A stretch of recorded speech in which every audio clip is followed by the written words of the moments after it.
RDAG, you're excited to see like a flawless victory here, but just keeping it till it's official. But come on, who's gonna stop them at this point? The only thing they can stop them is themselves.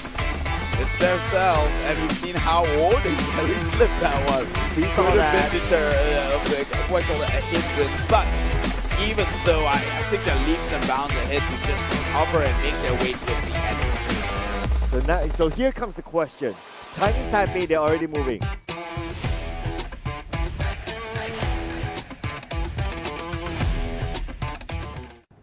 Hello, my name is Santon, my nickname Naft. I'm from Team Kyrgyzstan.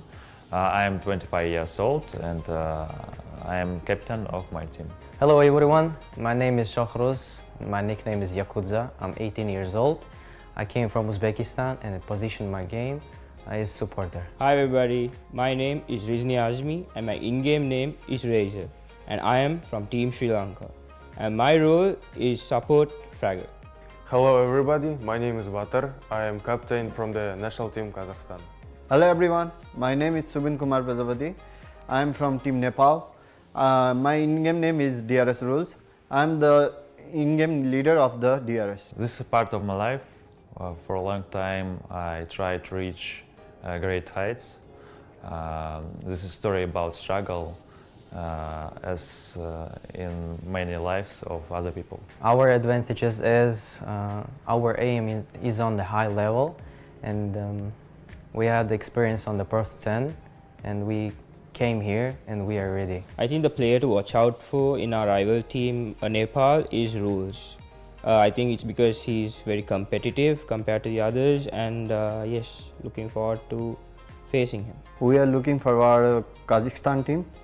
I think they have good style to play pattern. I think that the goal of any team is first place. We prepared well and we will try to show our best game in this tournament. RDAG, ASIA+SOUTH. RDAG. Кыргызстан готов к азиатским играм. Алга.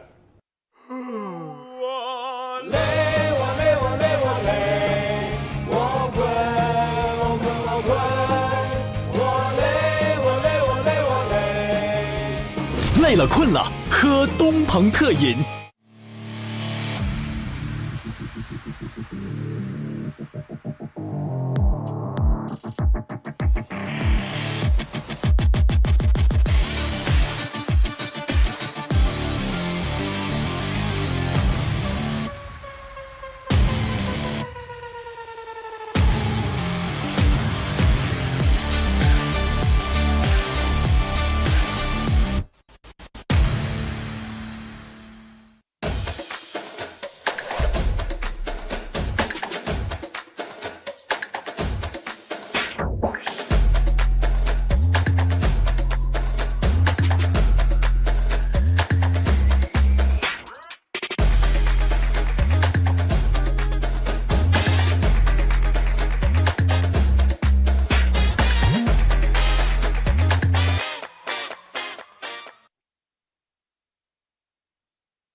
爱酷11系列，标配2K 144赫兹1流全感屏，流畅又清晰，有机硅皮革，耐脏污、抗老化。全新自研芯片 VR 与第2代骁龙8强联手，影像电竞全面升级，200瓦超快闪充，充电快，续航久。爱酷11系列，未来电竞悦享操控。关闭外来的杂音，找准内心的节奏。奥迪 Q4 e-tron，让真的感受从开始才开始。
It is a brand new day with a brand new group. Ladies and gentlemen, welcome back to the Road to Asian Games 2022 PUBG Mobile Asian Games version. Together with us, we're your storytellers. My name is Sir Cloud, together with the wonderful Keith right beside me. And we'll be seeing Central and South Asia qualifying stage as our first set today. Yeah, brand new teams, brand new set, and we've got 4 tracks of each set, which means 8 potential maps to find out who are the top 4 within, well, Central and South Asia together in this one. It's a tricky one, but we'll get into it in just about a bit. First, to kick off this entire event, of course, a shout out to the sponsors itself. This competition is jointly organized by the Olympic Council of Asia and the Asian Electronic Sports Federation, operated by Digital Esports Asia and undertaken by none other than Neo TV. And of course, thank you to our prestige sponsor Audi Q4 e-tron Strong. Support for the RDAG tournament. Thank you so much for being together with us, and this is a wonderful model right in front of here. Maybe I can take one back. Oh, take one of these cars back? Yeah. Less likely, but you could probably walk away with that one on the screen right here. Take home today a special thanks to iQOO 11 here, the official mobile game equipment for the Road to Asian Games. The professional choice here to empower victory, embrace the thrill of control. And thank you as well to our official supporter Omen, with the new Omen 16, new journey to Road to Asian Games 2022. And none other than the comfort partner here providing us a full support is AutoFull with their brand new AutoFull M6, the official gaming chair partner to the Road to Asian Games. Be your own hero. And thank you to our official supporter East Rock for their support. At the same time, we also like to thank our official broadcasting platforms, Bilibili, Huya Live, DouYu Live, Kuaishu Games, Migu Video, and our channels Tencent Video, Weibo, Xianghongshu, YouTube, and Twitch for their support. All that good stuff bring you this exciting event here right before your very eyes. Without them, we would not exist on this meta space. So huge shout out to all these sponsors. Now, going back into the game here, we will be going into some very, very, I would say exotic names within this entire group stage. We have Kazakhstan, Kyrgyzstan, Nepal, and finally Uzbekistan. Yes, and they will be playing 8 tracks as the part of the qualifying stage in order for them to move on to the next stage, which is going to be the finals. But in the afternoon, we will be served with Southeast Asia. So there will be a lot of games here today. And speaking about a lot of games, this will be the schedule for today. As you can see here, we're going to kick things off with Central and South Asia qualifying stage, followed by Southeast Asia qualifying stage round 1 and 2 round 1s back to back, and then we'll go to round 2, in which those teams will be reshuffled. But of course, we'll get to that a little bit later. We'll be focusing on to the Central and South Asia qualifying stage as our first series. Now that I mentioned, I've noticed actually within the group stage itself, there was Sri Lanka within that Central and South Asia qualifying stage region, which means, do you think that Sri Lanka was the seeded team forward, seeing as though the bottom 4 left? Well, that's your answer there. Yeah, direct to the finals. So Sri Lanka looking good so far as a start. So we'll be focusing on the other 4 countries. And yeah, looking at the numbers, quite a disparity that we can see. 14 minutes versus 17 minutes versus 19 minutes. Now for Sri Lanka and both Kazakhstan, that's good numbers to get on with. As we all know, the benchmark to be very competitive in this space is the 13-minute mark. So if they can shave off just a little bit more, I think they'll be in good condition. As for the rest below, I think a lot of work needs to be done. The 16, 17-minute run, sure, great, probably works within your own ecosystem. But when it comes to pitting up against some of the big giants, you need to be able to cut for time. Well, what we learned from West Asia is that some of the teams had some slight advantage. The fact that they played more games, allowing them more room, more time to actually learn more about the game, refine their tactics, refine the way that they play it, and to cut more time. And when it came to the final, like if we took an example of the West Asia, Palestine did really, really well there. And one of the theories is that because they played more games. Yeah, I mean, that's one thing to consider too here. So does that put Team Sri Lanka in a back foot now that they are directly seeded into the finals? They will be missing out on all the experience building sessions that they're going to have later on through the entire 8 tracks itself. They definitely cannot take their foot off the pedal. We also know as a matter of fact, that the teams that were directed to the finals played a different format in which they shared a lobby with only themselves. Well, we only know that tomorrow. Yeah, because the finals will be played on a different day. But of course, today, one of the teams will be eliminated from the finals. So we'll be looking for the top 3 from this group. And I mean, just looking at the initial numbers, there seems to be a gap, but who knows? That could be a learning point for them. And from whatever that they learned today, they might be applying something different. Yeah, we hope to see a shift within the tables here. Kazakhstan moving into this match for today, looking very strong. They are one of those teams with the 14-minute markers. And so the rest of them playing at 17, hopefully they've brushed up enough, seen some of the past matches and seen some of the maneuvers being taken out from teams from the East Asian region who still hold record in terms of the fastest average time to finish the track. Yeah, and you kind of think about it, right? Like the 14-minute is close to one of the best average groups around, which was about 12 to 13 minutes. So it's not too far away. So it's going to be tough competition there. We can expect that. But yeah, whether they can maintain the level of consistency or not. And we also need to take into consideration that they are in a group where there are different teams playing. Before this, when they played the seeding, they played as a solo team. Yeah. So this time around, there's a little bit more competition for the targets within each section. Yeah, which means things are only get harder.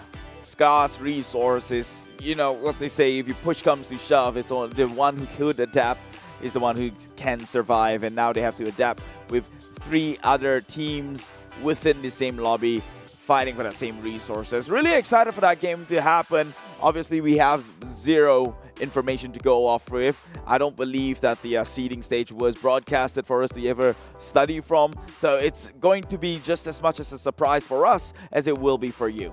Yeah, as it will be for the teams as well.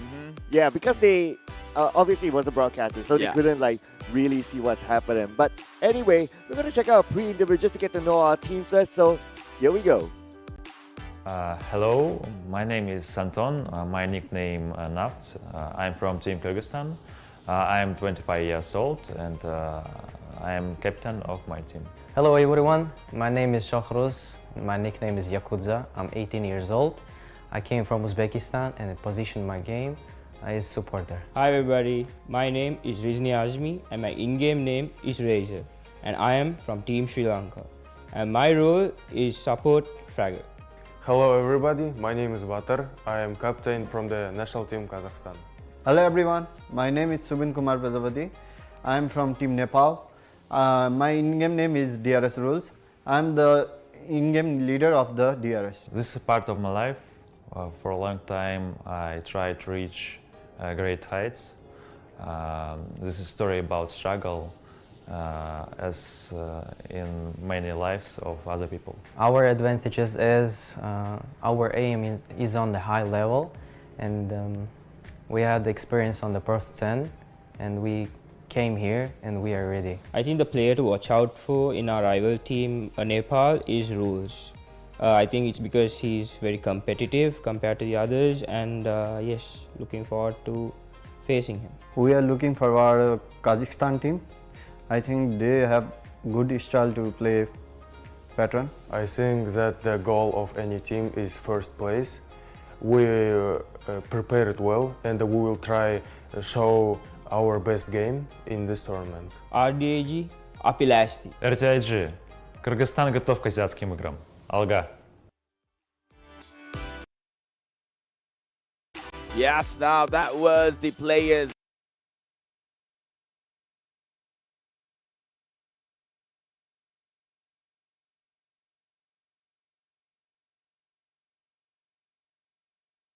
To conquer a lot of struggling teams trying to get past that one, and a lot of teams lead have been thrown out of the win because they are unable to just find a mastery understanding about that on that last obstacles right there. Yeah, that is always the biggest blocker, right? And because of that blocker as well, it also allows teams to come back. Like if you're like behind, like let's say you're third or fourth place, but because you do well in section number 3, you can complete the challenge faster or be the first team to complete. You can speed all the way to the finish line and become the first team to do that. So we have seen that before with some of the teams that deploy that sort of strategy. Namely for the Palestinians, they focus onto section number 3. They're like, okay, we just forget about section 1, section 2. That's fine. We just do decent, okay. But when it comes to section number 3, that's where they grind it all out. And they always maintain a number 1 spot like for most of the rounds. Yeah, I mean, like in a sense, you could see that last challenge as your last leg. Because you could maybe flunk off checkpoint 1 and 2, but it doesn't matter because with the 120 seconds cooldown mechanics implemented within each obstacles, that is actually time in which it is capitalized by teams on the back end to maybe close in that gap and finish out objectives as fast as possible. But when you're up against the tougher competitions, who's excelling in checkpoint 1, checkpoint 2, and even checkpoint 3, you're not going to get that sort of leeway. And so moving on forward, let's hope that these teams just understand what it takes to conquer that tough climb. Yeah, one thing that we learned as well by watching some of the best teams around, right? So for Team China, their strategy is that they will always want to reach each checkpoint as the first team, being the first team to reach each checkpoint. It's because like when they reach each checkpoint, they will be able to get as many ground targets as possible. And the moment they do that, by the time the other teams arrive, there won't be enough ground targets for them to take. So they will have a big head start. They always have like at least 100 points and above head start before the main objective comes up. So it also shows the importance of whatever happens during the race itself. If you really want to refine your methods in order to be the best of the best. Yeah, I mean, it's all about being the earliest of birds, right? In this sort of game. This is obviously more of a circuit kind of challenge. The fastest you are, the better you're in a better, you're setting up yourself for success. And if any small and single details that you do that contributes into your progress, a percentage of completion is always going to be a good part. So despite checkpoint 3 being pretty much like a last life, I think teams should really explore just knocking all 3 challenges out of the park and, you know, finishing with their record time as possible. Yeah, because right now, of course, objectively is to move on to the finals, right? Yeah. So you're competing within your region. But it will come a stage whereby you will be competing against the other regions as well. So by that time, of course, if you want to go for gold, you want to get the number 1 spot, you got to fine-tune every single element within the game. So whether it's from the driving, to the looting, to even the communications, things that we don't get to see on the broadcast at least, to their coordination. I mean, every single element is really important to just shave off those precious seconds, because right now the benchmark is definitely Team China. They are one of the record holders. I believe in one of the tracks they got a 12 minute when they were playing with other teams, but when they were playing on themselves, when during the seeding stage they got a record of 10 minutes. But realistically, now that we are at the stage where everyone will play against each other, trying to cancel out each other, especially stealing away the ground targets before anyone else. So I say that the 12-minute-ish mark is definitely the benchmark for now. Yeah, it's a gold standard right here.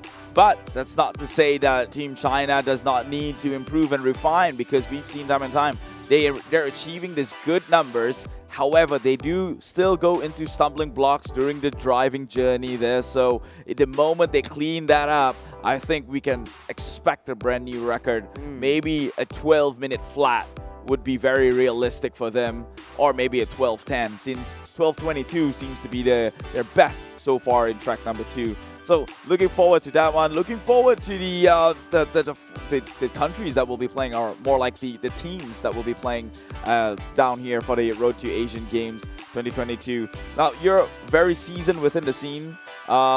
do you have any experience in maybe one of the players who has shown up for the interview, or is that a complete wildcard to you too? Honestly, it's a wild card because it's a totally different game. So I have no idea what to expect. But for Team Nepal, they have played in global stages before. So as compared to the other teams, yes, they have that experience.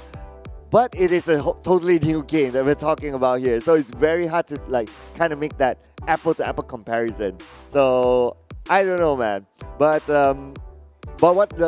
based on the teams that we have seen previously, or some of the seeding times that we have seen even from Southeast Asia, having the experience on the global stage also means that they train regularly. Yeah, at least on the mechanical skill stage. So if they are able to train mechanically, at least they would have that one step above other teams. Because at the end of the day, it still involves a lot of shooting. Now, I like how you said it's not an apple-to-apple comparison, but some elements do transfer, right? Like if anything, this version of the game is as accurate of a skill representation as it can be, right? If you shoot well, you shoot well. There's literally no external factor besides a very minute RNG element into it. So if the team is representing on a global platform more often than not, which means that they have probably better understanding within the mechanics, then they should be looking like a favorable contender coming in. Yeah. Well, from what we have seen before this as well, yes. Okay, I'm going to give a flip side to it, right? So say yesterday's example, like for Team Republic of Korea, they have experience playing in the global stage. But for like Team Hong Kong China, they don't. In fact, they are part-time players, but yet they could still do better than Team Republic of Korea. So I don't know, man. Something that have unlocked that we don't know, that they're able to refine. And maybe, okay, I'm just putting out another theory. Like maybe because of the theory is that because their objective is only to play for Asian Games or Road to Asian Games, hence they don't need to worry about the professional circuit. So they could focus onto this. And I'm talking about Team Hong Kong China as compared to Team Republic of Korea that has to mix their careers of playing professionally as well as this. But I could do you one better. Right. Team China won many global platforms. Here they are again, just showing that mechanical prowess. So okay, we can only speculate. But again, this one, our wild card to us. We have zero clue on the data and probably player statistics. So we'll have to see it firsthand here in track number 1. Here we go, track number 1, the Central and South Asia qualifying stage. Here we go. We'll be playing a total of 8 tracks, ladies and gentlemen. So you don't want to miss out on the action. Make sure you stay together with us because the first track will definitely set a bar among all these teams as they head down. And as usual, they're going to start it off with a loot. And how fast did they get into their vehicles and go how much they want to loot? It's all part of the strategy as our teams start to move now. As usual, the first stretch is going to be kind of close. What will be the big differentiator, at least from the start, is going to be after the first section. Whoever completes the first task will have a good advantage of heading on to section number 2 first. Right now, taking in the lead, it is Team Nepal here, but this is going to be a tight curve, and they did so without compromising too much of their speed. Still maintaining status quo, but it seems like Team Kyrgyzstan might just make a nosedive and cut them in the process here, especially with this one. Team Nepal took a little bit too wide of a turn. They will lose a little bit of that lead here, but Team Kyrgyzstan still fairly measuring well, trying to keep up with the number 1 position. Meanwhile, they cannot be too comfortable as well because Team Kazakhstan now trails behind. Interestingly, we don't get to see one of the teams on screen, Team Uzbekistan, so they need to do a lot of catch-up here. But a slight flip there that I noticed for Team Kazakhstan. But then again, it is a neck-to-neck race between the two teams. But look who's trailing behind. It's going to be Team Kazakhstan, not too far away. So one mistake from the front will allow them to overtake. Team Nepal and Team Kyrgyzstan, actually this is just seeing the way they rotate, and after witnessing so many games yesterday, it is very apparent that Team Kyrgyzstan has got a better understanding in the rotation. Team Nepal seems to be taking so many long routes, taking the full brunt of the curves and not cutting lanes in which can be a straight line potentially. So perhaps they might want to look into that. Team Kazakhstan, meanwhile, or Kyrgyzstan on the other hand, they really know how to mimic the pathway that Team China has been displaying the whole day yesterday. Yeah, I guess based on the data, right, when it comes to speed up target hits, they're pretty close to each other. So I guess the theory is like what you said. It's just the routes that they take. Are they cutting enough corners to shave off those precious seconds? So it's something that they might need to refine when it comes to the later tracks, or even a repeat of this track when it comes to the second set. But now all these teams have arrived onto checkpoint number 1. And as usual, it's going to be a race to get the ground targets first before the main objective comes up. Taking that points in. Unfortunately, we do not have eyes on it right now. However, the speed up targets hit. Uzbekistan seems to be the one in the lead, despite it is Team Kyrgyzstan who made their way into compound first after overtaking the likes of Team Nepal. Now 48 out of the 100. Now the benchmark is 100 pointers before that activity come online. Oh, very close score with each other. Even for Team Uzbekistan, despite them arriving fairly later than the other teams, but the point difference is not that far. And now this is where the differentiator will start. Whether the teams can take down their respective colors faster than the other teams, this will be the one. This will be the big one here. So far, again, all these teams fairly close to each other in terms of points. Team Kyrgyzstan, though, is the one with the lead at 151, 170 now, but Team Kazakhstan coming in really, really close, and this is what we were talking about when we looked at the group stage and the timings. Team Kazakhstan is the one with the 14-minute marker, so they should, in theory, know what to do in a much more efficient scale, and it looks like they might just do it close enough. 290 to Kazakhstan to Kyrgyzstan, and they take the lead, Team Kazakhstan here. But it is the ones in purple, which it is Team Kazakhstan, who will be making their first exit out of this checkpoint despite being third to arrive. Yeah, but not too far away are the other teams. We can see that at least 2 teams making their way onto checkpoint number 2. Make that 3 teams, but nevertheless, it's still going to be Team Kazakhstan on the forefront. They have a slight lead here. And what we'll learn from the previous days is that if you're able to reach the checkpoint first before any other teams, you will have the advantage of taking down the ground targets, giving yourself extra bonus, and not only that, denying the ground targets from other teams. Deny they will. They will try their best, but they have to hold their lead and not get denied for it. But a quick break here because the future gaming of smartphones is the iQOO 11. Do check that one out. Now, Team Kazakhstan is inching closer towards this next objectives. It all goes down to the rotation here, and if anything's going to go wrong, it shouldn't be now. We've seen many teams getting stuck within these rocks here. Let's see if Team Kazakhstan will make it. They will. They successfully will. So, and now the next challenge is the trees. Oh yeah, the trees. Okay, it's going to come up next, but looks like they have a decent lead right now. They even have a decent lead enough that they leave all the other teams behind, allowing them to have that one full screen for themselves. And even if you look on the minimap, like they're way, way far ahead. So I guess they definitely know how to cut those corners. But we also noticed that some of the teams, I believe it was namely Team Uzbekistan, not using the ramp to their advantage. But nevertheless, now we have Team Kazakhstan now arriving, being the first team to arrive at the second checkpoint. This is reflective of the seeding stage earlier on, with Team Kazakhstan is the one with the 14 minutes, leaps and bounds ahead of their contenders here, who closed in an average of 17 minutes each. So that's huge gap, about 3 minutes apart here. And if they can maintain that, Team Kazakhstan could look towards a very, very fruitful journey here during the qualifying stage. 3 minutes is quite hefty, not gonna lie about that. So it's all about, not only about refining, but really need to retune whatever that they learned from yesterday's seeding stage. But now all the teams have arrived in section number 2. Team Uzbekistan still at a single digit, but for the rest who arrived later, Again, the points are not too far away. The ground targets will be their aim. And so far we can see Team Kazakhstan still at the forefront, but the gap is not too far away. But looks like time is no longer on their side. The main objective will be up really soon as we can see the team starting to reposition themselves. And the main objective will be up in about 5 more seconds.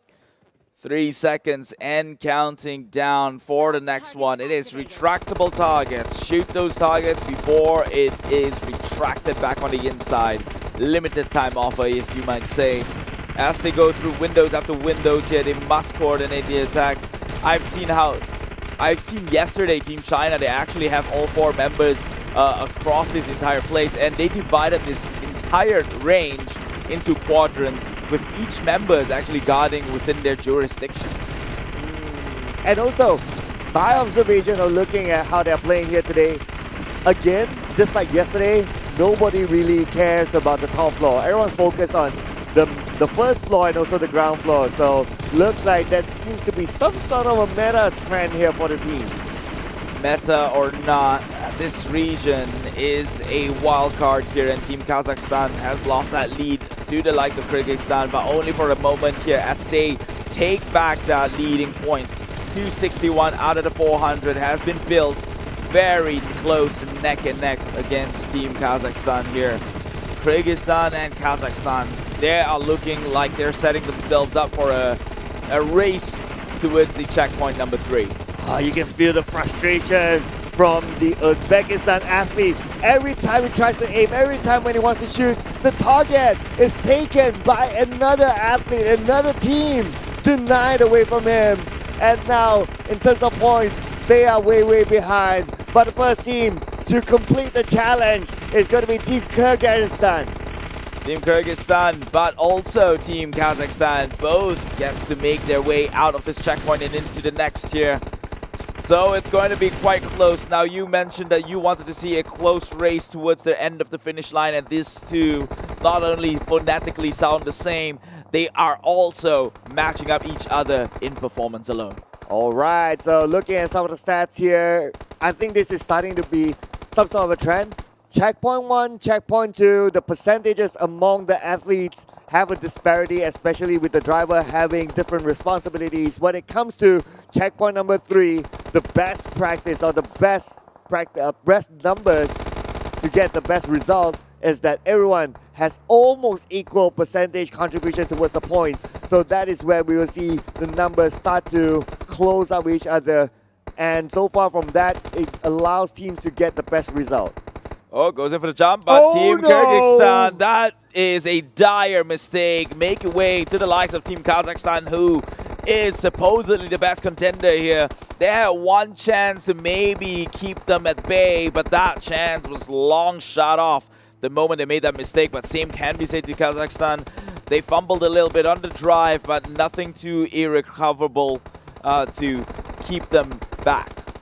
But okay, so now this allows as well for Team Kazakhstan to open up a gap.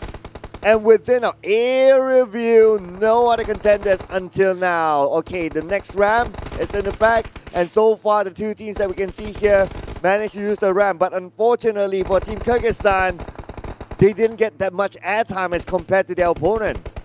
And that's despite them, Team Kyrgyzstan, having the more speed-up targets earned onto their end. So that right there just did cost them pretty heftily. But not over just yet. They still, in the end of the day, arrived neck to neck within checkpoint 3. And this goes down to the mechanic prowess between these two teams. As we saw earlier in checkpoint 2, it is Team Kyrgyzstan who outgunned the like of Team Kazakhstan. Can they do that again? Ooh, okay. This is going to be the opportunity, because this is where we see... This is going to be the final stretch. This is going to be section number 3. So this is where we see teams starting to find that disparity between each other, especially if you're able to complete this challenge the fastest and you go on to be unchallenged to be the first team. But okay, a little bit of a stuck there. Hold that thought for a second. Uzbekistan. Ooh, they got to refine the way they navigate around this compound. I like how that sounded intentional. Uzbekistan. Team Uzbekistan. Yeah, well, maybe early in the morning. They haven't gotten their driving warmed up just yet. These tires gotta warm up for the more efficient of driving. So hopefully a cleaner round with more tracks to come. But right now they will pay the price of that little maneuver, but it's still recoverable because they are here now in checkpoint 3. And if they can outgun the likes of Team Kazakhstan and Kyrgyzstan in the next 2 seconds, then they might be the ones to find a faster exit out of here. Well, at least the starting gap is not that far, so they still have that opportunity. But now it's a matter of tracking skills, your mechanical skills of shooting a target that's almost impossible to hit, and looking at their meta, looking at how they are positioning themselves. This is almost similar to how the West Asians position themselves. They have a couple of athletes on one side and a couple of athletes on the other side, so they're surrounding the main target. But at the end of the day, it's a matter of are you able to hit them? Team Kazakhstan at 100-pointer, but look at it. It's Team Nepal, the one who has global experience here, finds their way with competitive aim at 128 to Kazakhstan's 148. Very close neck and neck now. The benchmark to the minimum threshold to get by is a 500, so that creates so much time for errors or even opportunities for these other teams to maybe take the #1 spot. Ooh, the strategy for Team Uzbekistan is to aim down in the middle and try to find that middle point where all these plates will meet so that they can have the maximum number. But unfortunately, it doesn't seem to be working out for them just yet.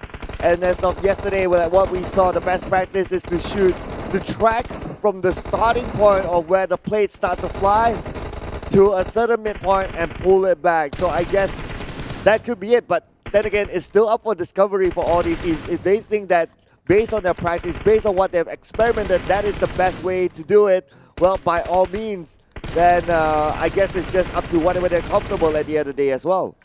This man's frustrated, I could tell it. He's missing all that discs and he just has to let one rip here. Just not working out for him. This angle is a little bit a peculiar one to manage.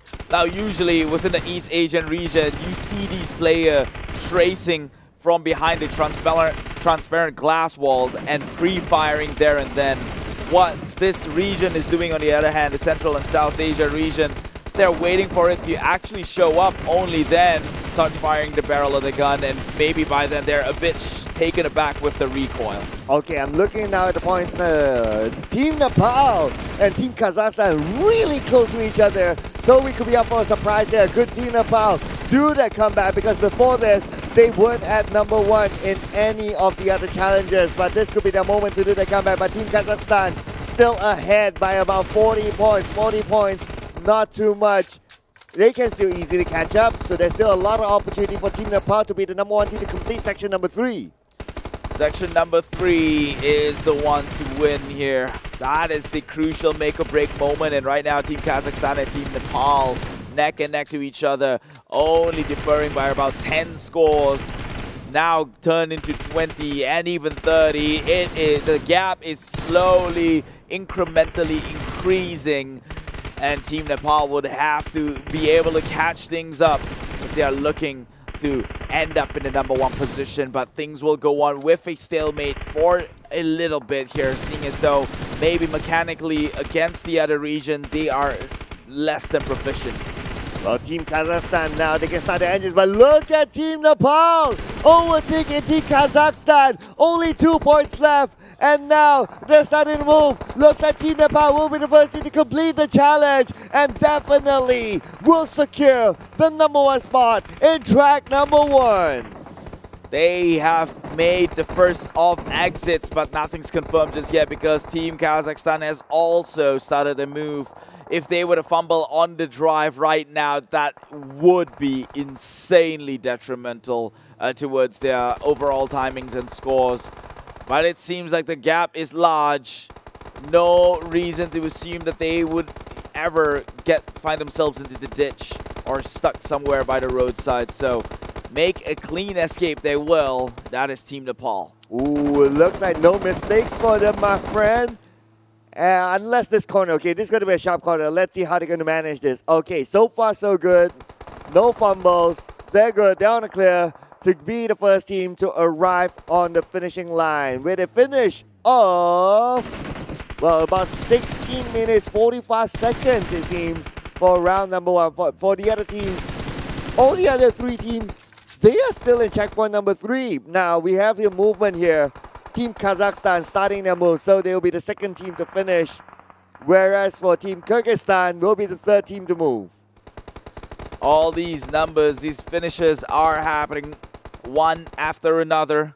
And this is surprising because from number 1 to number 2, the gap is huge. Look at how much downtime is happening in between both these positions, between Team Nepal and Team Kazakhstan. It's an awkward silence for the time being, and let's take a look at that gap. It's at least 45 seconds more from the team on top. 45 seconds, and we're still counting to see what's the gap between number 3 and number 1 as Team Kyrgyzstan will arrive. So we have one more team to complete the challenge. That's going to be Team Uzbekistan. All for them for the taking. Only 12 points left and they'll be on the move. They should be able to complete the challenge before the 19-minute mark. 19-minute mark is 19 too late. I don't know how to put that one in the nicest manner possible. But I think the average within the game would be around 16, 17. Now, if you come into a stumbling block, like having your car stranded by the side, unflippable, then perhaps you're looking at a 19, 20 to 23-minute mark. But if none of those freak accidents were to occur, then something needs to be trimmed down here because that shouldn't be the average. Now I'm trying to think like what's the longest timing, right? I guess it's going to be Hong Kong, China, Team Hong Kong, China. Because there was that one round they were on foot. So because of that, that costed them a lot. And it was about 20-ish minutes. Yeah, that's the longest timing so far. So considering that their current position, they should be able to arrive before at a 19-ish minute mark. Not the longest, but still it's something they really need to work on, because if we compare them with the rest, it's almost 3+ minutes difference than number 1. Yeah, and that's 3+ minutes they will have to make up back moving on forward within the next 3 tracks here for match number 1. Definitely not setting themselves up for a more comfortable run here with the first game. But hey, maybe some people wakes up every morning asking for life to be a bit harder so they grow stronger. Well, in order to review their gameplay, we're going to check out the iQOO highlight. Thank you so much to iQOO for being with us. And as we can see here, as a start, well, it's also about the level of consistency, right? Because they'll be playing 8 games back-to-back. And it's also about maintaining the focus. And perhaps there'll be different tracks that they're more comfortable with. And we might see a different result next. So, got to keep an open book for this. And these are the time that has been clocked in officially here in the first track.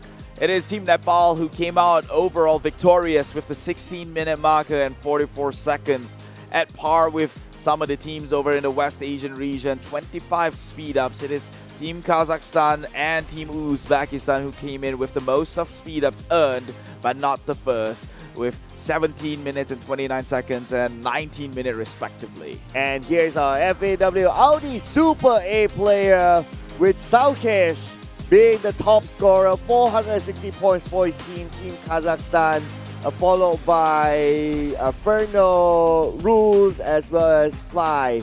So they are the top performers. So each team has their respective top performer here. There are times where we see that like 2 athletes from the same team being up there. So at the end of the day, that top performance stat is really based on individual, not broken down in the team. Yeah, and so that is something that they could also look forward to, and hopefully incentivizes them to perform better for the sake and benefit of their team, because that Audi Super A player will have an award ceremony sometime, maybe tomorrow, I think, given that they are playing the qualifying stage within this tournament.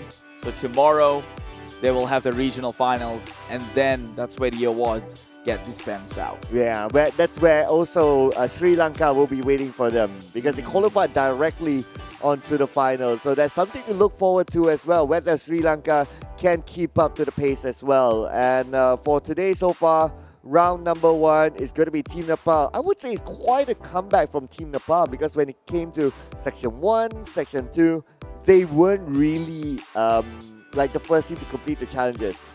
So is this another team Palestine strategy of focusing onto Section number 3, do well there, and just go all the way to the finish line?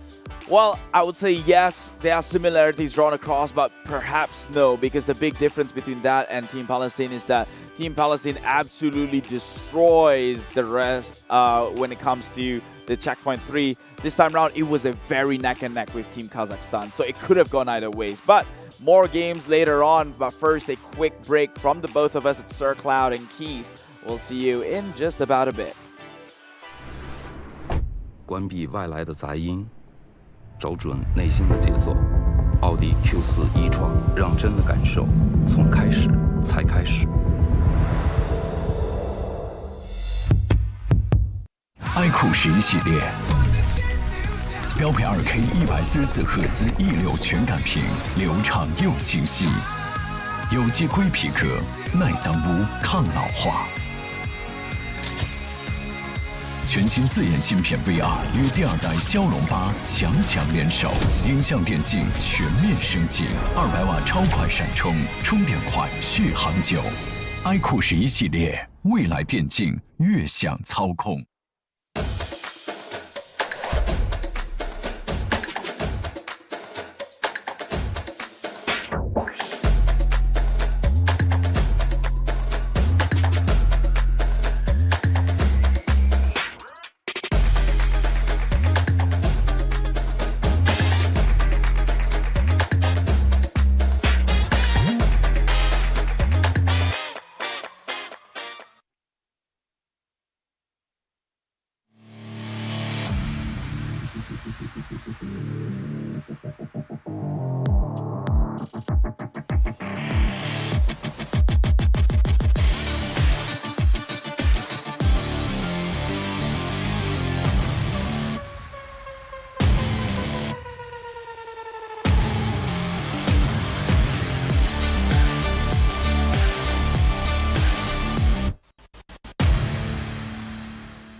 累了困了，喝东鹏特饮。 Welcome to the 2022 RDAG Regionals in Central Asia, the central region of the continent that acts as a transportation gateway between Asia and Europe. It is also the heart of the Silk Road in ancient times. Surrounded by plains and hills, Central Asia has abundant mineral resources. Central Asians have cultivated a rich and diversified culture that stems from their ancestry as steppe nomads. As esports in Central Asia continues to grow, we hope to see more tournaments held here. At the 2022 RDAG Regionals, Kazakhstan, Kyrgyzstan, and Uzbekistan teams will compete in the PUBG Mobile Asian Games version event. The Khan Shatter is an architectural wonder built with a distinctive neo-futuristic style, a feature often seen in Kazakh players' skills. Kyrgyzstan, known as the Water Tower of Central Asia, is well known for its honey production. Their players are ready to taste the sweetness of success. The undulating cotton fields of Uzbekistan are a sight to behold. Will esports cement its stature in another epic scene in this country? We hope Central Asian players make new acquaintances and have a great time during the 2022 RDAG Regionals. We are back with the Road to Asian Games 2022 PUBG Mobile Asian Games version, and we are jumping straight into track number 2. Yeah, track number 2, same old story, different route, but same challenges for them to conquer. And as we saw in the previous one itself, Team Kazakhstan and Team Nepal very neck and neck. And I think if I were them, I'd be kicking myself in the foot because it almost seemed like they have that victory in hand for Team Kazakhstan. They will have to maybe do things a little bit cleaner this time around to maybe perhaps get themselves that #1 finish as expected, coming in as potentially the fastest finish during that seeding stage. Yeah, but then again, of course, we all know during the seeding stage, it's only one team playing without any challenges, without any other teams trying to deny the points out of them. So it's going to be a different feel when they come back and play with all the other teams. And of course, we will be skimming down the teams as this will still be the qualifier stage. Tomorrow, we'll be getting the best of the best teams from this region. And that will be a bigger challenge, I must say. Yeah, the regional finals is where they really go hand in hand against each other here. A true testament of strength. We've seen that within the East Asian region yesterday. It was one heck of a treat, and we hope this one no lesser than that. And so that one goes down till the later stage. But first, track 2 should be on its way soon enough. Yeah, so track number 2, just a little bit of a recap. So in track number 1, it was Team Nepal getting the #1 spot, and where they focused on was on section number 3, similar to how Team Palestine did, but you had a different thought. But nevertheless, it was the results that show Team Nepal was the #1 team. Coming in at second place was Team Kazakhstan, and on third place it was Team Kyrgyzstan, and on the fourth place it was Team Uzbekistan, who really need to refine how they do. And from what I observe as well, I guess it's also a lot about the traveling time, whereby we see that the teams don't cut enough corners, especially for Team Uzbekistan. So it's something that they need to work on when it comes to the next track. Yeah, surprisingly enough, when it comes to the rotations itself, it is Team Kyrgyzstan who somewhat identify where they can try and minimize the travel distance and actually efficientize the process. But Team Nepal, they took the long way.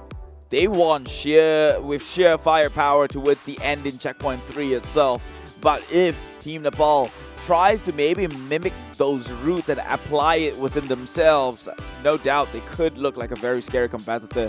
I mean, just to echo on what you told me, they are a global, they are a team who has presence within the global scale.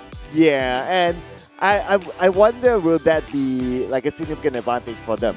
Yeah, but of course we need more games to really see if they're able to adapt. But one thing about being active in the global scene, playing in big stages amongst the biggest teams around the world, to a certain extent, you are challenged to be mechanically good or great, or even at least able to follow up to the other team. So I guess that's where they've already exercised themselves to be able to do so. Yeah, mechanically sound. That's how they outgunned the likes of Team Kazakhstan here and shooting these flying plates. Although it was very close. It was a 498 to Team Nepal's 503 towards the end there.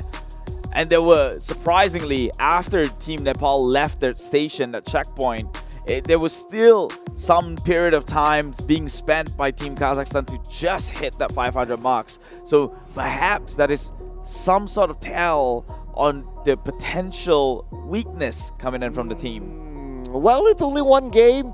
It's only one game, ladies and gentlemen. We need to look at trends as we will head on to track number 2. And will there be consistency, or will there be a rise from Team Uzbekistan, who finished at number 4?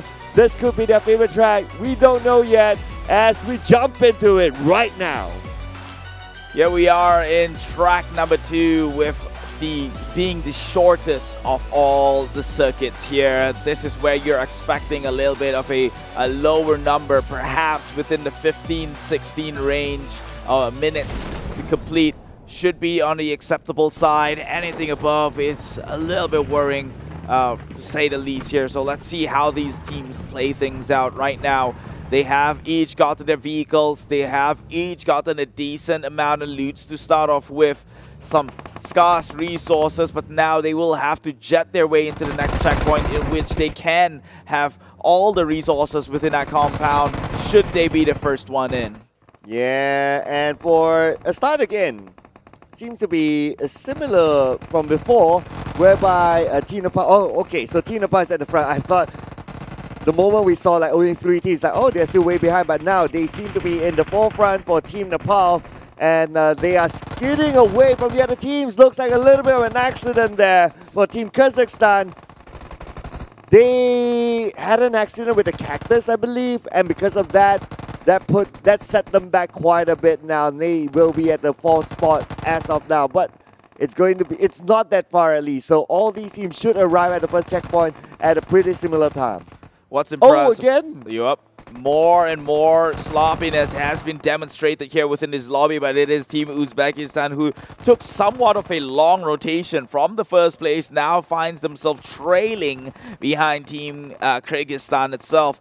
Now Team Kazakhstan showing the prowess in which they have during the seeding stage, which probably could explain and justify their 14 minutes, making headway with cleaner rotations against the rest here. Meanwhile, all the rest of the teams right behind him, they will have to try and conquer some of these challenges off the terrain. Team Nepal being persuaded back by a rock on the front side. Oh, I'm liking this. I'm liking this back and forth. It's like they're switching with each other. But that also means that every single mistake can be costly. It's not something that the teams can afford, because you always want to be the team that arrives first onto the checkpoint to get yourself that advantage of hitting the ground targets. And for the rest, it's really just to follow up from there. And this is official right now that Team Kazakhstan will be the first team to arrive, so they will have a slight advantage of looting first, getting onto the ground targets first. But because the gap is not that far, all the other teams can also deny them of the points. Deny, they will try at the very least, but Team Nepal sending their representatives straight into the area of activity, not looking to even go for these ground targets, only thinking and considering them if they are in sight and within this compound. Now, this isn't the most efficient thing I could imagine spending the 120 seconds, but perhaps they know something we don't. Yes, I guess it's also a discovery for them, for us, and also for the other teams that will be waiting for them or even learning from these games as well. But Team Kazakhstan now having a double-digit lead, 50 points in fact. As for Team Kyrgyzstan, just only arriving on this double-digit. Team Nepal still behind. Team Uzbekistan, interestingly, no single point yet. Maybe they're focusing on the loot instead, and their main goal is just to get the main objective when it shows up. There we go, one member from Team Kazakhstan again just raking in the points, doing pretty well within these 120 seconds, getting themselves 80, so ideally you'd like to get 100 to be able to match that one up with the East Asian region, but 80 is a good head start considering none of the other teams are halfway there. So Team Kazakhstan 115, 120 now in the score charts, the only team within the triple digits, and they're making their way to halfway through 300. Yeah, Team Kazakhstan got a second place before this, so they'll definitely not be happy. They want to reclaim that #1 spot, take it away from Team Nepal. But if we talk about Team Nepal, well, they managed to get to the halfway mark right now. But for Team Kazakhstan, oh, wait a second, hang that thought. Team Uzbekistan actually now is at the forefront. And from behind, from the last team to arrive, they could potentially be the first team to go. But Team Kazakhstan will not go down without fight. It is neck to neck between the two teams. Both teams actually hitting the 300 mark at about the same time. Team Kazakhstan find themselves yet again another close contender. First it was Team Nepal, now Team Uzbekistan to fill in where Team Nepal might have left off here. Neck and neck towards the end, and if Team Kazakhstan, oh, that mistake right there slowed them down a little bit, but still maintaining that lead. Now, talking about Team Kazakhstan, if they make another mistake and let Team Uzbekistan rob them from that #1 victory, they will be in a bad headspace moving into track #3, and hopefully that does not happen. They need the win right now. Team Kazakhstan, they're looking like the hardest worker in the pack. Oh, look at this. Oh, the win. What double whammy they were talking about. Oh, no. So it looks like because of the vehicle stuck, it seems that they need to press the reset button for themselves. That will give them a 5-second penalty in the area. But again, another mishap here as the Team Kazakhstan looking like they were stuck. But it's, wow, okay. It's accident after accident that we're talking about. Next is going to be Team Uzbekistan now stuck at that hill. I like what Team Kazakhstan is doing, that they actually did their homework. They made the rotations much like Team China. You don't jump off the ramp. You have to fall onto the side and stick to the wall. And a lot of these other teams, they're making the same mistake of just jumping off and crashing down and finding themselves stuck in place, not moving on forward. And so Team Kazakhstan, you could tell that they're here to win the game. You could tell they're in it for the #1 spot, and they are right now the first team into checkpoint 2. Oh, yes, you're absolutely right. We don't see that many teams actually deploying that sort of strategy, but I guess that's the advantage of if you're able to watch more games, then you'll be able to learn off other teams as well, and it seems to be working out for them. The most efficient route allows them to be the first team to arrive in this checkpoint. Now, a little bit of a tumble there for Team Kazakhstan, but it's going to be okay. But Team Uzbekistan, this pretty much a comeback for them. Section #1, they were the last team to arrive, but now, section #2, the first team. Right now, looking at Team Nepal, the team who was the #1 spot winner previously, trailing from behind. Now, this isn't so scary to think about because they were within the last place earlier on, but made the difference when it comes to checkpoint #3. Now, can they do that one again? We'll have to see, because the amount of collision that they've undertaken, a little bit unnecessary and a little bit too haphazard, and they already right now had to expunge one reset, which is going to cost them a minimum of 5 seconds at the very least. Yes, 5 seconds could prove hefty there. But as Team Nepal arrives, the countdown starts. Team Nepal has no time to loot, no time to get the ground targets. They have to focus onto the main objective now, because they still need to come back. They're still at a single digit with only 2 points, but because they don't have enough time to loot, meaning that ammunition may not be on their side, irregardless, they still need to loot up, hence losing points to the other teams. Once again, that story of a close call streamlines their way here into checkpoint #2. Uzbekistan and Team Kazakhstan, very marginal difference unless Team Kyrgyzstan has got something to say about it. Move it on, rising up above second place here. 181 to the 194 here of Uzbekistan. It is Team Kyrgyzstan who now leads the pack way past the halfway point, looking to farm in the next 150 pointers to maybe end this charade. Oh, Team Nepal, despite them getting the #1 spot now, their second time to get a #1 could be in jeopardy. The fact that they are still way behind, not even hitting the 100 mark just yet. But for Team Kazakhstan, Team Uzbekistan, and Team Kazakhstan, very close to each other. It's still anyone's game to be the first team to leave this section. Anyone's game indeed, and Team Kazakhstan, they want it to be their game. They have held the lead for the longest of time. Surely, when it came down to target practice, they cannot look to slack off, because that is going to make an even bigger dent comes checkpoint #3. And I do recall one of the players during the interview said that what differs Team Kazakhstan towards the rest within this entire region was that their aim should be in a higher level. Oh, that's a very interesting statement there. So we'll be looking to see if they can maintain the level of consistency, because when we talk about aim, it's also about, like, can you keep focus? Can you keep focus not only throughout the game, but throughout the entire qualifier series? Because fatigue could kick in at some point, and that could also dissolve your vision as you try to keep focus to hit the targets. Now, Team Uzbekistan, surprisingly, is the one to make it first mover into the next checkpoint here, followed by, naturally, Team Kazakhstan and Kyrgyzstan themselves. So 3 teams has already made it onto the next one. Meanwhile, Team Nepal, the supposed champion here in the first track, finds their way struggling within that checkpoint itself. Oh, and talking about struggle, that's one more again from Team Kyrgyzstan. I guess if you could draw a trend line of conclusion within this region here, I think they need to really polish up in the rotations within the map. Yeah, based on the observations, it does look like that is the case. There are many times that we have seen that teams actually tumble when they drive. Oh, okay. Is that the wrong way? Circling around? All right. I guess he was trying to hit that one more boosted target just to give themselves that advantage. But because of that, they trade off the amount of time. So I'm not sure if that's going to be worth it, though. It's actually the angular approach. They missed the beach flag, and they had to turn around just to qualify for the next flag itself. And so, again, like what I'm saying, it seems like when it comes to this region, the Central and South Asia, their rotations needs to be polished even further, because if you're going to expect to shave off a lot of time, it should be from this.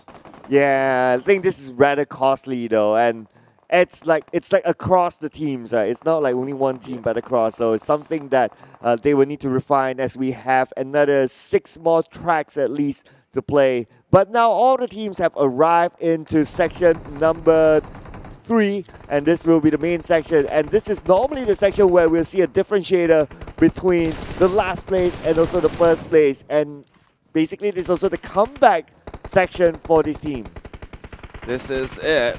Team Nepal, they found themselves back to number 1 because of this section itself, or this checkpoint in which you have to hit the flying moving objects. And so they could look to do that one again, but with Nepal's strategy, none of them seems to care for the building up an initial lead with the ground targets itself and relying so heavily on this challenge. Now we will see if that is going to pay out dearly for them, as the challenge has begun with Team Kazakhstan having a 46 hit start. All right, looks like all these teams positioning themselves in the front of the objective. Anything going behind? I do see a movement on the other side. I believe it's from Team Nepal going to take an off angle onto the main objective. But is that going to work for them? Because right now, it's not a matter of experimentation for Team Nepal, because they're still at a single digit. Single digits. They now hitting the double and hopefully the quadruple here, because they will have to pull a hefty amount of load just to carry their way through and up the ranks before then the counter hits onto the 500. So fortunately, they do have time, but it's going to take so much more accuracy and consistency in hitting those marks before that timer runs out. Well, Team Uzbekistan doing not too bad this time, looking to recover from that disappointing track number 1 of a 4th place finish, and this time not too far away from Team Kazakhstan, who is currently holding the lead with about 178 points, but they're still not at the halfway mark yet, meaning that there's still enough room for the likes of Team Uzbekistan to actually chase back and be the first team to leave this section. Trying to be the first team to leave, but Team Kyrgyzstan just says no, can do here. Another one who might just be the top contender towards the number 1 spot. Right now, consistent across the board is the 3 teams, Team Kyrgyzstan, Team Kazakhstan, and Team Uzbekistan here. Any one of them could look to make it to number 1, and it goes down to the marginal difference that they draw. Kyrgyzstan with 238, Kazakhstan with now just taking the lead at 256, but still not in comfortable position to confidently secure that 500 points. Oh, and with the gap now being there, Team Nepal, what are they going to do? Are they going to let go of that number 1 spot that they got from the previous track? Looks like Team Nepal will need to work out something different now. Yes, they are closing the gap, they're closing the margin, but we are comparing them with the number 1 team. Team Kazakhstan has about 80-point gap between them as well as Team Nepal. So it's something they need to catch up on. But they seem to be closing the numbers now. They're catching up. Team Nepal, already a 60-point gap. Team Nepal, this is where they are now looking like the previous region in the West region. Team Palestine, who has been showing absolute dominance within this last circuit, this last checkpoint. They looking like they might be able to close the gap here, especially with still about 150 more on average for all the top 3 teams above. The gap is not impossible for the likes of Team Nepal, and I see members of Team Nepal already leaving this the entire podium to perhaps go loot up for their allies or maybe scour out some of the ground targets. But 322 all second to fourth place, playing within the 300 zone, and it's just a matter of time before they bypass. Yeah, anticipating your ammunition is important as well. Reserving your ammunition, making it efficient to hit as many targets as possible is important. If you run out of ammunition, you need to do exactly what they did earlier on, is to get down to the buildings, to reload, to reloot your ammunition, and that's going to be costly in terms of time. But looks like the first team to complete the challenge is very likely to be Team Kazakhstan. Only 4 points left, and yes, they will move on to the finish line. Team Kazakhstan with resilient and very, very headstrong effort and attitude here will finally get themselves that first ticket out of this checkpoint. They've been denied before by the likes of Team Nepal, but it is them who's leaving Team Nepal in the dust here in track number 2 as they speed their way towards that finishing line. There you go, unchallenged, unfazed by the other teams. They will claim the #1 spot for Team Kazakhstan. Before this, they were at second place, so it's an improvement for them in this round. And time is locked in at about 60 minutes, 46 seconds in this track. Well, a well-performed track circuit, I would say. Could have been a little bit lower, but that was the benchmark we were looking for, 15 to the 16 mark for at least this region to perhaps qualify for and set themselves up for faster tracks comes to when they have to fight against the other regions. Okay, so we'll be locking in the next timing very, very soon. Let's check out the difference in the official time. Will be 34 seconds difference between Kazakhstan and Team Kyrgyzstan. Now next following up will be Team Uzbekistan, who got a 4th place finish before this. This time it's going to be a 3rd place finish, so a slight improvement there. But falling up to them is going to be Team Nepal, falling from grace, #1 before this, and now the 4th place for track number 2. Fall from first to last. It seems like the tables have turned here and nothing is forever within the Central and South Asia region. Very volatile across the board. You can see that their power is matched across majority of the teams. And so Team Nepal, I would also argue that they were only behind because of a little bit of a freak accident that happened earlier on. If they polish their rotations, I don't think this is going to be the same outcome. Yeah, because like number 3 and number 4, actually they're not too much of a difference. So like what you said, if they're able to polish like the driving routes, or even as simple as not tumbling, well, it's simple for us to say it, but of course I know it's hard to do, then they'll definitely be at least maybe 3rd place or maybe even better 2nd place. Yeah, it's all the miniature things that do matter here in an efficiency game for the PUBG Mobile Asian Games version. As you can see, a lot of these other teams also suffer the same tumbleweed in their driving and rotations across checkpoints. But let's take a look at the IQ highlights. Some of these shots that are coming out from these teams here, I would say in terms of firepower, they're all equally matched across the board here, especially the top 3 teams during this track. And interestingly, for the speed ups, it's actually Team Kyrgyzstan with the most speed ups, 33, 10 more than the #1 team. But the team that got a decent number of speed ups is Team Nepal, 28 at 4th place, meaning that it's about the efficiency of using the routes and cutting the right corners. Cutting corners is something they have to get used to here in order to shave some of the times off, especially Team Nepal.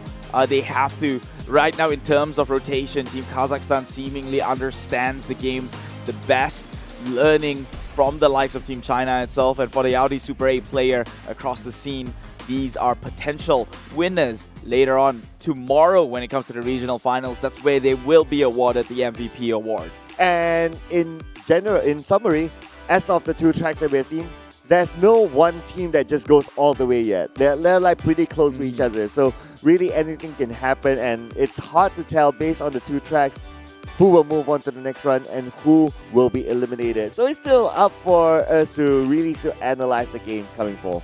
But some simple conclusions can be made though, and that is Team Kazakhstan seemingly within the seeding group stage, looking like the best out of the 3 or out of the 4 with the 14-minute finish, although different format, but you can see it here again, very consistent. Number 2 finish in track 1, number 1 finish in track number 2. And referee noticed right now from Team Kyrgyzstan, in fact, Flyaki, Zarike and Shahaz. And also the one from Uzbekistan, it's Dino, for unauthorizingly leaving the game during the first game of PUBG Mobile. So make sure to, you know, adhere to the rules, guys. Really, it doesn't do me any justice to be reading your names out this way, but hey, we're obliged to. Now, more games to be played, 2 more within this first set. A quick break is in place. This is Sir Cloud. Keith, I'll see you in just about a bit. 关闭外来的杂音，找准内心的节奏。奥迪 Q4 e-tron，让真的感受从开始才开始。iQOO11系列，标配2K 144赫兹1.6全感屏，流畅又清晰，有机硅皮革，耐脏污、抗老化。全新自研芯片 VR 与第2代骁龙8强联手，音像电竞全面升级，200瓦超快闪充，充电快，续航久。iQOO11系列，未来电竞越想操控。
累了困了，喝东鹏特饮。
And we back. That's what we hear all the time. Ladies and gentlemen, this is the Road to Asian Games 2022 PUBG Mobile Asian Games version. Together with me, Sir Cloud, as well as my wonderful buddy here, Keith. And my oh my, we still can't really see a trend of who can dominate this region. But looking like it's heavily sided on the side of Team Kazakhstan, at least for the first two tracks here with a first and second finish. But before we get into it any more further, a quick notice from the referee. Caution to Kyrgyzstan member Fly for shooting violation in the second game. I wonder what that might be.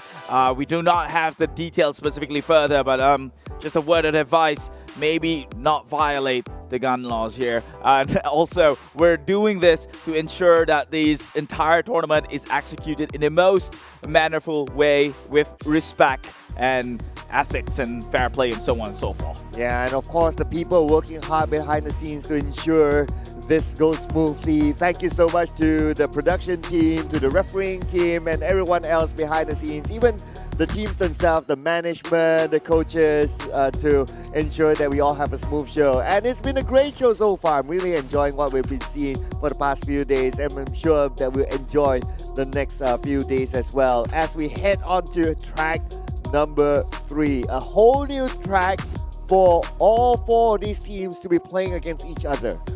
Playing against each other, that is the name of the game here when it comes to competitions. Road to Asian Games 2022.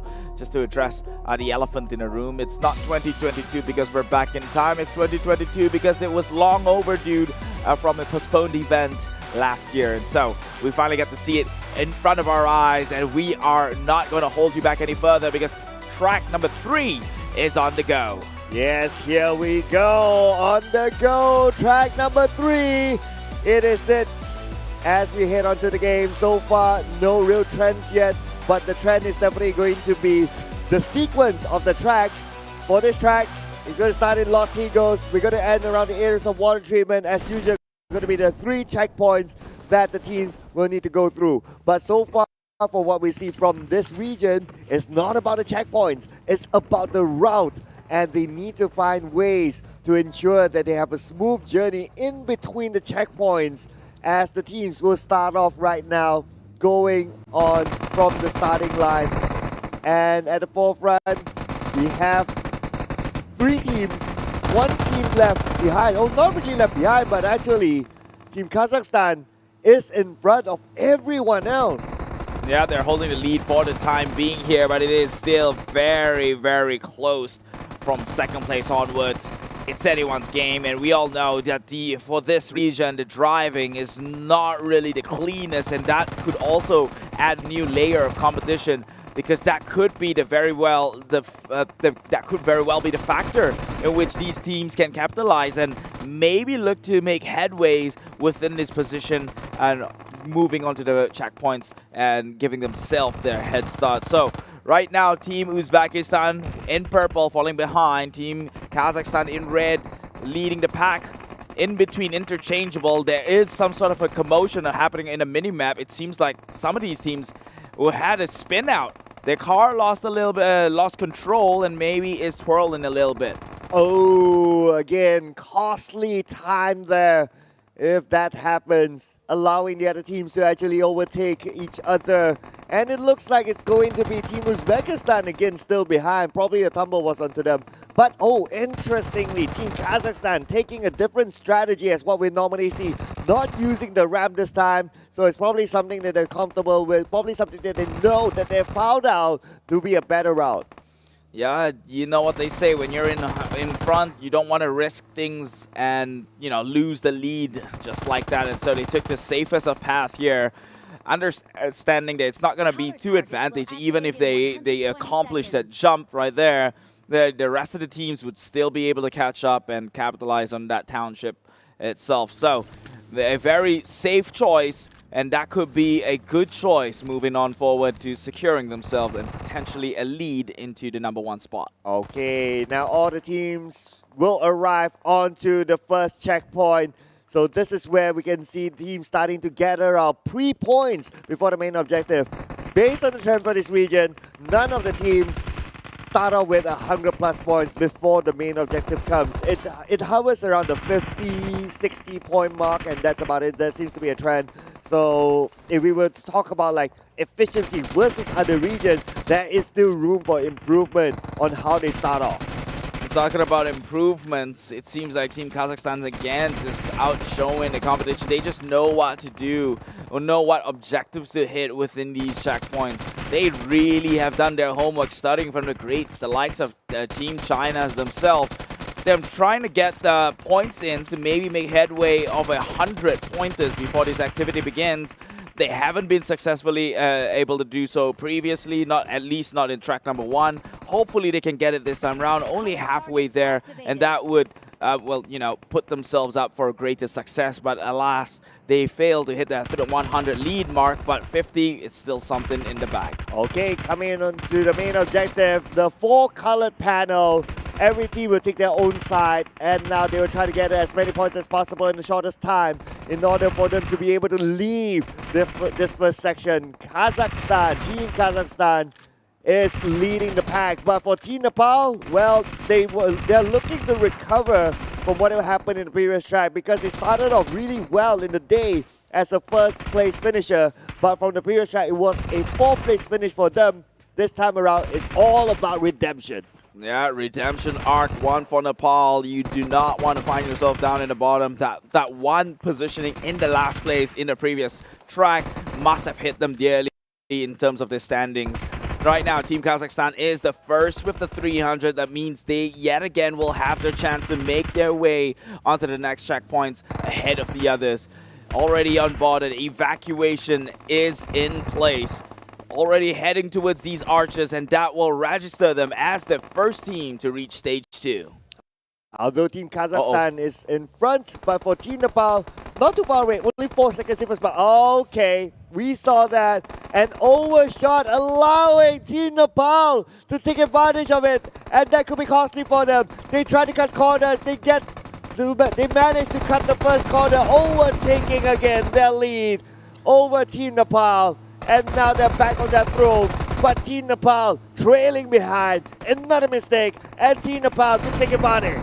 And this is what I mean by Team Kazakhstan compared to Team Nepal. Team Kazakhstan really knows how to rotate much better and cleaner, and that's exactly how they're winning against the likes of Team Nepal. Kazakhstan studying from the rotations of Team China. And Team Nepal during the ramp. Unfortunately, Team Nepal, Team Kazakhstan really knows how to rotate much better and cleaner, and that's exactly how they're winning against the likes of Team Nepal. Kazakhstan studying from the rotations of Team China.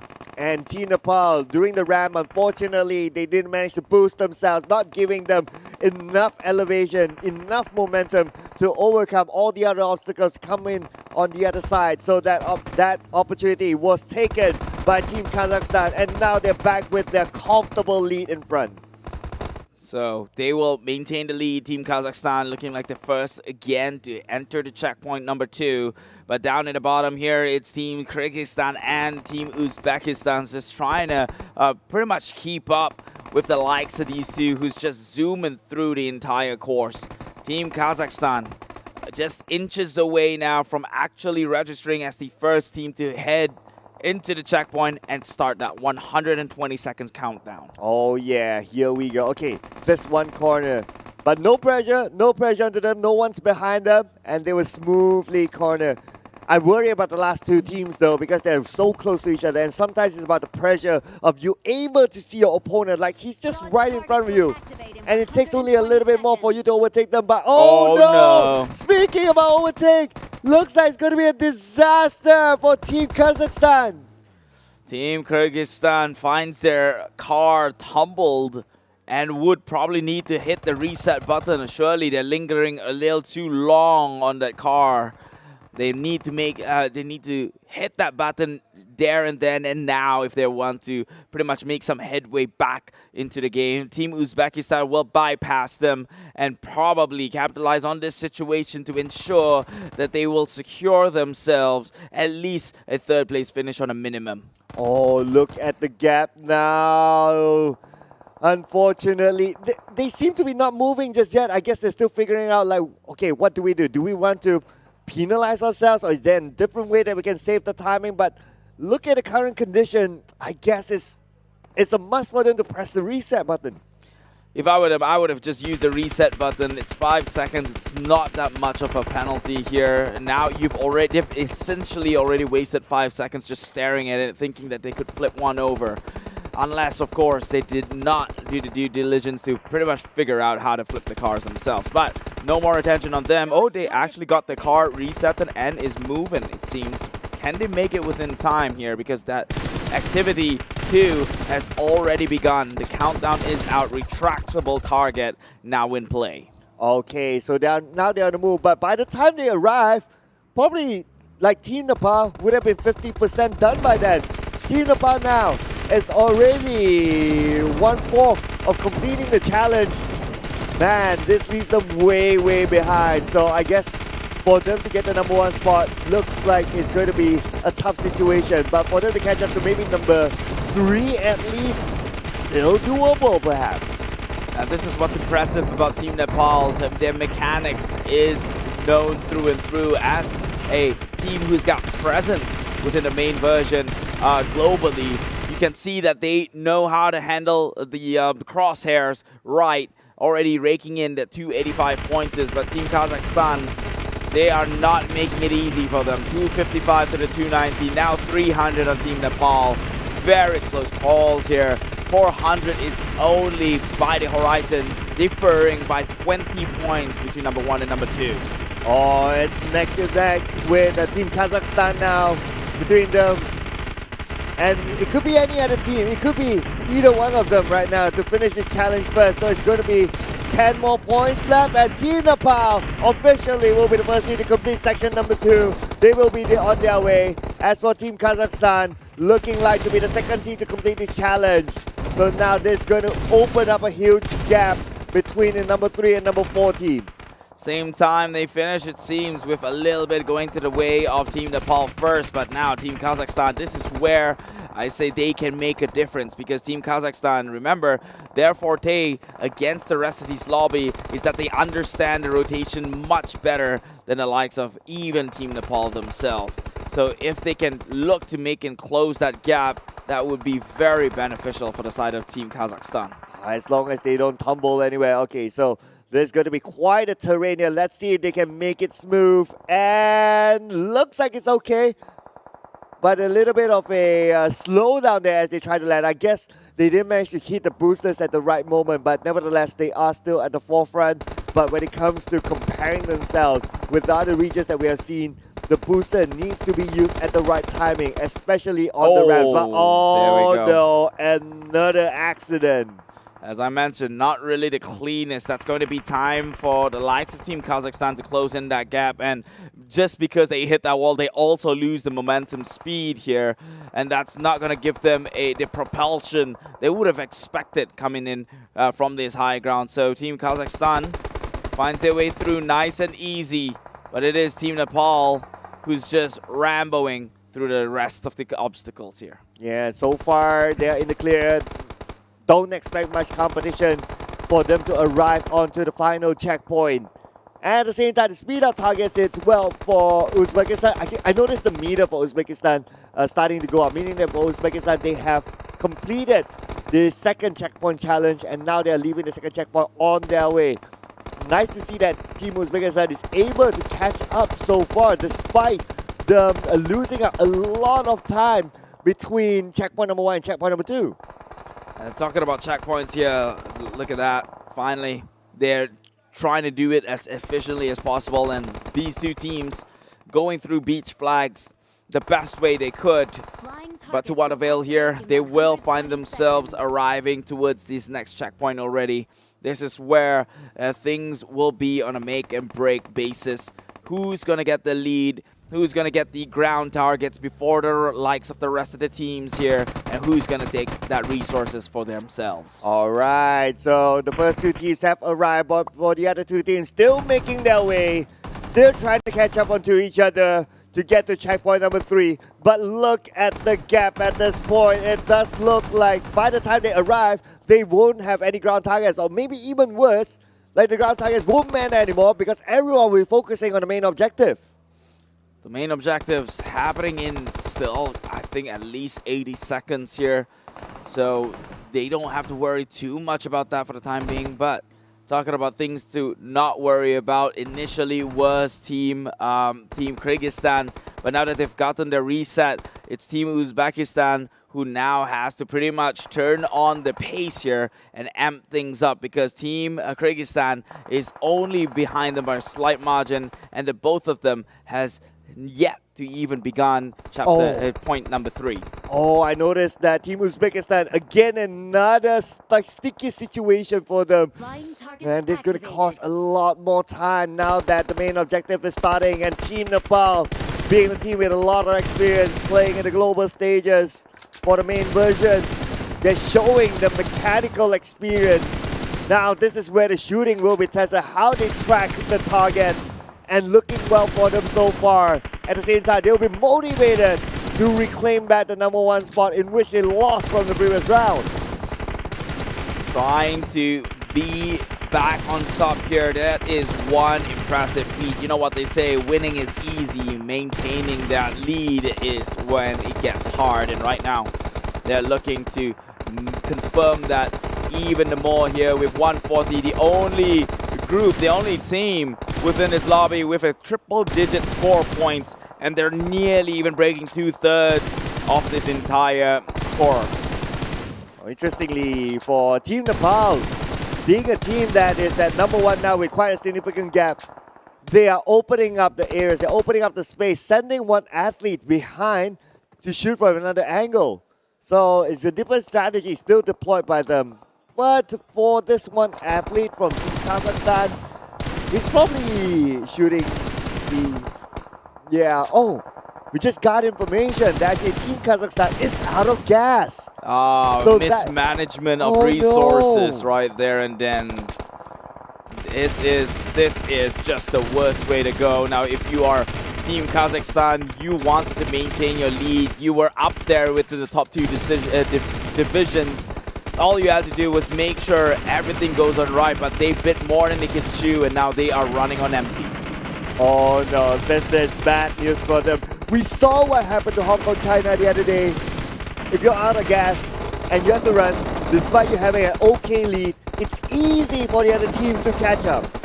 At this rate, they are only in checkpoint 3 here, and they ran out of gas, which means it's a long run, by the way, on the way to the finish line here.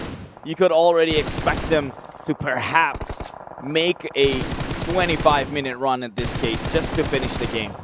Ooh, it's tough. And on top of that, they still need to complete this challenge.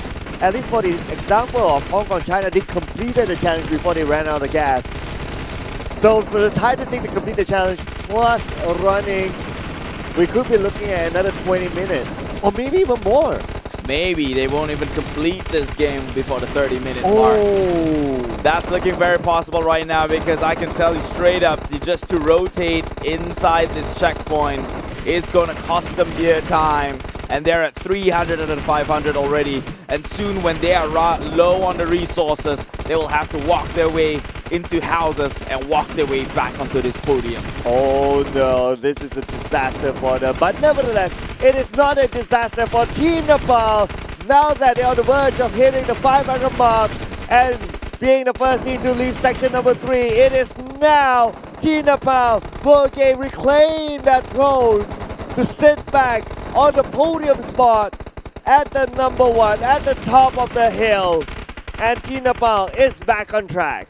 And they're reclaiming it in style, in absolute style here, because they were up against a team who was neck and neck with them. Now, Team Nepal was denied and had a last place finish previously, but this is one way to pretty much elevate themselves and assert their dominance within the map. Now, nobody has the upper advantage. The lead has been neutralized due to the mismanagement of resources. And who needs speed up targets if you're Team Nepal? Only 21 as of the last stat that we saw. It's half of like Team Kazakhstan.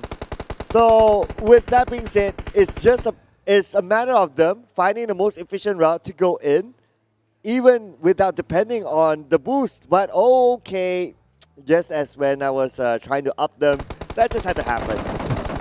And this is the craziest thing, right? Because if Team Kazakhstan just played just managed things a bit more resourcefully, at best they end up in second place, which would still put them in the lead. Because remember, Team Nepal finished last in the previous round, so they took higher time than a second place finish.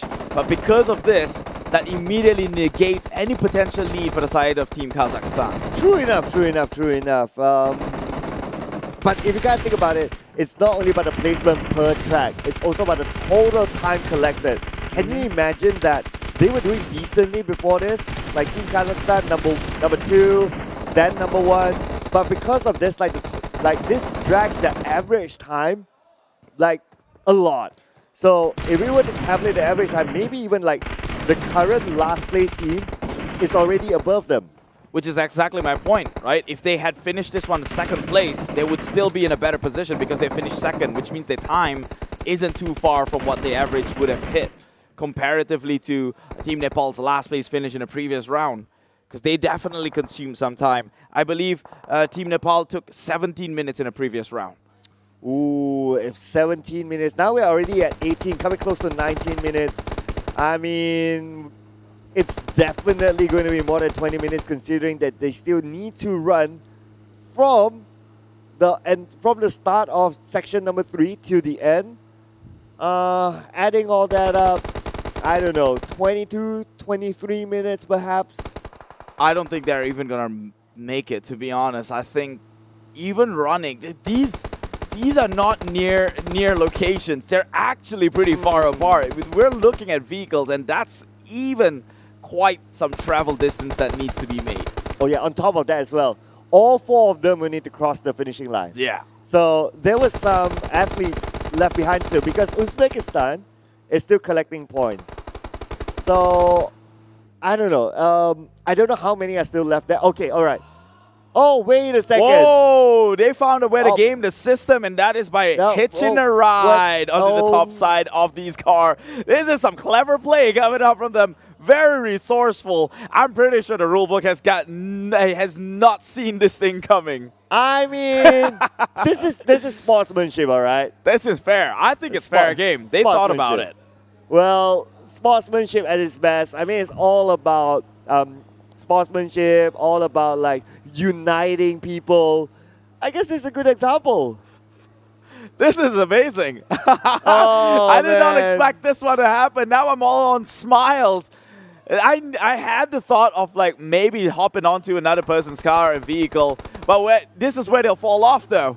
Oh, it's an entire jump. Would they? They do! Oh, they do! But at least they got half the journey covered. It's confirmed there is no fall damage, and it's still fair game. I don't think they should be penalized for this. Because number one, I'm pretty sure the rulebook didn't see this one coming. Number two, they still have members who fell off from the car, so they still cannot register legally as crossing that checkpoint. True, because you need to have all 4 of them exactly. there. So there's no foul here, I feel. All right. So, are we going to see the first maximizing of time? Like 30 minutes gone. Like, does it take them 9 minutes to run to the finish line? Potentially, I think. Look at the map. All that distance, and they're still there. They're just left the checkpoint. They just only left the checkpoint because this one member wasn't on that car ride. Yeah. So they literally just left the checkpoint here. And to put that into perspective and scale, they're not going to make it within 9 minutes. Oh, I mean, if it's a 30-minute thing, it's going to be the first time. This is going to be it. I mean, that does not include penalty and foul. Yeah, let's put that aside, yeah. My, oh my. I mean, I think at this point, like while they run, they can start to discuss what they want to have for lunch. You know, hey, what do you want to do tonight? Unfortunately, they just ate, so probably they're not even having that discussion right now. It's just awkward across the board here, across the comms team. I I am absolutely lost for words right now. But this is also a learning, right? Like, the management of fuel for the vehicle is very important. And just for the benefit of our audience as well, every time they use the speed up targets, it actually consumes more fuel. So it's not a free pass. So they need to kind of like make that micro calculation to figure out like how many speed up targets can we afford versus how much fuel we have. Yeah, clearly they didn't put that one into factor. They just wanted to boost on forward. And I don't even know why. That was... They still had to go through checkpoint 3. Even if they reach checkpoint 3 as the first, that does not confirm you to perform well in checkpoint 3 itself. You might as well walk away potentially second place. True. Actually, they were doing pretty okay. Yeah, pretty okay. But I don't know. Maybe, is it the driver forgot his role? Because can you imagine, like, the driver is only that one person. Like, all the others will be like busy shooting stuff, scouring for ammo and all that. So the driver just forgot. No one is there to actually remind him because everyone's busy doing their own thing. Then that is the driver's problem because... I mean, I'm just theorizing. Yeah, right? because you shouldn't need to be reminded, get your head in the game, right? So all 3 members has crossed the line, but because this one member is here, that's still fair game. And, oh man, there's no way you're gaming the system. Already 23 minutes, going to 24, and look at where he is in that minimap. Barely even made a descent forward. He's not even halfway through. Someone get in a skateboard at least. Get in a skateboard, guys. I mean, he needs it. He'll be tired by the end of the run. This is like an entire marathon. The question is this. Right. Are there beach flags in between? Oh. If there are, then he has to abide by the entire course as well, and he can't take a displacement shortcut. True. I'm trying to think, right? I think, as far as I remember, I think there are no beach flags like towards the end, if I'm not mistaken. So, but you're right. If there is, then, well, you still need to go through like all around and not go straight. But okay, at least now, I think this is the answer, right? Like, there's no beach flag. Oh. So all he needs to do is just run straight to the finish line. His teammates are like just shooting and just like, dude, why are you doing this? Dude, we're all waiting for you, dude. Wait, so... Okay, so I was mistaken. All right. The minimap isn't representative of where they are. It's where their vehicles are at. Ah, yes. So why is there a blue vehicle also in checkpoint 3? Well, I guess we'll find it out later. Don't ask, don't tell, they say. Yeah. But he's made it here. What an absolute champ. 25th minute. He didn't give up. Playing Rocky as well, doing the air punches. And celebrated with an honorable shot to the skies here. Well, I have a good news for Team Kazakhstan. It's not a 30-minute game for them. But at the same time, I mean, they put up a show. There's nothing I could complain about. But remember, we are at the qualifying stage, which means one team could potentially walk away eliminated, and they would hate it to beat them if they were to bow out because of this. Dude, I'm liking this side, right? Like, they're like cheering for each other. It's like giving the thumbs up. Like, hey, you know what? You know, good job, guys. Good job. You know, whatever it is. Great work, great effort. And this is the sportsmanship, right, that we look forward to, especially that this is the road to Asian Games. It's all about gathering countries or teams or communities together to have a good time. It's a good time indeed. I smiled because that really did break against the the monotony of the entire track series. I mean, we've gone through a lot, and so to have something so unique and different at display, look at that. Oh, he jumped out. He could have gone on with the rest and actually make things a wee bit faster. Because he didn't do the Superman. He didn't like lie down. Maybe if he did, he had more grip. Yeah. Oh, man. Dude. There you go. It was you. Every one of them. I really wish they walk away scathe-free because they got punished enough, right? It's no harm, no foul. They didn't cause any other team a detriment and a negative impact. So Hopefully so, but it's not my decision to decide. Here, check out the results of the overall. Team Nepal claiming back number 1 at 17 minutes 42 seconds. Kyrgyzstan in number 2 at 19, but it is the ultimate 25 minutes coming out from Team Kazakhstan. And the award for the FAW Audi Super A player goes to Kiki with a 537 score, and followed by the other Soundcast. We got Zeri, we got Shahas. They are all up here representing their own team. No overlapping of teams so far for this time around, but of course, ladies and gentlemen, that is done with track number 3. Arguably one of the most entertaining ones. Yeah, that was fun to watch, right? The possibilities of things happening. Now you start thinking what's going to happen as the repercussions of that sort of movements. I really hope nothing happens that's detrimental happens. Maybe let them off with a warning if you really have to, because ultimately nobody come out a loser in that outcome, right? The real victims here is still Team Kazakhstan because they didn't have. Now they have 25 minutes added onto their timer. But you know what? The moral of the story, they help each other, they gave thumbs up, they were cheering for each other. I mean, that is something positive that we can take from this round, right? So honestly, even as a viewer, I'm really happy to see this sort of sides. Yeah, because it's smart. It's smart play. I thought about it, but then I, did second guess that sort of decision because I'm afraid I might say things that are a little bit unpleasant. But hey, seeing the morale within the room when you look at the POV cam, everyone's all smiles. I think that it's a great way to kick off, at least for the first match here in the qualifying stage for the Central and South Asia region. And of course for all of us as well, we wouldn't know if it's mechanically possible in-game. That's true. Yeah, so it was an experiment. I think it was a total experiment. It's like, hey, and credits to whoever who thought about that, right? Like, hey, why don't we try to say, yeah, who has thought about that? And they just try and somewhat work, except for that last guy though.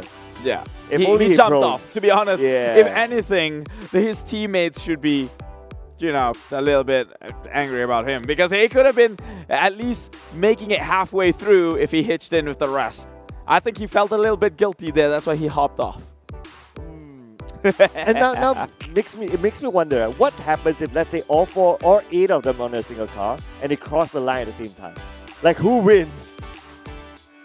That's correct. I want to know now. Now I want to know. Yeah, that actually makes sense. Like maybe the driver or whoever who's like have that little tip at the front. Yeah. I don't know, man. But if that's the case, then for sure, it will still favor the team within the car. Because look at the animation mechanics. When you're on the car, you get dragged back. You were still sticking by an invisible line, but I'm sure they're going to register the entry of the drivers themselves first. Okay. Very logical answer. I like that. We like to make logic out of things, ladies and gentlemen. But speaking about logic, it is logical for us to get onto track number 4. So as you've seen earlier on, it's the explanation. It's going to be the same checkpoints. It's just that it's a slightly different route. So it's more of the route that the teams will need to adapt to. Well, technically checkpoints as well, because it's a different compound just with the same objective. Yeah, but for this specific region of Central and South Asia, huge emphasis in the rotations.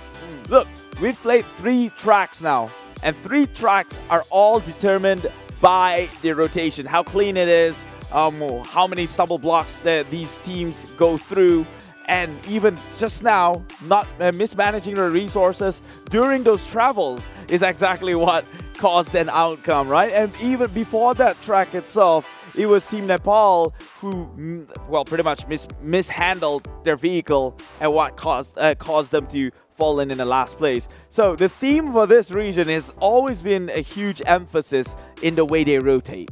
Yeah, other than that, when it comes to the checkpoint, they do okay. Neck to neck. Yeah, neck to neck. All 3 teams. Yeah, totally agree with that. I think for any of the coaches or the management team who wants to go back to the drawing board later tonight and just rework their stuff in preparation for the finals, that is something that they'll be definitely looking forward to. And I guess to a certain extent, it is doable on their own as well, because if they don't want to use this game version to practice, they can also use the regular game version, get into the training ground and also practice like driving through slopes and all that. That's correct.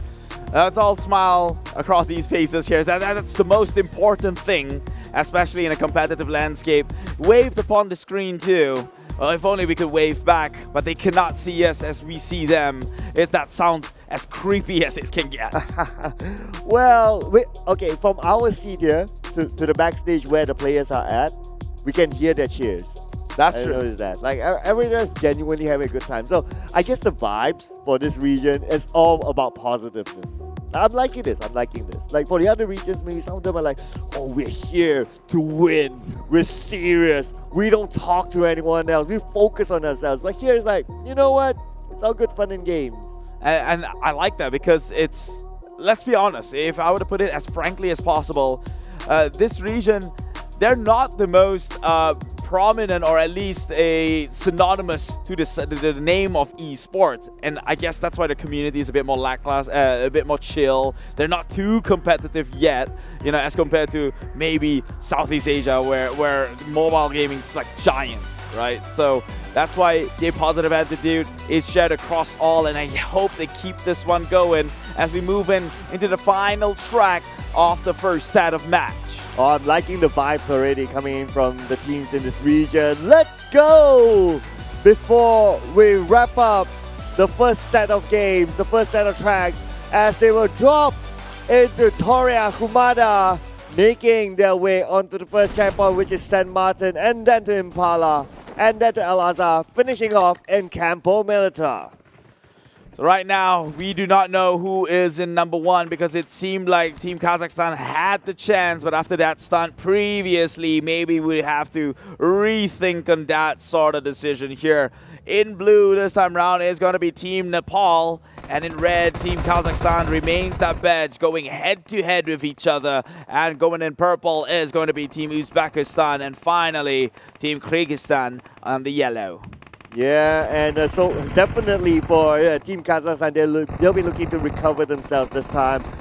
So far, a decent start for all of them. Everyone's really close to each other, but like what you said, for this region, it's all about the driving. That's the main differentiator now as compared to the other regions.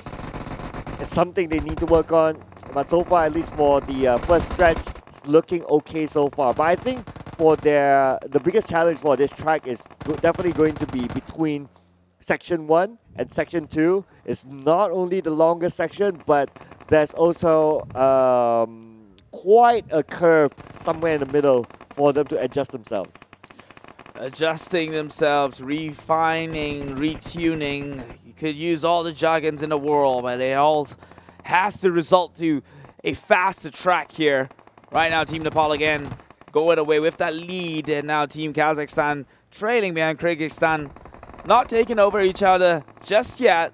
However, now that the gradients is in play, I feel a mistake is bound to happen to one of these teams. Ooh, okay, you don't say.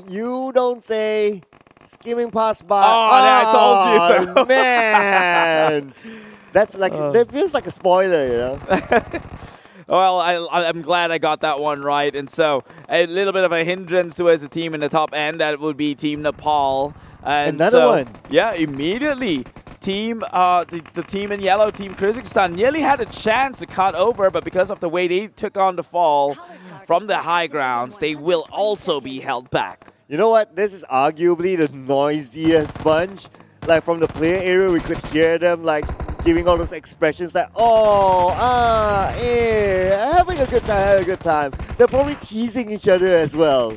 Yeah, that happens very often here. In case you've never been to an esports event before, so the player booth will be right next to each other. So every cheers and frustrations is shared across the entire hall here.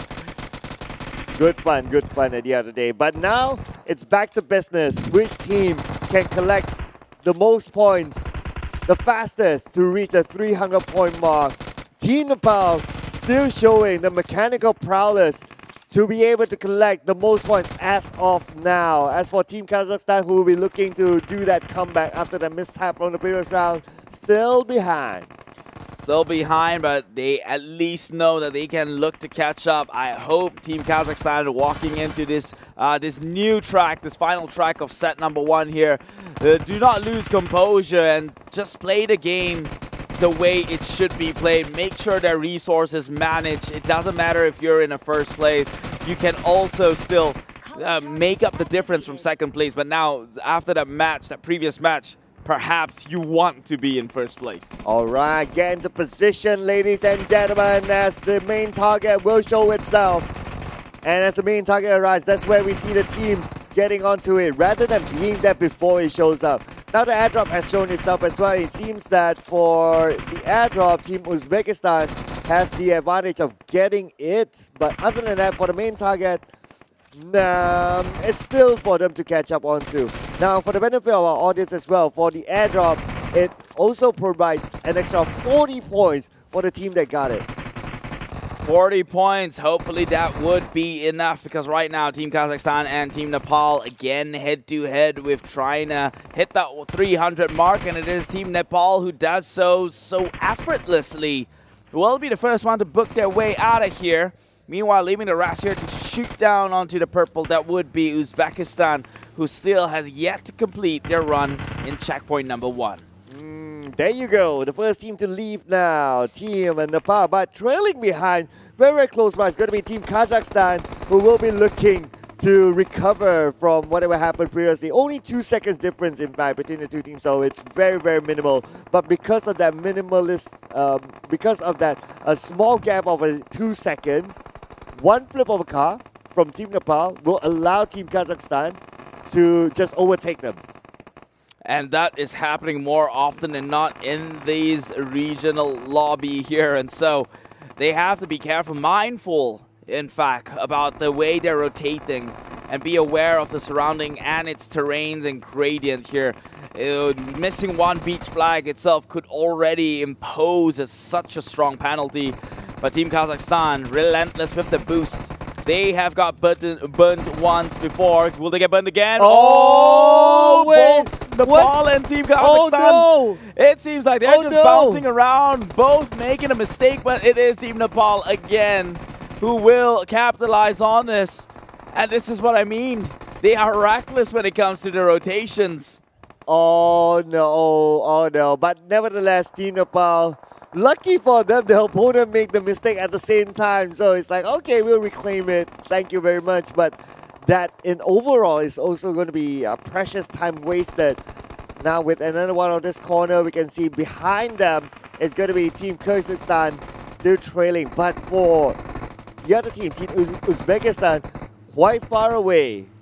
They are now within the trees. Both of them get out unscathed here, but it is Team Nepal who took the more efficient rotation. I do see Team Kazakhstan who had to cross in a little bit, but that boost right there probably gave Team Kazakhstan a little bit of a lead. No, still goes to the side of Nepal. They're taking 2 different entrants into this checkpoint. Okay, here we go. The first team to arrive. Well, wait a second. Is there an overtake there? Team Kazakhstan? Okay, no, it's probably not. But nevertheless, it's going to be Team Uzbekistan still making their way through. But another accident there onto the beach flag. It's just happening all over the map, like all 4 tracks. It's so frequent here that I like it. It makes the drive even more interesting, but for their sake, I really do hope that they tune things down a little bit more, make things a little bit more cleaner to play around, but worry about that some other time.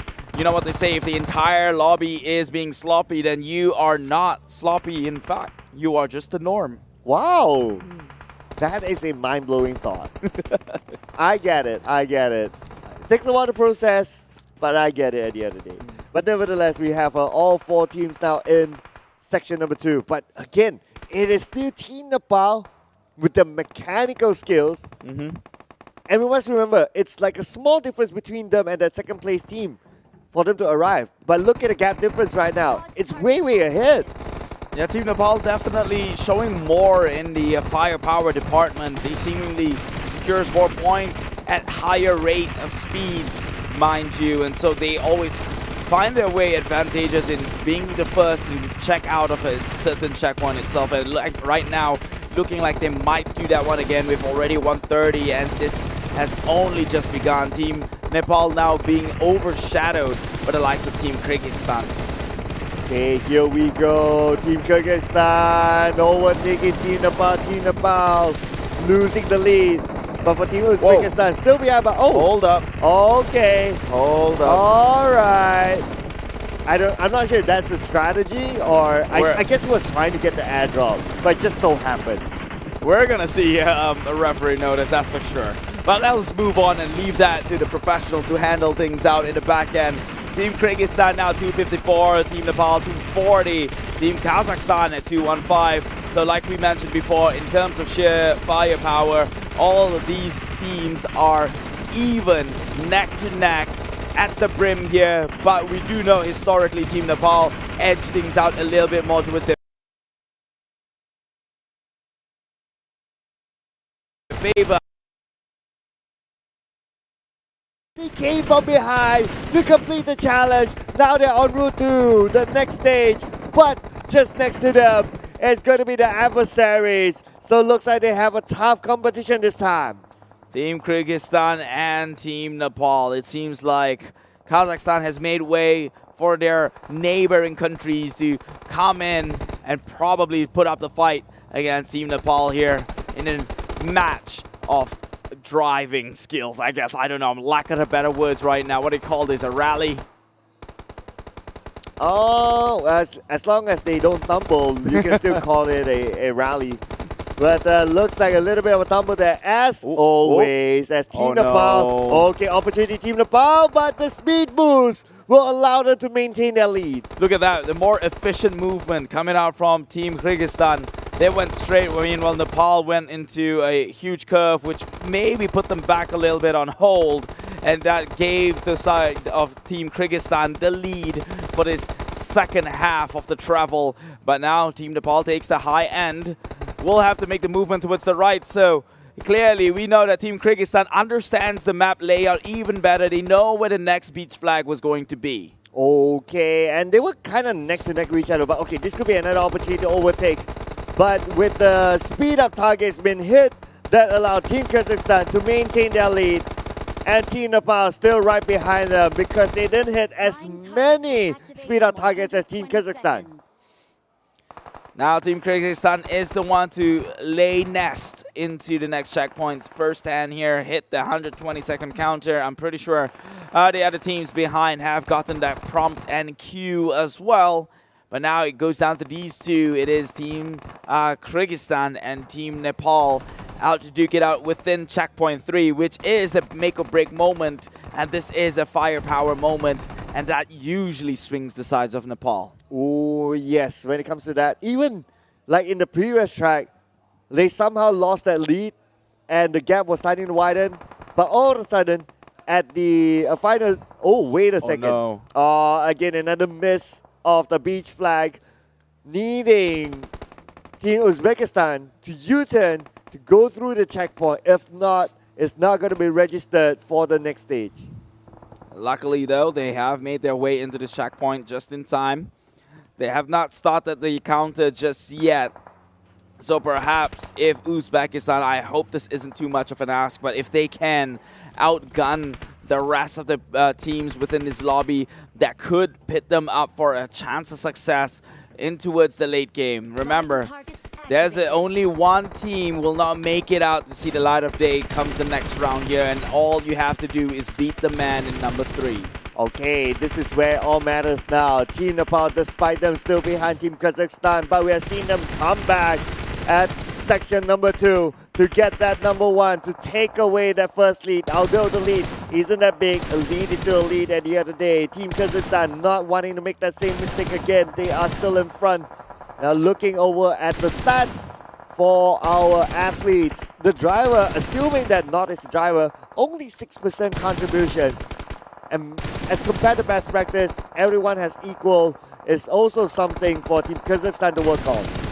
And potentially this could be that one checkpoint where some of those stats even out here because they need all the help they can get. And Team Nepal similarly reflecting that, but it is Team Kyrgyzstan who seems to get a better hang of this checkpoint 3. Already 240, looking to breach in the 250 mark. That is the halfway, 50% through in the objective completion.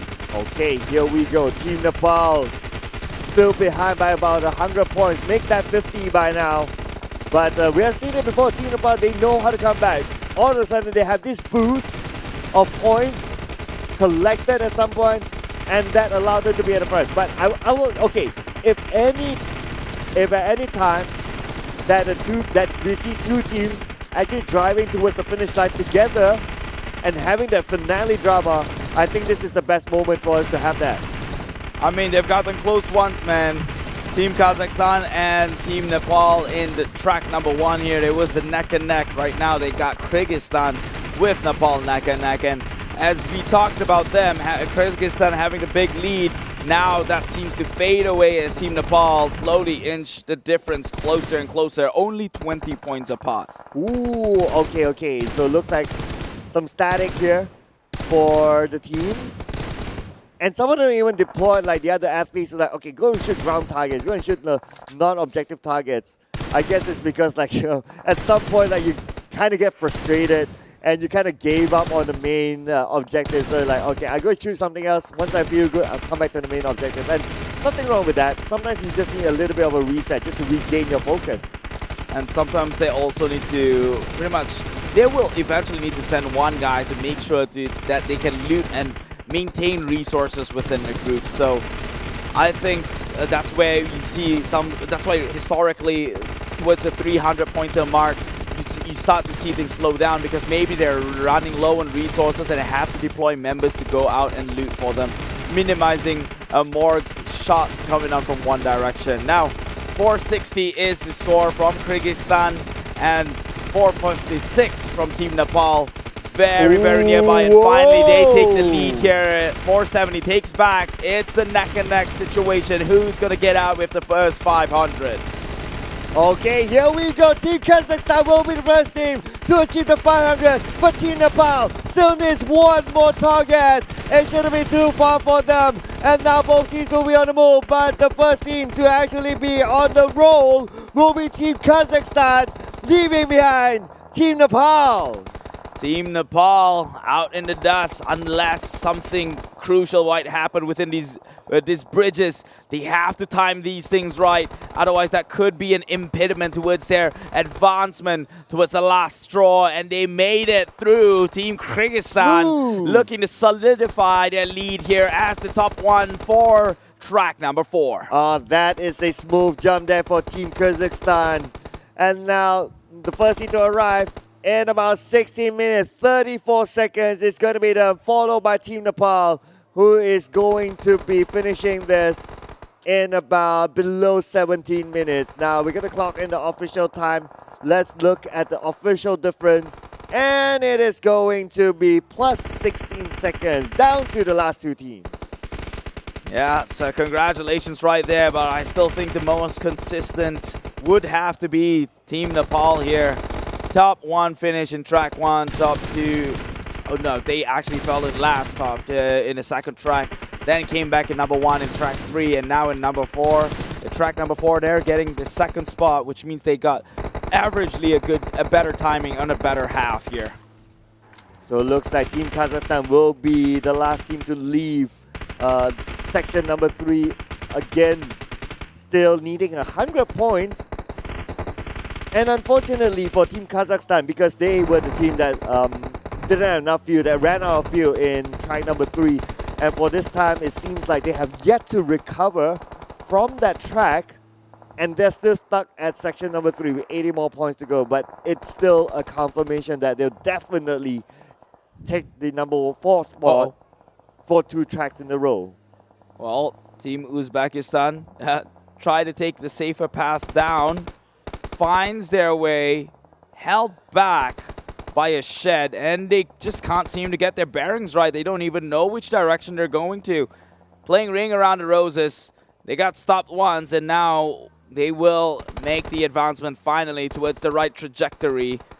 Destination checkered flags. Yeah, not taking the risk of attempting to jump over there, because like yesterday, I believe yesterday was the time that we saw a team attempt to jump. But because they got stuck there, they had to, number 1, either reset, or number 2, they had to like fall down and follow the below route. And that And maybe in their mind, it's like, oh, if that happens to them, that will allow Team Kazakhstan to actually catch up. And that's not going to be the case that they want to do. So you might as well, like, you know what, we're already at third place anyway. Let's take the lesser risk route and just finish the track. Finish the track. That is the simple objective of this game. Unfortunately, this game is not so simple. In just the past 3 days, we've uncovered so many nuances within the mechanics. That right there could have been detrimental too, but no worries. They are already towards the last place here. They make it onto the last jump, but then fell in short when it comes to the petrol station. All that effort trying to be flawless, and in the end, will trip and fall eventually here for Team Kazakhstan. And that's probably what goes through the minds of Team Uzbekistan. It's like, okay, it's flashy, but we don't want that to happen. We might as well do something not so flashy and make it a smooth ride towards the end. So that is it, ladies and gentlemen. So number 1 goes to Team Kazakhstan, number 2, Team Nepal, number 3, Team Uzbekistan, and number 4 goes to Team Kazakhstan. Really good stuff coming up here. Consistency across Team Nepal. Really looking like they might just come out on top. I think this is the first time too that Team Kazakhstan got themselves the top 1 finish. And so they might be close within the top 3 positions. But after that poor performance from Team Kazakhstan due to the mismanagement of resources, plus this one over here, which they got yet again back-to-back last place and a lot of delays within the time frame, I'm not even sure if Team Kazakhstan could call themselves safe despite a top 1 and a top 2 finish. I guess that's the excitement for this group, right? It's like, after 4 games, there's still no clear direction of who might be eliminated. Like, we keep swapping around. But anyway, clear direction of who might be eliminated. Like, we keep swapping around. But anyways, you're going to check out the highlight thanks to iCrew. This is the Central Asia and South Asia region. But I think that one team who, at least as of now, looking good to move on to next. I want to say Nepal, but they had a 4th place finish once. So now I'm rethinking again. I would still say Nepal because how Nepal ended their 4th place, they still completed. They were just not as fast as the rest. True. Meanwhile, the rest were really prolonging that last place finish itself. So potentially still there, and plus they've got consistent top 2 finishes. Right now, take a look at the results. It is Team Kyrgyzstan here first with 16 minutes 34, clocking in 39 speed-ups being taken on their side. Yeah, and of course we have to award the FAW Audi Super A player. And a fact from Kazakhstan will be the highest top scorer with 444, followed by, again, Vicky, and there is Ferno and Southcash. So all these players are the top players for their respective teams, as we can see here. Well, the boys bringing the points, basically. They're bringing the points, they're bringing the heat, and man, that was an eventful, I guess, towards the end, it was an eventful set number 1. Especially with Team Kazakhstan. I don't want to be that kind of guy who's actually enjoying the sorrow of others. But man, that right there breaks monotone. It's good for me. It's still entertaining. And everyone smiles. So I think it's safe to say that we're allowed to smile too. Yes, of course. And I'm sure the players are having a good time as well. From here, well, you guys at home might not be able to hear it, but from our seat, we're able to listen to their cheers. But here it is. Okay, the standings. Okay, this is the answer for our question early on. So Team Nepal is at number 1 with a 3-minute gap with Team Kazakhstan, followed by Team Uzbekistan, 5-minute gap. And then you have Team Kazakhstan with a 3-minute gap. So I wouldn't say safe to say that Team Nepal will go through because we have 4 more tracks to go. So it could still swap, but it's definitely closer between number 2, number 3, and number 4. Yeah, and so because Team Kazakhstan, despite having a 2 good start here, because of the 2 bad finishes that they had, unfortunately will have to make way for even the likes of Team Uzbekistan, who for the most part seem to be struggling throughout this entire circuit.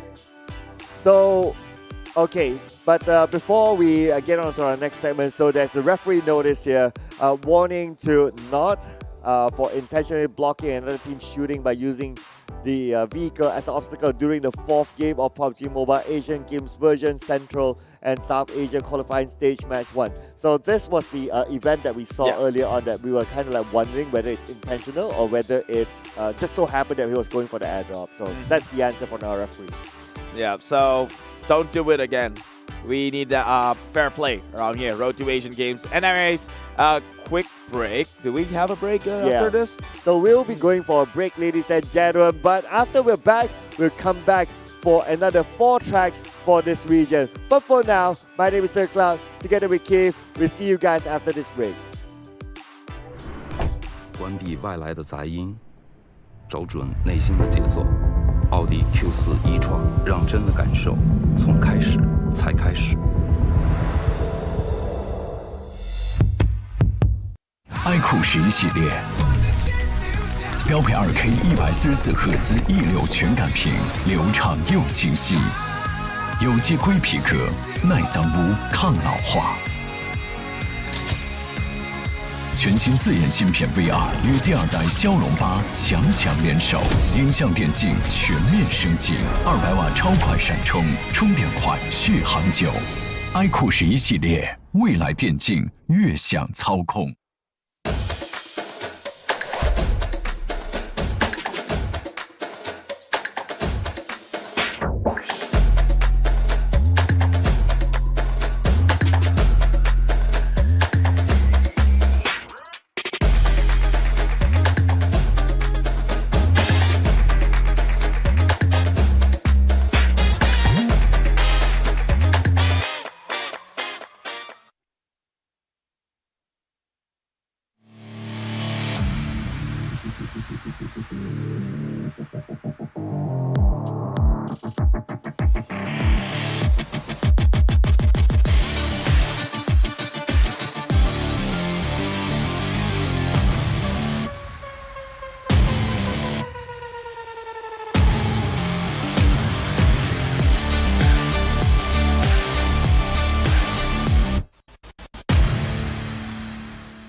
累了困了，喝东鹏特饮。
Finally, we're back for the second round in Road to Asian Games 2022 here for the qualifier stage between the Central Asia and the South Asia region. I'm Choo-Choo. I'm back here with Keith.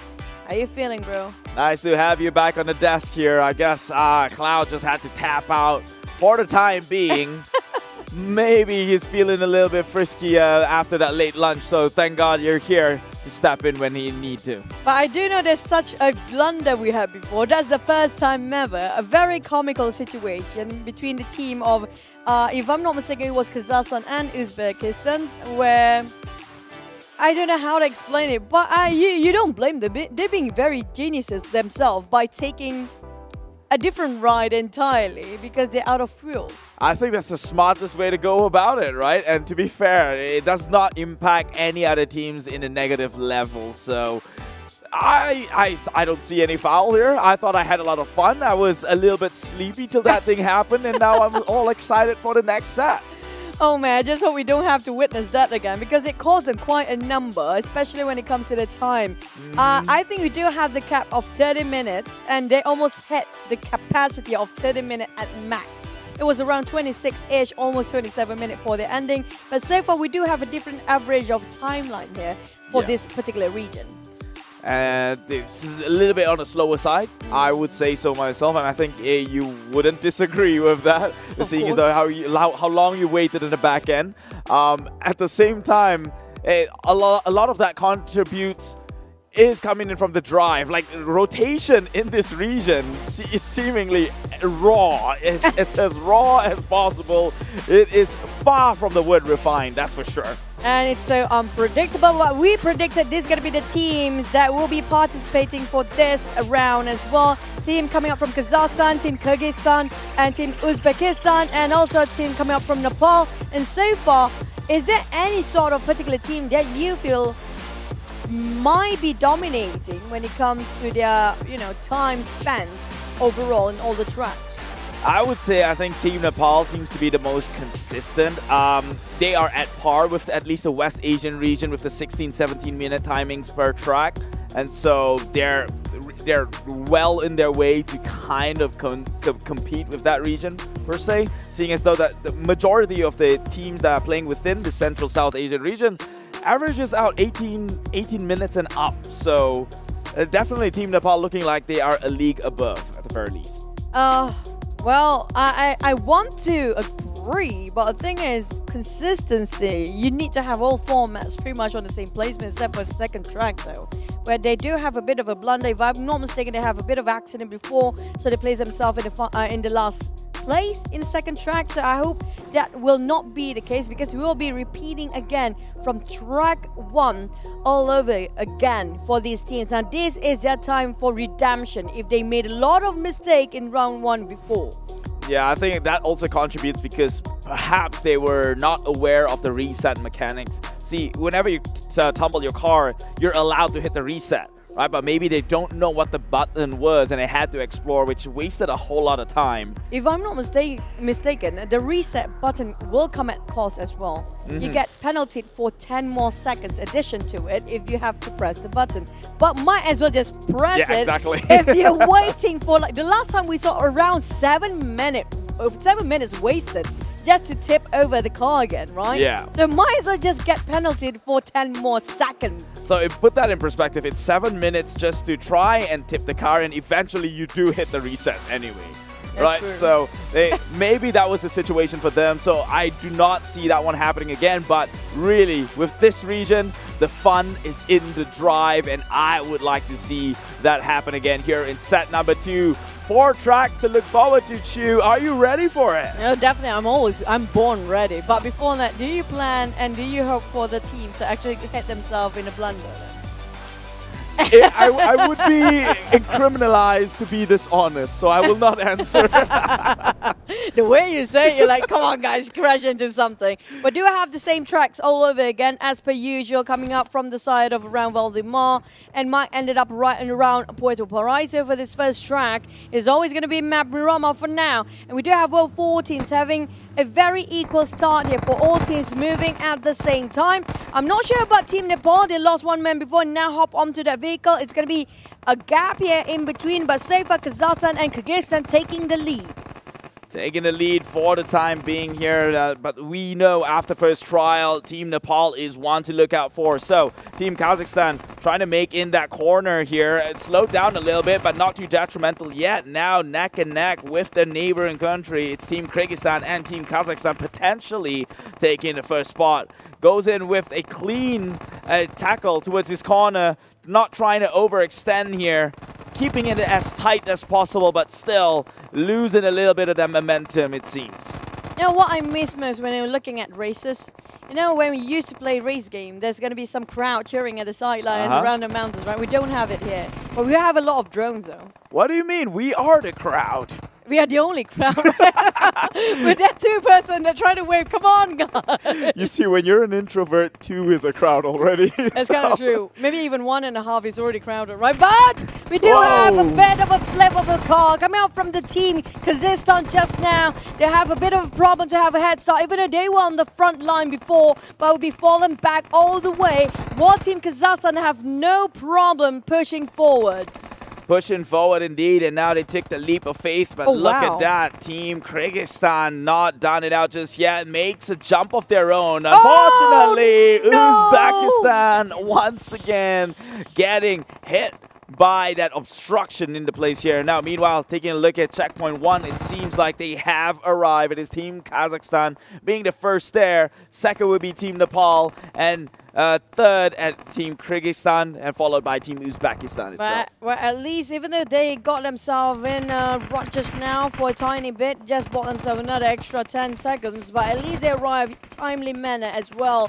But this is going to be, if you look at the standard, the highest standard we've seen before, which coming out from the region of East Asia, I think there's going to be the cap for, like, example, for the teams who want to put up one objective to the other. They have to limit themselves, maybe just maximize it 4 minutes in one objective or one checkpoint, right? Yeah. Not more than that. Then you get yourself at least, or the most, around 14 minutes at max. Yeah. And so 6 minutes is a definite burn within the entire track itself. Right, that's 6 minutes because you have to wait 120 seconds for each and one of these checkpoints. And so you have a couple of minutes left to spare here. But if you can kill 2 birds in 1 stone, actually do whatever Team China did within the East Asian region, and that is to accumulate at least 100 pointers before the activity begins. That's as efficient as you can look forward to. So 13 minutes is what we call the gold standard so far here at the PUBG Mobile Asian Games version. You can see they are trying, but Team Kazakhstan right now are leading off with almost 100 points as a start. But the thing is, I noticed it took them a longer time to jump from one checkpoint to the other. When it comes to the Central Asia and South Asia standard right now, the average time spent in one checkpoint is plus minus around 5 to 6 minutes. So it kind of the average of the 18 minutes of overall. So that adds up, right?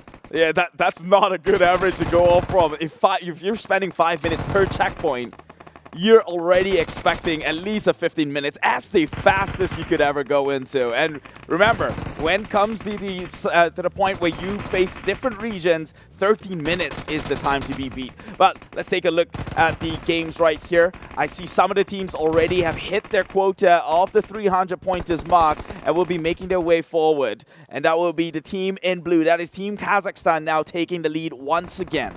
Yep, same goes for Team Kyrgyzstan. I think they are just catching up as well. But I talked about how the average of around 5 to 6 minutes. They're starting off leaving the first checkpoint around 4 minutes and 30 seconds. But the one that they really spend a lot of time in is going to be the final checkpoint. So far, when it comes to the first checkpoint, a lot of teams kind of in the good average of per checkpoint, which is going to be 4 minutes and around extra 30 seconds. But if you're actually taking longer time than that, there's something wrong with the entire team.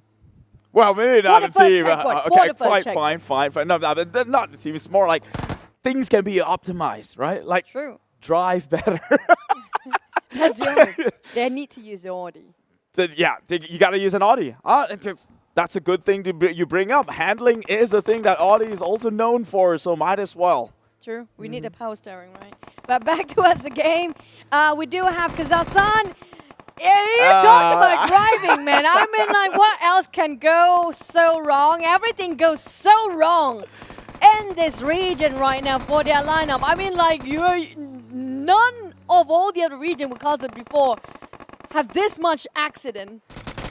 Which is like in one track. Which is exactly why I say in this region, it's all about the drive. That is the make or break situation, because firepower, you're going to see them even across the board, at least for the top 3 teams that would eventually seed out. But it's the driving that makes a difference here in terms of who is going to be the #1 spot. Targets will activate in 120 I mean, like, if it's minor accident, like you slightly bump into it, just shifting your gear a bit longer, that's pretty much normal.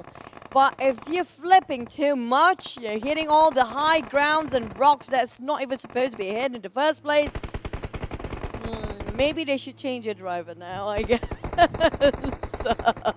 It's kind of hard to see all the other regions have this much accident so far. And so far, this is hitting another record. They do have another record holder, but it's going to be the one that having too much accident. Well, but honestly, that makes the driving portion of the game so much more interesting, right? True. Because if you're flawless on a drive, then everyone's pathway is going to be pretty much the same if you're optimized and efficientized. But because they're so raw and unrefined, there's so much curveballs to look forward to, and sometimes it brings you to a giggle. Not just a giggle, it's just breaking. You know, the other Chinese castles on the other side, after that happened in the one that actually running out of fuel and just happened to be taking a crap over another team's car, they can't even talk after that. They were just laughing all the way. So, I mean, like, at least you guys still have your mind still sane for now.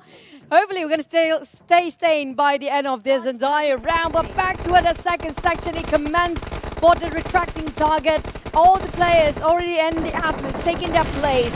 And so far, I see a lot of a case here that some athletes, their points been stolen away by a different team in the very last minute. Because if you notice very closely, the moment the target being hit up and exploded, you can see a bit of the smoke color of the team that managed to secure those targets. So if it's not the team color that's aiming for it, then they will be devastated because they'll be aiming so much for it. But the last hit being stolen away by a different team. In the end of the day, this challenge right here is your standard traditional pop the weasel, right? You have to knock on the weasel while it's out before anyone else does. And that's exactly what is making this challenge very difficult. Every one of these teams are looking out to get the same exact target. Now, I've seen Team China, who has a strategy to pretty much segregate this entire firing range into quadrants and have each one member look out for it. But at the same time, if everyone else is doing the same thing, you still have an average of about 3 different players besides you aiming at the same quadrant. That's kind of true. That's kind of true. It's how they want to segregate themselves. Maybe even try to find some ground target while waiting for it. Because if not, you'll be snatching it between... Maybe even your own team is having the same target as you are. And that's going to be a waste of time. So back to the side of Kazakhstan. Right now, they're hitting the target. I still have to say that they are within the goal standard limit of each station or each checkpoint. Right now, they're just leaving slightly over almost a minute. It's supposed like the goal standard is around 8 minutes, but at least it's still in the good standard of it. And if they can finish off within maybe less than 14 minutes, I think that's the best play coming up from Team Kazakhstan by far for this entire region. If they finish in about maybe 14 minutes, that is impressive for this region. That's considered very fast because you're already faster than a West Asian region average in general. I mean, like by data, it was supposed to be, we definitely know it's deliverable for these guys, doable, and it's not something impossible. But it's all about their driving skills, I have to agree. If they happen to be stumbled down, well, that's usually the case. There we go. Let's go. Team Kazakhstan always in the lead, but always stumbling forward. Oh, man. This is a very raw and unrefined. I like it. I like no rules. They don't play by the rules. They play their own game here. It's like super rough. Speaking of refined, right? There's no finessing it anymore. It's just everything just going rough for them. At least we're having a good time watching this match right now because there's so many unusual bumps. I'm confused here. I'm not even going to joke about it anymore. But this guy's just, at least they're really having this tenacity to keep it going. And now such resilient players. I have a lot of respect for these guys. I was just telling Sir Cloud, right? Like, if the entire region drives like a madman, then it's normal. Nobody has an advantage in the rotation. Yeah. I mean, like a standard. You have to put out a standard, and they are doing standards. They even left a player. Where's the entire vehicle gone?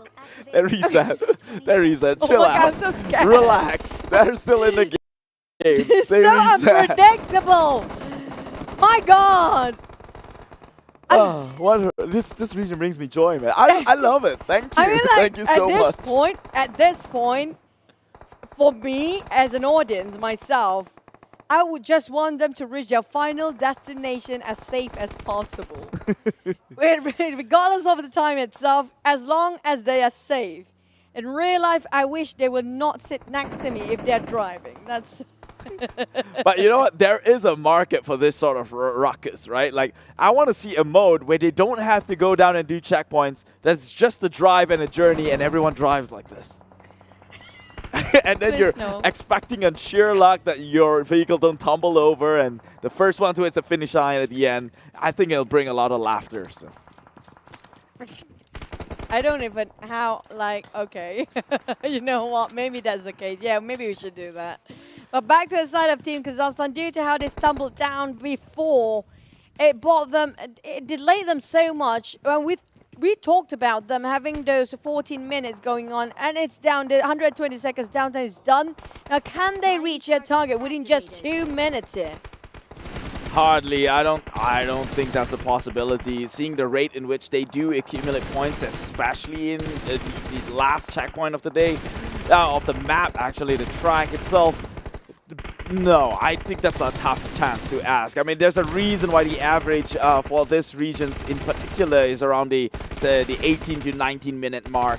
And I mean, there's numerous different factors, but that driving is definitely one of them. Honestly, I feel like driving, if they actually do polish up their driving, that actually can shave off the extra 3 minutes. You think Not it's even kidding.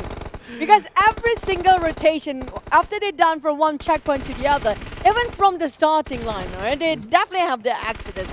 How many tracks? We have 4 sections, including all the road, right? The journey of it, we have 4. So if each of the section, they happen to be stumbled down, that's going to be extra 20 seconds to 30 seconds.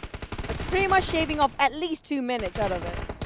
Come on, you got to give them a break. I don't think it was a 30 seconds halt. Is it? Was it really 30? Okay. Don't try them. You don't want to see it. But anyways, they are doing pretty well right now. Team Kazakhstan here, 240 in the scores accumulated here. Already in the 13-minute pointers. Now, just to put it in perspective, usually at this time, the teams from East Asia would have completed their match already. And they're barely even halfway through. Only Team Kazakhstan has got 250 here. So we're definitely in a different set of games with a different set of understanding, but it's a fun one. I love watching this game. I'm sorry, guys, we keep comparing, but we already have our gold standard here. I mean, like, if these teams actually do go first during those days, then our standard would be very different, right? But correct. We do have the best of the best, and we do see the golden standard now, the least amount of time required. And so far, the record's still holding on 10 minutes, nobody breaking it. So we kind of found a conclusion behind that. 10 minutes is pretty much impossible. You cannot do it in this mode. But how did they actually do holding the record during the qualifiers within 10 minutes? So it turns out during the qualifiers, it's a different format because it's a time-based format where you're in that lobby by yourself. So you don't have teams stealing your targets as you do right now. Kind of makes sense. So I guess standard goal and record right now is around what? 11? 12. It's still 12. Okay, 12. So, we're definitely not hitting the new record, so I'm just going to put it aside for now. But another record will be, can they be the longest one? Oh, they're already there? on average. They're already there on average. But there is one record that this region has achieved. They are the most entertaining one to watch. I agree. I've never had this many smiles casting 8 tracks. Because you don't have expectations anymore. Plus, it's so unexpected to have those kind of trips being, you know, tipped down in very unusual spots where nobody actually hit that. But they are the one that actually have those problems. It's unpredictability, even, and it's always, look at it across the scoreboards, right? They're always neck and neck, but the difference really comes in the driving. Yeah, so that one always gives me smiles. And right now, Team Kazakhstan, after 2 bad games in a previous set here, looking to set themselves up for more success with a top 1 finish. Now, surprisingly, Team Kazakhstan actually got the top 1 finish for the first track of the first set, and then I believe they fell down a little bit on the second set at second place. You don't say it now. They're on the way to finish line. No, I'm saying it was they're actually good on average. True. Track 3 was a phenom. Okay, they ran out of gas. That was on them. But track 4, no, I don't know what track 1. happened. We're talking about track 1, where they did have a last-minute accident when Team Nepal overtook them and placed themselves first. So that's why I said don't mention it until it happened, because it will happen. I have a feeling it will. Even though I have a bad feeling about it, but I just want to stay as positive as possible right now. But at least they're having a flashy ending and nothing bad happened, and we're super happy. With 16 minutes and around 40 seconds, they finish off their first track, 39 seconds to be exact, for Team Kazakhstan. Congratulations, Team Kazakhstan, looking like they're one way forward into recovery here, coming in at second place. This is unheard of, but Team Uzbekistan now clocks in at second. Only 20 seconds difference from the top 1 finish at 17 minutes on the dot. Oh. On the side of third place, it's going to be, if I'm not mistaken, Team Nepal, another 34 seconds plus down there. It's going to be 17 minutes and 14 seconds. But Team Kyrgyzstan, that's an unusual route just now. Coming in maybe a minute later than the rest. A minute later, but hey, they made it back in one piece, and I think that's something to celebrate off, especially coming in from such a raw, unrefined driving skills here. So, very raw. Hey, you know what they say, when you're raw, that means you can be polished, and that's a positive thing. Ooh, that's true, that's true. Room for improvements. Yeah, if only, honestly speaking, right, they can shave off so many minutes if they don't bump into something. It's not once, it's not twice, it's more than that for one single track. It's whenever we're talking about it, it happens. Is it us then? No, of course not. We're calling out what it is. They just so happen to be so they're unpredictable, but the crash or something wrong is about to happen during the drive is very predictable. If you get my drift, I know something's going to happen, but I don't know how it's going to happen. That's kind of true. Even our audience having trouble to keep things straight here. But what else can we say? Except for their driving skills. I mean, because I see Kazakhstan, like you mentioned, they are so raw, can be polished and refined on so many angles. Oh my goodness. One after another. Nobody ever did that, but they managed to do it. That's the highlight. All the car scenes were the highlights so far. Ah, I love this. I love this. Thank you, Aiku, for the very remarkable highlight right there. The accidents. But congratulations to Team Kazakhstan with 16 minutes, 39 seconds. We definitely feel like they can still polish that up. But as placing last, it's going to be Team Kyrgyzstan with 17 minutes, 59 seconds. While Team Uzbekistan and Team Nepal placing just 14 seconds apart. But so far, when it comes to Team Kazakhstan, I noticed something. The first checkpoint, second checkpoint, they hit the golden standard. But it's just their journey to those checkpoints feels like they have to go through hell. You know you're going to say that way more often than you think. We have 3 more tracks. So think of a paraphrase so you don't sound repetitive like a broken record, because I know I've already crossed that threshold. I'm doing 2 sets. I mean, what else can we say other than the driving? Because we do know when it comes to firepower, precision, accuracy, with those shots, they're pretty darn good. It's just the time taken to go from one checkpoint to the other. The stability of their wheels is questionable. I think it's also their idea and understanding and rotation priority, right? I think for them, it's speed, speed, speed, go, go, go. And so some parts of this track does demand some sort of discipline to maybe take a cleaner corner, or some ramps are not meant to be jumped from. Like we've seen the China rotation, Team China's rotation, I think it's going to be in track number 2, where you're supposed to jump off a ramp into the side and stick onto the wall. That's the most efficient manner. But then you see a couple of teams just jumping off and flipping it and then fumbling themselves down at the bottom. They were like, why would we want to copy somebody else? We are Central Asia and South Asia. We have our way to do things. Like, this is our way. And now, do you know the way? This is the way. And that way is my way. You're having fun, right? You're having fun. Yeah, it's my way. I like it. I like it. Hey, if it wasn't about time, I would give them my stamp of approval. I would not be ashamed with that sort of representation. I'd say, hey, I walked out coolest in the room. What'd you guys do? Your cars are intact. You're impeccable. My Audi is all beaten up and scratched and character.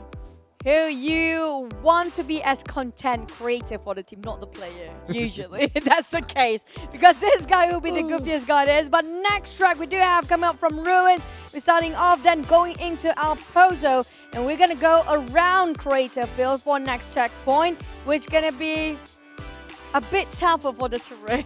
I worry for these guys. Dropping ourselves in Saint Martin for a retracting target. Crossing over Hacienda de Patron, moving up to water treatment, and a bit more up north, where we do drop ourselves in the final checkpoint, which is going to be Cruz de Vel. Then we have our finishing line around Campo Militar. Now, I want to ask you something, right? Because it's all about driving skills when it comes to this region. Which track do you think they have to have most accidents on of all the tracks? 1, 2, 3, 4. Well, I gotta think. Now, that's a good question. Okay, based on the first set. Yeah, that's a very good question. I would like to say track number 3, but at the same time, I think we were so fixated on the fact that they lost gas in the car. And so I don't remember the events that happened. If I have to, okay, so maybe track number 2, because that... Should we be worried since we're walking into track number 2 now? Exactly. I'm looking for that one platform in which they jump from. That's that one significant thing that differs a team who knows how to rotate efficiently and not, right? Because the ones I mentioned about just sticking on the walls and stuff like that, it's going to be a high leap point. So I think all our eyes on that instead of the time and the scores. Oh yeah, hell yeah. We're definitely not going to look at the scores or any of the time, and nothing really matters unless if anybody.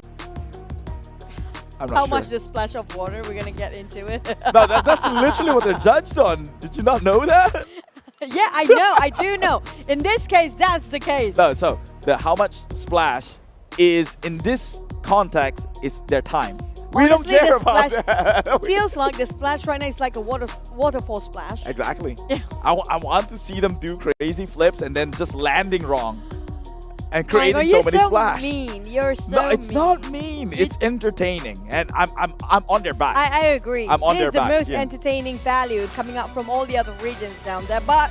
Entertaining or not, it's still a competition. We're back for South Asia and Central Asia in our second round of track number 2, the road to Asian Games, PUBG Mobile Asian Games version. But speaking of which, surprisingly, right, track 4 is supposed to be the hardest, and usually around the end of the finishing line, before you reach and touch down at the finishing line, you have these bridges. And surprising, none of the team actually have accidents during those bridges. There was just now previously, I think it was Uzbekistan. But it wasn't as much. No, it's worse. They avoid the bridge. It's worse. They avoided the bridge. They took the the pathway on the ground and then knock onto obstacles. So things are gonna get interesting from here on out. I promise you that much. You promise me. I don't know. It feels. I'm so scared to say anything, just to, you know, avoid the jinx coming out from us casters in the first place. But we do have Kyrgyzstan coming up from red. The first one going up on the front, I think it's going to be Kazakhstan possibly. And Uzbekistan taking the purple team. While there we go. Kazakhstan taking yellow. Well, not chat. Keep on going, keep on going. Let's do something fun. Let's start a counter on how many crashes we catch. Okay, let's for per team or for the entirety? For the entirety, of course. We're trying to figure out which one has which track seems to be the most imposing. Ah, there we go. That's one already. 1, 2, 3. Make it 3 almost. No, I mean it's one incident. A bit. Okay, that's one. Okay, that's one. That's two. That's two, right? That's two. That's two. And please no 3. So far, well, where is another team? Where is the last team? I can't see them even nearby. Yeah, they're still close to each other. It's two so far. It's 2 so far. It's just we're waiting for That's all we're waiting for at this point. At least they slow down around the corners, right? Okay, this is the time again, as per usual. It was 2. Oh man, we didn't see that. Yep, we kind of missed that. I think if we missed it, it means that they go actually very smoothly. No, they happen to be having bumping cars down there. Oh, okay. They made past the rocks. We gotta make things a bit more interesting for the viewers here. So you gotta have to do the play-by-play while they're actually driving. Why me?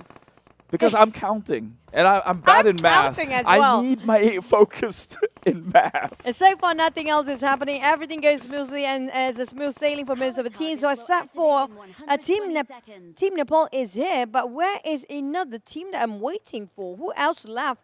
Is it Team Uzbekistan? Why are they so left behind? They're the ones who crashed. You counted their crash.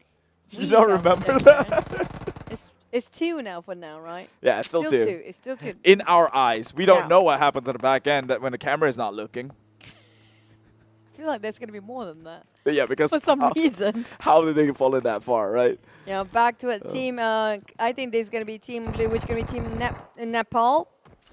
Trying to get themselves all the SMGs and the rifles as much as possible right now. Making sure they will be optimizing all their bullets, not to be wasting it. Speaking of not wasting it, they're definitely wasting it right now. Taking 2 or 3 megas to shoot down the target. Not yet. Close enough. But okay, back towards the teams. They are scattered all over the place. So far, nobody's on the vehicle, so we can stop counting for now. Don't worry.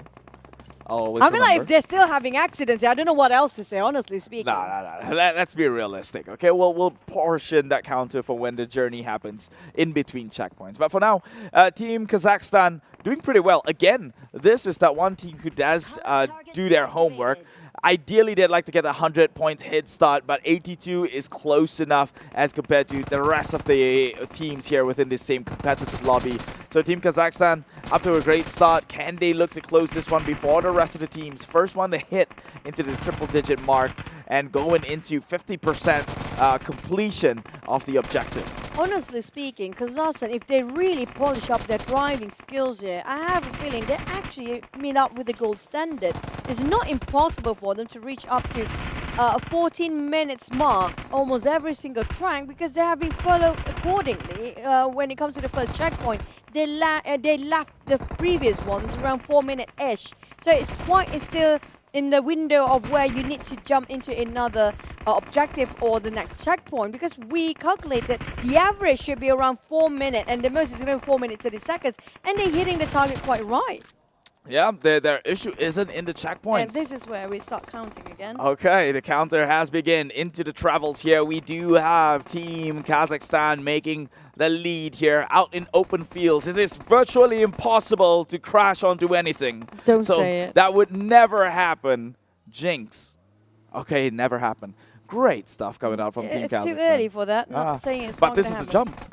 This is a jump. And look at the POV, the players. Thank you so much, IQ Level, for that POV. But This is where things get a bit dicey for this. And all the other teams, including Team Nepal, Uzbekistan and Kyrgyzstan, already leaving off the vicinity of the second checkpoint. But can they make it down? Yes, they come off to the side and stick to the wall. See, this is what I mean. This was the China rotation, the most efficient and optimized rotation. Easy way down, and you don't lose momentum from the process. Now let's take a look at the rest of the teams trying to get through the same obstacle. Can they actually do the same? If they can actually do that, I mean, like, by the end of track 3 and 4, I have a feeling they will improve so much. Nope, they're going against it. Oh, they're going against it. More 3, and that's gonna be number 3 as well. And another they got one. stuck. Whee! Okay, they land fine. They land okay, so it's 3 for now. It's 3 for now, not too much. It's pretty okay. But the most, definitely, of all the other regions.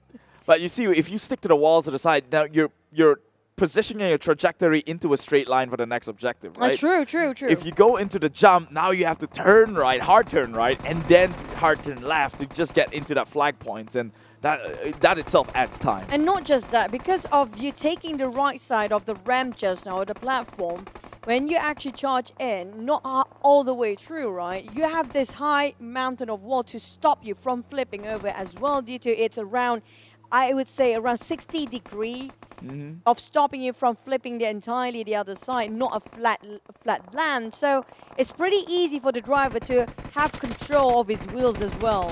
Yeah, so in demonstration, that moment itself kind of gives you a little bit of understanding on who do you think actually understands the rotation even more so than the rest, because only Team Kazakhstan They definitely did that. studied. Yeah. They studied so much for Team Kazakhstan. Like I mentioned before, Kande is finally starting off each section or each checkpoint with a triple digit before the platform rises or the mission commences. Because if they can actually deliver that, I'm not surprised if they did hit, and they will hit the 14 minutes mark. They have the potential. So far, they haven't gotten into the crash. This may be the best time to do You're it. wishing that they hit a crash. I know, so Uzbekistan is filling up that role right now. Okay, so Kazakhstan, this is your time to shine. Already 118 in the points here. The first one to have that triple digits. They also understand and know how to capitalize the 120 seconds cooldown upon arrival into checkpoints here. Already breaching 50% mark, and look at these score contributions. It's even across down the bottom here with an average of 21%. And so that is a good sign of a team that could potentially scale the distance. Well, I know these guys definitely can shoot here, because when it comes to getting those scores, they are getting it pretty quick enough. It's all about the driving, really. We cannot stress enough for the teams from Central Asia and South Asia. The only one that's stopping them from hitting the gold standard is going to be the sort of driving skills. Other than that, they're pretty much flawless and pretty good when it comes to their how they divided the roles, how they actually arrange a position of the players to make sure they can optimize as much targets as possible. That's not questionable anymore. It's all about how can they make sure they are reaching their destination safely. Yeah, that is honestly, I think maybe overlooked within the region. Maybe they're a bit fixated on their firepower, and that's why they're matched through and through within the scoreboards. But a little bit not attentive to the sort of rotations, with the exclusion of Team Kazakhstan. I think Team Kazakhstan understands the rotation and how to do it optimistically or more efficiently. But they're just a bit, how do you say gung-ho? Huh? Gung-ho, like you're a bit, you're not composed, you're just rushing the front forward, and that's why you make all these unnecessary mistakes. Panicking. Anxious, maybe. Yeah, sure. That could be the word. I think that's it. They're rushing it too much without really strategize about their next objectives and how to approach it in the most efficient way and optimizing their time to be there. Now, so far, they kind of understand the rotation, and due to this is going to be the second round, so they kind of familiarize themselves with the track. That's why Team Kazakhstan, if you ask me, the adaptation has been sublime. How they actually learn, I just hope I don't praise them too much for something to happen for now, but for the sake of Team Kazakhstan so far, I have to say they improved tremendously within this short amount of time. Yeah, I mean, if you're looking at 4 minutes per checkpoint right now, if they finish this at that gold standard, they might walk away with a 15-minute match. Now, that would be by far the fastest for this region. Yeah, I mean, I'm looking since track 1 until now. Nobody hitting the 15 minutes mark yet. The fastest we had was around 16 minutes. It's not even on the dot. It's like 16 minutes and 30-ish seconds so far. That's going to be the shortest amount of time. But for the others, on the other hand, we do have some teams not living around the second checkpoint just yet. I think all of them still, yeah, all of them left second checkpoint now, all just merging and going towards the same final checkpoint where there's going to be the, make it 4 now. 4, and counting. Is it just Uzbekistan that happen to be having a lot of trouble during their driving? I think out of 4 just now, 3 is just by Uzbekistan so far. Actually? Or is it all 4? 4. You did count it. Of course I was counting. That was my main objective going into track number 2 here. Why would I focus on anything else? Of course, delivering a good story is good, so on and so forth, but hey, I'm selfish that way. Maybe they're so used to driving Audi that this UAZ don't match up the standards. You know. Perhaps. This is too slow for us. We need an Audi to actually drive it in the map. Specifically the Q4. Yeah. Yeah. Flying target E-tron. activated. But this is going to be our flying target for last checkpoint when it comes to a second track so far. Will it be able for them to actually hitting the 15-minute mark? We're giving a bit of a leeway here instead of a 12 record minute. That whole by the side of East Asia so far. But on the side of South Asia and Central Asia right now, 15 minutes will be good enough. Look at that, Team Kazakhstan. They have what it takes. They understand the game here and how to build up those lead. Already 132, and they were the only teams who had a decent amount of lead before that activity began. It was the 80 points mark, which means that they're lacking a little bit comparatively to the East Asian teams by maybe 20-ish points or score, in which they need to find ways to efficientize and maintain and retrieve from. But right now, looking like they are in heavy position to make their first exit as another top 1 finisher here as they approach the 200-point mark. It all depends on how fast they can actually get their points in. So far, hitting a bit of a stagnant. To hit into 200 mark took them quite a long time for Team Kazakhstan. But Team Uzbekistan, despite they're having a lot of accidents, 4 accidents, and all 4 of them coming from Uzbekistan, they're catching up with those points. But on the side of Team Kazakhstan, they're hitting a plateau here. Where they got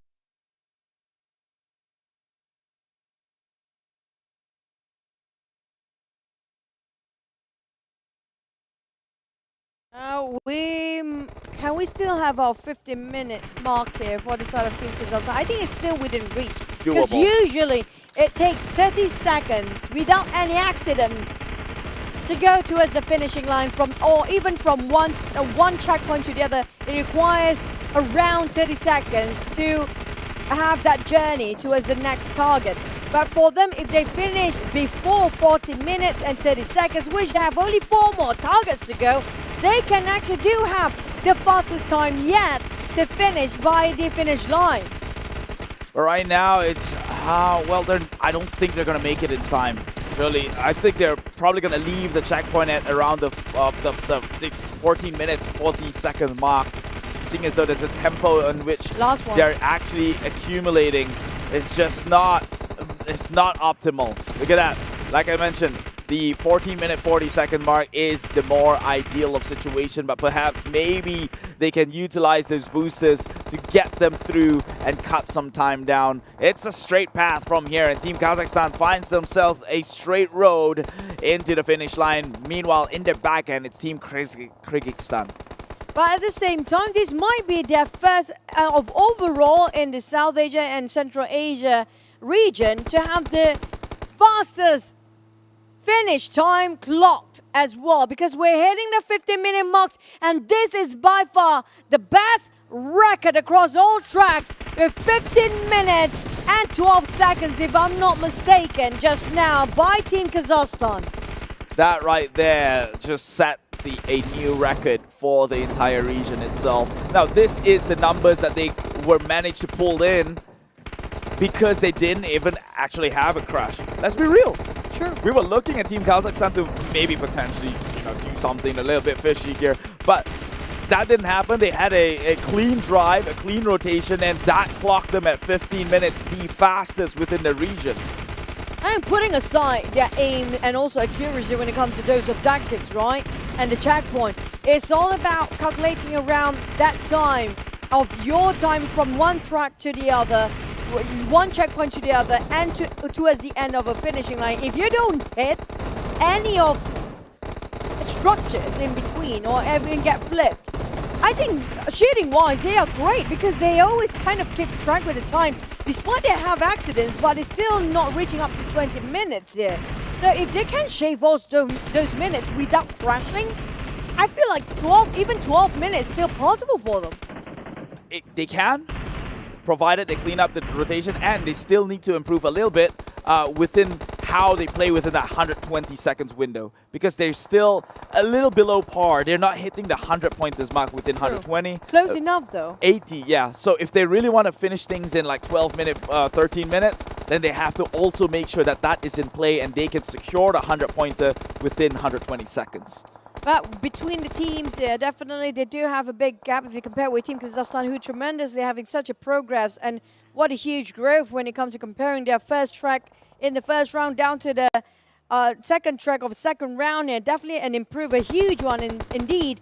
But it's going to be an addition to 2 more minutes for Kyrgyzstan. Just placed themselves second at 17 minutes, precisely on the clock. But Team Nepal follow closely behind with only 9 seconds between the gap. Oh, things are only going to get better from here on out, and Team Uzbekistan from the last place here will fall in as the last place entry as well to kind of conclude the entire track number 2. The average, so I think for the standards of Team Kazakhstan, definitely been pushed up higher. If you compare, yeah, they do have a lot of tragedy when it comes to the first round, all the 4 tracks. Maybe they're not that familiar with it just yet, but we can see how they just adapted to it within a short amount of time.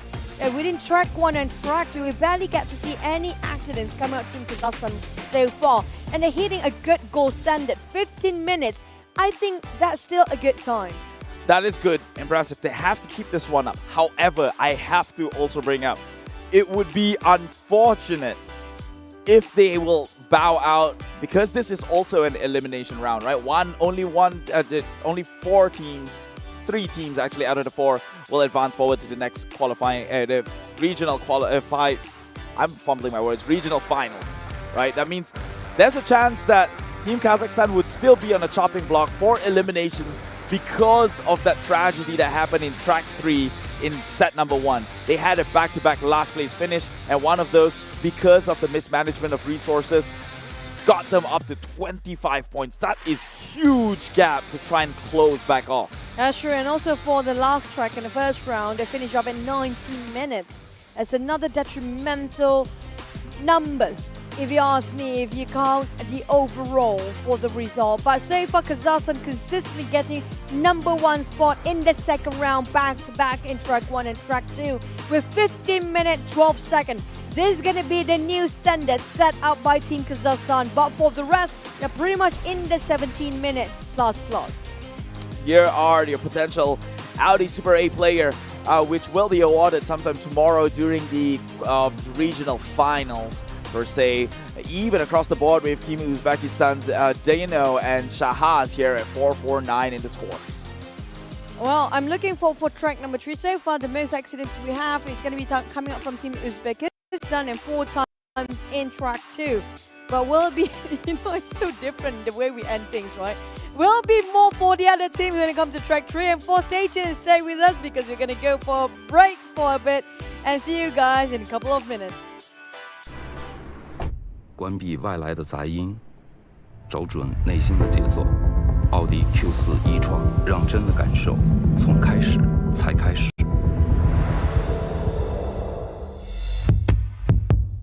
爱酷10系列，标配2K 144赫兹E6全感屏，流畅又清晰。有机硅皮革，耐脏污抗老化。全新自研芯片 VR 与第二代骁龙8强联手，影像电竞全面升级，200瓦超快闪充，充电快，续航久。iQOO 11系列，未来电竞悦享操控。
累了困了，喝东鹏特饮。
And just like that, we're back here for more exciting games here in the road to Asian Games 2022. This is the PUBG Mobile Asian Games version. And we are going into the conclusive round. That is track number 4 of a second set series that's going to total up to 8 tracks in total. And we're going to find out who are the teams who will move forward here in the Central and South Asia region. My name is Keith. Together with me, it is the one and only Choo Choo Train. I made that up. I added something in there. I just felt like if I ended it at Choo Choo, it just does not ring the bell. But talking about which, though, ringing bells, we've got a lot here in this region. Now moving into this next and final game, the question still remains. How many more crashes are we expecting to see? You should have counted since the start, by the way. Then you get more numbers to starting off the day and the second round even. Well, we do have 2 more tracks to go, and so far it's going to be 4 in the last track when it comes to those crashes.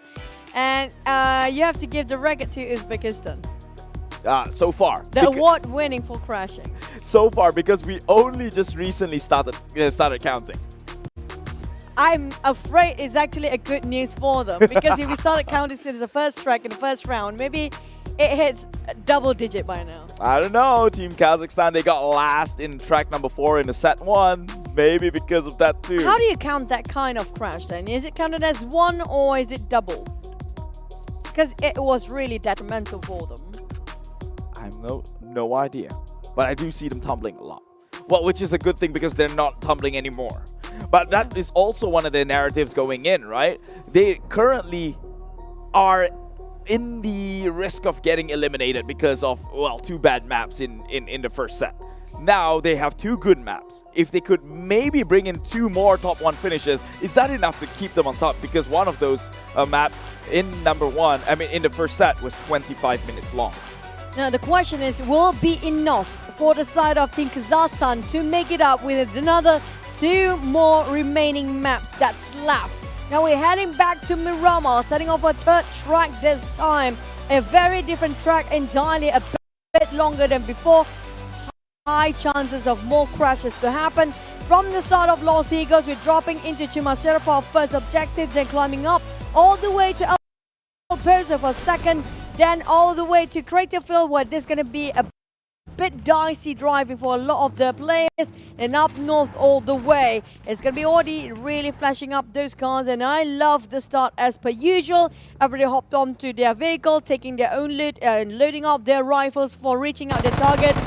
But at the same time, they start shooting on the drones to give themselves speed booster along the process of getting towards their next checkpoint.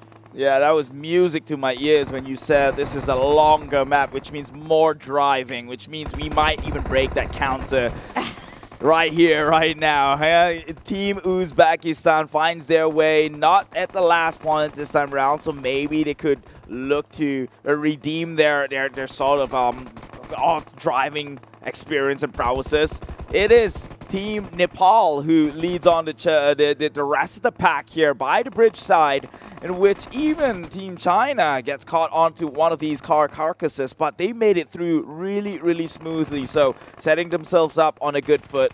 A lot of these teams cutting through these curves here, not abiding by the rule, and wow, an interesting rotation coming up from Team Nepal, not even sticking down to the road, going from hillside towards the next checkpoint, and they're doing things as efficiently as they can possible. Now, the flags that nearby the bridge just now, where a lot of teams cutting their corners there, I think that's not really not abiding the rules, but they use most efficient way to work things out, and you can cut even deeper from there.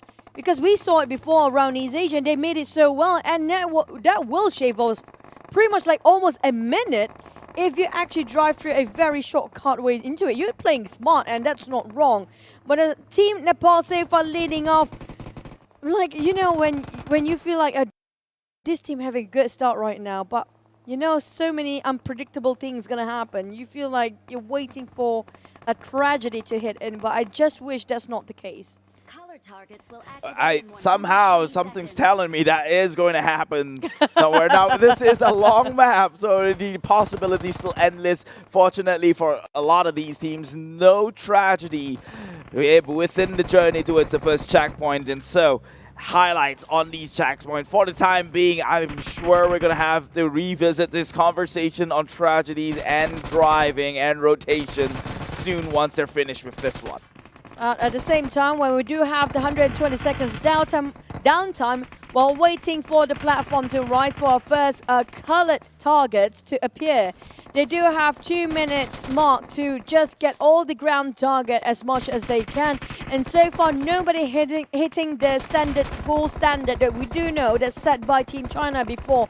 You have to hit 100 points before the mission starts. And that gold standard is looking very, very steep, given the fact that the previous two-track champions, Team Kazakhstan, is only wavering at the round of 40 points at best. It is Team Nepal instead, who's looking like more than likely to break into that third-digit mark. But at this point, I think a lot of time has been going out already. They're not accumulating as fast as they would like to. And just as I say that, immediately the activity is online. Uzbekistan players or athletes just now trying to hit the frantic target. 3 magazines wasted on that and not even hitting it. He realized, you know, it's a waste of time. Might as well just hit the mission now. As Team Uzbekistan, they are taking off as the front line and leading with 87, but being followed up behind by Team Kazakhstan. But Team Nepal just shows their prowess. We're taking the lead, almost hitting the 200 mark by now. 200, that's going to get them 2/3 the way through here. And that one goes to the side of Team Nepal. Close behind is Team Kazakhstan with also 200 of their own. Taking the lead now at 230, 250 and counting. So Team Kyrgyzstan, who actually was the one in the lead from the get-go, now loses this way onto the likes of Team Kazakhstan, and they will find their way first foot out of the door and into the next checkpoint. As per usual, the teams are doing splendidly well when it comes to the first few objectives. We're talking about the first 2, where they do hit around 4 minutes to leave the vicinity and head into the second checkpoint here. But so far, it's a bit later than per usual. They do require a bit more time, almost hitting the 5-minute mark. So finally heading towards the second checkpoint here, where Kazakhstan live first. Again, surprisingly, because we thought it's going to be Team Nepal, that's going to be the first one for you. Yeah, like I said, that conversation about tragedy is about to happen. Now we've got counter for the first crash of this entire track and counting, I would dare say, and counting right here. But so far looking good for Team Kazakhstan. They're making a jump forward. Oh, nearly crashed onto that fence, but they knew well to navigate themselves midway through. And there is another crash happening here. I believe that was Team Nepal. Both of crash coming out from Team Nepal. And it's supposedly they were the contender with the #1 spot. Remember, they were consistent in the first set of the match series today. So this is going to dig into their lead a lot. Man, I just hope it won't be detrimental when it comes to the overall time being accumulated later on. Well, for the side of Team Uzbekistan and Team Nepal, now rushing towards the final, second checkpoint. And a bit left out if you compare with all the teams that are actually on top of it, which we do have no teams yet inside of a checkpoint. Second and make it number 3, yeah. And it was Team Kazakhstan this time. We didn't see them to actually have a bit any crashes in the previous track. Surprisingly, they start to make mistakes here again. Well, this is why I just love the region.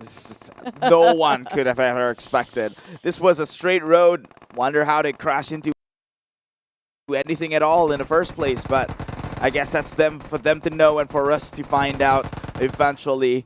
They will be all approaching into checkpoint 2 for the time being here. It is retractable targets. So we have clocked in a total of 4 crashes on the journey to checkpoint 2, which means if that statistics maintain consistent, we can theoretically have about 8 more before the checkered points. Oh, please no. I just hope that's going to be the maximum that we have for per track. It's going to be 4 crashes per track, but I might speak too soon now. Because the one that's the most diciest driving that required for the players is the journey from the second track to the third track. You look at those sharp corners and those high heels around the crater field area. That's scary. for the drivers so far. If they have their own designated drivers, they should be worried by now. Well, what I'm afraid of when it comes to curve is that because it's a sharp turn, people usually be a bit more cautious and then they prevent the accident from happening. But if you give them a straight road and a ramp, now they don't have control midway through. And that's usually where all the fun begins. And that's usually the case of first track, right? That's where you have it a lot in the first and second track, but not so much when it comes to the fourth. Maybe during the last bridge in the track 4. So far, they have been doing okay, but we are 3 seconds away before the retracting target now commencing. And all the teams are taking their own position. The athletes already place themselves in whichever levels of the platform they feel most suitable at the current state of being of each of the team. And leading off again is going to be Team Kazakhstan, almost hitting the triple-digit numbers. But Team Kyrgyzstan is actually catching up as well. These two teams neck and neck, 110 each, both Team Kazakhstan and Kyrgyzstan. It has never been this close before. Actually, it always has been for the top 3 teams here. And right now, Team Kazakhstan just trailing behind. That gap just getting bigger and bigger, but they say no siree sir. Back down to the 5 points difference, accumulating at the same rate. But Kyrgyzstan takes it by an inch. Coming back, 230, Kazakhstan and Kyrgyzstan, pretty much these two teams, the athletes, are pretty much strong when it comes to their accuracy and firepower. They're just going to easily get those 400 marks without wasting any more time. It's all about if their target is not being snatched away by the other teams, because all the other teams have the same scope and same number of eyes set onto the target. I'm not sure if they place any players on ground to find all the other hidden targets if needed, because you don't need all 4 men to have your eyes watch on top of this retracting target. Yeah, and Team Kazakhstan become the first team to hit that 400. That means elite. And they are back on the road with the counters continuing. This is where it gets fun. Yeah. Look at this gradient right here. So many obstacles within the way. Surely they're not under pressure. No one's on their tail. Theoretically speaking, they shouldn't hit anything. They slowed down for a bit, they learned their lesson. Now climbing up slowly for the sharp turns, boosting themselves up for a tiny bit. Think Kyrgyzstan will follow pursuit, but at the same time, all we need to do is just wait and hope nothing bad happens. Speaking of platform, mid-air flying, hope they landed flawlessly this time. Well done for Team Kazakhstan. Very composed. This is looking like a different team now, despite having, you know, slight stumble on the block earlier on. They are still well in trajectory to make their way into the #1 position here if they they avoid it entirely. if they get checkpoint 3 in time. But yeah, I think Team Kyrgyzstan didn't want to risk it all so much, but so far we've seen Team Uzbekistan, the one who's getting into more frequent of crashes, and so maybe we should keep an eye on them instead. I'll still have all eyes on all these teams at the same time. We're waiting for the sharp turns to happen. Those corners, will they actually cut those corners away while playing it as efficient as possible, trying to optimize their time? Team Kazakhstan so far haven't hit anything, and that's already a great sign to start off. Perfect swerve right there from the outside. He turned inwards, keeping that turn radius to a minimal as possible, trying to shave off time. Meanwhile, Team Kyrgyzstan is doing the same thing here. Instead of going in a straight line, they decided to make a bit of a U-turn there. Because they know that the straight line usually means a crash. They have to create their own roads at this point. How beautiful a human mind can be. Everybody have different set of mind. When things are straight, life definitely will not be straight. You have your corners, you have your darkest turn and stuff like that. I think that's how they reflect themselves about their life here right now with their driving. I mean, twist and turning roads, right? That's the journey towards the Asian Games. It's not going to be easy. Sure. You're going to have to go through a lot of rough patches, but it matters more on who you are when you come out on top. I'm so worried for the teams that are actually going for such a small, squeezed out places. Not many space in case they got stuck there. I just hope that's not going to happen here anytime soon. But we do have... There we go. Another one. 5th. Fifth one. The fifth one. So far, we have 2 times from Uzbekistan so far. Kazakhstan twice, was it? Nepal, actually. Nepal Kazakhstan has once. not gotten into a crash just yet this game. So far. Yeah. So far. So, who got the most out of all those 5 crashes? I think it's... Good point. I think Kazakhstan scored 2. Uzbekistan scored 2.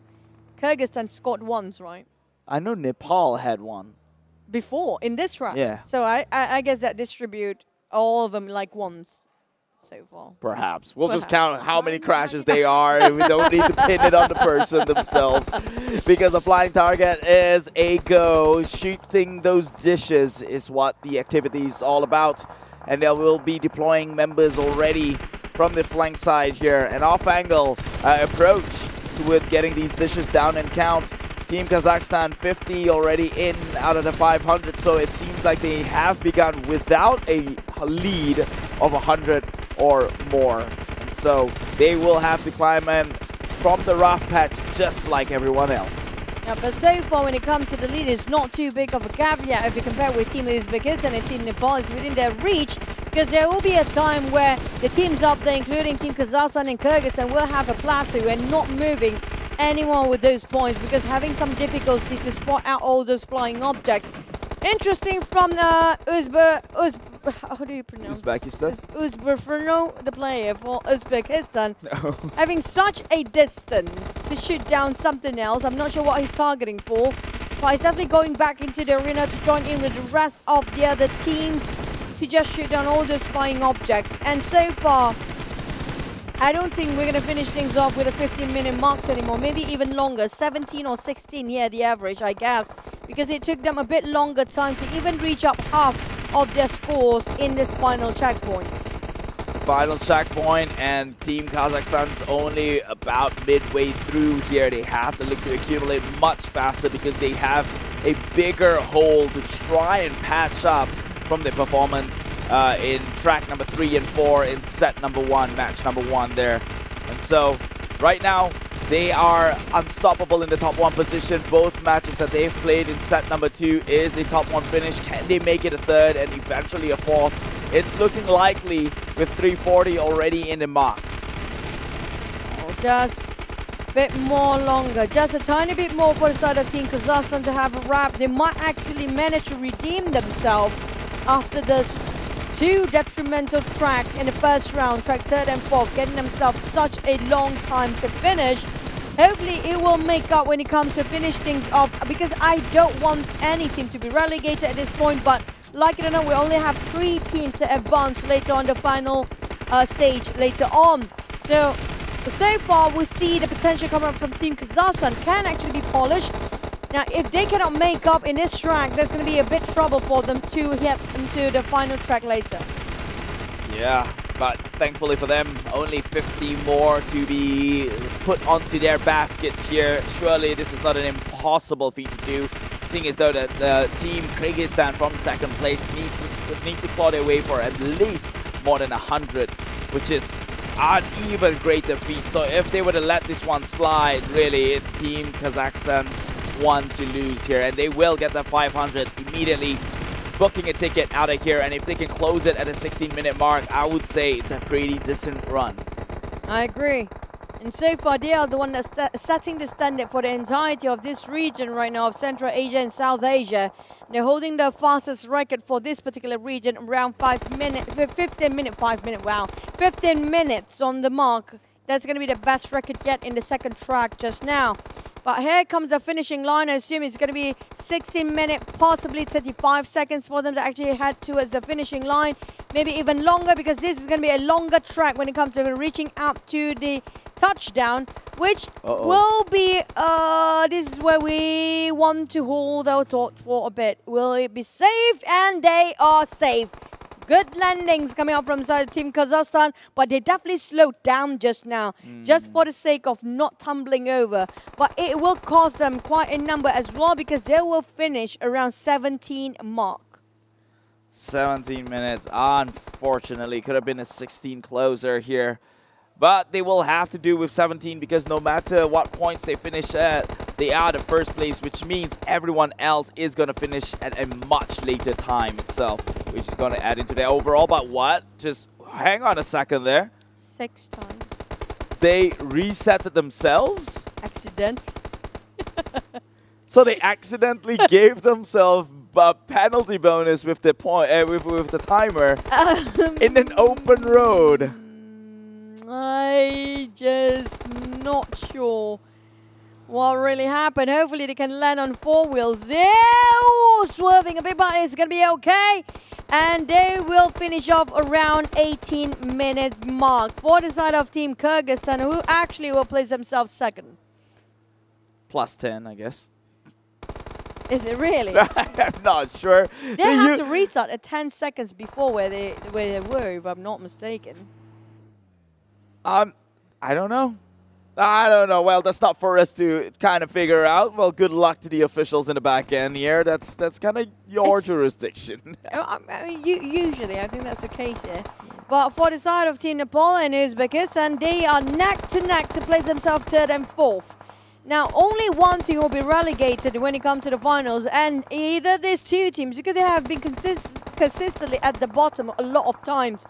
So it might be a really close call between these 2 teams when it comes to who will be seeded into the final stage later on. But this is where the big crash usually happens. Hopefully that's not the case, and it feels like Team Nepal successfully landed. Team Uzbekistan as well. No crashes. So far we have 5 crashes in this one. 5 is a plenty. It's more than what we could have found inside of East Asian region here. East Asian, I think like the most is going to be just 2. Possibly. 2. And that was a rare occasion too. True, Something true. to celebrate when it happens. Right now, this concludes it. 19-minute mark is the latest time spent for this entire match here. That would be Uzbekistan to go in the final place. But it is Team Kazakhstan walking away the absolute victors here. When we look at the data right now, it feels like the one that's really in a shaky spot is going to be Team Uzbekistan, because they have been finished last for out of 8 tracks. It's going to be around 3 for now.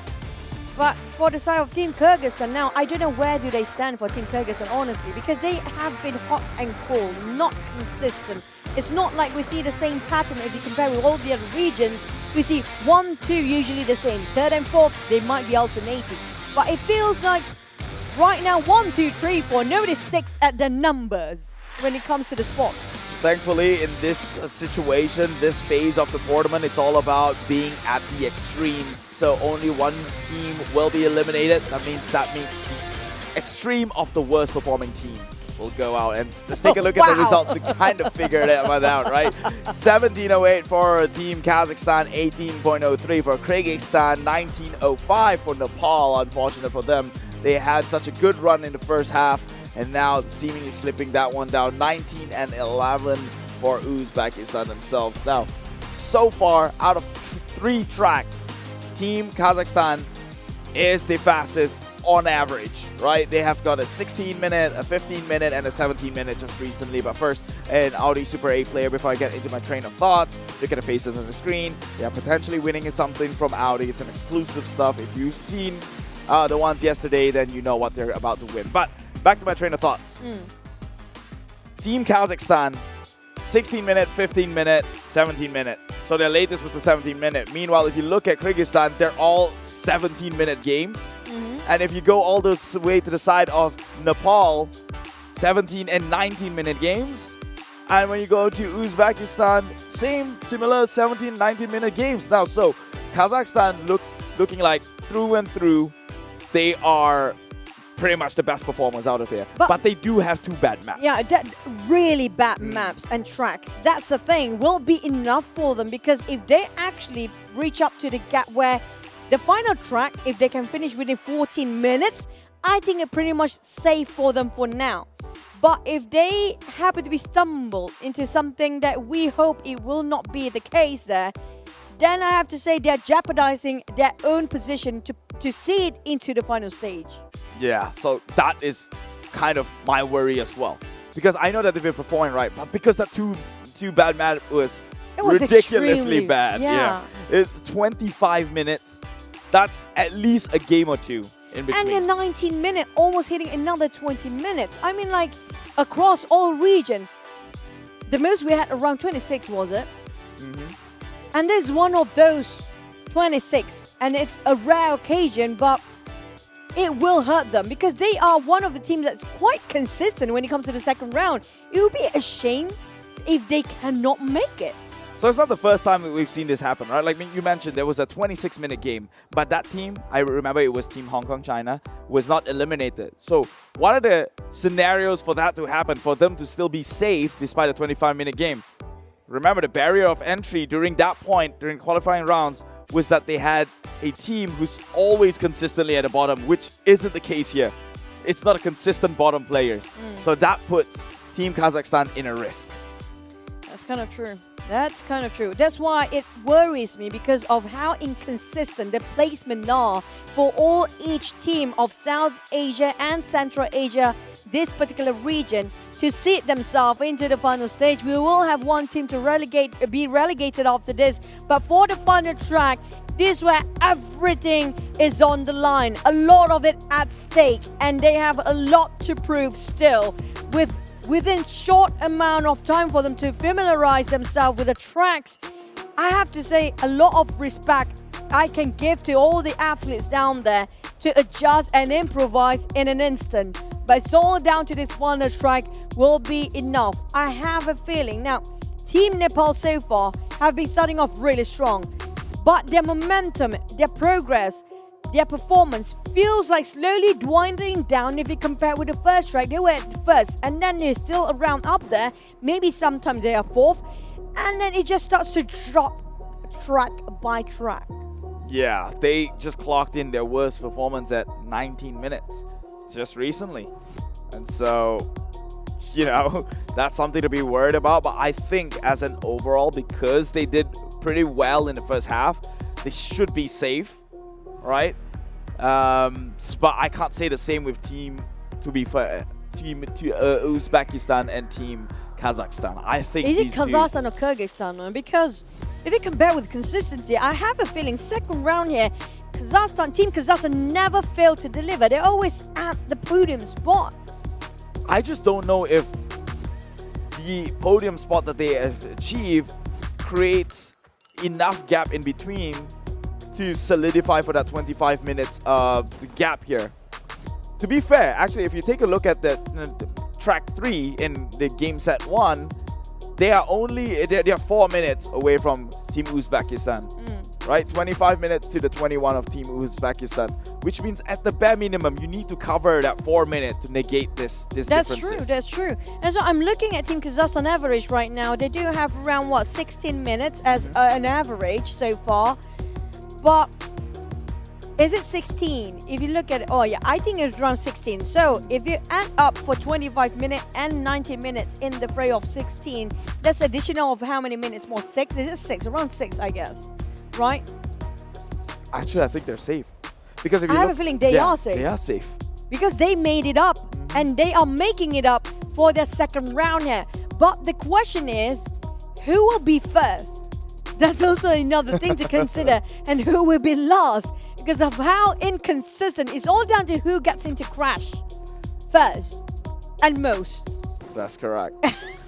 Still down to driving skills for the players and athletes. I guess this last track would be that determining factor because we're really just scratching our heads and trying to theorize here. Because if we go by the one track by track, we can make that difference, and I think that covers the previous one. But no more dilly-dally. We don't want to ruin the surprise by trying to be a know-it-all right now. Let's get into track 4 and let them play their fates out. I just really hope nobody stumble for the final bridge.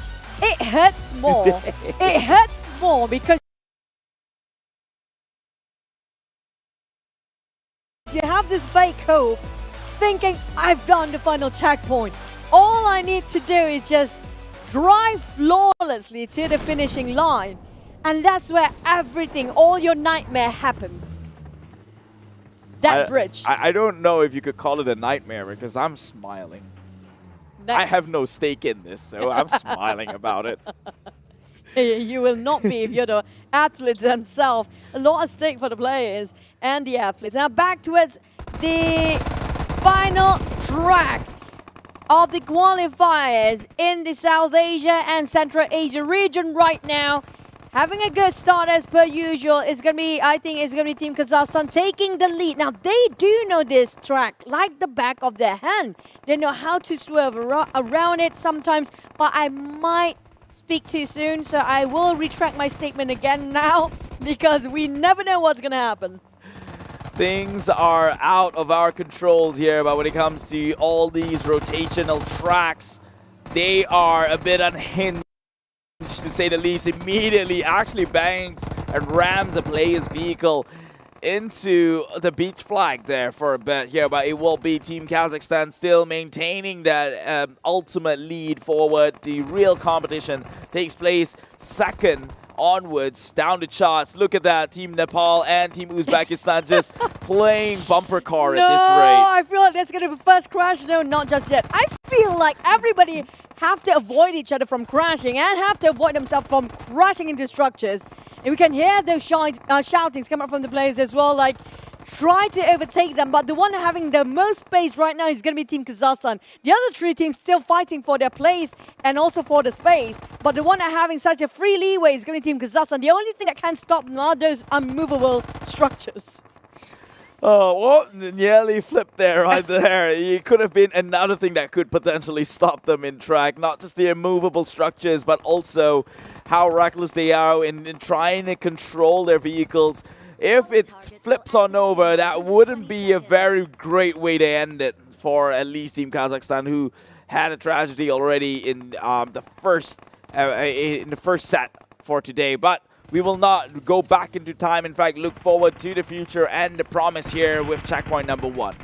Now, so far, Team Uzbekistan taking most of the scores. For the first time, they're taking the lead. I just hope they are finally having some trouble to open the door even. But coming up from side to Team Uzbekistan because of the delay of the door just now. Caught themselves in a place where they've been catch up by Team Kyrgyzstan and Team Kazakhstan slowly catching up as well. But I'm loving this. If we never have the first to finish from Team Uzbekistan yet, but if we have the end for our qualifier for this region, with that, I'm satisfied. I'm happy. What, with Team Uzbekistan? In the lead, yeah, why not? I'll be kind of sad, because that would probably push Team Kazakhstan, who we know is actually good, but because of some unfortunate mismanagement, that will potentially put them in the eliminating round. Remember, the weakest link right now, on paper, in terms of time, is probably going to be Team Uzbekistan. So if they get a number 1 finish, they might just be safe, and it would be someone else in the chopping block, and that could be Team Kazakhstan. Yeah, definitely, you have a fan here for Team Kazakhstan. We definitely see this one quite obvious, but I mean, like, I do want to see the teams that haven't been on the podium spot to take out the podium sometimes once in a while. But we do have the numbers up coming up from Team Uzbekistan, but being catched up and overtake by Team Kazakhstan at 142 and neck to neck, but still taking the lead back. Team Uzbekistan hitting the 200 mark. Team Nepal seems to struggle when it comes to the first checkpoint. And this is what I'm talking about, right? You can depend on Team Kazakhstan, and that's why I do want to wish them forward, because they've shown absolute consistency across the board. I mean, if you're going to compare it to their first set of the match, it seems like the number is a constant improvement on their end, and that's the kind of team that you want to send forward eventually later on for the Asian Games itself. And so pray Godspeed that they make it out of here, but that's all within their hands, and it is them who makes the first movement outside of this checkpoint. Now, they're leaving within the 4 minutes mark, coming out from Team Kazakhstan and Uzbekistan. Just 3 seconds of a difference so far, and it's within their reach as long as they just boosted their speed up all the way, not crashing, and just trying to cut off all the unnecessary corners. But so far, thank you so much again for IQ11. I love this hand cam for the players. They look calm for now, but the gyroscope making it really hard to work, especially if you're the driver themselves. Yeah, you're trying to get those speed up bonuses onto your allies here. But if you shoot and you miss, then that would be also resources that has gone onto a waste. But hey, you miss every shot you don't take anyway, so might as well run and gun for the points here. It is still Team Nepal who will be in the 3rd place. Following them, it is Team Kyrgyzstan in the back end. Now leading the charts is Team Kazakhstan alongside with Team Uzbekistan, but Team Kazakhstan has just left them in the dust. And so far we have no crashes yet. I think this is a very good sign. I know. It feels like they have more practice and more familiarized when it comes to the final track, because they do know for a fact this is one of the longest track and one of the most detrimental if they make a mistake. But we do have a bit of a memory. There we go. You just had to say it. Don't say it. Choo-choo just jinxed that one up for them. And I think Team Kazakhstan as well, it seemed like they slowed down for a little bit. So I think that was a simultaneous crash. Another crash here happening on the side of Team Uzbekistan in the yellow. Back-to-back, what seemed to be a team who could potentially be 2nd place, again in a 3rd crash. Oh, man.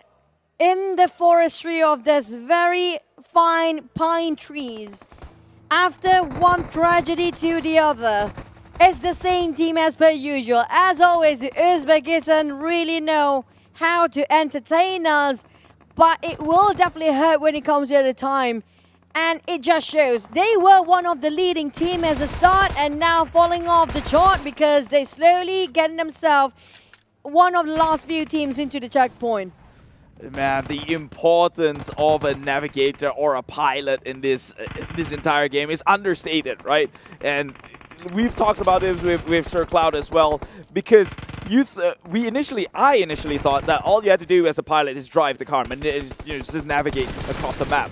But then you realize that as the pilot, you have to secure resources, secure the loot drops, secure petrol, and then miss it. You have to work too. Yeah, you gotta manage the petrol boosts as well, and also contribute, especially in the checkpoint 3. There's so much job for the pilot. I'd rather be the underwhelming shooters at this point. And so much pressure for the drivers or the pilot itself. But so far we haven't, the numbers are getting lower when it comes to the start during the downtime of 120 seconds. Before this we're hitting like around 70 or 80 points, but this time we do have only 30 points around there somewhere. So it feels like the track itself a bit harder for the teams to have more numbers or more scores when it comes to before the platform even starting. The retracting targets now will be commencing, and it's still commencing, coming up from Team Kazakhstan as per usual, hitting halfway through. Now all they need is not stopping and not just don't stop spraying, and make sure those sprays actually do hit the target, because we do notice about the sort of a pattern for certain teams up there, even though they are in the lead, but when it comes to closing like 20 or 30 more points, they have some difficulties to find those targets to, not miss them. They always miss sometimes. Well, that's called performance anxiety, I believe, here. Getting a little too shriveled up, especially towards these last few moments. But I don't think that is the case with Team Kazakhstan. It seems like, again, just to echo myself like a broken record, a constant improvement time and time again comparatively to this first set of the evening. Now we are in the last track in the 2nd set of the evening, and they are 1 point away. Finally hit that mark, 400, leaving 2nd place still within the 200 range. Yeah, 10 windows around the retracting target just now for a row, so there's around 50 windows around there somewhere. If you divide it for your team to look at around 2 rows in a vertical manner, I think that pretty much covers all the field that you need, right? Pretty much. You could. You focus on that 2 rows and that's it.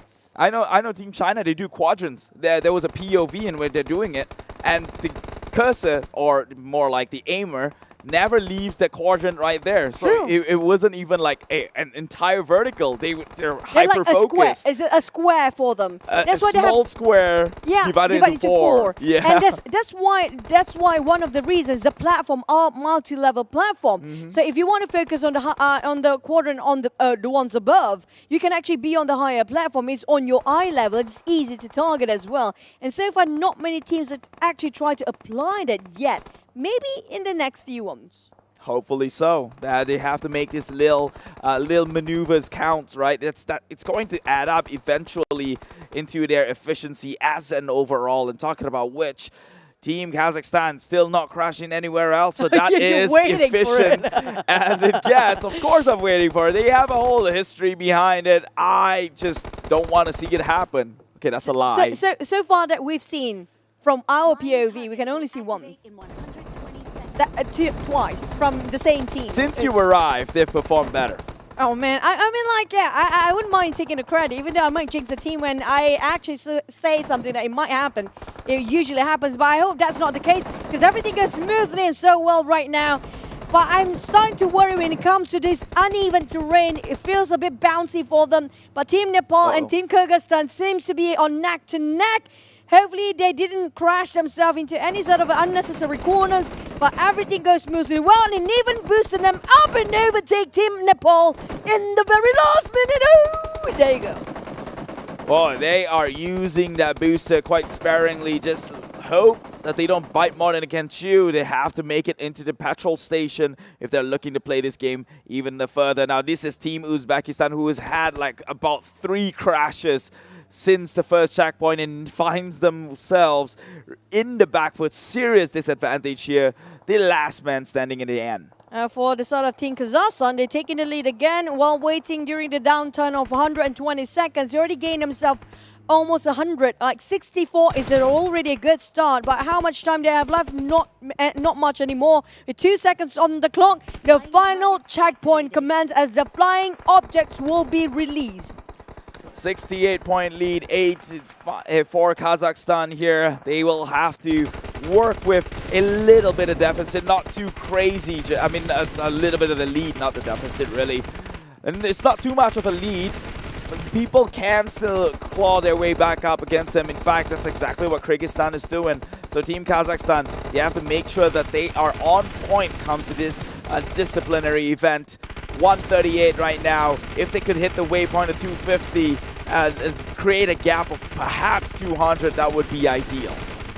It's not really easy to hit all the targets. We barely can see with this mountain as the background because of how dark the disc is. It's just so hard to see it sometimes. But so far, Team Kazakhstan never failed to deliver. They will hitting themselves the 200 mark anytime soon. They're already hitting it right now.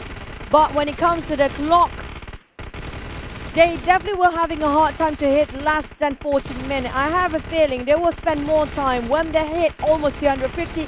Even have a bit of a plateau right now. Slows down when it comes to the numbers. But Kyrgyzstan is catching up from behind. 228, all that lead from 100 and plus now goes down to only a mere 30 points is at best here for Team Kazakhstan and Team Kyrgyzstan. This is not going to be a fun way to lose it just like that. You had all the lead in the world, down to 20 points different. They're really edging things one out. 8-point different here, but they instead create more of a lead now, hitting the 300 mark. So Team Kazakhstan, they are relentless in trying to surpass the rest. Well, Team Kazakhstan, now what they need to do is another 150 point, even less than that, make it 130-ish. And right now, it took them quite a number of time. I see a lot of teams spend around 3 to 4 minutes just on this platform, not including the 120 seconds of downtime to finish off their task. But coming up from Team Kazakhstan, they definitely have just a little more to go, but feels like they're hitting a bit of a plateau, while Team Kyrgyzstan is actually catching up. Team Uzbekistan, on the other hand, there's a wide gap between them and Team Nepal. Now, between these two teams, we do know only one team will be relegated, and who will it be? It is looking like it might go Uzbekistan. They've had so many bad games this second half of the entire roster here. But we'll have to wait till the official tally to call that one out. Right now, 488 on the scoreboard. Nearly hitting that waypoint of 500 for Team Kazakhstan. They see the bright light and they will achieve that mark immediately. It's time to take a dive into vehicles and make it the fastest extraction out of this compound. Now, time's on the clock, hitting 15 minutes now. The most they can actually do is 15 minutes, less than 15 minutes, 30 seconds, maybe even more. But this is where everything will determine by... Oh, no. Yeah, I take that back. Now they got hit, and this is where everything just stumbles, right? The moment you thought you're going to hit it 15 minutes and 30 seconds, you have to hold that thought for a bit because of this bridge is a very punishing bridge. Even though you finish and cleared off your final checkpoint, it doesn't mean you can have a free way to get into the finishing line because you got stuck during in between the bridge, and that bought them, that cost them another 10 extra seconds, and they will touch down at 15 minutes and 42 seconds. Still a very, very formidable performance by them. Again, they held the record as the fastest at 15:12, now 15:42 seconds. Still, again, the fastest for track number 4. And Team Kyrgyzstan, it's exactly what I told you. They were really sparingly using the petrol burning boosters, and now they are out of gas and making a run for it. I thought the athletes supposedly, you know, refuel their gas around the petrol station every single checkpoint. They have to park in the petrol station. So they're not willing to do so. It's it's a question of did they even make it to the petrol station? Maybe Team Kyrgyzstan will actually take the lead over the team that actually crashed themselves, and not just that. Uzbekistan though, moving on forward. How many crashes do we have right now? Round 5 as well, I lost count. It's one too many, but it's exactly up to my expectations. Congratulations for Team Uzbekistan, finishing off second with 16 minutes and 51 seconds. So that's an entire minute going on the side of second place here. I think, hands down, Team Kazakhstan has already more than paid their dues on that come deficit. on, guys! Come on, Kyrgyzstan! If only their shoes have some rocket fuel right now, they can just dash themselves in like a Sonic, but that's not the case. You can do this! Let's run as a full squad. Let's go! Let's go! Kyrgyzstan almost at the finish line. I feel like I'm watching a sprint. A sprint is more like a marathon. Yeah, it's a triathlon here. Running in costume. It's always awkward when he goes down this way. You cannot crash anymore at this point, right? There's nothing worse than this can happen now. At least that's the good news. That's good news for Team Kazakhstan because they know someone else is in this situation, which means they for sure will not be in the chopping block right now. Oh, well, it's still around 50 meters to go. It looks so far, but it's not that far. It's not near either. Come on. We're trying to help to push you from the back. We give you the power of push. You can do this, but I definitely feels like coming from Team Kyrgyzstan do have the more stamina than the rest of the other players, because he does have more sprint powers compared to the others. Now we do have a different race here. Who of all 4 of them will reach number 1 among themselves? To be fair, if you're talking about stamina, that goes to Team Kazakhstan. Their match in marathon was 25 minutes. This is barely 18. Make it! They almost made it! Come on! The touching, finishing line, touchdown, and we still not hit it. Almost there! Not yet! Is that counted? Are we done? They're going back. Why? No!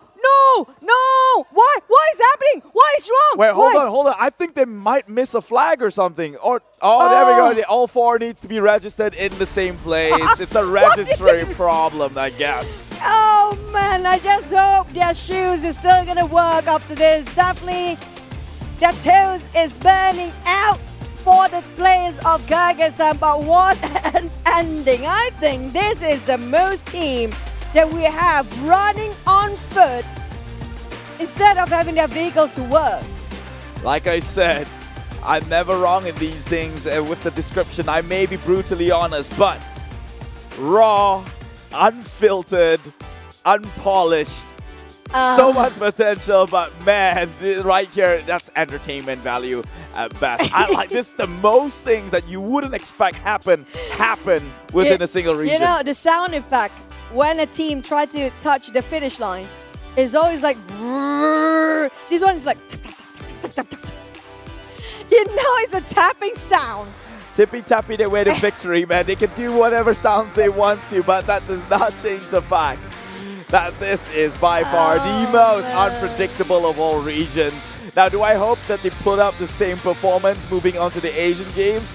Of course not, but they can get away with it for this time round, and I'm glad they shared a bit of entertainment value to us during this point of time, but they are benchmarks we do expect to see moving in forward later in the tournament.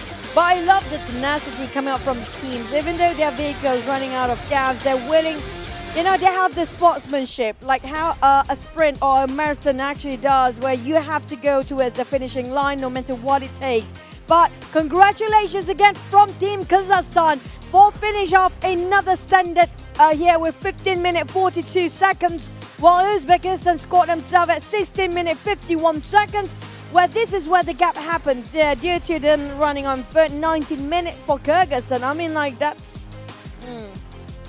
Not too bad, actually, considering every run out of petrol incident we've had, it's always 20 plus. True that.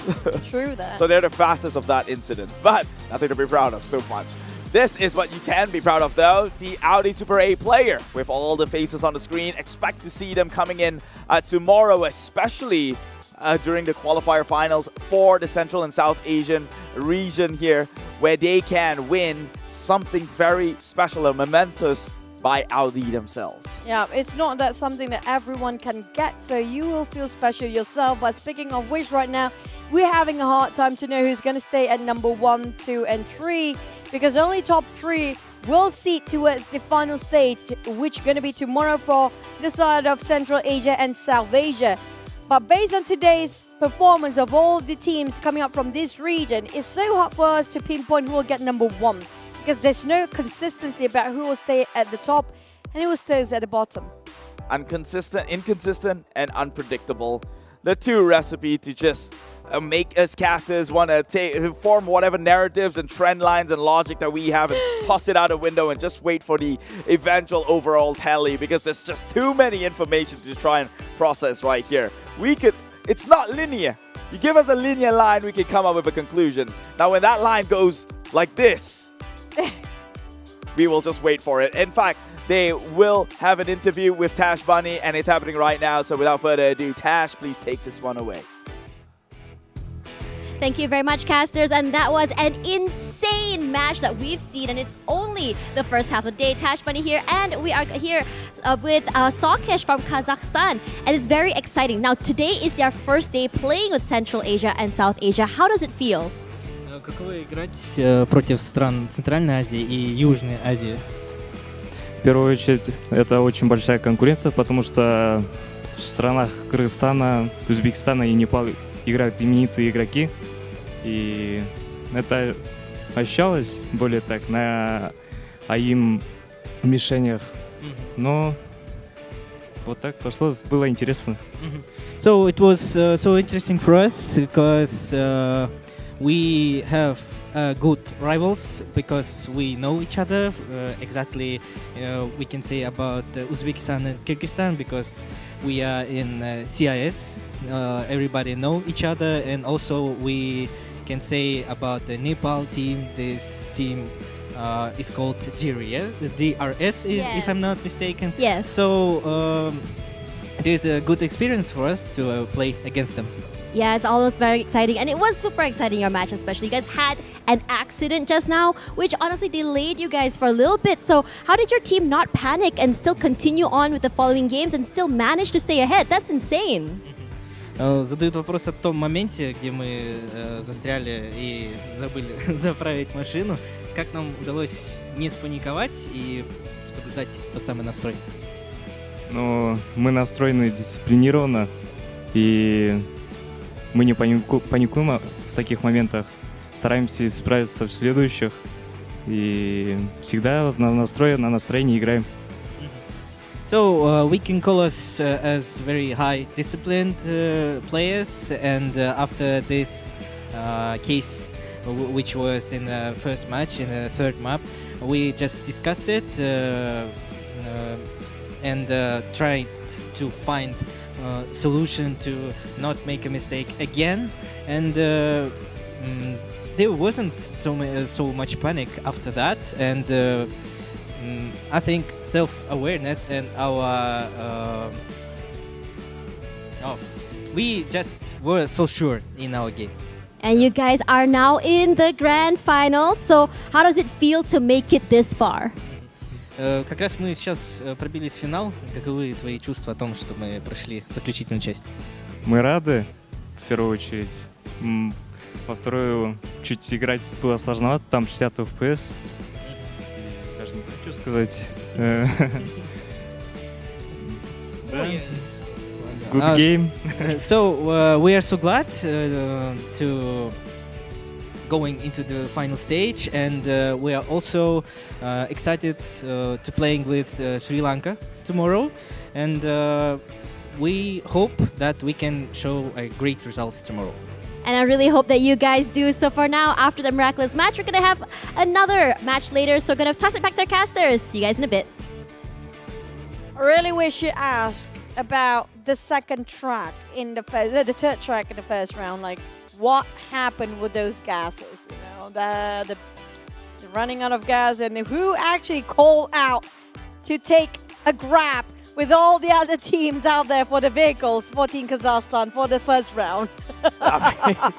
It's just biting more than you can chew, and like I mentioned, Team Kyrgyzstan did the same thing here in track number 4, and they paid the price heavily for it. This is the standings for the second set of match. It's not the overall. This is where we will see. The barely. Oh my God, Team Kazakhstan. Oh man. Barely made it in, and this is why I say if Team Uzbekistan actually made it in the #1 spot, Team Kazakhstan would have been in the chopping block, and they played absolutely well. It's just they had really unfortunate mistakes in track number 3, and that followed to track number 4 as well. Now the blue ones, who's going to be the top 3, will make it to the next stage, which is going to be the finals. But I agree, you are not wrong. Kazakhstan, Team Kazakhstan, they were efficient, flawlessly running for the second round, but those mistakes coming up from the third and the fourth track in the first round was so detrimental. They were like just teething it out in the very last minute. But speaking of which, we still have our break later on, which with a different region entirely, with a different caster entirely. We're going to get back to you guys. Thank you so much, Keith. I'll see you guys again after this. And we're going to go a couple of minutes break. Don't go anywhere. 关闭外来的杂音，找准内心的节奏。奥迪 Q4 一创，让真的感受从开始才开始。iQOO11系列，标配2K 144赫兹1.6全感屏，流畅又清晰，有机硅皮革，耐脏污、抗老化。全新自研芯片 VR 与第2代骁龙8强联手，影像电竞全面升级，200瓦超快闪充，充电快，续航久。iQOO11系列，未来电竞越想操控。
累了困了，喝东鹏特饮。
from Central Asia and South Asia. Now we're heading to a different region entirely, Southeast Asia next. You guys are tuning into the Road to Asian Games 2022 PUBG Mobile Asian Games version with me, Choo Choo and Sir Cloud. Oh yeah, this will be the group with the most teams inside of it. We'll have a total of 8 teams that will be competing for limited slots onto the finals that will be played tomorrow. And speaking of this region, which is going to be entirely different gameplay and different approach towards our tracks later on, what will be their gold standard? Will it be one of the best, or will it be one of the middles, or one of the slowest? And also, speaking of which, we definitely didn't have a glimpse yet about all the teams that will be competing for this particular region, which is going to be Southeast Asia so far. From your expectation, how much of a time that you put up the average per track for all the teams? Your expectation. So I made a rough calculation. This is also based on the data of the previous other regions. So I would say maybe the average for this one will be about 15 to 16 minutes. That's pretty much just like how West Asia used to play them.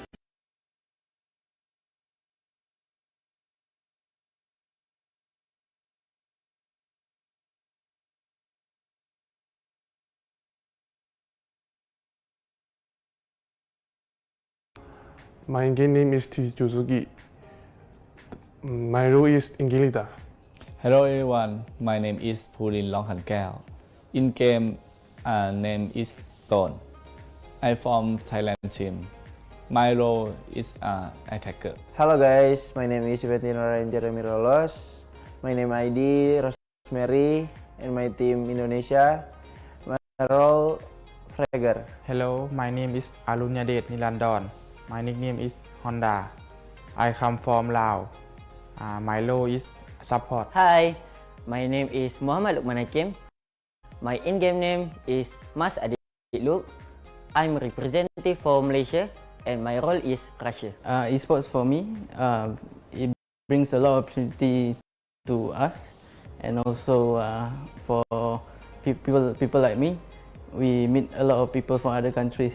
And then the friendships we formed or we bond together, it's something that we treasure and we won't forget.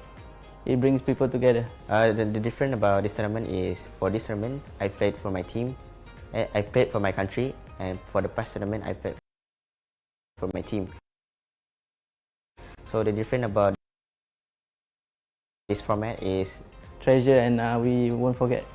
It brings people together. The difference about this tournament is, for this tournament, I played for my team, I played for my country, and for the past tournament, I played for my team. So the difference about this format is, this tournament format is more about racing, and for the past, it's more about me shooting the enemies. We just make a practice that a lot. That's why we just know that we are advanced. We prepare the event for 1 month and we practice every day. For me, the rival team in Southeast Asia is Thailand because they got a lot of good players like Tony K and Nuzi. To my rival, Malaysia and Thailand, for the past tournament, maybe you win. For this tournament, we'll win. I don't really care about the other team because I think I'm the best. We will be all the best. Please cheer for Thailand team. We will try our best to defeat you, Malaysia. Careful, bro. RDAG, lakad matatag. RDAG เรามาแล้ว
targets will activate in 120 seconds.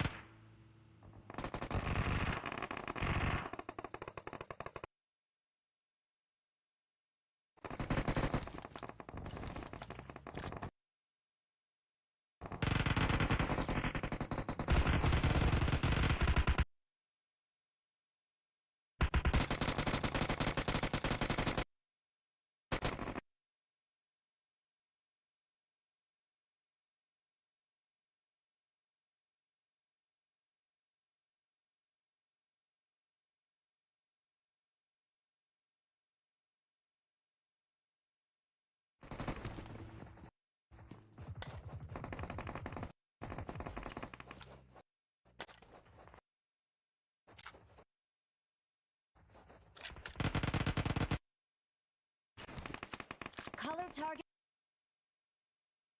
activated.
Dodge targets will activate in 120 seconds.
targets activated.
Flying targets will activate in 120 seconds.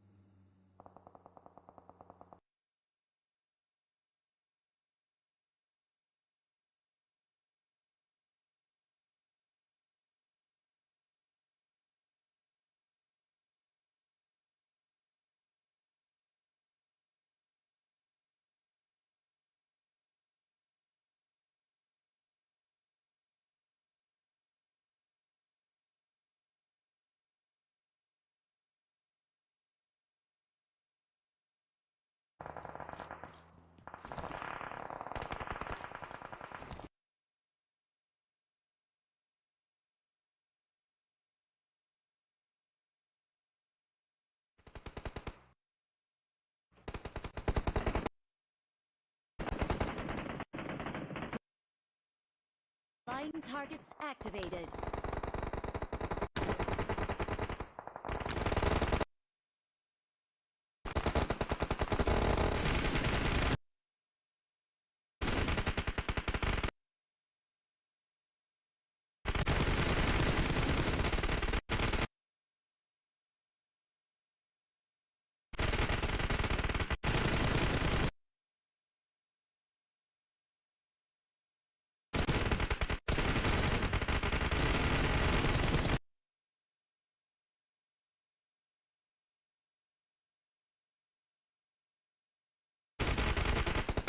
Coming up from track 1, it's not so hard to visualize if it compared with the final track or track 4, because there's a mountain behind it, so it's hardly visualized for those targets while it's moving the same color background. But this time we have a very sky blue background, easily to note all these UFOs flying across the sky, but it all down to the question who lived first. We're heading into our 14th minute now, and nobody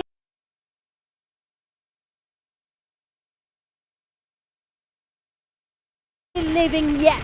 Oh, but we should be about close right now for all our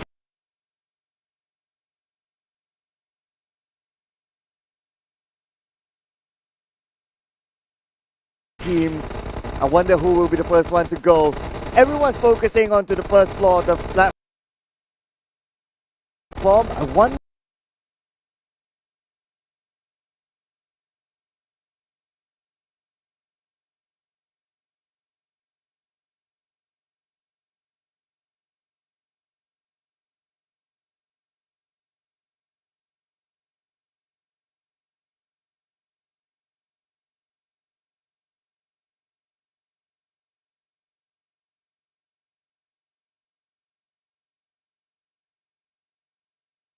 PUBG Mobile, a different version, but this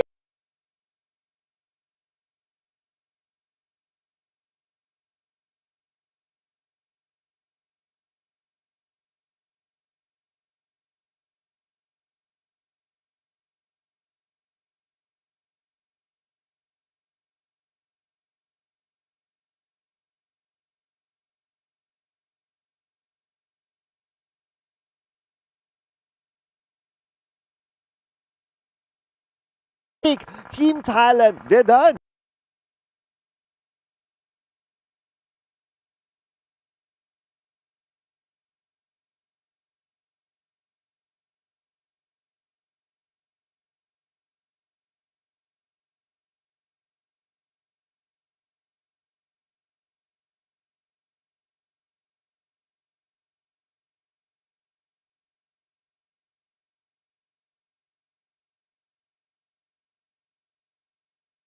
coming up from Team Thailand. Can they clock in before 16 minutes? Yeah, look.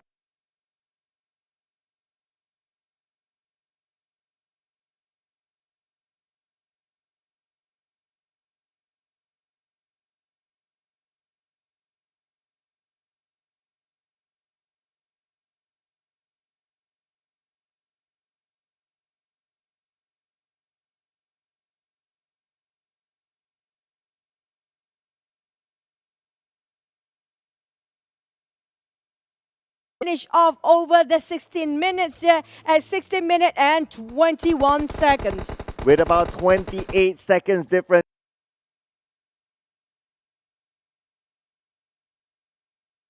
Leaving out the second checkpoint at the 9th minute and arrived less than that. And we're starting off this final checkpoint around 9 minutes-ish.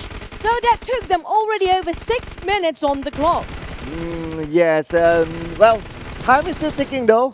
So it looks like the gap between the first and second team is going to be bigger and bigger as time goes by. Because right now we still see that both Team Malaysia and Team Myanmar not leaving the platform yet. Now, barely, it's so hard for them to clip those targets. It's like the flying objects are everywhere. That very small dot is just so hard to pin it down. But I do notice that there's going to be Team Malaysia leaving out first, or maybe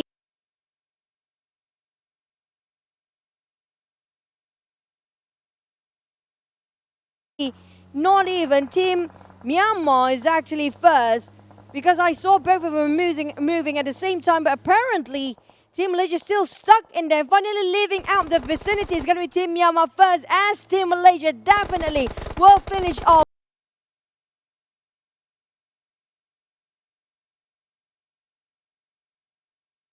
last. But nonetheless, we do have them ticking or clocking in around the 18 minutes mark. Yeah, at the end of the day, it's about the time. Important. So, irregardless, whether they're the last team.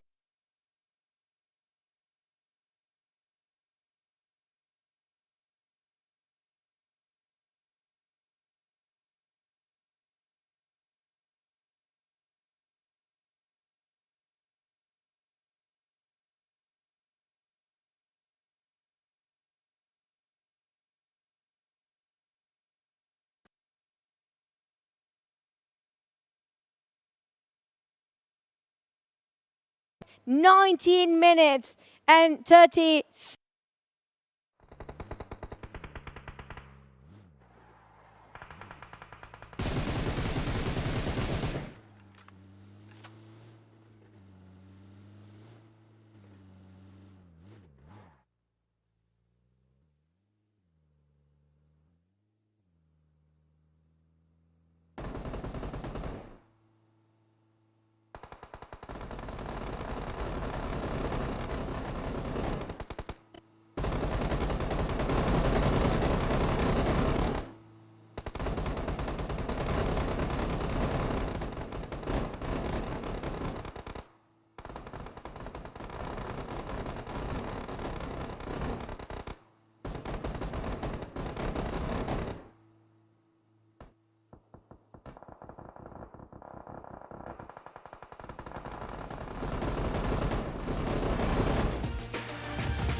which could be 13 minutes if that's possible. Well, but everyone now, if you ask them in general,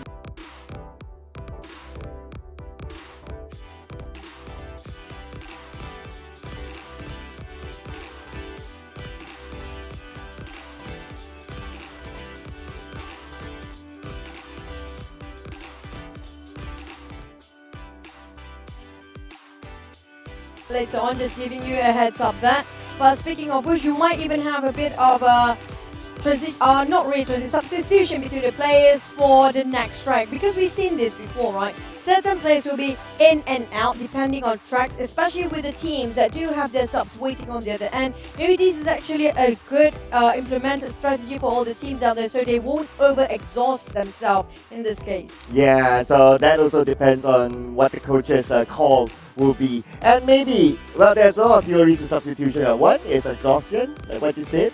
Another one could be also map specialist, track specialist, or maybe they're going to switch up the driver. True. Well, it's still, there's still a lot of things to explore within this game mode because it's fairly new. This is the first time we're going to see this in a competitive setting, and all these teams, including us as casters, we're still analyzing what is the meta for this game. And the best strategy to approach was the best possible way to get yourself the shortest amount of time needed to complete the entire track.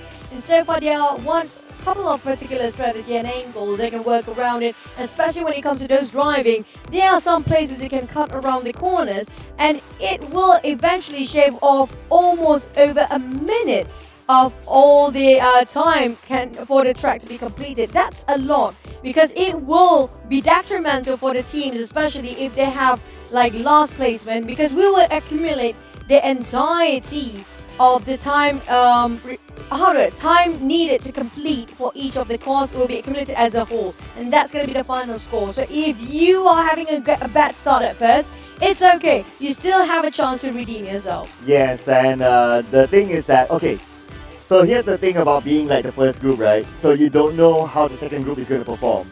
So, but when it comes to tallying up the scores to know who's going to the finals tomorrow, you're going to tally up everyone else together. So especially for if they are the first group to go, they need to set a really high benchmark that when they play the second group, at least they are kinda okay, or kinda they have some sort of like a comfort gap before Group B starts. And also, I'm not sure if it's going to pop or not yet. I'm going to wait it for now because there's no official announcement on the down there just yet. But I do know there will be two teams having a bit of substitution between two players. So far, if I'm not mistaken, come out Team Thai is going to be Stone. Here it comes. Finally, we got our results here. 15 minutes. We're going to have to put on hold for that for now. 15 minutes and 53 seconds. Now, I definitely feel like they can have it more shorter time to complete the track. Yeah, it is, again, the first round, so yeah, warm up, you know, getting into the game, getting into the mood, so, and plus the next track is going to be a shorter track, so I think we can expect better timing out of that. But of course, at the end of the day, it's about our athletes to show us whether they can do so or not. And speaking of which, we did talk about substitution, and both teams coming up from Team Thailand and even Team Myanmar will have some substitution between the players after this. We're going to have that later on the board. But so far, some teams, especially Team Thailand, even though they have two times that crash into certain places, they still managed to close up at number 1 here. Yeah, and I think the main differentiator is again that we see the trend. Section number 3 is where teams who do, they need to really do well at section number 3 if they want to like overcome the other team. But of course, the conversation of about total time after 8 teams, okay, that's going to be a separate conversation. But if you want to focus on these 4 teams, section 3 is always the key. Yeah, we've seen that before many times before, in the previous other regions. Like, it's okay for you to not doing well in the first 2 checkpoints, but it's all down to the final checkpoint because it will cost the most. And if you can shorten the time, even though they do have more scores for you to complete your entire mission, but it's always about the finishing line. Maybe sometimes it's about the journey because we are the road to Asian Games, but in the end of the day, it's all about who finishes faster than the others. And so far, like I mentioned before, Team Myanmar and Team Thailand do have substitution between 4 players, in this case, right, 2 players each of the team. But we have to wait and see if that's going to be official or not. Now, if I'm not mistaken, some players do have been given warning at first, which I'm not mistaken that was Fluke from Team Thailand for the shooting violation in the first game of the PUBG Mobile Asian Games version in the stage match 1. So, that's why maybe Fluke will rest for a bit, and that will be replaced by Stone. We do know Stone is a formidable player. Same goes for Team Myanmar, we do have John stepping up, while WT Boy will be rest for a bit.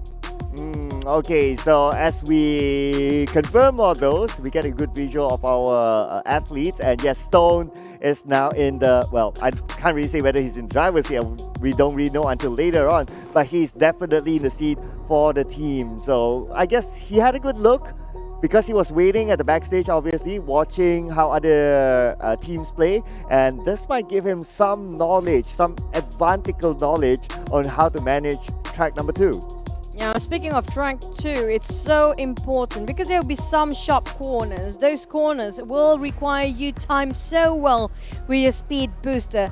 And we saw it yesterday how the East Asian, when it comes to the finals, they are very sparing when it comes to their resources as well. If they want to shoot out, they have to make sure they will hit the target 100%. The resources will not be wasted easily because we saw how many times time wasted just to, pick up back their loot to just replenish their resources once more. So you don't want to waste that for the athletes as well. Yeah, so it's not only about spraying and hoping that your spray hits the target. Like, you really need to optimize your ammo. So the theory is that, at least on the theoretical perspective, especially when it comes to section number 3, is to use only 5 bullets per target that they try to hit, and then they reset 5 bullets. Whether they hit it or not, sometimes they just have to let it go, because by that time the 5 bullets pass, the target would have been gone. So that's how, in theory, is how they reset the bullets, and also how they conserve their ammunition. If not, like what you say, they have to purposely go down from the platform, go to the nearest building, loot, and you can imagine how much time that would take. It's kind of true.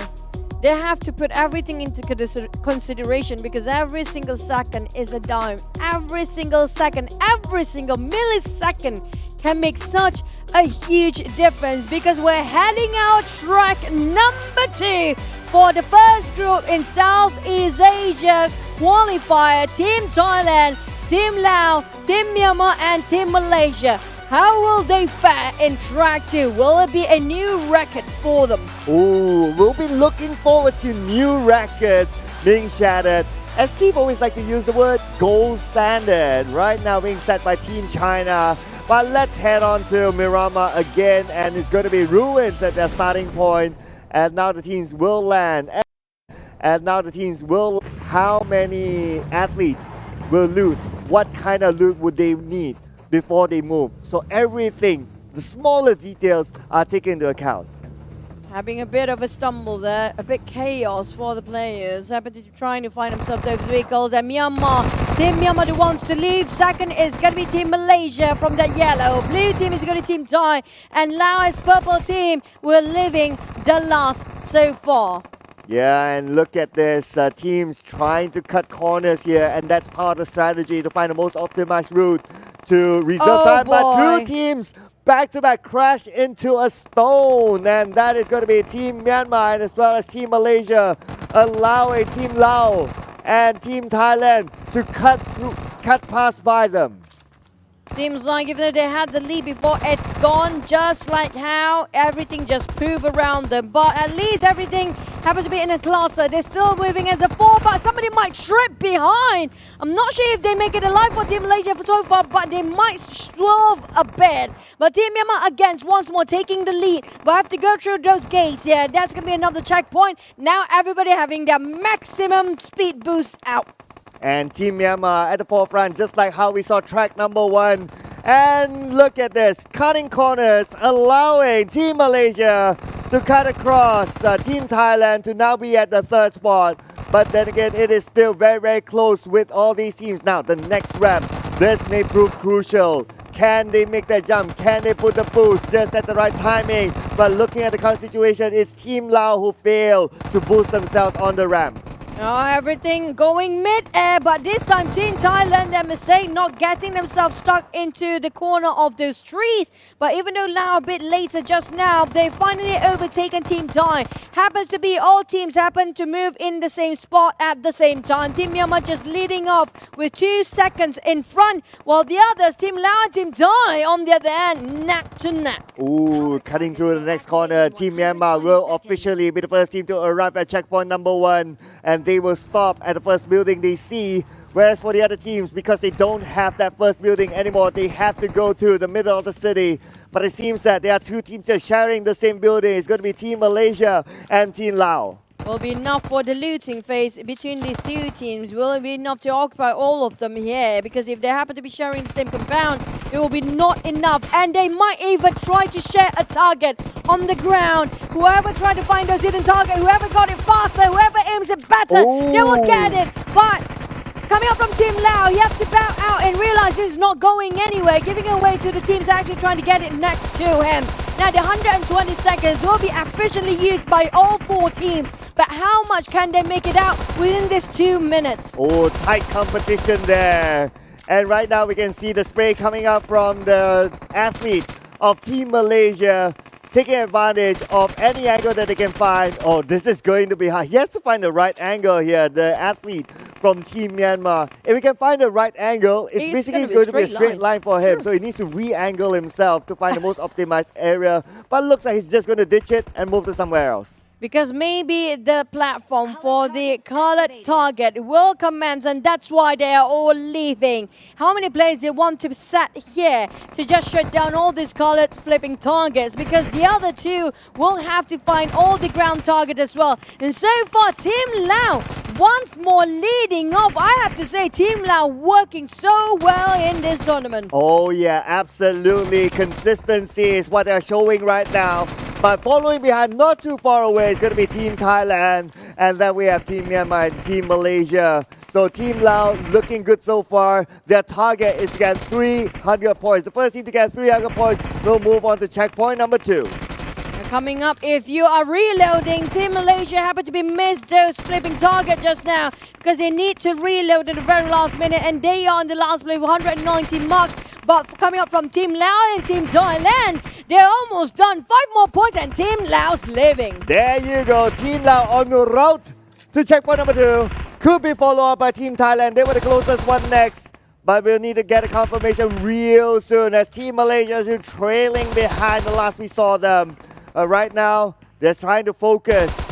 They're trying to focus now to catch up to the rest because they know that they were behind. But the first 2 teams has already started to make that move. But a little bit of a mistake there.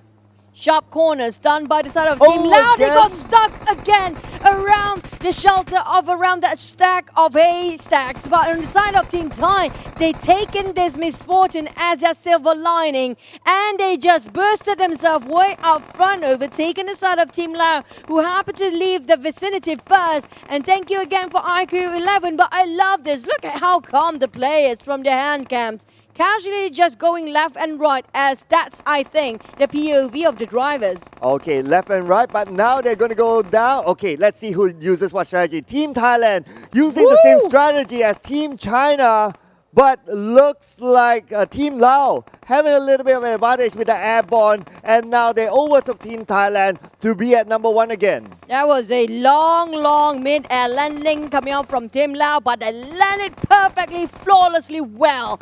If you can do that kind of skills, why not take the advantage? Now, coming up from Team Myanmar, they're trying to do, coming up from Team Malaysia, they're trying to do things the same one. Sorry, it was Myanmar, and as well as Malaysia in the very last place right now. But Team Lao definitely have a head start after that ramp jump just now. Yeah, and with that head start, they're officially the first team to reach checkpoint number 2, followed by Team Thailand. And Myanmar right now, they are at number 3. Team Malaysia at number 4, but not too far behind Team Myanmar.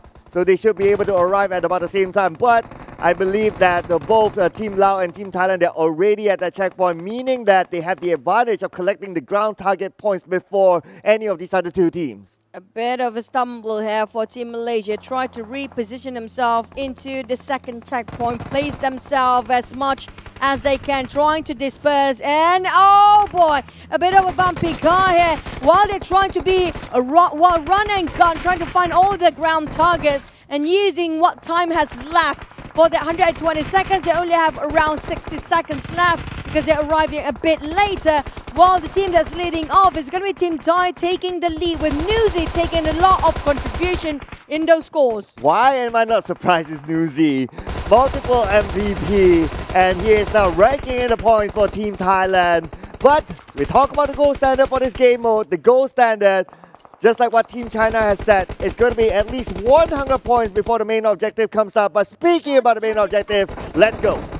Not reaching any gold standard here because they're not reaching any triple digit, and they are starting off this particular checkpoint at 7 minutes. So it will extend them until maybe 8-minute plus or even the 9th minute to find their first team to leave this one out. It requires around 3 or 4 minutes just to finish off the target if you don't have a triple digit as a start. But so far, Team Lao taking the lead once more and might reach up halfway through the score points. Yeah, what really helped them is the fact that they got the airdrop that is worth 40 points. That is a lot.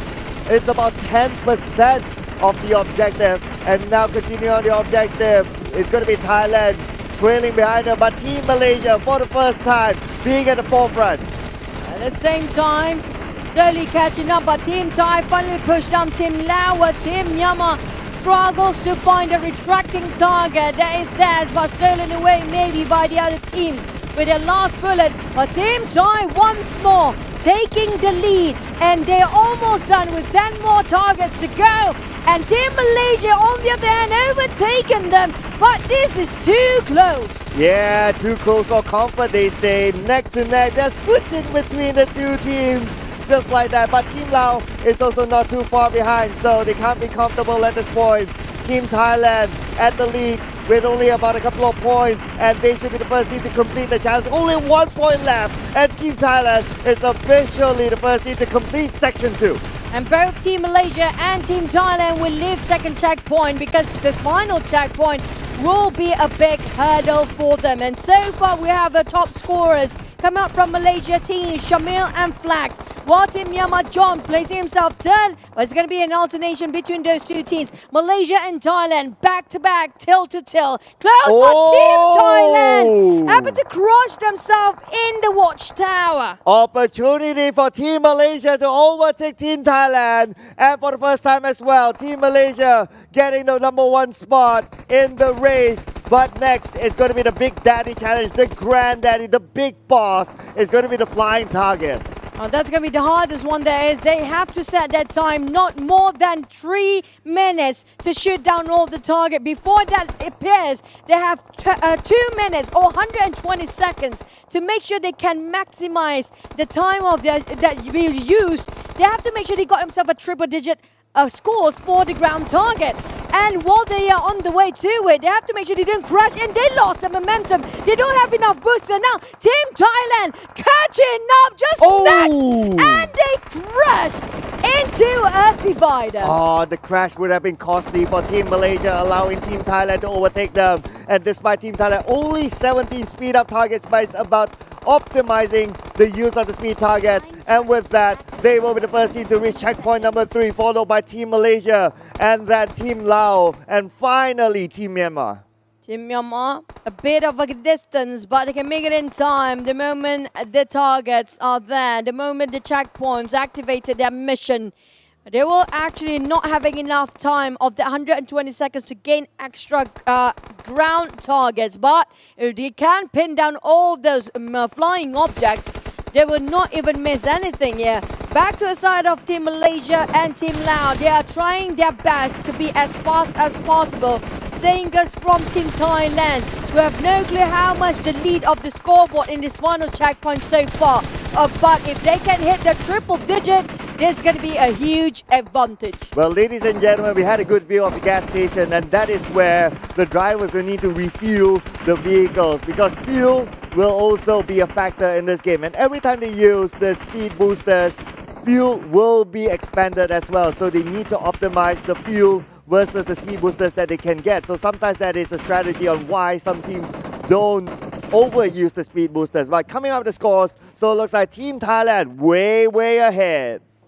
3 more seconds to go, and Team Thailand almost hitting the triple digit, but this is already a good start for them with Team Lao and Team Malaysia neck to neck. Team Myanmar barely got 4 points, but it's enough for them to actually starting off their final checkpoint. It's all down to the barrel control. How well can they control their rifles not to miss, even though they're only some of them using a red dot scope, but it's enough if they know exactly how to track down those flying objects. Some of them even use it 4 times here, which is even harder because you have to control your barrels evenly hard because of how zoomed in you are for this flying object. Oh yeah, it is tough. You have to pick your scope, whether you go with an iron sight, red dot or time stream, whichever. It is down to the strategy of the teams. And looking at the distribution of points collected, they're starting to close into each other, evening out with the 4 team members. Because of what we saw, the best optimized goal standard is for each member to contribute almost equal in points for every stage. So far, I see that coming from Team Lao, their distribution almost around 20% for each of the players, including the driver as well. But Team Lao, it definitely reflects that as they are on number 1 right now, almost hitting halfway through, hitting almost 250 over 500 points. But Team Lao been pushed down by Team Thai. All of a sudden, they are taking the lead, but the gap is just 2 points of a difference, make it even wider now. While Team Malaysia finally being pushed down to the 3rd place with 184, they're hitting a plateau. It's hard for them to actually pin down those targets. Well, Team Myanmar barely make it even a triple digit here. Yeah, speaking of plateau, I mean, Team Myanmar was at a double digit for the longest time, and now they finally broke into the triple digit mark. But for Team Thailand, they are almost reaching 400, and they're still going, while Team Lao just right behind them. Any team who wants to reload will spend time as well, so optimizing the bullets will be important in this section. Team Lao feels like being left behind slowly, and surely Team Thai can finish off the first one again. All they need to do is finding themselves another 9 more, make it even less a target than that. And they're trying to just hit it up, and so far it just shows that they are getting used to their muscle memory. And they know how to track it so well by now, even though we're just going down to the 2nd track. But time's ticking. We're heading into the 15-minute mark if they're not wrapping things up here. Oh, 30 points more for Team Thailand before they're done. Make that 20 right now. Make that 10. And Team Thailand will have completed Section 3, moving on to the finishing line. So it's going to be again first place finish for Team Thailand. But also we have another team doing that at the same time. I assume Team Malaysia, they might be close. They're trying to find themselves ground target, but they're dispersing and just barely uniting when they have to hop onto this vehicle, so they might require more time just to get on that vehicle to touch down at the finishing line. But from the side of Team Thailand, on the other hand, no other contenders next, but this time they might finish off just like how they did in the track 1 within 15 minutes clock, but they might clock in just 30 seconds or maybe even less than that earlier. 15 on the clock. And followed by the next team, Team Lao, almost done. At the same time, we can see that Team Malaysia seems to be on the move, but I think they're going in for the loot because the other team members don't seem to be anywhere. So it looks like ammunition seems to be a problem for Team Malaysia, but we can see the movement now from Team Myanmar. Are they the next team? Because they only have 2 players here. So I guess they're still looting. Ammunition is always an issue in this kind of challenge. Running low of ammunition is a headache for the players because not just that, they're wasting more time than they need it be. On the side of Team Myanmar, they might be the next one to leave, but Team Lao already hitting the road. Now racing towards the finishing line. They will hit into the 16 minutes and maybe in around 20 seconds target here. Whilst on the side of Team Myanmar, they're trying to find all this possible target they can, but feels like their scores might hit up a bit of a plateau again. 16 minutes and 19 seconds from Team Lao. Yeah, 1 minute and 4 seconds different from Team Thailand. And now it's either between Team Myanmar and Team Malaysia for number 3 and number 4 again, just like before. But let's see if the scores will change, or at least if the placement will change between these 2 teams. But look at the current score. Looks like Team Myanmar, they have the advantage. 1 more point to go, and they're done. Coming up from the side of Team Myanmar, that 1 point is just so difficult to finish, finally hitting up the target, and they are living. Once more, Team Malaysia, just 2 more targets to go, but it's a bit too late for them. You know, the more closer for you to hit those targets to the scores, the harder for you to find the targets here. But can they overtake the last minute run here coming out from Team Malaysia and Myanmar, again placing 3rd and 4th place? Yeah, so again, ladies and gentlemen, it's all about the time collected, and they will be compared with a total of 8 teams. So now it's about setting the benchmark not only for themselves but also for the overall total. But speaking about benchmarking, this is official right now. Team Myanmar will finish in 17 minutes 32 seconds followed by Team Malaysia at also 17 minutes. Yeah, but it's just a difference of around 10 seconds between the last two teams here. But coming up from Team Thai, I have to say, I'm expected just a tiny bit more because pretty much it finished off at 15 minutes mark for both track 1 and track 2. The same goes for Lao. If we compare with the last track and this track, it's only like 3 seconds of a difference here because they both ended up in 16 minutes. But for Team Myanmar and Team Malaysia, we can see an improvement coming up to the second track because they are 1 minute earlier compared to the last track. Well, tight competition between Team Thailand and Team Lao. But while we tabulate the scores, let's check out the highlight from Aiku. Thank you so much for being with us. This is again the Southeast Asia region. But one thing about the Southeast Asia region is that yes, there are some car accidents, but but not as much as the region before. But their car accidents are very crucial. It's like every car accident automatically allows the other team to overtake.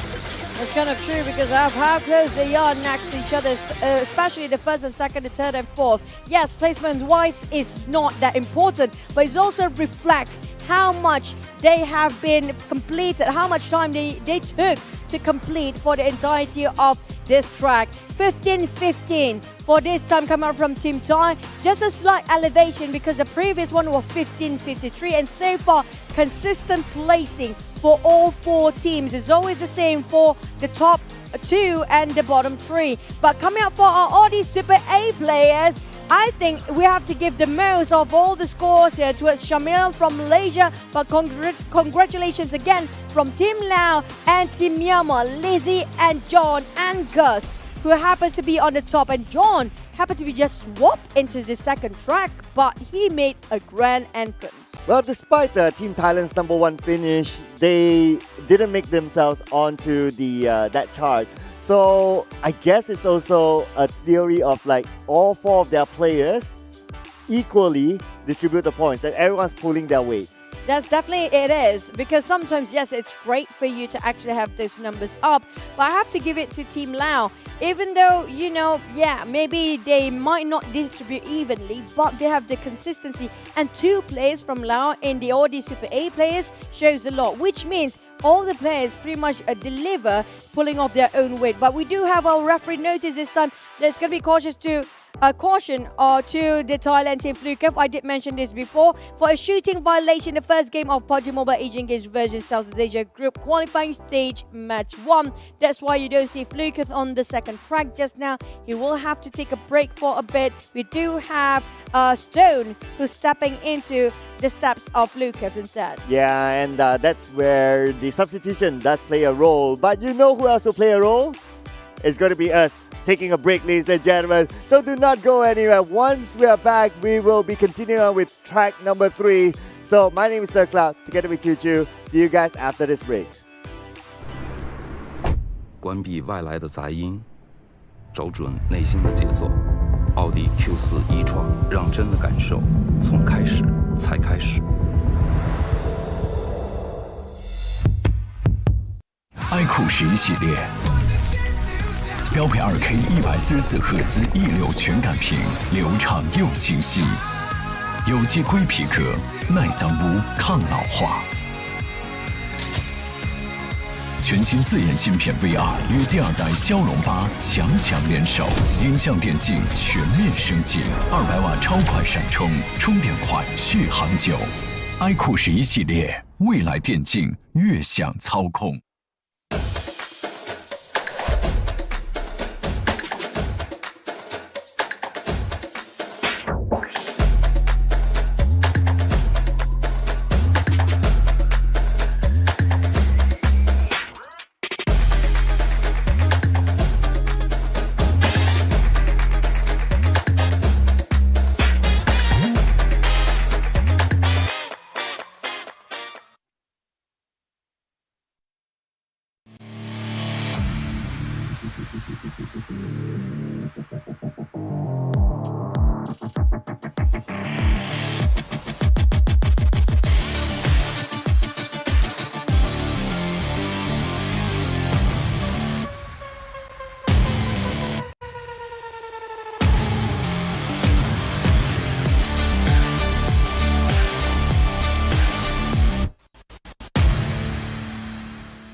累了困了，喝东鹏特饮。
Will Team Thailand and Team Laos continue their consistent run, or will there be a comeback from Team Myanmar and Team Malaysia? Welcome, ladies and gentlemen, to the Road to Asian Games 2022 PUBG Mobile Asian Games version.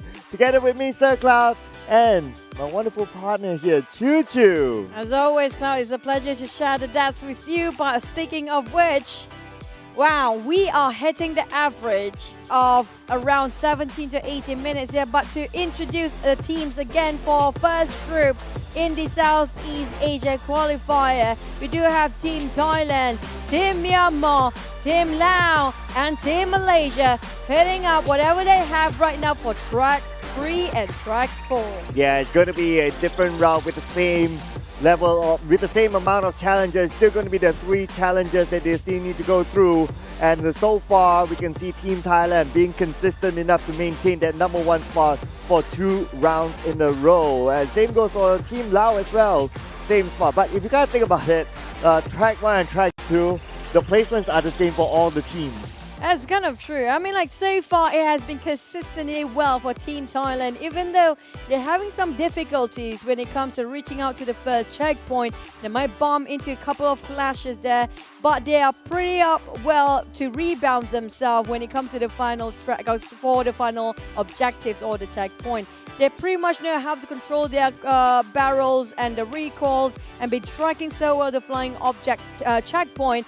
They redeemed themselves in the final last minute. So we had this the same, like where we casted Team Palestine did the same thing before in a different region. Yeah, focusing on the one, maybe their strategy. But let's reintroduce track number 3. So they're going to start it off in Chumasera as section number 1. And that is where the multi-color platform will show up. Teams will need to shoot according to their respective colors. In case they accidentally shoot onto the wrong color, points will be deducted. So they need to be careful there. Followed by El Pozo, the window targets will appear. And finally, the granddaddy itself, inside La Coberia, the flying targets.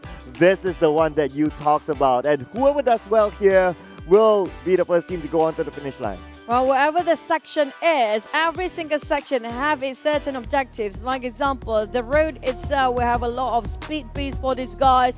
And for the final checkpoint, there's no airdrop supplies. So if they want to resupply themselves, they have to go back to all the buildings and compound, which requires a lot of time. In this case, we've seen a lot of that case coming out from the side of Team Myanmar and Team Malaysia, happen to drop themselves in the 3rd and 4th place due to the overuse of the resources, that costing them a lot of time to resupply themselves. Yeah, looks like Stone will continue to play for Team Thailand. And let's see if anything changes this time around. But looking at the substitution made, irregardless whether it's Stone playing or not, Team Thailand, they still know how to optimize their routes and make it really, really good.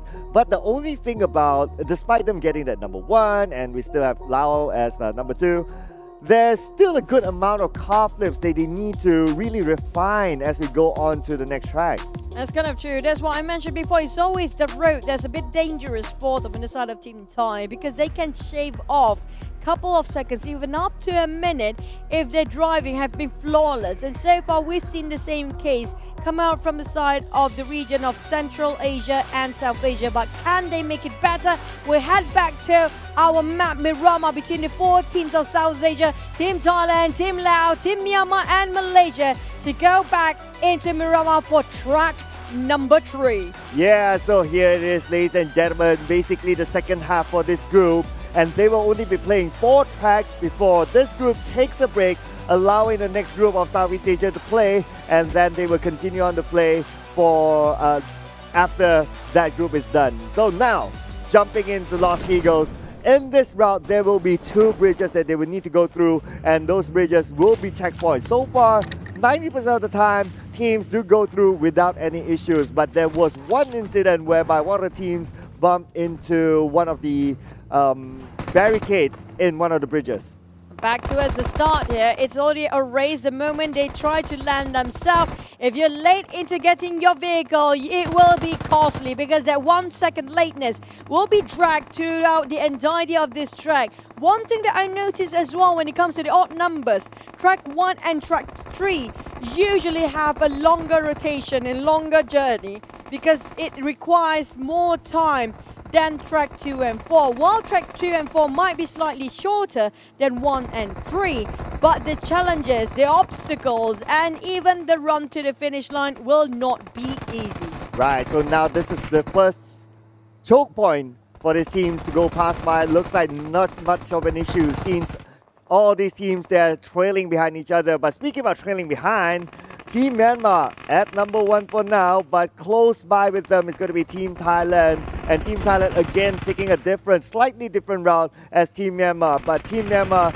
still having the most optimized route to enter the next banner. They know how to cut corners for the side of Team Myanmar, give them that. They definitely played intelligent well, but it's all about those ramps. It's all about those mid-air, which will cost them the moment they land down. Can they land down stably and perfectly well? Team Thai taking the lead this time, cutting across Team Myanmar. Now going over this ramp, they avoid it entirely. Nobody wants to take the ramp here, not willing to take the risk. They're going straight off towards the center and slowly climb down those hills instead. Now makes me wonder, oh man, Team Lao, Myanmar. oh man, that just had to happen. But because of that, then we see Team Malaysia cutting across them. But here will be the question, Team Lao, who was left behind, we don't know whether they took the ramp or not, but it doesn't matter. They still overtook Team Myanmar to be in the number 3 spot for now. But Team Myanmar will not want to let that spot go as they're going neck to neck with their opponent. So far, the lateness will not be that detrimental just yet because everybody happened to be just 2 seconds away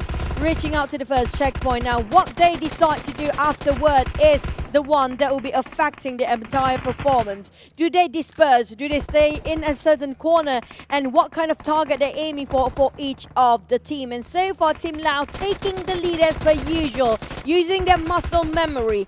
And Team Thailand, no surprise here, overtook Team Malaysia, who are climbing up. Seems like the top 3 teams alternating when it comes to those numbers. Yeah, only Team Myanmar right now is still with a single digit. Probably they're focusing on the loot instead, which is a different strategy. And all through the team's comfortness of how they want to play this game. Nevertheless, the objective is still to collect points, and Team Thailand now doubling up the amount of points as compared to their closest opponents, which was Laos.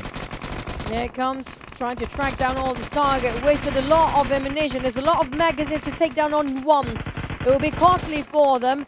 But coming up from Team Blue, which is going to be Myanmar so far, trying to play with whatever they have. While Team Thailand is still leading off half of what Team Malaysia have to offer. Here comes the colored targets that will randomize all the targets again and all the players and having their focus on towards the center. Team Thailand now taking the lead, nearing towards the 100 points, but Team Lao playing the catch-up game very closely, following the footsteps of Team Thai, but Team Myanmar is catching up as well. Yeah, Team Thailand already more than 50% towards completing the first objective. But it's, again, we see a similar trend right now, whereby Team Thailand is number 1, at least as for now. Team Lao, a little bit of a drop there, allowing Team Myanmar to cut across them. And now Team Myanmar just behind Team Thailand. We could see a different result for the first challenge. It seems like they are neck to neck, might even reach out 300 both at the same time. I'm not surprised Team Thai and Myanmar to leave the vicinity at the same time, because usually that's the case. But what will happen during the road towards the second checkpoint, now that will change it during the second checkpoint as well. Okay, here we go. The movement now on to the next checkpoint. Again, it's going to be Team Thailand finishing the first challenge. And trailing behind them is going to be Team Myanmar. Not too far away. Team Laos still yet to complete their challenge, waiting for them to come out of the checkpoint. And I believe from the minimap, they are still in there. Back to us, our POV of the players, IQ 11. This is amazing feat. Yeah, we're looking at how smooth things going on for the drivers. But it's just 3 seconds behind. It's all down about the landing. But on the side of Team Myanmar, they got stuck twice in a row with a rock and also the fence just now. But still on a hot pursuit at the back of Team Thailand. But can they overtake in the very last minute? Team Lao, on the other hand, just left the first checkpoint, heading towards the second. Team Malaysia Malaysia once more, even though they almost had the lead just now, happens to be fallen off the grace as they place themselves last for now. Well, for now, Team Malaysia, they have completed their first challenge and they're on the way. But we can't deny the fact that Team Thailand now is in the front. And as we can see here on screen, it's going to be Team Lao who was consistent in getting the second spot. But for now, they will remain at third until the next challenge at least.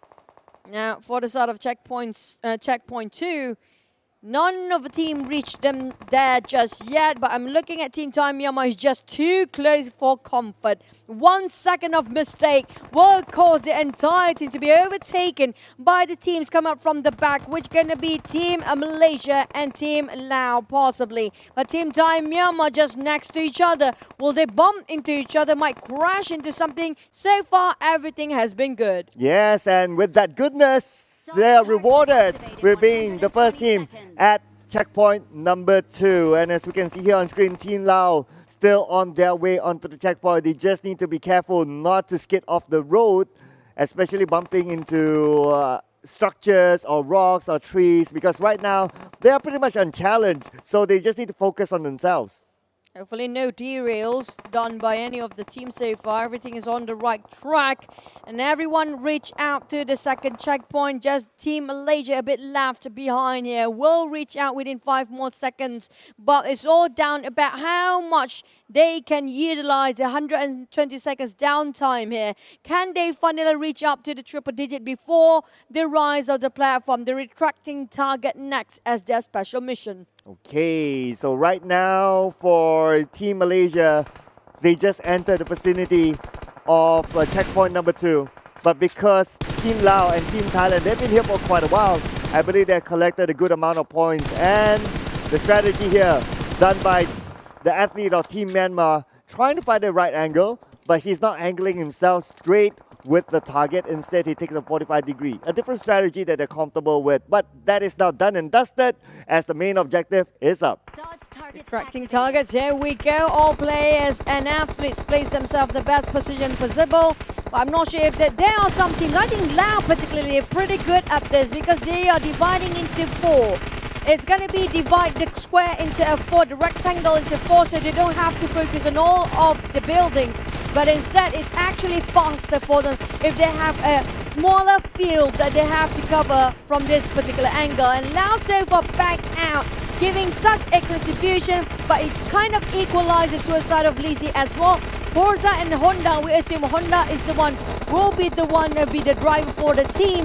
But for the Thai teams, it seems like a very similar numbers compared to Team Lao. Well, Team Lao, whatever that you mentioned, seems to be working out for them as they're still at the number 1 spot. But not too far away is going to be Team Thailand. And now looking at the stats for Team Malaysia, Shamil will be contributing 52% to the points collected by Team Malaysia. And looking at the numbers as well, it seems like Repo Boy will be driver for them. Side of Team Malaysia struggling to get those points up. They're barely hitting 200 marks for now. But on the side of Team Lao, taking the lead, almost hitting 1 more to go to just finding himself a 300 mark. And they just have 10 more targets down. And they can lead towards the next section or the next checkpoint. Team Thai just close up the gap here, but they're pretty much neck to neck with Team Myanmar. Yeah, so far seems to be still a certain level of consistency between Team Thailand as well as Team Lao. But Team Myanmar not too far away from Team Thailand, though only 10 points different at this moment.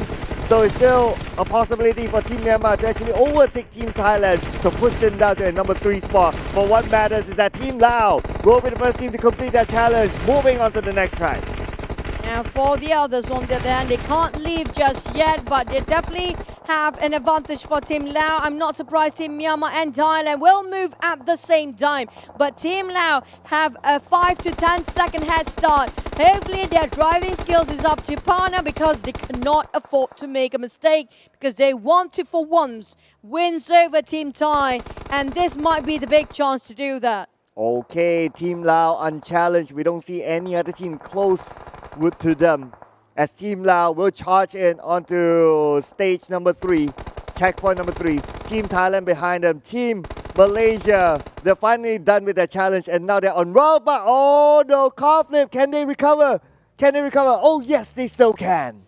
That will be cutting short when it comes to their lead just now. But lucky enough, they're still in the lead, but the gap is not too far due to the car flip. Team Thai trailing behind. Team Myanmar just avoid those ram entirely. And that, because of that, they got stuck behind. And this given the opportunity for Team Malaysia to catch up to even the third place. And they're not that too far off either. Nobody's actually still in the third or final checkpoint. But so far, everybody happy to be clustered up together. Yeah, good news for Team Myanmar is that even after that crash, they still have a good enough gap with Team Malaysia not to be overtaken. So they'll continue that journey on third place for now. But for Team Thailand, they are just going neck to neck with Team Lao, just switching places with each other as they try to race onto the final checkpoint. But the final checkpoint, so far from what we see, it's always Team Thailand completing the challenge first. But for the side of Team Lao, they cannot afford to make another mistake here. They need to go flawlessly into the second checkpoint after their first crash on the way just now, the moment they leave the second checkpoint. Now they're close enough. They have to place themselves the best position possible and reload, just replenish their resources. And for the drivers, this is where they need to refuel their gas. Oh yes, gas will be very important because we have seen a couple of times before that teams forgot to refuel their gas or they didn't anticipate the amount of gas enough, so that will prove crucial. And there's only one athlete that can do that, which is the designated driver, so he has to have that sense by himself because his teammates won't be around to somehow remind him. And now, speaking about the teams and the checkpoint, we are at checkpoint number 3 for all of them. Finally, Team Myanmar joins in. Team Malaysia a bit delayed here by maybe up to 20 seconds from the rest of all the other teams of Southeast Asia qualifiers now joining in as last. But how many points coming from Team Lao who checked in first in this particular checkpoint? But despite that, Team Thailand arriving first together with Team Lao, like the gap is not that much. Team Lao actually being left behind here as Team Thailand seems to be taking the lead because they have more information regarding all the ground targets and try to reach up to the triple digit as possible. But I feel like the time is running out. They have to place themselves all towards the arena where their special mission will be commencing, and that's gonna be the flying object. So no bonus points for Team Malaysia as they're still at 0. Probably focusing on the loot since they came in a little bit later.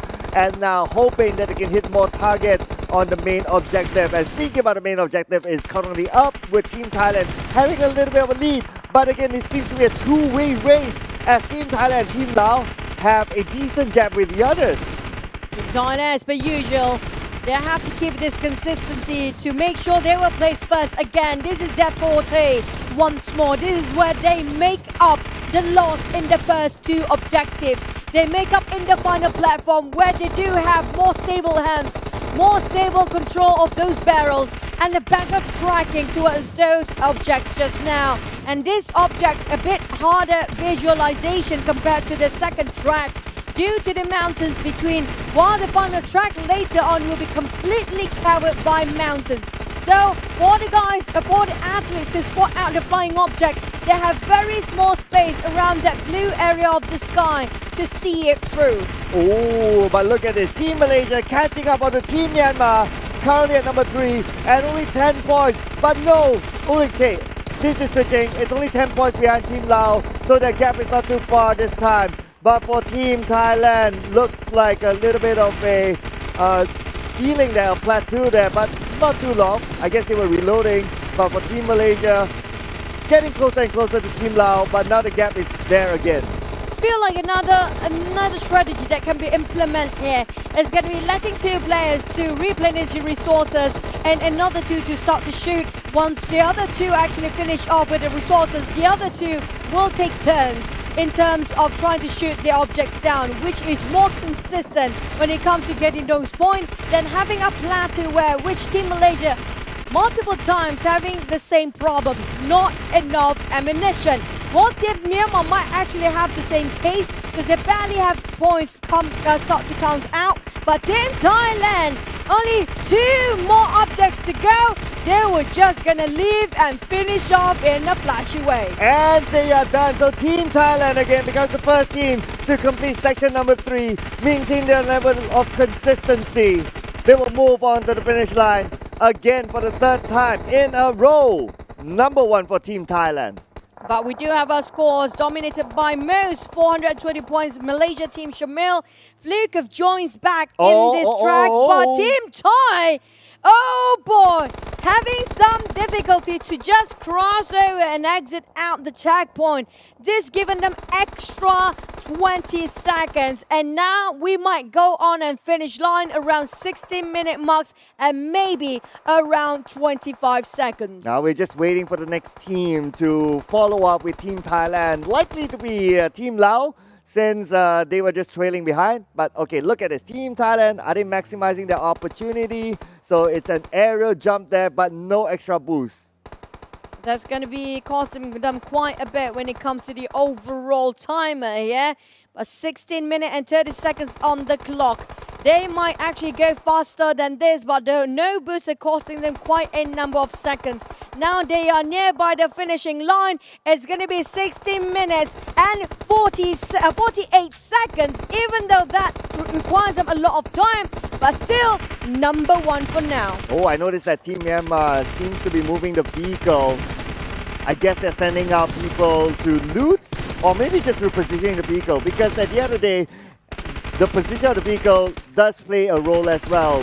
So you need to face out in order to minimize the required movements when they start to move. And I guess this is why, because Team Myanmar is only 6 points away from completing Section 3. For the side of Team Myanmar, so close. So hard to finish out the final few target, but finally we have our next contender, Team Lao, who's a bit later than Team Thai, around a minute over. So that's quite a gap. And Team Thai, definitely, we do know that they are pretty strong in this track as well. Team Malaysia, on the other hand, still have 6 more objects, make it 5 now to go. And hopefully they're closing up very fast, because Team Myanmar and Team Malaysia happen to be in the same spot as per always. But Team Lao, what will the time be clocked up at the finish line? Yes, and that is where it all matters, because we are going to tabulate the scores and find the top 4 according to the total 8 teams from the Southeast Asia region. So right now, Team Lao again is going to get number 2. So another consistent run for it is pretty much maybe going to be the same, unless we get a clear visual of whether it's going to be Team Myanmar or Team Malaysia. But speaking about Team Malaysia, only 10 points more before they start to move, and they should be done in about a minute more. But at the same time, as per usual, Team Myanmar leaves first, and that's going to be coming up. Team Lao finish at 18 minutes and at around 26 seconds. They place themselves 2 minutes behind, almost 2 minutes behind against Team Thailand. That's just how big a gap between Team Thailand right now against Team Lao. Okay, boost it up, and some aerial airborne there for Team Myanmar. Again, same results as before. 3 tracks, still the same result. Team Thailand will get the number 1. Team 2 will be Team Lao. Team 3, 3rd place will be Team Myanmar, and 4th place will be Team Malaysia. Myanmar now going for a touchdown, and they made it at 19 and 08 seconds. Now finally Malaysia just around 20 seconds behind. Finally will go touchdown, maybe even up to 30 seconds behind. But by the end of the day, at least they finish off their track. But they need to change something. If not, they are in trouble, because they have been consistently getting themselves at the last place. Yeah, and it's very hard to hold that. Like, the other teams have yet to play to score lower than them, because yeah, you can't really control the fate, and that is sometimes the worst situation to be in. But anyway, there's still 1 more round to go for both Team Malaysia as well as Team Myanmar to make up for whatever they lost in the first 3 rounds. Back to as a highlight. Thank you so much, Audi, and also none other than IQ. Highlight that we witnessed what really happened in the previous track just now. A lot of players, I have to say, Team Thai, when it comes to shooting, their accuracy and precision is almost flawless. But when it comes to strategy, you have to give it to Team Lao. Multiple times they're taking the lead after one checkpoint to the other. It's just the problem is where they got stuck in certain unconventional corners. And Team Myanmar also needs to work on their driving, as you saw in the highlight earlier on. A couple of crashes. Team Thailand, despite them getting number one, it's still not a flawless victory for them. They still had a few crashes as well. And if we look at the result, obviously you know who's at what placement, but look at the speed ups earned. Despite Team Thailand only getting 12 speed ups, the least of them all, but they still finish at number one because, like what you said, their shooting, the mechanical skills in the challenges are just uncomparable. It kind of reminds us of Team Palestine back in the day, but here comes our top all these Super A players, the 4 players that right now on the hot streak. Come out from Team Myanmar with the most score here. Top here, or Liquid as coming up from Team Myanmar. Team Lao, we have Honda with 297. We do have this time Turkey K. We used to know him as Zatoni K with 404 scores coming up from Team Thailand. Last but not least, multiple times on the board, it's going to be Team Malaysia Flags as per usual. Doing the heavy lifting for the entire team, but nonetheless this will change depending on how many scores they can get for the next track. Yeah, before this it was Shamil and now it's Flags. At some point it was both Shamil and Flags, so yeah, I guess it's 2-2 each if you can't think about it for Team Malaysia. But anyway, ladies and gentlemen, one more track to go. Are we going to see the same results? High chance we will be. So far out of 4 tracks, 3 of them we're having the same consistent result coming up from Team Thailand as first. Team Lao on the other hand do have a shot to take the number 1 place, but it's just they're driving sometimes a bit too how do I say, they want to push it too fast, a bit reckless, that they might just hit into some certain unconventional corners. They will get stuck there and cost them around extra 10 seconds. Yeah, in fact, if you can't think about it, actually all the teams have their moments of crashing into something or flipping the car and all that. So that's why as long as these moments are not polished, it's very hard to catch up to the gold standard, what we saw yesterday. So at the end of the day, this is also partly a preparation for the actual Asian Games later on. So when that happens, it's going to be region against region, and for them to really challenge the East Asia region, in which we see is one of the best regions for now, there needs to be a lot of polishing still for the Southeast Asia region. At least we got a glimpse about the PUBG Mobile version for the Road to Asian Games version of it for now, because we don't know will it be the same map, will it be the same track when it comes to the Asian Games itself. So at least we have a glimpse of the format for now, and the players have to adjust to it because there's no more luck in this one. This format entirely depending of the knowledge, the technicality of the players and their skills even, and team communication as a whole. But so far we have to give it to Team Thailand, who's taking the lead by far. But don't forget, we do have 2 groups when it comes to Southeast Asia qualifier. Okay, so we have a referee notice here, ladies and gentlemen, warning to Team Thailand Stone for unauthorized leaving of game during the 3rd game of PUBG Mobile Asian Games version Southeast Asia qualifying stage match 1.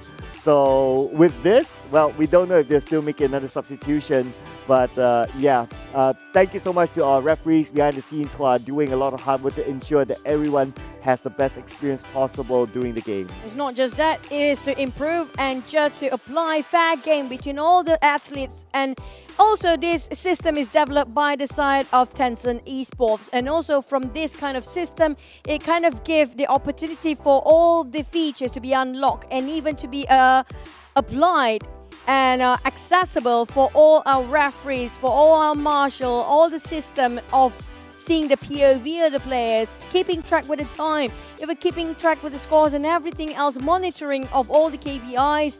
It is doable with this kind of a system, and because of this system, to promote and improve towards the side of fair play. So you guys don't be naughty. Make sure you just follow the rules and, you know what, play safe and play it clean. But before we're heading into final track here, I did mention about the odd numbers usually have more time to actually complete the entire track. That's going to be track 1 and 3. It happens to be more of a journey, more of a distance compared to track 2 and 4, who have shorter time distance. But the challenges and the turns of track 2 and 4 a bit sharper than track 1 and 3. So that's the trade-off, right? Like you trade off in the distance for a more challenging route. True. Yeah, so I guess we are coming to the odd number, the even number after this, which is going to be track number 4. Yeah. So that's going to be a shorter route, but not as sharp turns, right? That's kind of true. Yeah. But there's more obstacles, and especially the final bridge. Don't forget about the final bridge. Oh, yeah. We haven't seen the South Asia teams to actually execute on that final bridge yet. Yeah, that is going to be the toughest challenge, not going to lie. But we do see a good number of teams able to overcome that, but if they don't, it's quite costly, I must say. Now, we're going to reintroduce our teams. Team Thailand, Team Laos, Team Myanmar, and Team Malaysia will be the first group to go up for the Southeast Asia qualifier. And we don't have to speak too soon, Cloud, because when we say it, something bad will happen at that bridge. Yeah, I'm not responsible for any cactus curse here, ladies and gentlemen. Nope. If it happens, it's not from me. It's probably on YouTube. Because that just happened recently. But anyway, so this is going to be track number 4. So we're going to introduce to all of you again. They're going to start off with Torre Akumada. And the first section will be inside of San Martin. This will be the multicolored platform. The teams will need to shoot their own color. If they mistakenly shoot another color that's not theirs, points will be deducted. And they'll be playing section 2 inside of Impala. This will be the window challenge. The targets will appear randomly and they'll need to shoot as fast as possible before any other team takes it away from them. Section number 3 will be in El Azhar. This will be the flying targets, the toughest one of all before the final checkpoint will be in Campo Milita. Now, the final checkpoint is not just done there. We mentioned about the bridge around the side of Campo Milita Torre Ahumada, but we do have a bit of a sort of U-turn from north to south, back to north for the ending. Now, how will these athletes adapt to it? Will they make any mistake? Will they crash into each other? Like I mentioned before, Team Lao, strategically very wise, competency incredibly well when it comes to one objective to the other, one checkpoint to the other. But when it comes to the journey towards those objectives, towards those mission and checkpoints, that's where they have a bit of a stumble. Yeah, so again, it's all about policy. Okay, but anyway, whatever happens after this round, it's not their final round.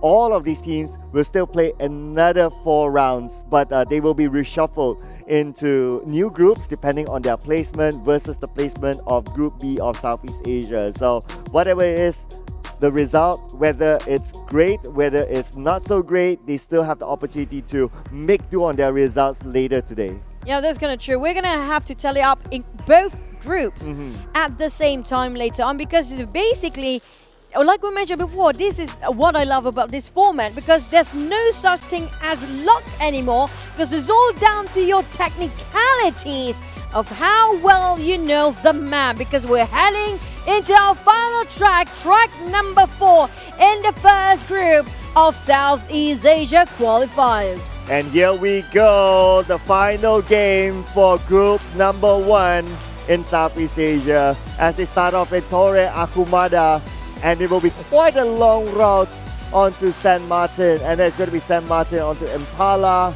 to El Azhar, and it will be finished off. The finishing line will be in Campo Milita. So looting has started, and the reason why they loot this is because they need to decide whether how many weapons do they want, and how many athletes basically to hold weapons to shoot down targets. Because if you take more time, then that means you'll be starting a little bit later. But speaking of the start, mini crash. Oh boy, between Team Lao and Team Malaysia. Now Team Lao trying to take a shortcut, but they stumble again, costing them more time this time.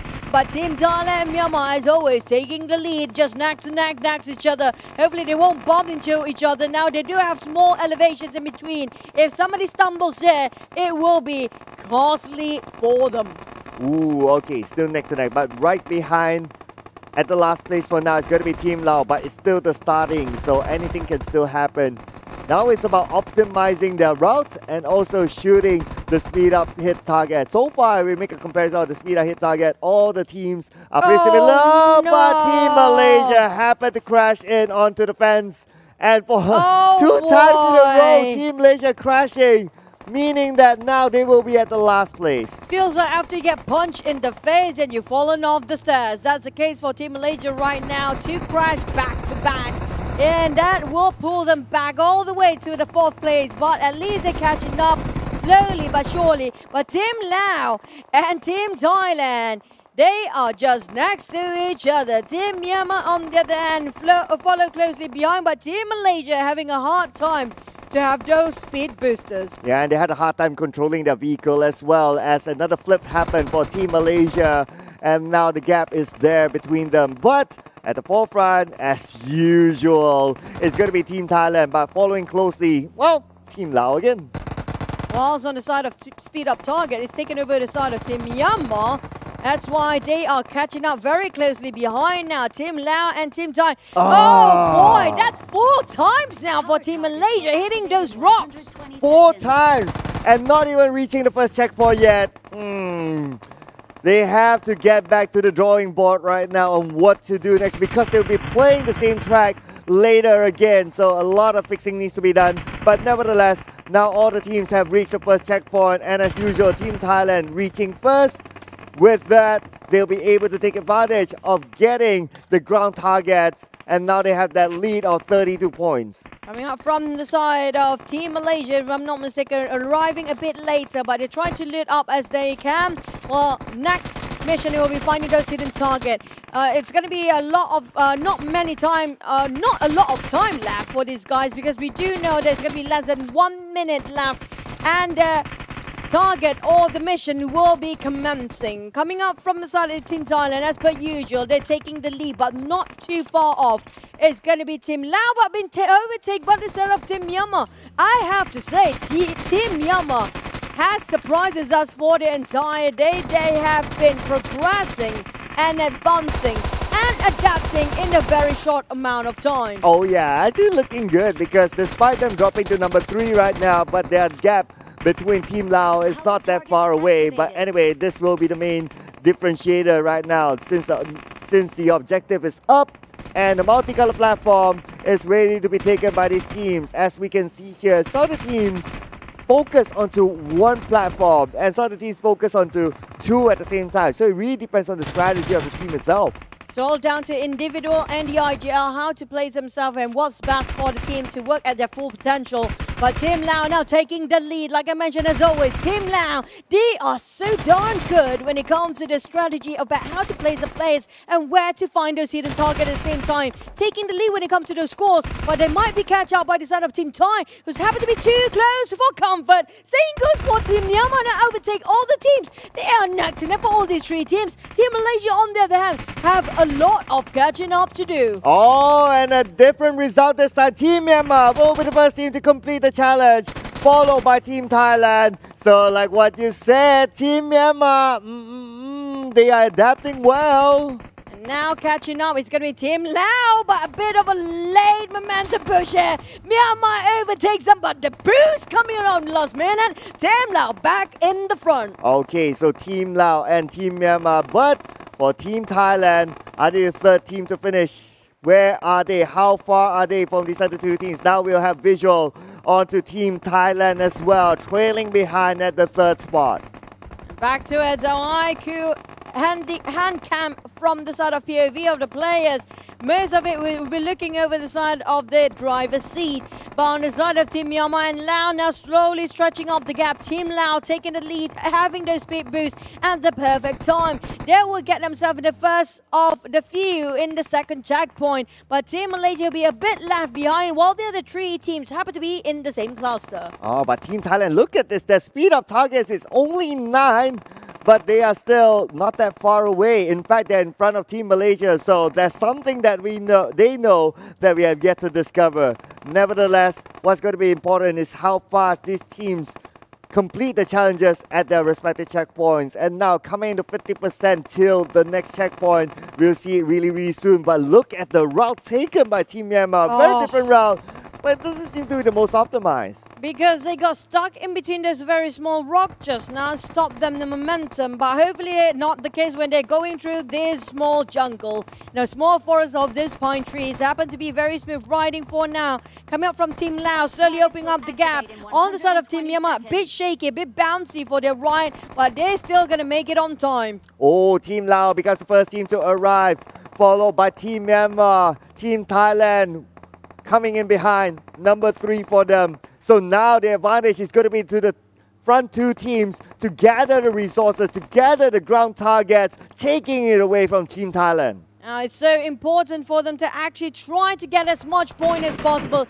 So far, nobody hitting the gold standard or the standard of the East Asia region so far, with 100 points as a start for every single checkpoint. And they try to memorize all the spawn of the target as much as they can, but it's not an easy one, especially if you're not familiarized with all these obstacles and compounds. And interestingly, despite Team Thailand coming a little bit later, but they're still able to catch up with the amount of starting points. 22 for now, make that 24 at the number 1 spot. Team Malaysia, who came in last, still at a single digit, probably changing up their strategies to focus onto the objective later on and focusing onto the loot instead.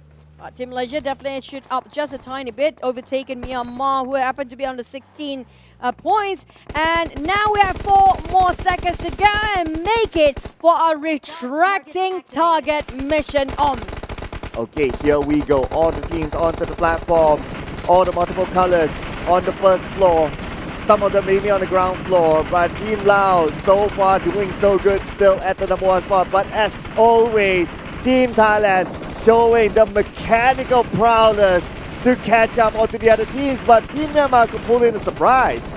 At the same time, all the teams are trying to fight themselves all the target possibly can, but we snatch away. Team Lao, as per usual, taking the lead here once more. But Team Thailand overtaken again halfway, midway through. While Team Malaysia having a tough time to hit the triple digit, finally had into with one of the other teams. But Team Thailand and Team Myanmar and Team Lao, what a close score. Oh, they are switching 3 teams basically, switching with each other. Team Myanmar, Team Thailand, Team Lao, but Team Malaysia could catch up to them, sneaking in between. They are just a couple of points behind. But right now, Team Lao looking so far so good. But Team Thailand, they're dropping to number 3.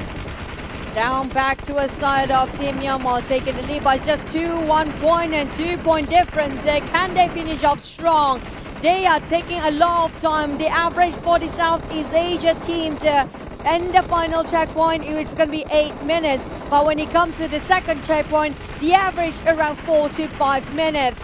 While Team Myanmar taking the lead with hitting over 300 points, Team Thailand will not just give it away freely. But Team Thailand still have to catch up as Team Myanmar open up the gap in between. But Team Malaysia surprisingly catching up. Well, quiet, they went up, they say. And now they're at number 2.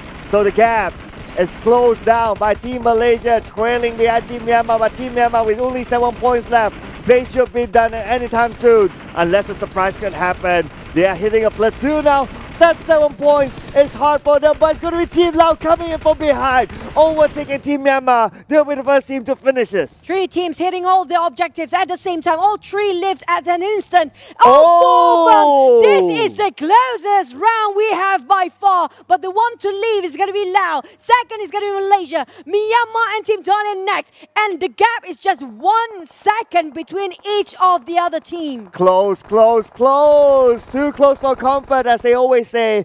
And now it's about the drivers. Can they hit the right route? And to the shooters, can they hit the right targets? Can they get enough boosters for them to be the first team to arrive? Right now we can see that Team Lao is at the forefront, but Team Malaysia trailing behind. But Team Malaysia again, this is the 5th time in this track that they had an accident. At least that accident or that crash will not cost them too much, maybe extra 2 seconds in between that make a gap between Team Lao and Malaysia right now. But Team Thailand follow pursuit, and we do have team none other than the Blues at Myanmar catching up behind. Everyone try to boost up as possible, but they have to be extra careful with those bumpy roads. Ooh, if without that accident, there is a potential that Team Malaysia could have overtaken Team Lao. But anyway, that had to happen. So now it's just to focus onto the future, which is Team Malaysia still trailing behind Team Lao, but they're getting closer and closer. They need to get those speed boosters up because it's so important. They really having a tough time when it comes to the final checkpoint for Team Malaysia, and that's what's holding them back so far. But Team Lao, on the other hand, can they finally finish off strong in this final track as Team Thailand always overtake them in this final checkpoint? This feels like it's super easy for them. They make it look like they're not breaking a sweat from Team Thailand because this is their forte. Yes, absolutely. I mean, they got athletes like Tony K and Newsy. They are one of the best shooters around, so they do have that mechanical advantage in this section. But nevertheless, nothing is impossible.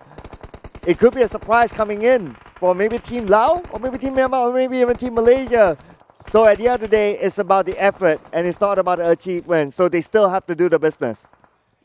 For the side of this particular track, when it comes to the final track in the first round for the South Asia Group A qualifiers, I'm loving how everybody just trying to catch up and adapting so well, and it's so close and so hard to determine who will place first in this one particular track. But coming out from the side of Team Myanmar, they already placed themselves in a certain position because they know their final objective mission has been commenced. Well, the fact that he went onto the platform with 5 seconds left, perhaps that is the most optimized position that he found for himself. And so far for Team Lao, they are still in the front. Team Malaysia not too far away, but for Team Myanmar, dropping behind now at number 4. But anything can still happen as Team Thailand will be the first team to get triple digit again. It seems to be a two-way race as of now between Team Thailand and Team Lao. Team Lao now overtaken Team Thailand, while Team Malaysia hardly hits a triple digit finally in for Myanmar. On the other hand, Team Myanmar still in the 70s, hitting a plateau. They're having a hard time to take down all the target because it's been overtaken by Team Thailand and Lao. They're shooting way faster than the others. Oh yeah, they're starting to create that gap, but for Team Myanmar, they need to get that triple digit at least, because right now they are at least 50 points behind Team Malaysia. Team Malaysia now 136 points, but Team Lao and Team Thailand again seems to be a two-way race. They are pulling away from number 3 and number 4. Oh, this is where it happens again. Team Thailand taking the front line and heading halfway through. Can Team Lao catch up? But the numbers not slowing, not stopping from Team Thailand. They keep gathering those points up, and even the distribution and the scores profit on the side of Team Thailand. Tony K is actually taking the lead while Stone and Flukov and the rest of the entire team distributing evenly well. This time Schweppes is on the orange, so perhaps he's the designated driver. Again, I noticed a switch of drivers for each track. Either they're still experimenting or that is their strategy to have respective drivers for each track. Well, we need more games to see. But nevertheless, it's still going to be Team Thailand at the front, hitting that 400 mark, and Team Lao starting to drop behind. But for that opens an opportunity as well for Team Malaysia. Bit longer time needed for all the teams to finish off this final score for this final checkpoint. Only 6 more targets to go for the side of Team Thailand, and they can't leave. But we haven't seen the bridge obstacle yet for the last one. 3 more targets. Team Thailand already ready up their vehicle right in front of their platform. Jumping down now, knowing for the fact they will hit the target anytime soon. And they will have a go. They are leaving the first one to check out in this final checkpoint. Oh yeah, Team Thailand again. Consistency. 4 tracks in a row. Number 1 finish for Team Thailand, and it's just a matter of how many minutes will they clock it. Okay, they'll be the first one from Southeast Asia to jump on this bridge, this platform. Number 1. Ooh, that is... Wait, no! What is no! this? Team Thailand, no! It was perfect until that! My goodness! Nobody gets stuck there, and they are the first one to do it! I mean, talking about overachievers, they are overachieving, just not in a good way. There's nobody got stuck high up in the ramp. How did they even do that in the first place? That was detrimental. They have used the reset with 10 points, 10 extra seconds for that, and they will clock in over 16 minutes. Well, we are discovering something new every time, it seems. It could have been probably below 16 minutes, but that just had to happen. But now, focusing on to the other teams, looks like we see movement from Team Myanmar. They are going to be the next team. So a little bit of a change here. But wait a second. Okay, this is going to be a tough race here. Oh, Team no, Lao in front, but one more. They gotta go. Oh man, that one more guy and one more athlete been left, and Myanmar taking them. Oh, feels like a deja vu now, but now this is where it will be a determining factor. Will they get stuck? No, Team Myanmar try to play it safe. They're just gonna play it on the downside, and this is what changes. Another one got stuck. Oh no, even for Team Malaysia, they dropped down. But still, Team Lao finally changed the flow, but never mind. It's a deja vu against once more. They will take the second place because Team Myanmar just placed themselves in a tough position. They clock in another extra minute on top of that, and Team Myanmar follow closely behind with another minute. It could have been a second place finish for Team Myanmar, but that just had to happen. So it looks like Team Lao, they took the safer route, which worked for them. And they still maintain at second place. But then again, this is probably the most eventful finish to track number 4. Oh boy, that was really unusual. Who gets stuck on the top pillar of that bridge? This is why we stress out this bridge so much. It will be detrimental for the team, especially punishing if they got stuck themselves right at the last bridge, even though how fast they were finished off in the final checkpoint. We're discovering something new every day. That's all I can say. And I thought that, okay, we're starting to see like some pattern, okay, some level of repetitive, but you know, this game just continues to surprise us. I just hope nobody fly over the bridge for the last time. That'll be new. And that will be super awesome to watch, but hopefully they can land down. But coming up for the highlights, I mean, this is the closest one, the closest track of all 3 teams leaving the second checkpoint at the same time. Oh yeah. And like almost every round we kind of ask like, okay, hopefully we see a grand finale. Okay, we gotta take a moment here. How that even happened? How? Why? What part of that vehicle got stuck up there? Oh boy, none of the teams successfully land the jumps on that bridge. That's what Team Lao is like, nope.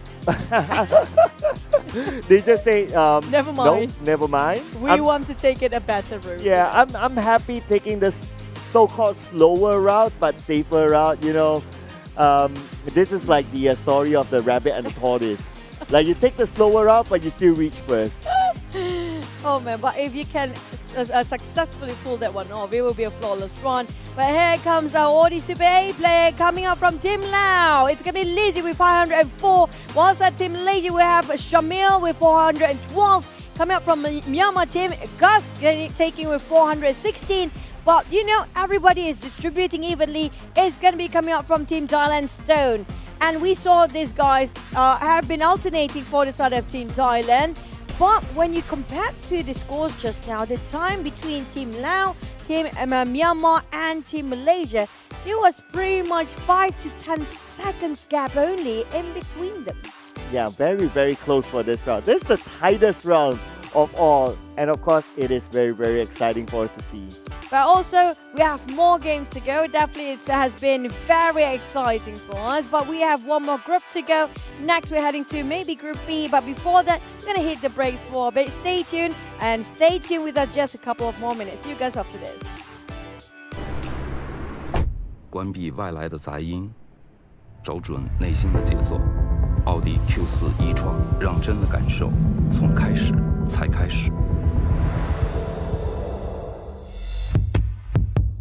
爱酷11系列，标配2K 144赫兹1.6全感屏，流畅又清晰。有机硅皮革，耐脏污抗老化。全新自研芯片 VR 与第二代骁龙8强联手，音像电竞全面升级，200瓦超快闪充，充电快，续航久。iQOO 11系列，未来电竞越想操控。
累了困了，喝东鹏特饮。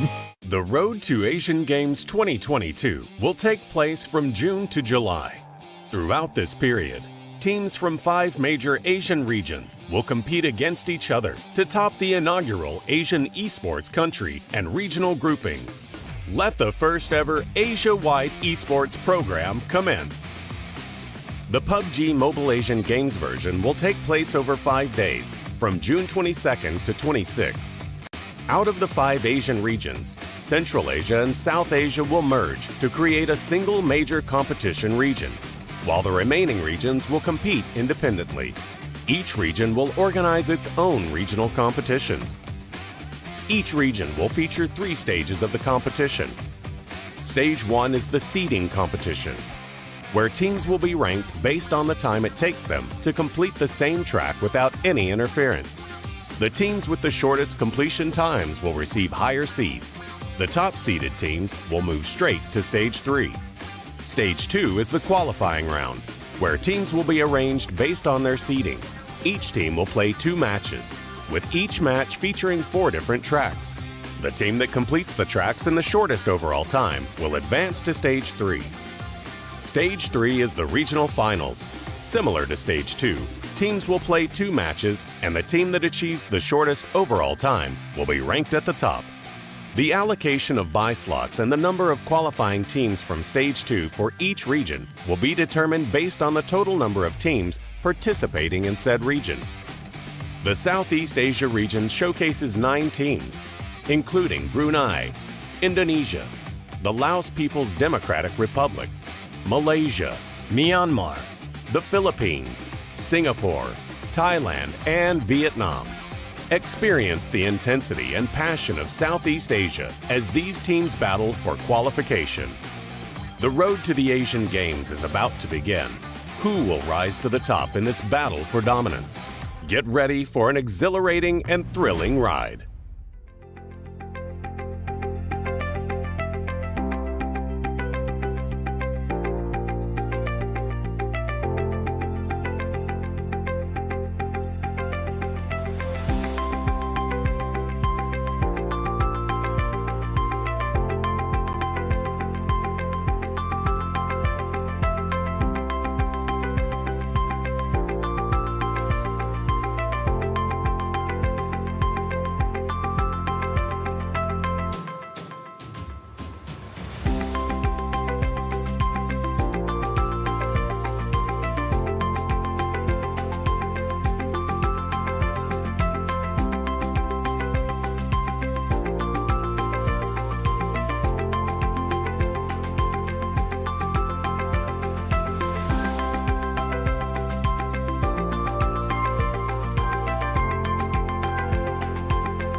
right here, right now, because like you said, the most immediate objective is just to be seeded to the next round.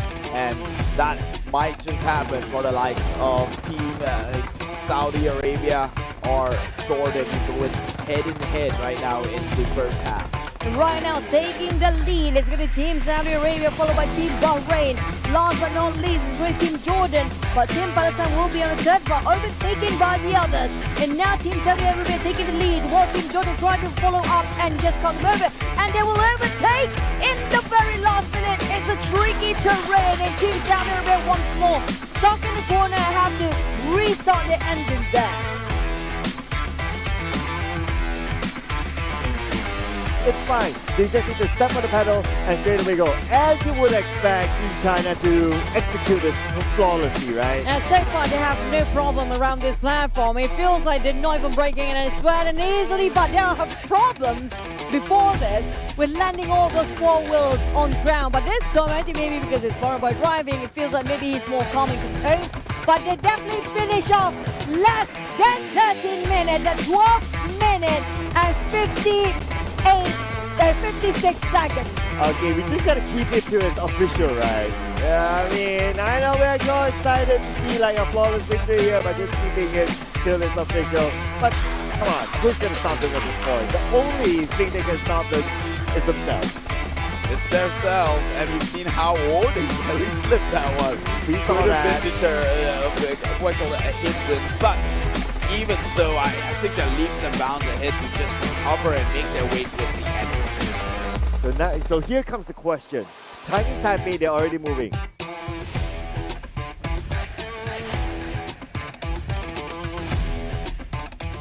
Hello everyone, I am PUBG Mobile player Zuki, representing for Myanmar. My in-game name is Zuki. My role is Ingilita. Hello everyone, my name is Pulin Longhankao. In-game name is Stone. I'm from Thailand team. My role is attacker. Hello guys, my name is Jeremy Rolos. My name ID Rosemary and my team Indonesia. My role Fragger. Hello, my name is Alunyadet Nilandon. My nickname is Honda. I come from Laos. My role is support. Hi, my name is Muhammad Lukman Hakim. My in-game name is Mas Adik Luk. I'm representative for Malaysia and my role is Russia. Esports for me, it brings a lot of opportunity to us and also for people like me. We meet a lot of people from other countries, and then the friendships we form or we bond together is something that we treasure and we won't forget. It brings people together. The difference about this tournament is, for this tournament, I played for my team. I played for my country, and for the past tournament, I played for my team. So the difference about this format is, this tournament format is more about racing, and for the past, it's more about me shooting the enemies. We just make a practice that a lot. That's why we just know that we are advanced. We prepare the event for 1 month and we practice every day. For me, the rival team in Southeast Asia is Thailand because they got a lot of good players like Tony K and Nuzi. To my rival, Malaysia and Thailand, for the past tournament, maybe you'll win. For this tournament, we'll win. I don't really care about the other team because I think I'm the best. We will be all the best. Please cheer for Thailand team. We will try our best to defeat you, Malaysia. Careful, bro. RDAG, lakad matatag. RDAG, เรามาแล้ว And just like that, we're back here officially for Road to Asian Games 2022. This time round, me stealing the spotlight away from Choo Choo because the girl could use a break. Joining with me is also Sir Cloud. What's going on, my man? Oh, what's going on is our Southeast Asian teams after this, because this will be a different group. Earlier on, we saw Team Thailand, Team Laos, Team Myanmar, and Team Malaysia. But now, for the second group, it's going to be Team Brunei, Team Indonesia, Team Philippines, as well as Team Singapore, waiting beginning to start their engines. Yeah, but in case you guys missed off the first half, potentially just like I did, well, here are the standings for you to catch up with here. Thailand currently stands at number 1 with 64 minutes in total after all 4 tracks, which is hella impressive. Coming in second is Laos, and Myanmar coming at 3rd place, and finally Team Malaysia coming in at 4th place. 74 is the points to beat here. Now, I do believe later on, once we've tallied all the countries or the teams together, we can finally segregate them from 1st place all the way down to 8th. Is that correct? That's what's happening here. Yes, that's correct. And from there, we will pick the top 4, irregardless of the groups. Oh. So it's about the 8 teams that we will look at the numbers. And now because Southeast Asia came in with a total of 8 different teams, the format is also a bit different, right? Like after after this set of match here, they'll be pitted up again against each other or opposing teams based on their positions in total, right? Yes, correct. So it's not only about these 4 teams. It's different than before, just focusing on the 4 teams, but it's also about the other group as well. Yeah. So to a certain extent, you cannot control what happens in the other group if you don't face them. So they themselves will need to set their own benchmark in order to be safe to the next round. Oh, it's a whole can of worms here when it comes to Southeast Asia, but we'll take things one step at a time. Right now, look at the teams that will be performing be in front of you, or behold these teams right here. Team Brunei, Team Philippines, Team Indonesia, Team Singapore. Obviously, here in this stack and lineup, we all know Team Indonesia is looking like the most likely mechanical, competent team there is out there. Yeah, I mean, based on official tournaments of the Global Series, well, Team Indonesia, I mean, they have been ranking a lot of awards recently, so not gonna lie, they are gonna put up a good competition, but this is a totally different game that we're talking about. I mean, it could be a surprise. Who knows? I don't know, man. I kind of like to stick with information that I know, and somehow Thailand also fits that bill, and here they are at number 1. And so I think some of the skills do transfer over, but we'll have to see. Maybe a lot of the RNG factor are now being removed, and so this is going to be it. Track number 1. They have 3 different checkpoints. In case you haven't already known, we've been repeating this time and time again. 1 whole track, 3 different checkpoints. Who is going to make it towards the end of the finish line in the least time possible? And we are also talking about the least time possible across all 8 teams. Because assuming, right, like group, this second group, that all of them, the total amount of time is not even comparable with the first group. Just for example, all 4 of them will be eliminated still. So it's also about competing with the first group that they saw earlier on.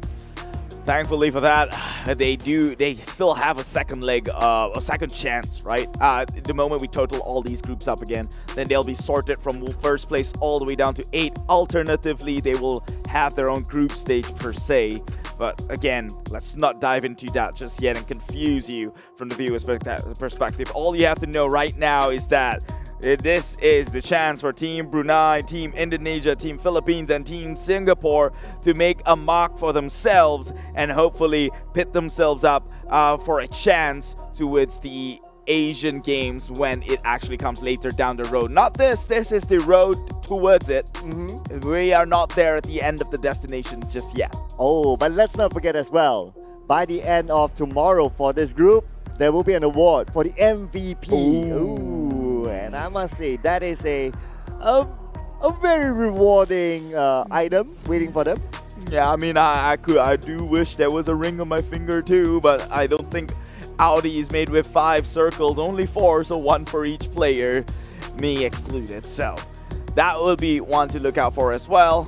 But as these players get ready to go in, is there any expectations coming from you? Since you pretty much know these players by heart, you talk to them every day. I'm the antisocial one here. Well, I must say, I can't deny that Indonesia does have the best achievements. I mean, they got players like what we can see on screen here, Rosemary, the top MVP in the professional league, insane mechanical skills. So I would assume that he will be the main shooter for their team to rank in the points. But like what we saw in the previous days as well, it's not only about depending on that one player. Everyone has to pull their own weight, and the team that does well is always the team that ends up having like almost a similar percentage, around the areas of 25% across all 4 players. Yep, that is the secret recipe, or at least one of the terms and factors that you want to have already onto your roster. Sure, you may not necessarily need an even split of contribution, but it does help if every single player is pulling that weight in. Now, another questions I might have here, Burrow.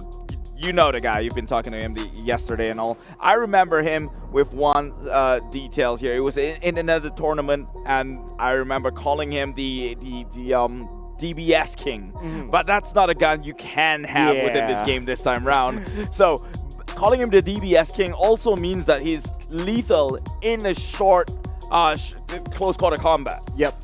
This is not it. Do you think he's going to struggle? Well, unless his skills will be deployed to get the ground targets. Maybe, yeah, but because he has those flicks, right, he has the mechanical skills, so maybe he will focus onto that, and while the others focus onto looting and refueling the vehicle and so on and so forth. But we also have another DBS King here. It's going to be Yummy from Indonesia. Ooh. So, I mean, it's tough competition, not going to lie. But anyway, that is about the other game mode. This is going to be totally different. Track number 1, here it is. I can't tell the difference as far as I'm looking at it. It's the same damn map here over in Miramar. We're making our way downtown on this first ever track. Valdemar is the place to be, landing immediately into vehicular transports. It is go time for the rest of these teams, and who is going to take the lead here? Everyone, it's pretty much pitted towards each other, and this is their first time in. Okay, so I noticed an interesting strategy here by Team Brunei, whereby they send 3 of their players dropping in the few houses in front, and the driver grabs the car, and as the driver drives through, they pick up the other teammates who are waiting for them in front. So they kind of optimize, like, while you loot, while I start the car, while I come pick you up sort of sequence. So they don't have to waste no time. It's just an easy and simple flow. But then right now, it is actually Team Brunei who's taken the lead by a far margin. Team Philippines just got into a quick blunder just right there and then, crashing onto the wall just about a bit. So they will be held back for the time being. But it is Team Indonesia now trying to gap close that distance against Team Brunei, and they are being very sparingly with the booster, which they have to be careful, because we've seen time and time again, especially in a previous region, where people just ran out of gas too soon. Oh yes, that is something to consider of as well, because every time they use the boosters, the gas will be used, extra gas will be used, so they really need to have that that sort of like a rough calculation and that margin for them to optimize that as well. And now, running through the first ramp, 2 teams use the boosters at the right timing, but another team coming in from behind, and that is going to be Team Singapore, looking to land at a little bit of a further route as the others. Team Singapore, not to snooze on them, although they may be small, but their will is pretty mighty, I might say so myself. First checkpoint has been arrived here, immediately starts raking in the points. Team Philippines and also Team Brunei here getting enough of the hit points from the ground targets that are available, but it is Team Indonesia that has got the most of success, 14, 18 and counting, trying to build up that lead before that activity begins. Well, this is where we talk about the mechanical skills of Team Indonesia. They got amazing players like Rosemary, like Yummy now in the lineup, and it is showing in terms of the points collected, but this is still somewhat close to medium quarters. Wait till the long range one, wait till section 3. That is where the actual aiming, actual mechanical skills will be tested. I mean, that test, if this is level 1, it already seems like Team Indonesia is excelling above the others here. Only at second place, he's got to be Team Philippines. 54 to the 66 in the number 1 spot, but I guess it is a game of speed after all. Sure, it's great to be able to shoot as well, but you have to be able to, towards the end, the main objective is to finish this in the least amount of time possible. Okay, here is the first objective currently up. It's going to be the respective colors that they need to shoot, and in case they accidentally shoot a different color that's not theirs, points will be deducted. At the same time, there will be a consideration to try to get the airdrop because the airdrop is worth 40 points. And at this moment, it's between Team Indonesia with Team Brunei following behind closely. Very closely, it's a neck-and-neck one, but Team Indonesia, a league of their own. Meanwhile, Team Brunei actually might be able to contest just about a bit. They're not too far apart, only about a marginal difference. In fact, they take the lead instead. Team Brunei inching closer towards that 300 pointers against the mighty Team Indonesia. Oh, this is really, really tight among these teams. Team Brunei will be the first team to hit the 300 mark, and they will be on a roll. They were also the first team to get out of the starting line. So right now, looking good for Team Brunei, but Team Indonesia follows through. Same goes for the rest. Now they have to efficientize their pathing here. This is what's going to probably make the difference in trying to exponentially increase this lead against second place. But before we move on further, take a look at these sexy flagship gaming phone. iQOO 11. Definitely a cool one indeed. Definitely, and we are looking at the actual phone right in front of us, so you can take our word for it, ladies and gentlemen. And now, the speed up target hits pretty close with each other, but we have seen stats as well before this, whereby teams who get number one do not necessarily depend on the speed up targets. So I guess, of course, if you want to be the best of the best, you get everything, right? But if you want to say, okay, if I were to sacrifice something, maybe the speed up targets, but looks like a team got stuck somewhere, and I believe that was Team Brunei. Yeah, Team Brunei, that lead right there is going to shrink one after another here, especially with a blunder much earlier on today. Nearly got into another one that could be detrimental. Thankfully for the recovery, they will still maintain as the head of this entire Mumbo line, as you may say, as they approach here into checkpoint number 2, where they may begin with a 120 countdown. Okay, so far. Oh, wait a second. Oh no, looks like Team Philippines, I think they missed the banner, the checkpoint. So they need to turn around. Oh, that's going to eat into your time, and we're not talking about small seconds here. It's major setback once a single banner has been missed. And the notify prompt has been alerted here 120 seconds before the retractable target comes online. Okay, so now Team Brunei gets a double digit in section number 2, and Team Philippines coming in as the last place in section number 2 just because they missed that. If they didn't, then definitely they would have arrived earlier than a couple of other teams. But nevertheless, it's time for them to recover from the loss of time in this area. So far, looking so good for Team Brunei. Team Brunei, they're doing splendid right now, 66. And that 120 seconds counter has only just recently begun, which means they can potentially gain even more, maybe match up the standards, the gold standards coming out from from the East Asian region and hit that 100 points mark.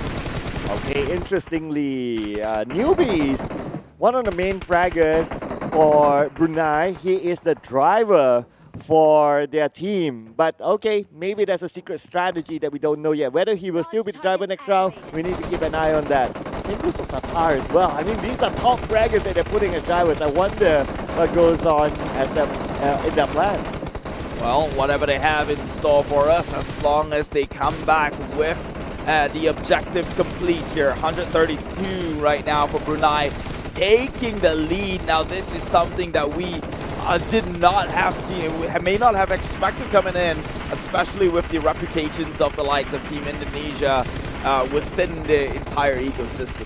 Oh yeah, we're talking about 200 plus points now for Team Brunei, doing very, very well. In fact, they are overcoming teams that have strong reputation, like Team Indonesia, like even Team Philippines, and they're overcoming the odds now. Looking good so far for Team Brunei as they edge closer towards the 400 mark. As for Team Philippines, looks like they are sending, let's see, Because, okay, so the unique thing about Team Philippines is that when they go for international tournaments like this representing the country, they will use their real family name, their surnames, instead of their IGN. It's their thing. I guess when you're representing the nation, you do want some of that pride back onto your family and not really an account that belongs somewhere in the metaverse. So a good strategy by them, good move by them. Always have that one linked back to your personnel. But talking about strategies and getting things linked back, let's get down into the game here as 394 now is the hit counter for Team Brunei. But Team Philippines, they are catching up real quick. Neck and neck, who is going to get the first exit, and that will be Team Brunei getting a ticket out of here from checkpoint 2. Well, followed by Team Philippines, not too far away. And interestingly, Team Indonesia actually fell to a 4th place. But what matters is that Team Brunei will be the first team to get out. So far, it's looking good for Team Brunei. The first team in checkpoint number 1, the first team at the starting point, the first team at second checkpoint, and now the granddaddy itself. This is where it all comes down to. This is always the blocker for all our teams. Is going to be section 3. The true testament of strength and skills in a single checkpoint. We've seen many Goliath crumble and fall down towards their knees, incapable of mastering its technique. And Team Brunei, we have nothing about their performance within the checkpoint 3 area, but we are about to see it firsthand. Can they persevere and overcome what seems to be the largest obstacle within this map? Interestingly, Team Indonesia having the least amount of speed up targets to their name so far. But again, it's all about the final section. How will they be able to manage that? Because it is going to be real tricky. The targets are real small. Now looking over onto Team Brunei, looks like a little bit of a tumble there, but that's okay because they created a good enough gap as compared to the other teams. They'll still be fine. They'll definitely be the first team to arrive on Section 3. Section 3. This is where all hell breaks loose. Being the first one here, which also means that they can somehow increase somewhat of a safety net here by farming up those ground targets. The prompt is there, 120 seconds on the clock, counting down to 0, and they have to make this one work. They have to capitalize on each and every opportunity, being the first movers in. And this team right here, Team Singapore, not seeing the best of days, it seems. Yeah, so as any gamer would tell you, right? Like, oh, dude, it's the first round, dude. We're warming up, dude. We're warming up. Okay, we'll take that. But nevertheless, it is not done yet. This round, there's going to be the granddaddy. We have seen multiple times that teams came in last onto this section, but because they do so well, they finish first. You got to get your gun point into the right direction. It all goes down to that single part of the competency scale. It is all about shooting fast moving targets in such a small hitbox. If you can do that, then you are pretty much unstoppable here in the PUBG Mobile Asian Games version. Well, our first 2 teams that arrived managed to get a double digit now, and I think that 3 stop was intentional. Yeah. So that you can stop like immediately instead of needing to break and let the momentum slow down. Flying targets activated. You know what would make it even better? This game mode introduced the vehicular damage. Oh! Then you pay the price for maybe crashing a little too much. So what if the vehicle blows up? Hey, they drove it. So on foot all the way? I guess. Oh man! That raises the stakes now, doesn't it? And talking about the stakes being raised here, Brunei has got 100 raised up onto their end here, 100 pointers. They have to hit the 500, but I am a little bit worried about Team Brunei because even in the previous checkpoint we've seen, although they had the head start, Team Philippines could get close against them, which means the rate at which they are accumulating these points may not be the fastest that we would know of. Well, so far so good for them, so not going to take it away from Team Brunei just yet. But we can see the improvement from Team Philippines and Team Indonesia now catching up. They're about to meet the 100-point mark But if they're at 100 point mark, Team Brunei is meeting the 200 point mark. Almost 50% to the objective. Looking so far so good, but they gotta be careful because this is where, yes, you gain points at the start, but did they expend too many bullets to get those points? And if that is the case, then at some point they will have a stop because they need to reload.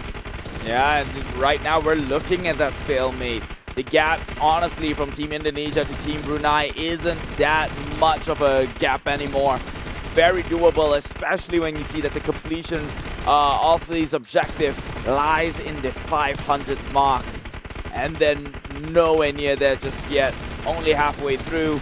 Team Philippines now rising the ranks, even pushing down the likes of Team Indonesia. Yeah, neck and neck and trying to stay afloat within these standards. Super duper close right now. Team Indonesia actually catching up. They're currently at number 2. But Team Brunei, 300 mark is theirs. Whereas Team Indonesia just passing the 50% mark. Team Singapore, however, is still below 100 points. So a lot of work needs to be done by them. Well, good things for sure. They know what's important here, Team Indonesia. I mentioned within that interview, they like the human connections that they make during all of these events, and so that is probably the bigger of prizes. Now, talking about bigger prizes right now, Team Brunei might be losing theirs because it is Team Philippines who did accumulate faster than the likes of Team Brunei, affirmatively confirming the worry I had earlier on. Ooh, okay. But then again, it's all about who reaches the objective at the end. Probably right now it's like, okay, now it's like probably reload time for them because we don't see the numbers increasing. But once they're able to reload, who knows, they'll be able to catch up. But numbers can't lie, right? So I can't deny that Philippines is now only about 50 points more to the objective. But we see some movement here from Team Philippines. Perhaps it's reload time for them. They are slowly accumulating. They've sent one member to be on the standby from the escape vehicles here. 2 members actually just waiting to go on, but maybe perhaps they should just finish the job before calling it quits and exit. Right now, they are the one who is stalling their further advancement. This could very well swing the side of Indonesia if they don't finish the job. Oh yeah, but they have a different strategy because from wherever they park their vehicle, they can still see the targets. We can see one of the athletes from Team Philippines. Is he scouring around for something for ground targets maybe to finish up the job? But looks like the strategy is this. Only 4 more points. That final 4 points, they're just going to find a ground target, do the job, and zoom into the finish line. There you go. Oh, 1 more to go. Yeah. Perfect. That matches up with the description there. 500 out of the 500. Team Philippines makes their first exit out of this checkpoint and into the finish line here. Looking crystal clear. The objective in sight. They understand the assignment and they have aced it so wonderfully. So Philippines off to a great start. Right now, only 16 minutes. Well, I say that like it is a fast one, but we all know this is the standards that you want to be in. Oh. Okay, this is going to be interesting. This could be neck to neck between the 2 teams. Team Brunei and Team Indonesia. Close to each other. Let's see. Probably the determinator would be number 1, either the route, number 2, the boost. So it's going to be tight there between the 2. But anyway, it's not going to be tight for our first team to reach the checkpoint. That's going to be Team Philippines. The Philippines, they did one proud here. I know the people from back home is going to be happy about this, but then with the boost, he's trying to go and cut them up with the position. But then it is the blue Team Brunei. Cashed it in second place by a mere millisecond.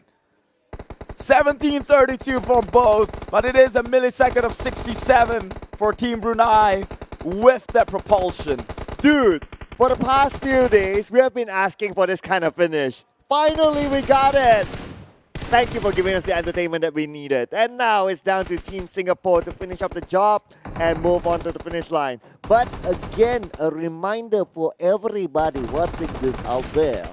1, 2, 3, Correct. It is about the total number. It is not about the placement out of the 4. Guys, I don't know where Sir Cloud went, bro. Like he disappeared and this Romanian guy just came in. I mean, this is what happens when I'm entertained, right? Oh, but that was fun. Yeah, you're right. I want to see more neck-to-neck sprint down the line here. That was intense. Yeah, it's intense. So this is just a preview, somewhat like a preview of what's to come later on. Three more to go, so we can expect more of that. But also, what's important to note that it's not about like who gets what placement among these 4. It's about who gets what placement among the 8. Yeah. Yeah. My question is this, right? Right. In that neck and neck, did Team Indonesia not have any more boosts to utilize? Good question. Not too sure about that, but the last time we saw the stats is that Team Indonesia, they have one of the lower boosting stats. Oh, yeah. So okay. Oh, wait a second. Now they're revealing. Now wait, what? So the the driver didn't do his job? What did he do the whole time? Okay. I think there's a lot of questions here for the driver. Yeah, we're talking about optimizing thing. This ain't it. This definitely ain't optimized at all. You could have killed 2 birds in one stone. Just park your car there and then start shooting down the flying objects and targets. Well, I like to. I guess it's the nerves, new game mode, nerve, stage, and all that, all combined together, and the driver just forgot. Or, it's out of habit, right? This is Team Singapore going to Johor and filling the petrol there in Malaysia, where it is cheaper. Right. Man, trading time for that. Yeah. But anyway, looks like, Team Singapore will still finish. It's just that the finishing gap is huge. They finish about 20 minutes or so. So it's about 3 minutes gap between the among the rest. Whereas for the rest of them, the gap is about a minute, like for 3 teams. And it was milliseconds for Team Brunei and Team Indonesia. That was the closest we've seen so far. For once, the millisecond portion is in consideration. Yes, for once. And you know what? Can we call Tash for an interview? I really want to find out go through the minds of the Singapore driver. Yeah. I mean, Tash, if you're listening to us right now, because I know she's sitting in a room where she can't really hear us say per se, but if we shout loud enough, maybe she'll pick up on that. Yeah, but maybe we can get her to watch us on iQOO. Thank you so much to iQOO for providing these highlights for us. This is, of course, the Southeast Asia region, group number 2. And it's only track number 1, but look at how tight it is between these teams. Team Brunei started off really well. Checkpoint 1, awesome. Checkpoint 2, awesome. Checkpoint 3, well, it was neck to neck with Team Indonesia. I mean, they're insane, right? Like, I thought moving in, I had my biases. I really thought that it was going to sway a different direction. Or, heck, I didn't even think it was going to be this close of a matchup here between the teams that are playing within this group. I mean, excluding Singapore, that was something that was spectacular. The level of competition amongst these teams here is incredible. Well, what did I tell you about Rosemary, right? So he is now the FAW Audi Super A player with the most scores individually, 407. This guy has multiple MVP titles to himself. So he's still showing it that he's still able to contribute this many points through his mechanical skills for Team Indonesia. And he's about to get more MVP titles onto his belt here. Should comes tomorrow, and he still performs as the most outstanding Team Indonesian player. That could be him walking away with stainless steel rings from Audi. Actually, I'm not sure what it's made of. For all we know, could be white gold. Oh, well, for all we know. So this is for the athletes to tell us once they got it, of course. So they got to earn it first in the first place. But it's not about the material. It's about the prestige. That's true. Of having it. It's about the flex. To me, it's all about the box packaging, man. Oh yeah, it looks cool from the box itself. I know, right? In case the viewers have not seen it, it's like opening a Pandora's box, and in it are rings that resembles Audi's circles. And more on that one when that day comes. That's not happening today itself, but man, that was track number 1. Could it get any better? Was this the way you'd like things to be, or what would you like to see different moving on to track 2? Okay, I'm gonna up the bar now. Right? Ooh, I'm gonna up the bar now. Yeah, we're gonna set standards here, alright? 3 teams, milliseconds, up the bar. We saw 2, let's add 3 to it. Let's add drama to this tournament. Man, someone's got to tell Sir Cloud, bro, there's only so much that luck can do until the stars fall align. Maybe once every millennium, maybe. I'm not sure if you're going to get 3 teams neck and neck, but unless, imagine this. Okay, they add a new checkpoint where now you have the chance to do that. It's a sprint checkpoint. What would you do in a sprint checkpoint? I don't know, because then it negates the whole idea of being first. Because now you have to wait for others to come in and then go in for the sprint. Then you might as well just throw away whatever whatever checkpoint that was before, right? But yeah, maybe something can be tweaked there. I mean, that's a starting idea, right? You always start with a base idea. But we're going to start with track number 2. Speaking about starting, of course, and it's going to be San Martin, one of the checkpoints inside of here. I guess by now you guys at home will be so familiar with what the challenges for each checkpoint. Campo Militar will be the grand finale, and Expect Cruz de Valley will be the how should I put it? The drama area, the comeback area, the area of climax. Oh, okay. Yeah. The area of conflict and climax. That is the highlight of the entire journey and story for each and one of those tracks. Yeah. Yeah. Okay. That's a very good way to put it. Yeah. But if we do get like 3 teams millisecond, I'm out of here, man. I mean, mathematically, right? Okay, logically. Okay. Think about it. It's not really possible. No. Okay. Logically, it can happen. But the probability of that happening, maybe not in it's like once in every millennia, maybe. I don't know. Stars do get aligned. That's logical. It does. But to get them to sync is more plausible than probable. Okay, yeah, you have a point. Yeah, I mean the odds are so low that I don't know if that happens. I don't know what's next. But on an optimistic point of view, okay, the chance is never 0. All of a sudden we're getting the optimistic key. What did it feed you earlier? I took a nap back there. That's why I woke up from the right side of the chair. Yeah, I should have snapped that photo for you guys, but it's okay. I'll probably get the chance later on. But speaking about chances, Team Brunei, awesome start from the beginning, from the starting line to the first checkpoint, to the second checkpoint, all the way. I was about to call out Hawaii's name at some point, but that grand finale. Well, it was a totally, I wouldn't say a totally different story, but it was a, should I call out the name? Should I not call out the name, towards the end? It's so it was gave me uncertainty. that drama that stunned me. It was an uncertainty on who's going to close the books on that chapter. Yeah. But it did came out in the end of the day, Team Brunei. So honestly, I think it was a bigger victory for them to finish in second than it is in third. Although the differences is just millisecond, but still. A win is a win. Yeah, a win's a win. A second place is second is still better than third. And they were the ones in the back seat approaching towards the last checkered flag. Okay, I'm going to give them an extra point of flex. They finished above Team Indonesia. Oh, yeah. You said it right there and then. Mic drop. Yeah, mic drop. That is a wildcard team showing that Team Indonesia how it's done. Yeah, that's a big flex there. But you know what? We'll be looking if they can flex again. There's going to be track number 2. The shortest track of all. Ooh, it's going to be tight here as we jump into it, ladies and gentlemen. Without further ado, let's go. The shortest track, shortest circuit also introduce you one of the largest challenges here, as time is but everything.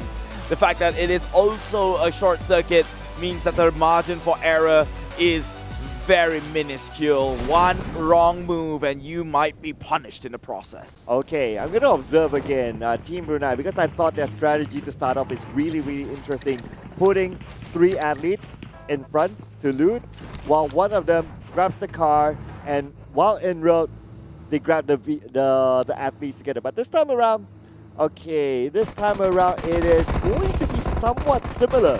That's why Team Brunei, they have a good head start at the starting line. Yeah, a good start always go a long way here, especially in such a short map. It's a sprint, no longer a marathon this one, and you cannot look to slow down even just for a bit.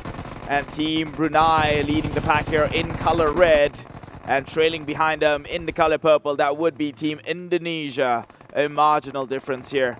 But the tumble, that might just cost them dearly here. Team Brunei finds themselves having to rev that engine back up in order to create that gap. Ooh, okay, and because of that tumble, that gives opportunity for Team Indonesia to cut across them. But Team Indonesia, let's see if they can do it at this corner. No, not yet. They still maintain their lead, but their lead is now shorter.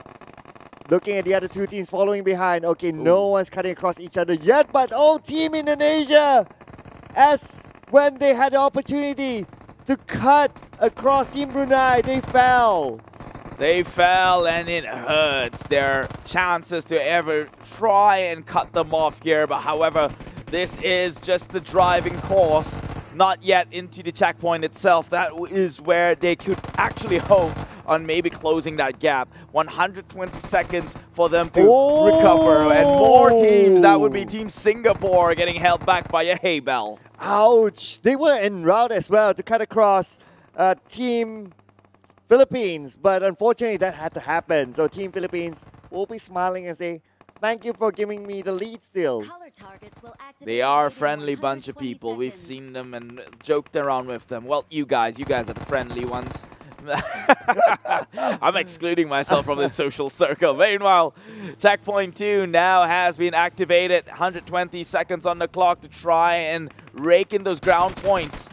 But they are occupying similar locations here, both these teams. But it is Team Brunei who's taking the hardest of challenge, trying to go for the speedy targets. Well, looks like Team Singapore is hot now, starting off with the most points. But as we talk about Team Brunei now will be up there. Okay, so it's between Team Singapore and Team Brunei. A little bit of a different strategy for Team Indonesia and Team Philippines. So Team Singapore, despite them coming in a little bit later, but so far so good for Section 1. But at the end of the day, it's about the main objective. That is where things will close off, and Section 2 will be the next route. Yeah, the objective is to be the fastest of all teams, and if Team Singapore could get themselves a substantial lead before this activity begins, then maybe that could contribute directly towards their success. But now on top of the leaderboards for the score is Team Brunei and Team Indonesia with 40 and 50 respectively here. Team Brunei now takes the lead. Positioning themselves for the main objective. And here we go. They got to keep their cool, not to shoot the wrong colors, because if they shoot the wrong colors, points will be deducted. And the deducted points could cost them dearly. Right now, Team Singapore doing very, very well. 50% completed. They are really out to maybe make a mark for themselves here. Although a small nation, big hearts, big will, and even greater passion, Team Singapore finds themselves only 100 points away from closing the gap for the 300 mark and booking the tickets out of here and into checkpoint 2. Wow, hold your breath, ladies and gentlemen. Team Singapore could be on the verge of a comeback now, as Team Singapore will be the first team to complete. Okay, 70 points more, 7 points more, 7 points more, and officially Team Singapore completes task number 1, and they will move on to task number 2, the first team to do it. Making a run away with it. Team Singapore finds themselves 1 foot into the door here as they approaches the next checkpoint in yellow. Wave that flag as they crosses this arch. There you go. It's official now, recorded in game. Team Singapore will have the advantage in checkpoint number 2. Well, unless something happens when they drive, but as long as they keep their cool, no competition when they drive. Now, following through is going to be Team Brunei, Team Indonesia, and Team Philippines with a small margin of difference. Small margins can turn huge here. It's called the snowball effect, but take a look at that graphic. Ooh, that was very nice visuals. Straight out from the phone, that is the iQOO11. So if you're ever consider getting one, well, this is the chance to be. Now, this is the hard portion. Okay. The leap of faith here. Will they do it the right way? And they do. Nice. Straight up coming out from the edge side. Try and graze the hills for a little bit, but no, the landing was dearly cost them the lead right there and then. They were supposed to stick by the walls. That is how Team China did it. They have to cut. They have to try and follow. Oh, Team Philippines, they lost that third spot to Team Indonesia, and because of that tumble, Team Indonesia took advantage of it, and now Team Philippines will be at number 4 as of now. But at the front, Team Brunei is back. Team Brunei still maintaining the lead here into the next checkpoint. This is where the retractable targets will come in active mode in within 120 seconds. So they have to make this one count. The rules of the game is simple and the same through and through. Create those leads before you get into the sticky situation. Okay, sticky. You don't want to stick in the same checkpoint for too long. You want to complete as fast as possible to move on. Right now, looking at the current situation, at least for now, right? I have a gut feeling we're going to see a surprise this time. I have a gut feeling. It's just a gut feeling, man. It's just a gut feeling. No logics, no numbers. Okay. Just a gut feeling. And how are you getting this gut feeling? Where was it induced from? Team Singapore and Team Brunei above Team Philippines and Team Indonesia. Just saying, just a gut feeling. Okay. Gut feeling. Well, we'll see if within Sir Cloud's gut has got good bacteria or a liar. It all goes down to the outcome. Oh, hang on a second. Bad bacteria, it seems. Well, okay, I'm holding it on. I'm holding, all right? I'm holding, okay? Now that Team Indonesia is back at number 1. But that is just the prelims. Now, the real deal is on. Okay, we'll see if Sir Cloud would need more probiotics because he's listening to his guts and it seems to be telling him all the wrong things here. They will start gunning down from the skies here. It's Team Indonesia now breaking the third digit mark at 112, 117 and counting. Joining them also within the ranks, it is Team Singapore. Okay, Team Singapore actually not too far from Team Indonesia. If you can't think about it. But if you can't think about it as a whole, all 4 teams are very close.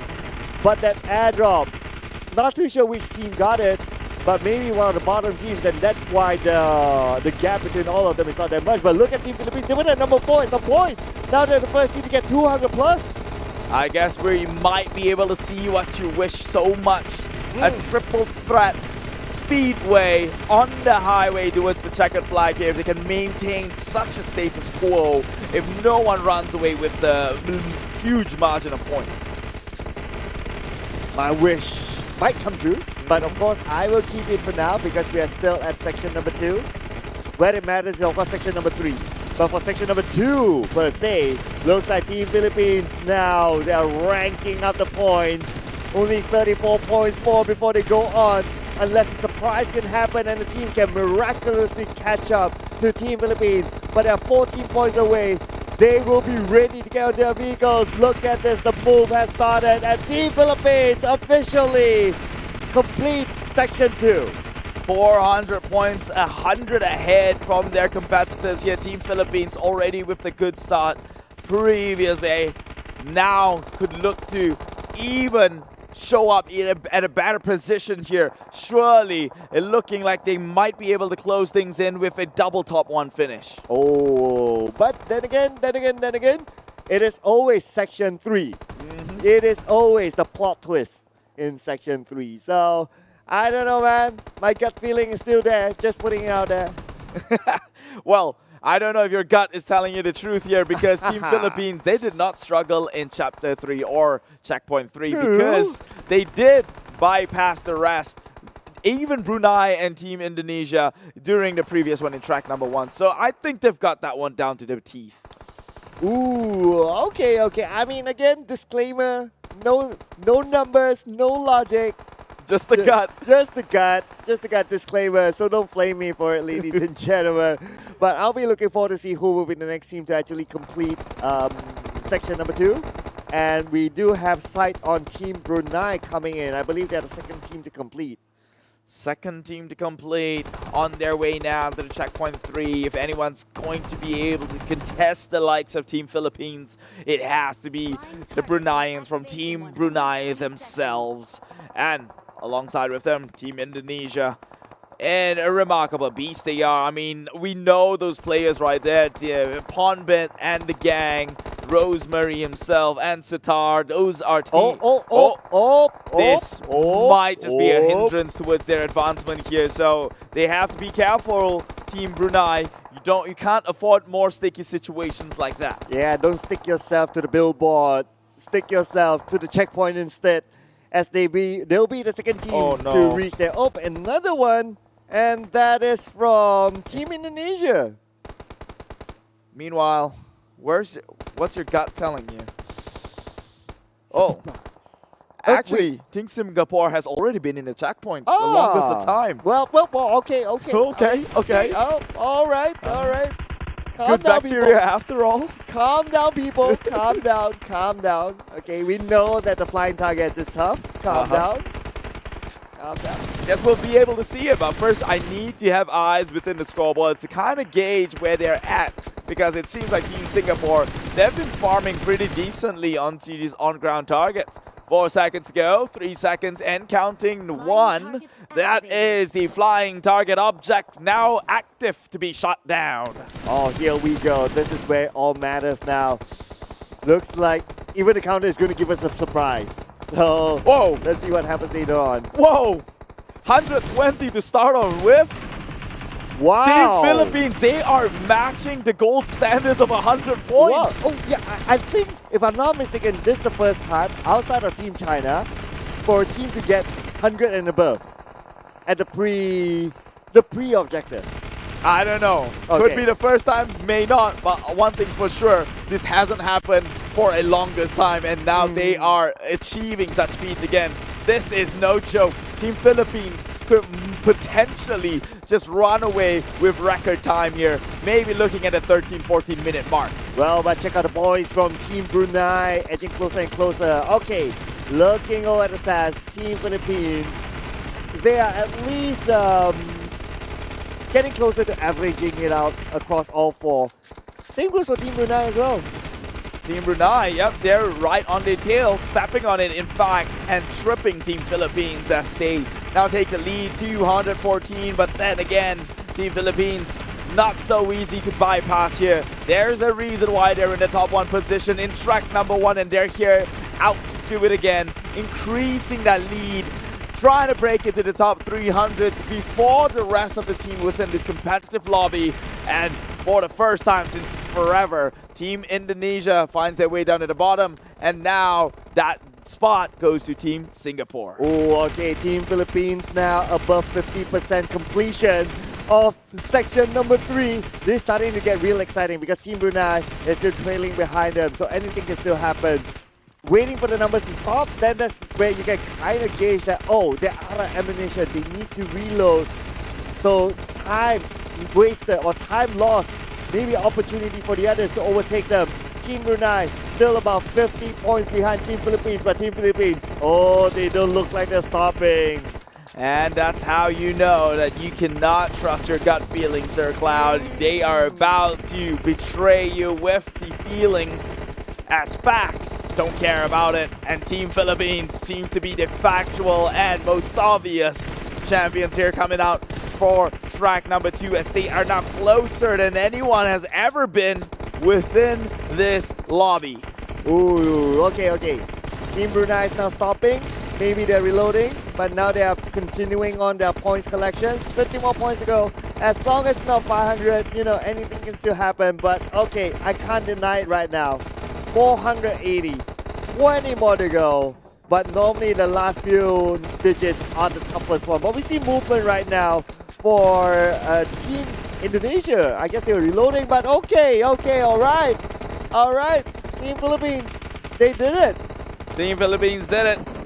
The boys did it, and they are making it out of here, leaving the rest behind. Looking at a double top 1 finish could just set them up for a great start here within the Road to Asian Games 2022 and pitting them into the top 4 position to potentially make it over comes the grand final later on this year. And Team Philippines, with the lowest amount of speed out targets hits as of now, don't really need them to be the number 1 because they excelled in the third challenge. But looks like we have another team moving now. It's going to be Team Indonesia. They will be the second team to complete that challenge, followed by Team Brunei. 15:47, that was the time for Team Philippines here. A very commendable effort. As we all know, the gold standard is going to be 13, but if you're 15, 16, that is West Asian region of average standards right there, which means they are up to par and up to code to try and go against people on the outside of their region. Well, looks like it's not going to be as dramatic as before. You can see a decent gap here, so it's confirmed right now. Locked in, Team Indonesia plus 41 seconds above Team Philippines, followed by Team Brunei with a plus 50 seconds above Team Philippines to finish it up. And now it's down to Team Singapore.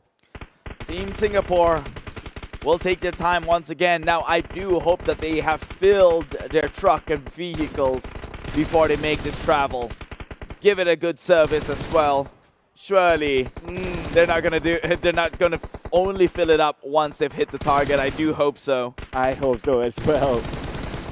I mean, so far that's the first time we see that sort of arrangement, I must say. Sequence, right? Sequence, yeah. But maybe they have their own tactics, they have their own justification.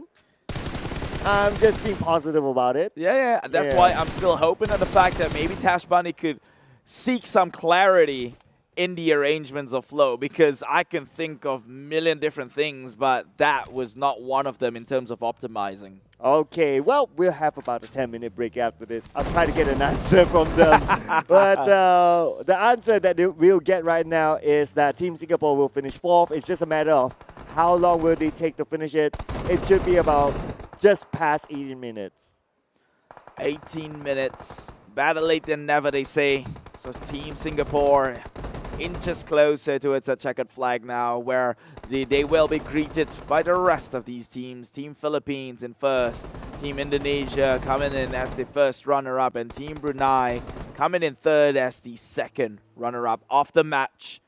And only to complete that puzzle, we have Team Singapore. Congratulations. Okay, so it's locked in at 18 minutes, 13 seconds for Team Singapore. For the rest of them, not as far. Very, very close. So with 2 more games to go, I mean, it could be anyone's game now to really top the overall charts. Anyone's game, but it's swaying so hard onto the likes of Team Philippines. You could say it's anyone's game, but the ones who is working their hardest just goes the way to these Pacific Islanders. Team Philippines, back-to-back top 1 finish. If they can do that again, it is almost confirmed that they would be finishing top 1 within this stage. Okay, I was about to hold on, but you said this stage, so that's okay? Yeah. Because you still need to compare with the rest, right? We still need to compare with the other 17. This among these 4, of course. Oh yeah, of course, yeah, because we're already at 50%, right? Yeah. So, yeah, then that's total logic then. But thank you so much to iCrew for providing highlights for us. This is the Southeast Asia region, group number 2. For Team Indonesia, they finished 2nd this time. Previously, they finished 3rd, so we can see a level of improvement for them. But I would also argue that Team Indonesia is pretty much finished 2nd in the previous round, because the difference is just milliseconds at the end of the day, right? So the pointers don't make much of a difference here. But take a look at that. 2nd and 3rd place, again, just deferring in mere seconds. Wow. Okay, I'm kind of surprised that this is the lowest amount of speed ups earned that we have seen so far. Yeah. A single digit. Only 4 speed ups earned, but yet they still able to finish at third. So, I mean, it's a different kind of strat that they're putting out there. But the FAW Audi Super 8 player goes to Mr. Casino with 441 points. And Barode having the signature pose of every DBS user out there. The recoil just hurts too hard on the hand. And, well, you get some carpal tunnel out of that. But, hey, totally worth it. Totally worth the repetition. Absolutely. So representatives of Team Philippines and representatives of Team Indonesia up there showing that they are capable of pulling in the points for their teams. So it's still right now with Team Philippines with winning twice. They will definitely top this group. We can kind of say that, right? But okay. But before we continue on with the next round, let's take a break because I want to take some time to ask Team Singapore what goes through their minds. So allow us to do that. We'll see you guys in a bit. 关闭外来的杂音，找准内心的节奏。奥迪 Q4 e-tron，让真的感受从开始才开始。iQOO 11系列，标配 2K 144赫兹1.6全感屏，流畅又清晰，有机硅皮革，耐脏污、抗老化。全新自研芯片 VR 与第2代骁龙8强联手，音像电竞全面升级，200瓦超快闪充，充电快，续航久。iQOO 11系列，未来电竞越想操控。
累了困了，喝东鹏特饮。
as the simplest process of elimination. The saying goes, 2 down, 2 more to go here for Road to Asian Games 2022. We are, of course, looking at the Southeast Asia division, the qualifying stage, round number 2, with Team Brunei, Team Indonesia, Team Philippines, and Team Singapore. And we are down to the last 2 tracks to pretty much conclude what the numbers are and then find out the overall placement that they have together. And you're joining me, Keith, and on my side here, it is going to be Sir Cloud. I say side, but he's no sidekick. He is the real hero of this story. Well, the real hero are our referees behind the scenes. As we have a referee notice here, so there's a warning to Brunei Shako, Brunei newbies, Indonesia Yami, Indonesia Lapa for authorized leaving of the game during the second game of PUBG Mobile Asian Games version Southeast Asia qualifying stage 2. So our referees working hard behind the scenes. Shout out to them for helping to keep the game smooth and steady. Yeah, keeping things, make sure it is in order for as optimal operations.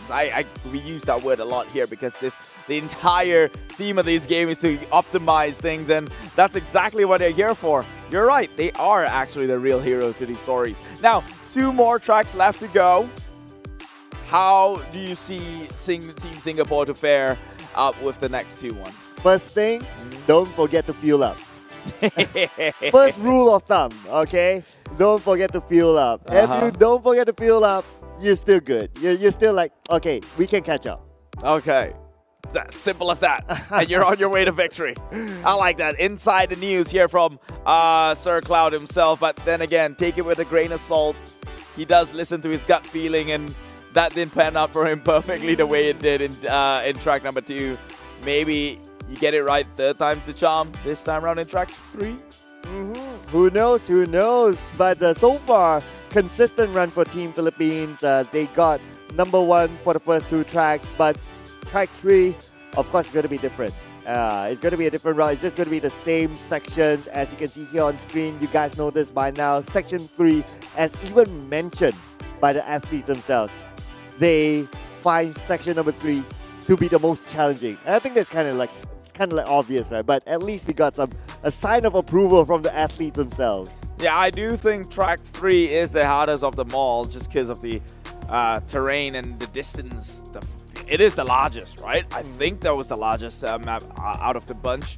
But we'll see how things go. So far, Southeast Asia still doing pretty good than some when it comes to rotations around the map and, you know, just sheer driving in general.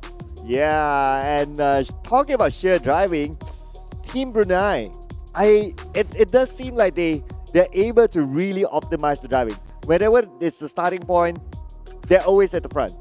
And when it comes to only driving, they can maintain a level of consistency. So they have somewhat of a secret sauce, or they have cracked the code towards driving. It is just when it comes to the challenge, that is where Team Brunei will need to optimize and need to fix things up if they want to keep up to, or maybe even being the number 1 team in the round. Perhaps they just choose not to linger all too long over in the starting point here, as some of these other teams here. Or, like you said, could be true. They may have a certain coordination that they do not have publicly available for others to know. And I respect that. It's called trade secret. You want to make sure you're competitive through and through, but it is, in the end of the day, Team Philippines the one to be looking at, as they have managed to muster for themselves a 2 top 1 finish back-to-back. And we saw on screen that Demigod is going to be playing for Team Philippines. But anyway, we will head on to track number 3. The break was used by the teams to further discuss, further refine their understanding of the plan. And now it's down to execution. Track number 3, they will start off on the southern side, in which this track will have 2 bridges, and that could be a choke point. A choke point indeed. We've seen that even the mightiest called Team China are getting stuck here initially during this track number 3 courses here, because there are a lot of obstacles by the road. Not the most fun to drive around, and speaking about driving, they have already commenced this process. each and every one of them getting into vehicles, getting loaded up and centered. And it is the ones in blue to make things forward here. It's Team Brunei, as you mentioned, always finding the head start. Yeah, that's why they have found at least a starting point. In which what I noticed, again, I'm revealing their trade secrets, if that is their trade secret in the first place. The driver drops at the car, obviously. The other members will drop few blocks in front. So as the driver starts the car, moves towards the front, by the time the other members would have looted up the buildings in front already. So all they need to do is just jump on the car and just move forward. So that seems to be their trend here after looking at how they played the 3 rounds. But look at this, close enough for comfort as Team Brunei will overtake. But oh, wait a second. Is that okay, this is a different route strategy that they're taking, and because of that, Team Indonesia now at number 1. They had the nice lead earlier on. Team Brunei, they cut right through, shortest distance possible, but unfortunately that decision to go up the hill, a steep one to climb, and that did impede into the momentum a little bit, and so they will find themselves in second place. Now, Team Indonesia decides to take the safer of options. Team Brunei goes in for the leap. Can they make it out here? They will. No barricades in their way, and they will be surpassing the likes of Team Indonesia. Oh, but look at this. Team Philippines take the number 1 spot after surpassing all of them. Found the most optimal route, but because of the speed boost given to Team Indonesia, they're just going neck and neck, but nobody wants to let go of that number 1 spot. 3 teams really close by each other, but following behind is going to be Team Singapore. They were pretty sparingly using that booster a little bit too soon in my comfort here, but hopefully they can use the petrol station to get at least majority of that fuel back to be able to help run that course later on. But no harm, no foul just yet. They will reside within this compound. It is checkpoint 1 to be awaited within that 122 seconds. 120 actually. Team Brunei now again having that slight little lead against the other teams. This is at this distance. Okay, it took him a while to actually take down the target, but finally he does. And now he tries to get the second target. He does as well, looking for the third target, looking for the most optimal angle to get as many targets as possible without moving as much. So that is also one of the definitions of optimizing at this stage of the game. Talking about getting things optimized here. This one's coming up from Team Singapore. Do you think it's the most optimized thing to be setting ducks in front of one solo target? I think a lot of these teams like to position themselves in places within this compound where they have multiple view of these roaming targets. But that is no longer the priority as this checkpoint is online, and Team Brunei with the lead immediately, 108, trying to hit that 300 in such record time. Oh, huge lead there. That must be thanks to the fact that they managed to shoot down the airdrop, which will give them 40 points, and they will hit the 200 mark. Very, very likely at this point to be the first team to hit the 300 mark, considering the other teams are still way, way behind. And for Team Indonesia coming in at 4th to hit that 100-point mark, and it's official now.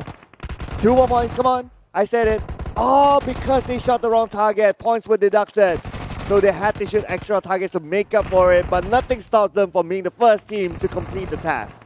Well, a little bit of an efficiency loss right there, but not too detrimental just yet, while the others will get their eyes fixated towards these targets for the time being. That is headway being made by the likes of Team Brunei himself, but then another team would be on the tail. I believe it was a purple team that is going to join them in just about a bit. That would be Team Singapore instead. Yeah, so Team Brunei now looks like they have a good head start. We don't see any other team on screen, but what we do see on screen is the future of gaming flagship iQOO11. Thank you so much for being with us. Without them, these athletes wouldn't be able to play as efficient as they would. Now, a little bit of a tumble there for Team Brunei. They're stuck, but so they're forced to reset and restart from the top of the hill. penalty points here. Getting a little bit of a 5 seconds added into their overall counter eventually because of that, but thankfully so. They're not alone in the blunder. Team Philippines get stuck themselves, and so the Giants, the top one finishers, winners, will be held back for the time being. Team Brunei gets away with it. Now, looking at the speed up targets, is Team Singapore is the lowest right now with only 2 speed up targets. But we have seen before that despite hitting a low number of speed up targets, a team can still do well. So it depends on the team strategy and how they travel on this route. But nevertheless, they still need to catch up. So those numbers still need to go up in order for them to be on par with the other teams now. That is mandatory for the success of your allies. But right now, Team Brunei seemingly uncontested. Only they could potentially put themselves in a halt here. It's a sharp turn, and they're going to do it so beautifully, not losing any momentum in that process. A perfect time curve control into these corners, and they'll find themselves here in checkpoint 2 to kickstart that 120 counter. All right, following through, it is going to be Team Philippines with that corner turn. Nicely done indeed. There'll be a third team to arrive onto the next checkpoint. As for Team Singapore, where are they? Okay, they're not too far behind though, so they can still make up for it when they land onto the checkpoint. Here they are. This team, Team Indonesia, seemingly looking like the last team to have arrived. Not what most people would have expected here, but it is Team Singapore who will be looking to hunt down a lot of these roaming targets. But Team Brunei is the one with the numbers so far. 12, 32 out of the 400, building that lead ever so slightly, and Team Philippines drifting at 14. Look at the track there coming in from Team Brunei, trying to get as many points as possible. Already double the amount of points from the other teams. Team Indonesia still at 0, probably focusing on the loot preparation for the main objective while scouring for the ground targets. And now at the stats show up, Freeze is leading the charts for Team Brunei, ranking in the points. But for Chewy, as the driver, he'll be at the lowest percentage for now, focusing on making sure that the vehicles are well oiled up. Well-oiled machine, that's the same can be described to the team with immaculate coordinations, especially when trying to hit down these quadrants here within a retractable target. Much trust and faith will be required for your teammates to be on the lookout for targets that they will not have jurisdiction from and bring in that point as an entire collective. Right now, Team Brunei slipping a little bit from this attempt. Team Indonesia paved their way towards trying to take the lead. Well, Team Indonesia with their top MVP, Roseberry now 33% leading the charge, but it's either him or Ponbit. So, I mean, Team Indonesia basically is a team full of fraggers, I'm not going to lie. So any one of them can shoot. You think what their weakness might be the drivers themselves? Maybe this is why they find themselves in the back foot, because they've got all the firepower in the world, but no one to lead the charge into victory here. As we say that, they still make a commendable second place finish near twice at a time, seeing as that track 1, that was a marginal difference from second place. But back into this game right here, it is Team Philippines with the lead. Ooh, Team Philippines now edging closer and closer to be the first team to complete Section 2. But Team Brunei not too far away as well. Let's look at Team Singapore. Just trailing behind Team Indonesia. Team Singapore, in order for them to get a chance to qualify onto the next round, they must start to do really, really well. And for Team Singapore to do that, they have to overtake all the other teams, at least in this group. Team Philippines is the one who hit that 400 mark, so yet again, straight path to victory here for them. At least as they make their way into the next checkpoint itself. The game is not set and over just yet. Here comes the hardest challenge, the make or break, the true testament of skills. Checkpoint 3 awaits, and Team Philippines had the honor to lay their first foot forward. Well, Team Brunei finishing second place at checkpoint number 2, 7 seconds above Team Philippines. So now they are starting their move as well. Team Philippines crossing through the next checkpoint onto the following section. Unchallenged, they just need to focus on themselves, focus on their driving, focus on their shooting at the same time to get the right targets. And no, that is allowing Team Brunei to overtake them, and Team Brunei will happily do so. That was a blunder right there, but Team Brunei as well suffered the same fate. Right below the Vamos sign, they find themselves still behind Team Philippines. Mistakes after mistakes, I guess that cancels each other out. Yeah, if only Team Brunei didn't make that mistake, there is a possibility that they would have overtaken Team Philippines, but it is what it is at the end of the day. You also want to be the first team to arrive onto the checkpoint because you don't want the objectives to be cancelled, to be denied. So that is why being there early is also as important, but skidding action there again for Team Philippines. Skidding action will turn into a drift soon enough here as the intensity arises. Team Brunei back in the tails here, has got the propulsion to boost their way forward, but both of these players are not trying to give their headway up. They still want to capitalize the first place, although not much of a difference can be made besides booking in first step into checkpoint 3.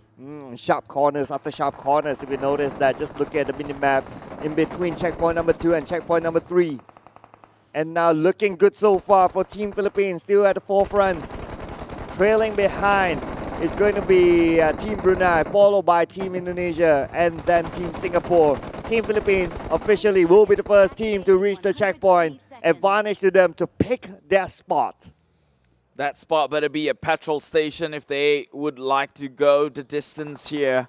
120 seconds. So much can be done. A lot of things that can be exercised, but not many times in the world. It's either you loot for resources or go in hunting down these targets, but you cannot do both and be efficient at it. That is where you need to decide, and also to decide how much time do you want to spend. Yeah, I mean, there's just so many puzzles, the pieces of puzzles that the teams will need to piece together in order to find the most efficient way possible. And I guess it's also for the other teams, they are figuring out as much as us. They're trying to execute that right now, but perhaps that's the big difference between what they've done within the East Asia region. Perhaps the reason why Team China could always get 100 points is because they don't really focus on building up those resources and focus into getting those points early and quick. But every time Team China, I mean, it never fails to hit that 100-point mark before the main objective starts. It's still a puzzle to a lot of these teams, like how they actually achieve that. But yeah, and if they're able to achieve that consistently, then we know that it is very doable. It's just a matter of how. How is a good question. Why is an even better question. But who is the question that we want to find out. Who will make it towards the end here? Who is going to book their first ticket out of this Chapter 3, Checkpoint 3 Flying Target Challenge? And right now, Team Brunei looking like the most likely of candidates. 1:56 on the clock. Oh, Team Brunei looking good so far, but trailing behind is going to be Team Philippines.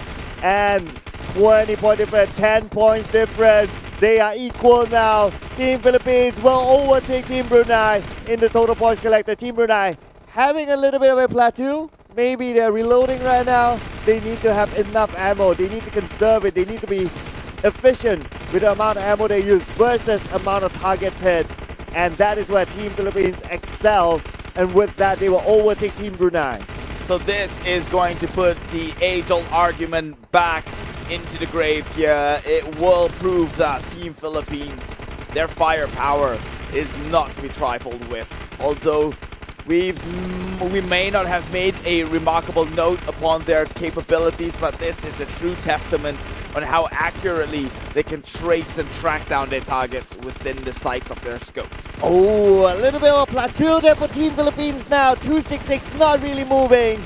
This could be opportunity for Team Indonesia to overtake them. Team Brunei as well doing the same. But now Team Philippines starting to collect the points again, meaning that they're restarting their shooting campaign.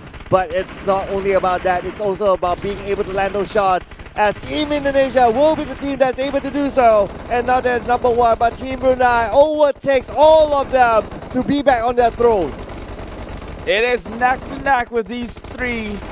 You could say they're all each part and partial of a single entity. They are Hydra, just waiting to emerge from the bodies of this obelisk right here. And 300 across the board. Team Brunei, Team Indonesia, and Team Philippines only matching those from second and third place.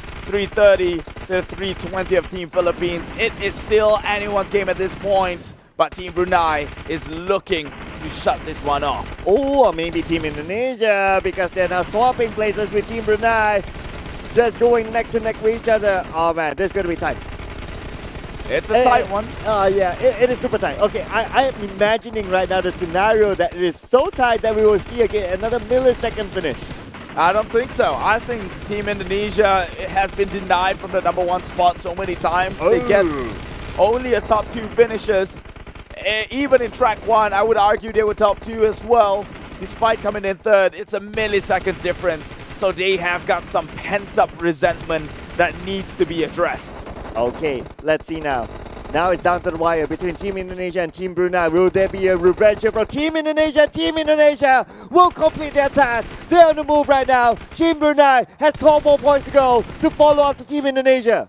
If only Team Brunei can make the mark count and immediately goes in with another headway race, that would be interesting. But as we see, there's one member right there. No gas. They're out of gas. Oh. And we were just talking about it, right? Oh no, Team Brunei. I was just talking about how sparingly they were doing using the boosters. And now they find themselves in this back foot. To bow out this way is a bit... It feels bad to be them at this point. Oh no, Keith! Even when we started back the show, we did talk about like, don't forget to fill your gas. Oh no, and because of that, they'll be on foot all the way to the finish line, giving opportunity to even Team Singapore and Team Philippines to overtake them. This essentially is going to add their timer here all the way up to the 20th mark, the 20th minute mark. This is detrimental for them. And you have to also factor in that we're only playing this set once. They don't have a second chance. Oh man, this is hard. This is hard to watch. I mean, Team Brunei in general, they're doing well. But now because of that, this could open up the opportunity for the other teams to overtake them. Now they're on foot. How far are they from the checkpoint? But let's not also forget that all 4 of the athletes need to cross over the finish line before it's counted as they're done. Right now, any one of these teams can still beat them at it and make it in before these checkpoints. So this is godsend to the likes of Team Singapore and Team Philippines, who has been stuck here for the longest of time. Team Philippines has gotten up to a good start with 2 top 1 finish, and they probably has already secured 50% of their entry in. But right now, it's looking more and more certain that Team Philippines has got nothing to worry about, because Team Brunei, they slipped and they get punished in the process. Okay, I wonder how far are they? Can they still finish before Team Philippines? Okay, Team Philippines is now done. This begs the other question. Can they still get across the line before Team Singapore is done even? Because right now Team Singapore is about 48 points from the 500 mark.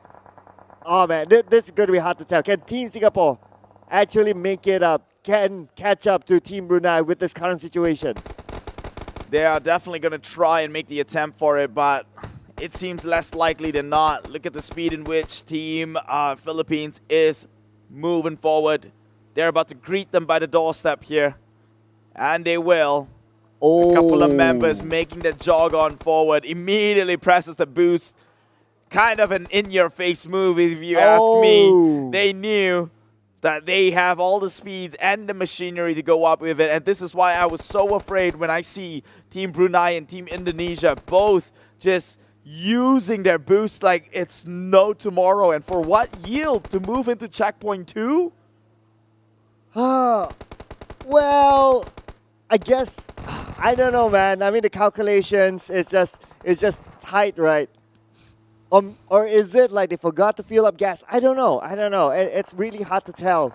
But what I really would like to see is that if Team Singapore, okay, now confirm. It's a confirmation now. Team Singapore, even skating past by Team Brunei. So Team Singapore will finish at 3rd place. And Team Brunei, for the first time, 4th place. That 2nd place finish now just turned real sour real quick. And remember, it was a top 2 finish in game number 1, top 3 finish in track number 2, and now a last place finish, but with a time that could probably equate even track 4. Ooh, okay. How long more is this going to take? Probably 22 minutes or so. To my rough memory, to my goldfish memory, the longest time that it took for a team, is it about 22 still? 25. 25, okay, that was the And I longest. think this might be it because track 3 is the largest map there is. Okay. But right now, okay, but it won't take them 3 minutes to finish the run, right? Right? I don't see the golden arches anywhere. Okay, I'm looking at the horizon now. Okay, the golden arch is there, the golden arch. But you still need to get all 4 across. But estimatedly, Look at how far that guy is. Okay, yeah, so about 23, at most 24. 24 is pretty bad. Yeah. Yeah, 24. Time and time again. Oof. It's like they never learned. Look, the whole objective is to be the overall fastest. Yep. You don't have to use too much of your boost midway through between checkpoints. Okay. They were spamming it just to make sure that they were still ahead. So it was like a 0 yield, trigger happy on the pedal. Okay, I'm going to make a comparison again with the gold standard. The gold standard always has the most boost used in every round, but they still manage to, but they still don't get themselves in this kind of situation. So something must have been done right there that maybe the other teams tried to do, but they couldn't. I don't there's know. a piece of the puzzle that's still missing. I have no thoughts on that. All I know is I've seen too many times here, and I flagged that situation. They're heavy on the foot when it comes to pressing down that pedal, and it has backfired against them time and time again. Okay, but anyway, okay, so I want to see how many boosts did they use overall. We get the stats later on, but before we get into the stats, we'll be looking over at the highlights thanks to Aiku. You guys are watching the Southeast Asia region group number 2. Overall, there are still areas of improvement. I would say when it comes to driving, there's still a decent amount of accidents. So if you were to compare with the gold standard, yeah, I think there needs to be a lot of polishing when it comes to the driving. Yeah, I mean, that's probably where the miscalculation came in as well, right? Because when you use a boost and you get stopped in tracks, you didn't really cover an X amount of distance that you would have wished and hoped you did. Okay, all right, so looking at this, right, only 23, it's not that much. That's 10 minutes more than gold standard. It is. But it's 23. It's like, okay, if that's like a ton of it, then okay, maybe the theory that you gave, like they overuse the boost, is relevant. But it's only 23 though. I don't know. I'm still trying to do the math here. Okay, like what is the way to get the most efficient? What is the right number? Maybe when is the usage, or even like which stretch? How much should you use per stretch? Just to break it down even further. I mean, we're doing a whole thesis here. Yeah, but I mean, For me, it's simply put, if you're neck and neck on the road towards checkpoint, by the way, which even if you come in like slightly behind, makes no difference. Okay. You don't have to spam the boost just to make sure that it's your nose that walk into the checkpoint first. Or is that really at the back of their mind? Is that really at the back of their mind to like, okay, I want to reach before someone else? Or what's happening at the back of their mind is that I just want to reach fast? Well, whatever that thought process may be, I it led mean- them to this outcome. So maybe we might want to see things in a different angle here. Or did they just not do their due diligence and park it by the petrol station? What is it? What's going on here? Yeah, because we didn't. Well, we didn't get a good view of like, okay, when the athletes bring the car to the petrol station, for how long do they stay at the petrol station? How much do they fuel as well? Because okay, just like in the theory of like racing sports, right?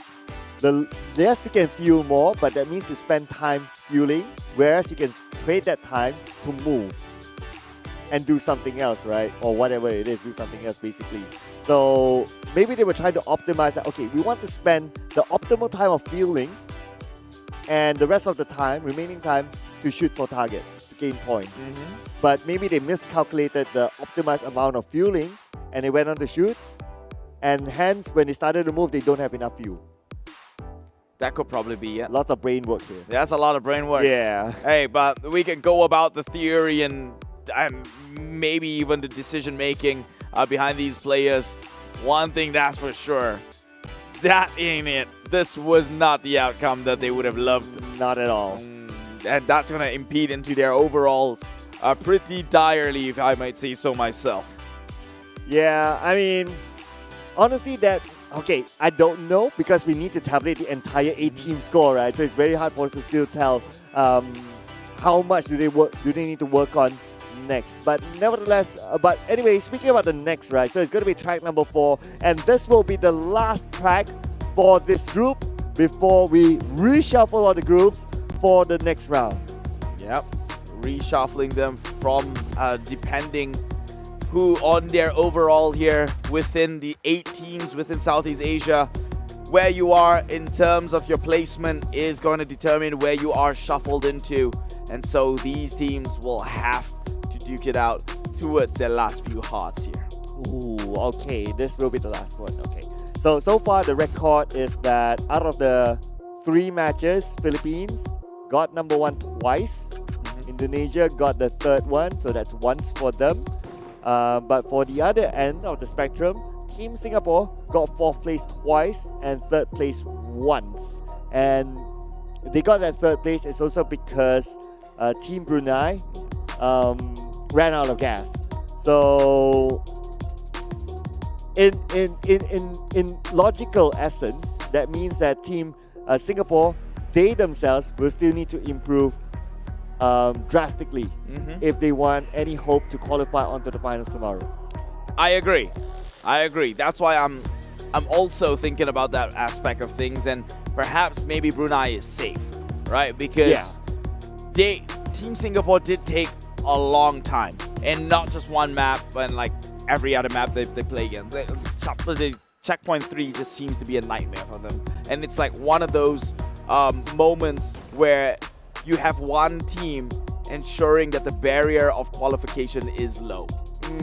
Yeah, so I would like to say like, okay, Team Brunei is safe, like but the thing is that we still have the second half to play, and I don't know if so happened that the same mistakes were made, then the second half performance will pull everything down because we are going to eliminate 50% of the teams, and that is a lot of elimination. I mean, a huge chunk of elimination is proper and in place with a huge chunk of participation. Yeah, I mean, Southeast Asia coming in with 8 teams. Yeah. What do you think was going to happen? Obviously, 4 of them is going to have to see their way out the door. You know what? It could have been 9 teams, but unfortunately for Team Vietnam, they were not able to attend this time around. Hopefully, we'll be able to see them during the Asian Games later on. But what we will see now is track number 4 between Team Brunei, Team Indonesia, Team Philippines, and Team Singapore. Here we go! Here we go, down onto this valley for the finalist time here for at least the qualifying stage, round 1 under Southeast Asia.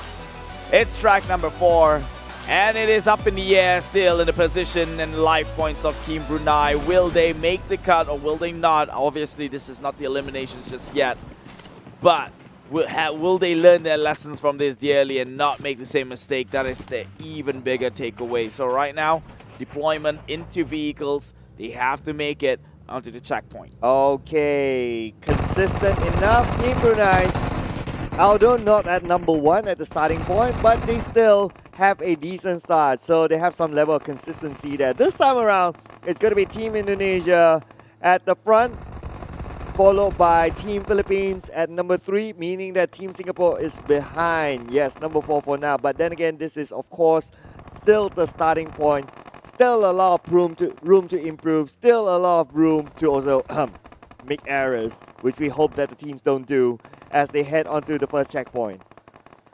The first checkpoint is the easiest, trying to warm them in, but the real challenge within track 4 has got to be the potential terrains that they are up against with. It is not the easiest to drive around, and we've seen numerous vehicles just getting tipped over with a sheer miscalculation, and so they don't want to have to do that. Right now, Team Indonesia is the one who booked their way up front, and in second place will go to Team Brunei instead. Okay, open road. As long as they hit the checkpoints along the way, they'll be fine. So it's up for exploration for the teams, and so far we can see that for Team Brunei, fairly efficient. But okay, Team Brunei indirectly, I know it's not intentional, but they kind of like force Team Indonesia to knock onto the haystack.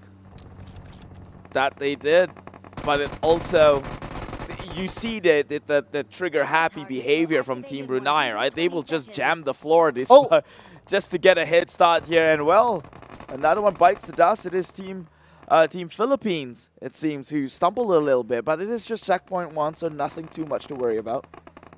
Yep, checkpoint number 1, so that's okay. Same goes for Team Singapore, who just arrived at checkpoint number 1. It's just that the disadvantage is that you might not get the starting area in checkpoint 1 that you would have wanted, and it would have been taken by maybe another team. And that's, of course, again, another maybe, because originally this could be your plan in the first place. Yeah, but I think a lot of the teams here within this lobby can find solace in the fact that none of these teams would draw numbers up to 100 points within 120 seconds. So they do realize that they might still have a lot of targets left around for the rest of them to collect up for themselves. But as I say that, Team Brunei, though, they inch closer into the 100 points lead mark before the 4-color targets comes online. Only 14 more to hit the goal standard, make that 12 if they're able to seal of approval. Goal standard. 10 more to go. Okay, but I think it's about time. That's why I can see the athletes get it. Oh, they did it! It's goal standard for Team Brunei. Team Brunei, they ain't kidding. They're not messing around after that bad game. They have to make things up here. They have to cover back the lead or the lack thereof in timing since they ran that marathon. And so Team Brunei pitting themselves up for a greater success, more than 50% through, 172, 182 and counting towards 300 points. Yep, make that 200 now, and Team Brunei looking very likely to be the first team to complete the task. As Team Singapore, points deducted for Team Singapore. Looks like a little bit of a missed shot there for them. They accidentally shot the color that's not supposed to be theirs, and they had to pay the price for it by gaining or recovering the points lost. And now it's official that Team Brunei will be the first team to get out of here. Onto their way into the next checkpoint, they have to be as speedy as possible, only the 4th minute mark. Surely, if they maneuver this one right in the most optimal of manner, they can reach into the next one and start that countdown and start building that lead again. What we want to see is that 100-pointer buffer and lead, and so that they can look to pretty much recuperate what they've lost in the previous round. Oh yeah, but looking good so far, not gonna lie, not gonna take that away from them. But we always we always see that the third checkpoint is always the bane for these teams. But you know what? These teams, they're doing good because they're using the future gaming flagship. Thank you so much to iQOO 11 for providing this amazing piece of equipment for our teams. Now the real question becomes, where are the equipments for your casters to try it out? Hey, I want some product demonstration, product usage around here. Oh, and talking about products, this has got nothing to do with them, but Team Brunei. They kind of stumbled into tree lines here and got stuck for the time being on their way into the next checkpoint. Okay, yeah, still needing to polish in the driving department for these teams in general, including the first group of Southeast Asian teams as well. Not the cleanest of driving, and just as when we were talking about it, again, Team Brunei crashing into one of these trees that in a normal Miramar, these trees don't exist. These trees only exist for this game mode. So maybe it's also like, yeah, they're not used to it. But if you gotta think about it, it's also like the confidence of these athletes, right? They'll be like, oh yeah, I play Miramar a lot. I know it like the back of my hand. But the moment this trees appears, then, well, you gotta like rethink or muscle memory yourself for this. Well, one thing's for sure, I think people would know that those trees do not exist because look at them. How are they green within this desert? The original trees in Miramar are all cacti, and you've got a very bushy tree popping out from the ground, blocking your view on the other end of the horizon. It's almost like the developers are trying to give them a hard time here. Well, that's the challenge, right? I mean, you got to be the best, right? So you got to overcome these challenges. There we go. Here we go again. Team Singapore this time. Already the last team. That's not helping them. Well, good news for Team Brunei, despite all the pitfalls that they've been through right now, already 40 in the score sheet, getting themselves down. Now they just have to multiply that to get a 400 out of it. All right, right now, Team Brunei, 40 points. Can they hit the gold standard? But looks like not this time around. 40 points is going to be their starting point by the main objective goes up. And speaking about going up, everyone goes up to the platform. First floor it is for all these teams as Team Singapore joins in, starting up with 6 points. And this is where it's going to get a bit iffy here for the likes of Team Brunei and holding their lead because Team Philippines, they shoot pretty true and they've done so many a times now. But this time around, Team Brunei seemingly able to pretty much waver the advancement so far.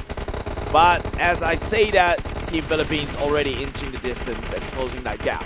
It sounded like a similar story like before, right? Like, okay, Team Brunei at the front, they were having a good time until Team Philippines just came in from behind. They were at number 3 at some point, but they somehow came in from behind with showing their prowess when it comes to shooting and overtaking Team Brunei. Same story again, just a different section. Different section, same story. That is a paradox, it seems. Nothing you can do to change the future because if you go back in time and try to do things different, that could be the very reason your future to untold and unfold ahead of you. And so, Team Philippines trying to make it fate that they walk away as the first team from checkpoint number 2 to begin the countdown in checkpoint number 3. Only less than 50 marks left before they can get the tickets out of here. But Team Indonesia comes in to take away that lead for a brief moment. For a brief moment, they will lose it, but now they're back on top and Team Philippines is back. Okay, 5 points, 7 points. Team Brunei, could it be a surprise coming in from behind? Yes, it will. Locked in. Team Brunei is the first team to complete section number 2, but not too far away. Team Indonesia and Team Philippines. So it's pretty close with the top 3 teams. Triple threat. This is what you were hoping for. It's happening right now, unraveling in front of our eyes. The dream is happening today itself, and it just so coincidentally happened in the last track of the evening for at least this round. Leading the charts, it is one from Team Indonesia. In purple and fumbling it through, it's Team Brunei who is who has all the stakes in the world to perform. They're the ones who got knocked back earlier on with the mismanagement of resources. This is paramount for them to try and close in that gap. Oh no, that allowed Team Philippines to overtake them as well. Man, Team Brunei, but okay, they can still make up for it because there's still one more checkpoint to go. But for Team Singapore, not leaving Section 2 yet. 10 more points to go. Hopefully they'll be able to do it before the first team arrives onto the third checkpoint. They should be able to do it because they don't want to miss out on the opportunity to also be part of the party when all the other teams start to get those ground targets. Those ground targets will come in clutch here, especially for the first movers into checkpoint 3. We know this is the true challenge, the true test in the PUBG Mobile Asian Games version. And so Team Indonesia, having booked that first step in, could already start building that lead to set them up for success. Okay, here we go. 3 teams have arrived onto checkpoint number 3. Now Team Singapore needs to move in as fast as possible before the main objective comes up, because there's that possibility of when the objective comes up and one team is still not there. I think we've seen that before.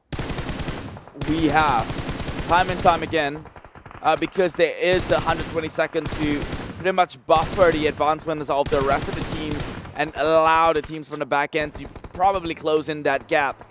But of course, they will be closing that gap with a handicap, seeing as though they don't have first-hand access towards these ground targets themselves. Okay, Team Indonesia now 62 points. Are they going to hit the gold standard of 100 points and above before the flying targets show themselves? For now, it's going to be, seems to be slowing down, 64. Maybe they're switching the strategy to loot and be prepared for the main target. Yep, 5 more seconds to go. Nothing much that they can do. Now focus onto what's important. That's going to be flying in front of them. Flying in front of them, but very hard to kind of hit here. The hitbox is nearly non-existent. I can't even gauge at what level do they actually register as a clip here, because even the red dot sights do not trace them upon these icons themselves. This is where an extreme understanding of how these guns shoot comes into play. Yeah, the mountain behind is actually not helping the visual. Like in other tracks, it would be like a clear sky, so you can clearly see the dots. But if you have a mountain behind, I think if you're one of the athletes as well, you'll be like, oh man, I can't tell the difference between whether it's the shape of the mountain or whether it's the actual target. For all you know, they've been emptying their shells onto shadows, and that would be just the absolute worst of moment. However, if they were doing so, then Team Indonesia wouldn't be in the lead, but they are, so they are hitting the mark for now. The first one to hit 200 in this entire lobby, closing into that 250 mark, but it is Team Philippines who takes the lead now. Team Philippines now looking to take back that throne because they got 2 out of 3 first places, and they would have wanted the third one. And this could be their moment to take it back, but Team Indonesia will not be giving them an easy run. They want that for themselves as well. As for Team Brunei, slowly slipping down. Slowly slipping, as long as they're still in distance to maybe claw their way back and even out the odds. That should be good news onto their end, but right now doesn't seem like it. Stagnated is their ability to accrue such pointers onto their end. It is now the game between Team Philippines and Team Indonesia, just neck and neck at each other's throats, hypothetically speaking. But, well, they're all here in the same arena. Just saying. But I'm sure everyone's all friendly and nice. And here we go. Team Philippines, 104 points left. Woo, but we do see some movement, though. Huh? We do see some movement early on. I think maybe reloading. Perhaps so, but Team Philippines now hit the 400 mark, and it is them who is slowly building that gap forward towards their end. And this could be them walking away with a 3 top 1 finish out of the 4 tracks that they play, and this is setting them up a good into a good position. Might even see them in the first top 3 area in the overall with all 8 teams combined at this rate. So close right now for Team Indonesia. But Team Philippines could still do it. I mean, okay, 10 points. And Team Indonesia gets the first fight to complete. Team Philippines, 34 points behind them.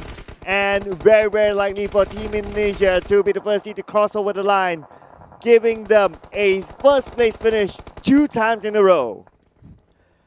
That makes them the ultimate victor here, since track 1 and 2, they were top 2 in the finish.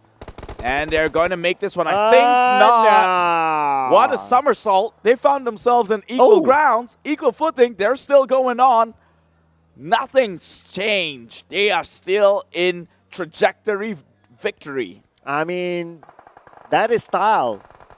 So far for the teams that have that happen to have that mishap, they go down, the cars turn around. I mean, they had a lot of issues. But for Team Indonesia, okay, that's pretty nice.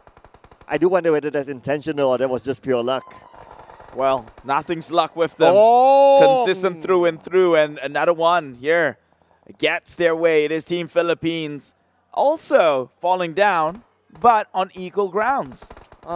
Wait a second, wait. Recover. Okay, just when they were on the clear, but luckily for them enough that the vehicle landed back on its forward.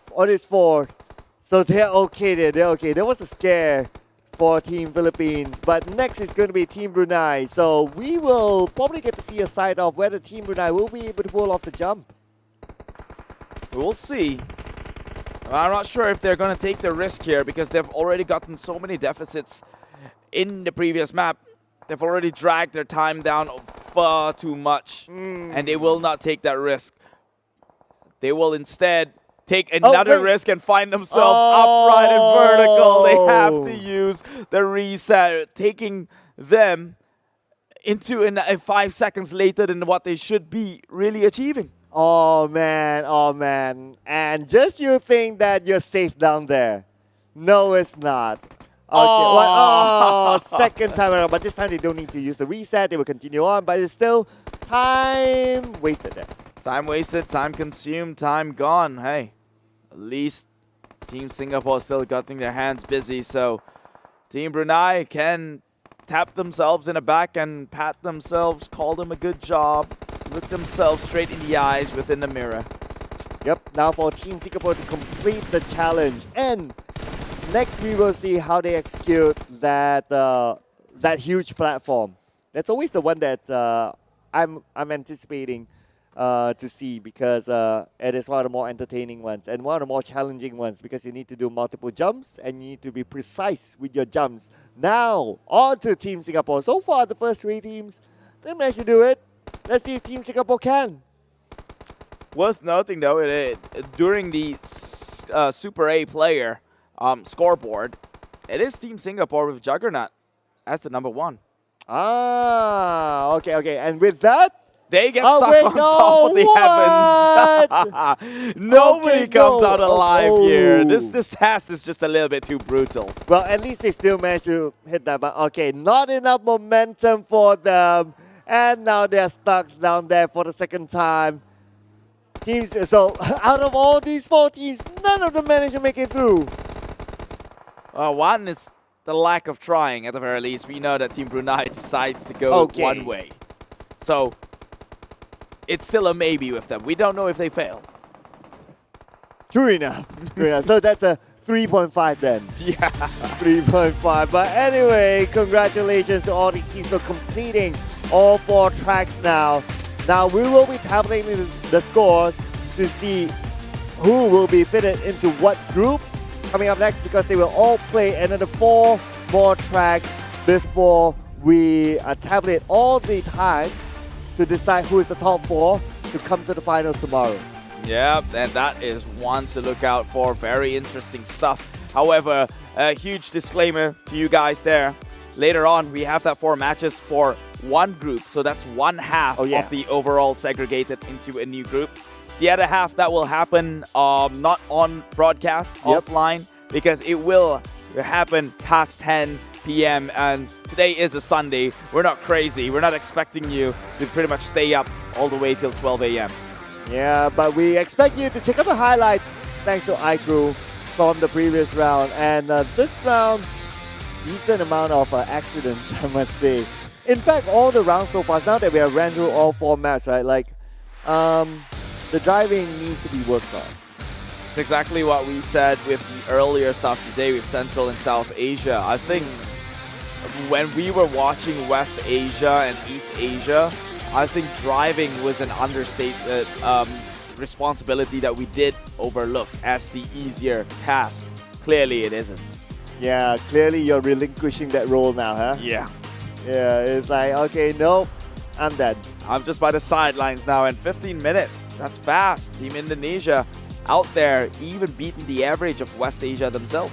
Yeah. Oh, yeah, exactly. It's normally like around the areas of like 16 and above, right? Yeah. But 15 minutes, 32 seconds is amazing. But now the FAW Audi Super A player, and for the first time for Team Singapore, it's going to be Juggernaut, ranking in the most points, 576 score. This guy has been in the scene for the longest time. I remember casting his game back in 2020, and he's still now representing the country. Big man now. Yeah, he's a very friendly guy. I've talked to him once or twice. We do have a mutual friend as well who's close in contact with him. Oh. So yeah, we know each other. I say that, but I'm not the most friendly of person. So you consider yourself lucky, huh? I treat you like an ally. I am honored, Steve. I am honored. To be in your list, despite like you claim yourself to be an introvert. Yeah, but well, you're not. I wouldn't say introvert. Okay. I get awkward trying to talk to new people, despite me running my mouth here and there. But enough about me. Let's get back into the game. Okay. Who do you think? No, actually, the question is simple. All right. Do you think Team Brunei make it out of the last place? Just saying, it's either they're last or they're not. Let's see here. Definitely not in this group. Okay. Because Team Singapore has 3 4th place finishers. Oh. So I think that's kind of obvious, right? Yeah, that's kind of a plenty. Yeah, but the bigger question now I have in my mind is that at least as of now, like if you put all 8 together, right, is Team Brunei the first 4 or the second 4? Like the bottom 4, the top 4? Definitely bottom 4. Okay, you would think so. I wasn't even guessing. I mean, how was the games before this? It was you and Choo Choo. All right. I know Team Malaysia will probably be down there as well. Yeah, because they got all number 4s. Yeah. So it's obvious there. I think the other one would be Team Myanmar? Yeah, Team Myanmar will be at the bottom 2, at least out of the 4. Okay. So that completes the 4 horses from hell. But before we get into more theories here, warning to the beloved PHI player, Team Philippines player Rosello, for unauthorized leaving the game again. Man, all you had to do was leave it there when you're done. Don't touch it. I know it can be boring waiting for the rest of your members to pass by the finish line, but try not to do that.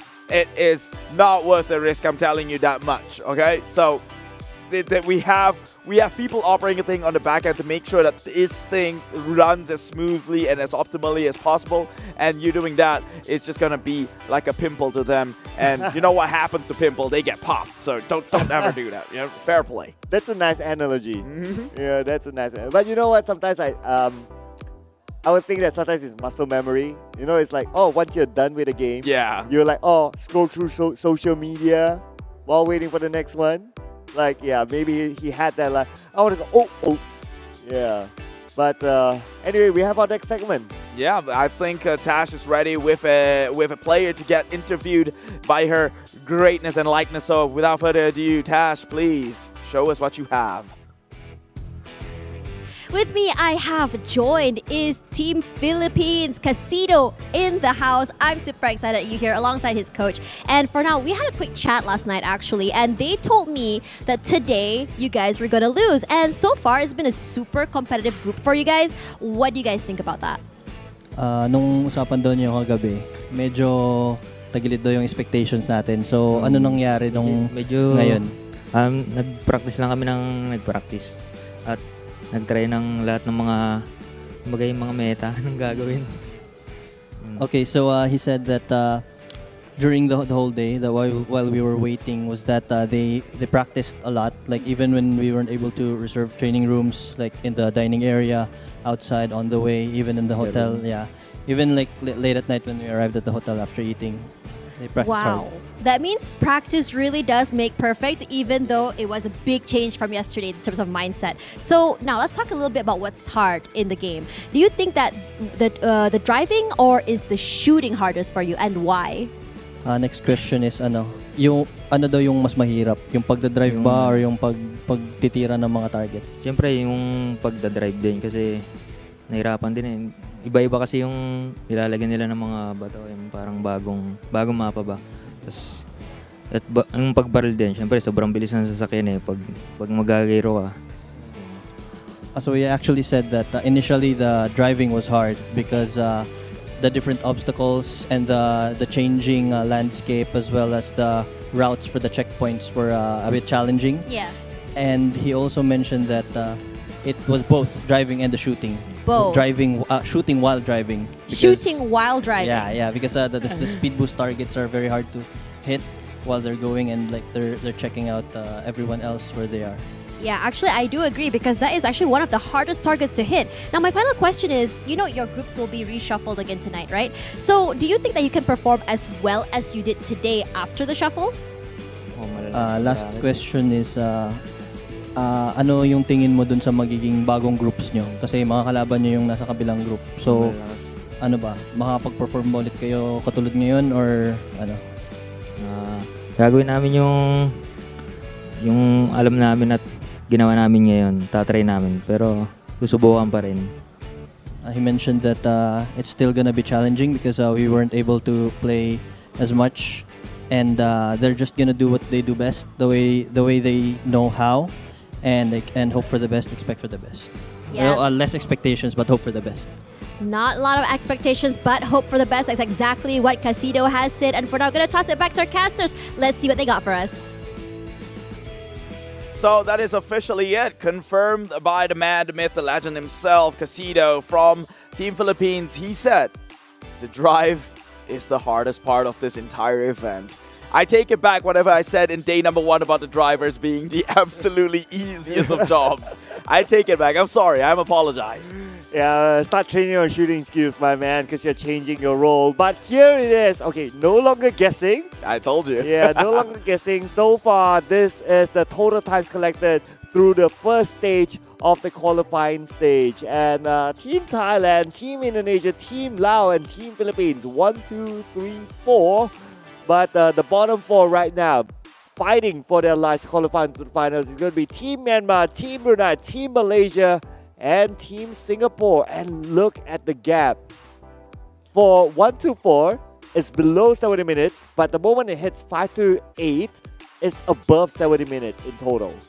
This is insane, and now that we have the pretty much overall placement, we kind of can pretty much reveal to you the groupings. I wrote it down just in record time, but I guess we have to keep the suspense till later here.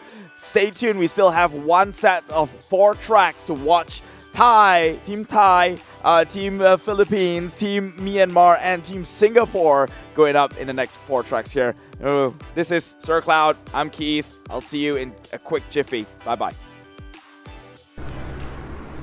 关闭外来的杂音，找准内心的节奏。奥迪 Q4 一创，让真的感受从开始才开始。iQOO 11系列，标配 2K 144赫兹一流全感屏，流畅又清晰，有机硅皮革，耐脏污、抗老化。全新自研芯片 VR 与第2代骁龙8强联手，音像电竞全面升级，200瓦超快闪充，充电快，续航久。iQOO 11系列，未来电竞越想操控。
累了困了，喝东鹏特饮。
Are you guys ready to rumble? Because this is where we start to have the shuffle. You guys are tuning into none other than Road to Asian Games 2022. PUBG Mobile Asian Games version will be your, hopefully the last round of the day. Will be your casters for the last round of the day, which is going to be me, Choo Choo, and Keith. What's going on, guys? Exciting things happening down below. Now, we have already seen the qualifying stage for Southeast Asia. 2 sets of that were played. We saw the overall. Now they have been segregated into the respective group. And as you can see behind me, they are the teams that will be playing within one group. It's the first place the first place in the overall, plus the 4th and 5th and 8th place in the overall in a single group, just to balance things out a little bit. But I did have my reservations, and I did tell Choo Choo beforehand, it just feels like at this point it's going to be Team Thailand and Team Philippines to run away with it. Well, maybe they'll make a comeback for Team Myanmar and Team Singapore, who are all the teams that will be participating in this group for now. So they divide into another 2 groups. The other half, which are going to be not broadcasted afterwards. So you guys stay tuned, because it's going to be tomorrow to know the final. I think it's going to be the top 4, right? We'll be making it up till the last minute for tomorrow's, because we do have 2 finals. First and foremost is going to be coming up from Central Asia and South Asia. And for tomorrow as well, we do have the Southeast Asia region finals. Now, we saw all the regions of today, including all these 3 regions before. I need to ask you one question. What? We counted a lot of crashes with South Asia and Central Asia. If you compare with Southeast Asia, who take the throne of the most crashes? You're putting me in a spot here, because you know I'm shameless, and I really don't care what people would think of my opinion. And I want to say both of them, to be honest, at this rate. Because we've seen time and time again detrimental mistakes coming out from both these teams. Both regions also suffered the lack and mismanagement of resources and fuel. So, not resources, fuel. That's fuel. it. No, fuel. That's what happened. When you're out of gas, there's no way you can push the pedal anymore. And in this case, you think it might be sufficient, but it's best to stay safe than sorry later. And so, but thank you for match technical officers as well.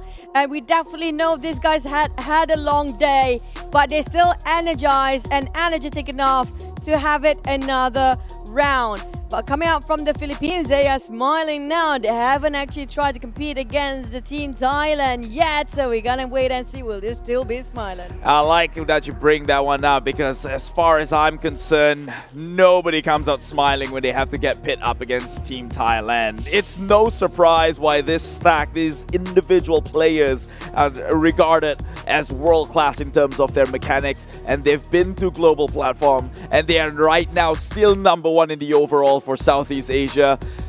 Someone could have come up with an upside-down smile. That's the best they could do right after. What is an upside-down smile? A frown, to say the least. Okay, that makes it clear.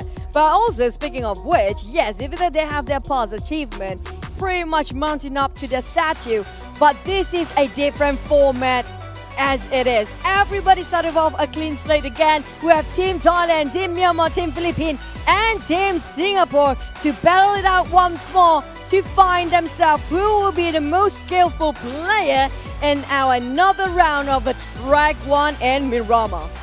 This is Track 1, and it's going to be quite one-sided if I were to have a prediction on how things is going to turn out. I mean, you have the overall fastest team within the lobby of not even the best team for the next door neighbors. You know what I'm saying? So it's either it's going to be that skewed that way, or we're going to see quite the surprise. And it all begins as soon as they, crosses the arch. I mean, like, I do hope we get the surprises, especially coming from Team Myanmar. I have a feeling, you know, maybe they will shut you up in this case and see, Keith, suddenly it's going to be a different team entirely. But for Thai teams, the Team Thai, to actually go on the 4th place, I think that's pretty much right now impossible. Impossible for Team Thai? Well, we were just talking about Team Thailand and you jinxed them down to oblivion, 4th place. Is it really my fault now? Yeah, it's pretty much your fault here. But Team Thailand, we've seen them play from the back end, making their way to the forefront here, so nothing too new or foreign. Should be something that they can fare well with pretty easily, but I don't want to jinx them like you did, so I'll reserve some of my thoughts. Wow, how everybody just threw me under the bus these days. But speaking of which, these guys definitely know this map like the back of their hand. They know how to cut the corners and definitely will shave off a couple of minutes if we come to the overall. But it's down to will they hit the haze stacks? And Team Myanmar happened to caught themselves on one of those structures again. Team Philippines taking the lead with Team Singapore this time coming up strong. Team Philippines makes a flight into aerial grounds here, but it is them. Will they make the perfect landing? They won't. It is one of the worst and rough landing you could have ever expected, and they missed the beach flag in the process. Turn around, they say. Man, that's going to be detrimental for them all the way back. And now from first to the last, it's going to be Team Philippines coming up with the last one, but it's still not that detrimental. It's before. If it's before we hit the first checkpoint, the checkpoints where it will stretch up the gap between the teams depending on how skillful they are in finding those targets and control their barrels and reserving their resources.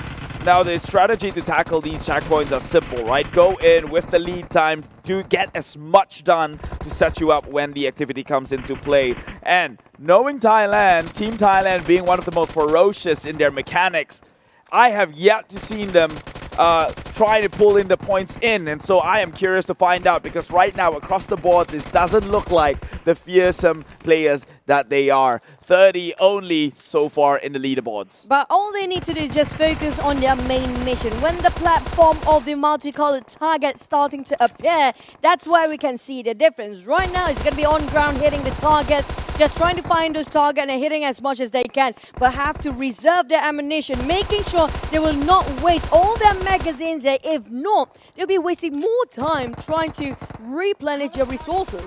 Well, as you mentioned, it is now come online here. The main objectives, only 56 of the lead being built up by the likes of Thailand. But surely, I think they can get this one done and out of the way here. Already 106 in the points. Near to them, it is team from Myanmar, 105, 125 in trailing. So far, Team Philippines, it was really detrimental at this stage, but they can make a comeback here. While Team Singapore, on the other hand, having a very strong start this time. Very different from the previous few rounds. But coming up from Team Thailand, even though they're being left out quite early on, it feels like it's a no problem for them when it comes to catching up.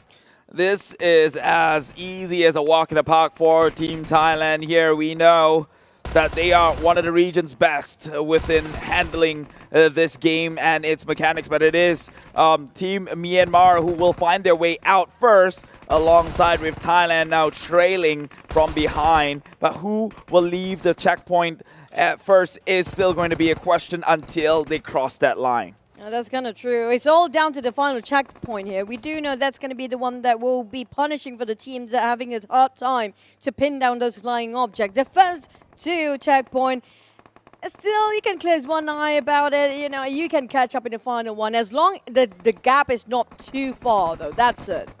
That's the more important one. And what's even more important is the screen that is on this iQOO 11, looking pretty fancy, as clear as day. In which they're playing from, when very fitting, seeing that it is an arcade game after all.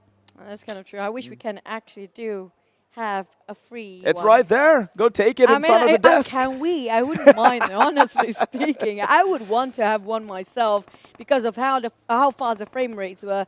But back towards the teams we go. So far, we do have a bit of a swerve coming up from Team Myanmar, even though they have the lead. But it's always about the driver's seat that's kind of in a hot spot. And this giving up the coming up from Team Thailand at the back. Oh, no, they missed. Make a big U-turn again. So many teams happen to be missing when it comes to certain checkpoints there. Yeah, that's definitely not ideal. Team Thailand had the opportunity to maybe make a zip line across Team Myanmar themselves, but will not see that happening anytime soon, at least within these travel towards checkpoint number 2. Perhaps after they wrap up checkpoint 2, they have a fighting chance in maybe jetting forward towards checkpoint 3 instead. So far, Team Myanmar having a very good lead, and so far they have been keeping the momentum up there. Even though they have a bit of a stumble just going into the second checkpoint, but they recovered, and thanks to the misfortune that happened to us Team Thai, they do have more space to get all their own ground target. But can they get it fast enough? Surprisingly, on the other hand, Team Thailand, even though they fall back for a bit, were in the last place, while the road towards the second checkpoint, but them catching up here have a very fast rebound state coming out from them. I mean, this is Team Thailand, known as one of the more aggressive players out in the scene here, just jumping out, hitting targets whenever the eyes catches onto it first. And so we're seeing firsthand and what that prowess is in numbers. 58 right now, lead built up onto their end. They have to hit that 100 points as a benchmark here if they're looking to maybe pit themselves up against one of the greats. But Myanmar, despite their finish in the initial group, they are looking pretty formidable this time round. But honestly speaking, I feel like this is one of the best Thai round just yet. The Team Thailand right now having a better lead than all the other checkpoints. It's so hard for us to see teams coming up from South Asia will hit that the 3-digit mark before the start of the retracting target in second platform or second checkpoint. And this actually makes so much space for Team Thailand to have the lead and maybe even exit out. But Team Philippines, even though kind of dragged out early on, they are catching up. So speaking about catching up here, Team Thailand slowly losing it actually to the likes of the Philippines. Team Philippines finds their way first into the 200 of marks, making their way 50% through, and they are only going to climb on further unless they get into a stalemate in which Team Thailand would need to capitalize further. But seeing as though they're building it really steady, accruing that points, they're going to make it 300 in no time. As usually, it's going to be the 8 minute 30 seconds-ish when it comes to the average coming out from the teams of Southeast Asia in these qualifiers to get out from the second checkpoint. We might actually hitting that target. Team Philippines taking the lead. Surprisingly, Team Thailand having a hard time to catch up here. It's quite a gap, almost 100 gap in between them. But for Team Philippines, all they need to do is find 2 more targets and one last one. And now they have it a green light to go for their final checkpoint. Team Philippines will be the first one out of here and into checkpoint 3 should they not crash and burn someplace else. Don't jinx it. I'm not jinxing it. It's a friendly warning at best here. Taking a look at the Super A player, it is also going to the side of the Philippines here with Casido holding at number 1. And number 2, it's Tony K, the Wonder Kid, coming out from the lands of many smile, Team Thai. Now, coming up, this is why we want to have fingers crossed, hoping all the teams going a very smooth ride. But it's kind of a difficult call for us because for the entire day, it's almost impossible for them not to crash just yet. Hopefully, they will not having to miss any more checkpoints to make a big U-turn coming from Team Philippines since they are taking the lead. And so far, things have been doing great. But we do have Team Myanmar and Team Thailand also catching up to us the side of Team Philippines. Team Philippines find their way landing. Perfect play right there. Ooh. The handling is impeccable. That would save them so much time because that itself, the maneuver right there is going to propel them forward in better position and better leads and better standings. So they will have the advantage moving on onto chapter 3. And back still with the chapter, huh? It's my story. And back towards the side of Team Philippines, taking such a huge lead and gap.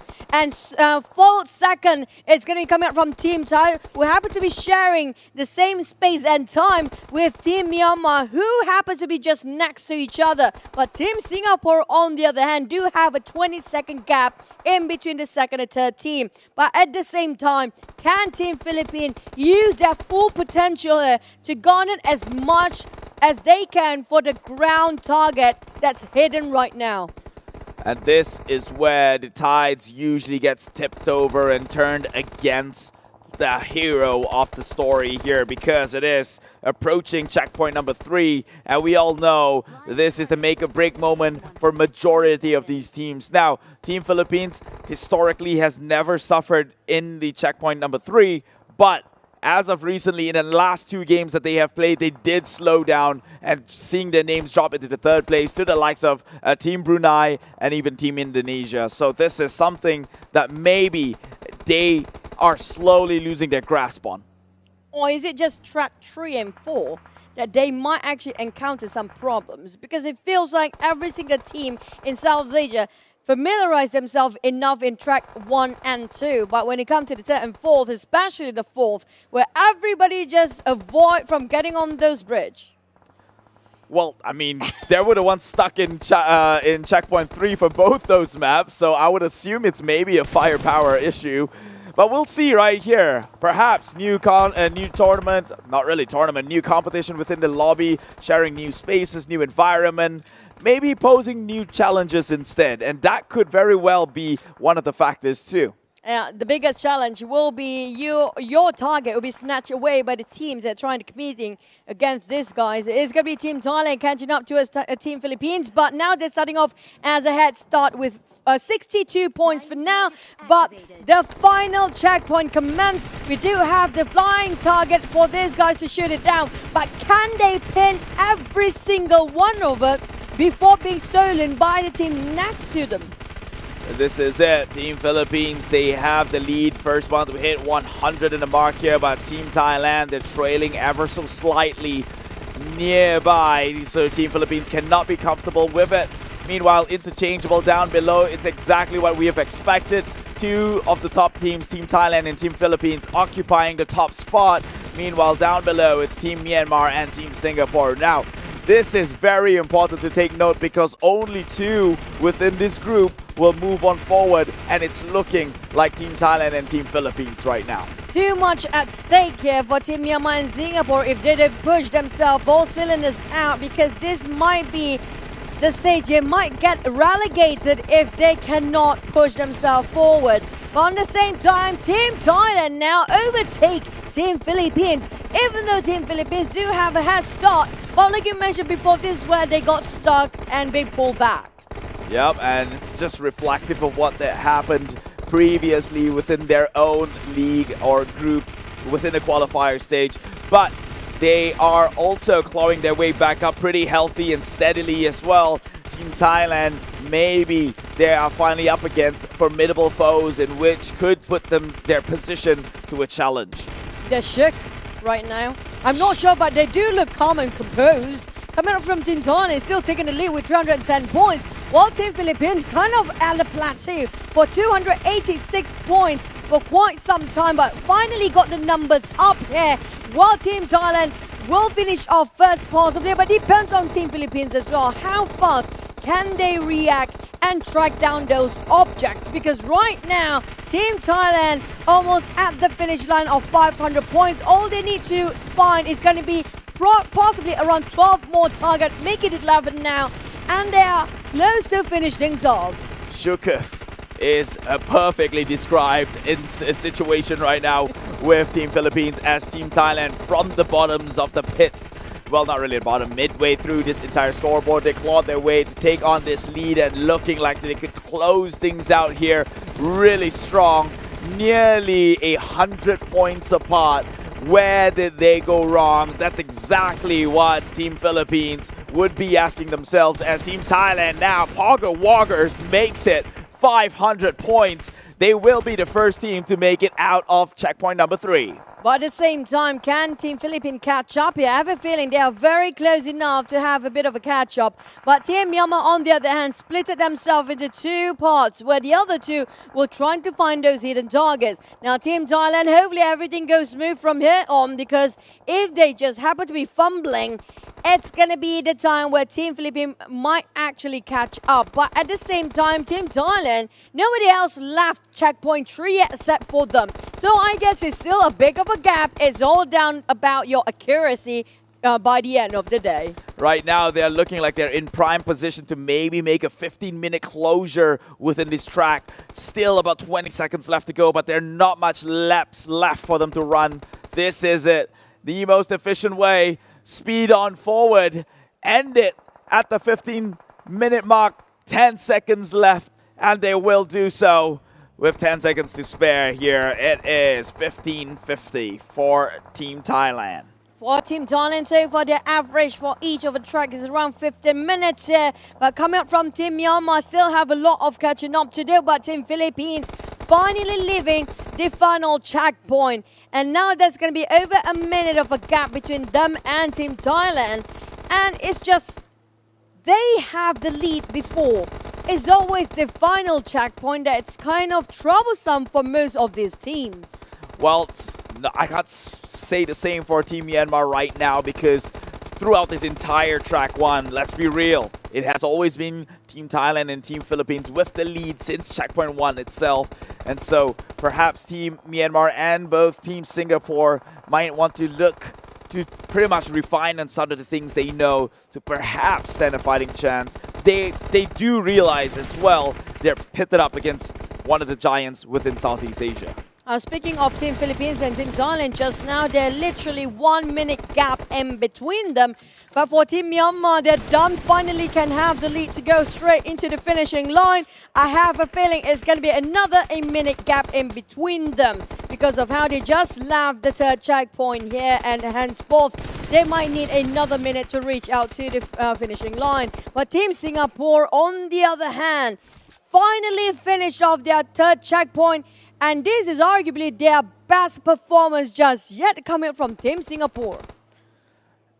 A very honorable ending towards Team Singapore here. But what is going on? The cars does not seem like it was moving for a second there. I thought they ran out of gas. But thank God that wasn't the case I was here. so worried. I am already traumatized with the number of cases of people just running out of fuel. We know that the fuel economy is getting expensive. Hop on electric, go for an Audi Q4 e-tron. Oh yeah, that's kind of true. For the hybrid, right? But back to at the side of Myanmar team, finally going for the touchdown at 18 minutes and 3 seconds. So there's still quite a gap between them and Team Philippines, more than a minute at that. But coming up from Team Singapore, how much time do they require to finally finish? Will it be detrimental enough? Or I personally feels like this is their best round and best track just yet. Well, that may be true, Choo Choo. The best can still be their best in terms of their personal achievements. Sometimes the best just isn't enough. And I think this might be the case here, unless they can change the tides for themselves in the next 3 tracks to come. Not just that, I mean like one step at a time, right? So you made progress, that's more than enough. It just shows that you learn by your mistake. And we have less accident in track 1 for this round. So I'm happy about that enough. But we do have the IQ highlight given to us so far when it comes to the first few objectives and checkpoints. Everybody starting off with equal field. It's not that far off when it comes to their skills, their driving skills, which we do have a bit of a fumble here, but at least they land on their 4 wheels.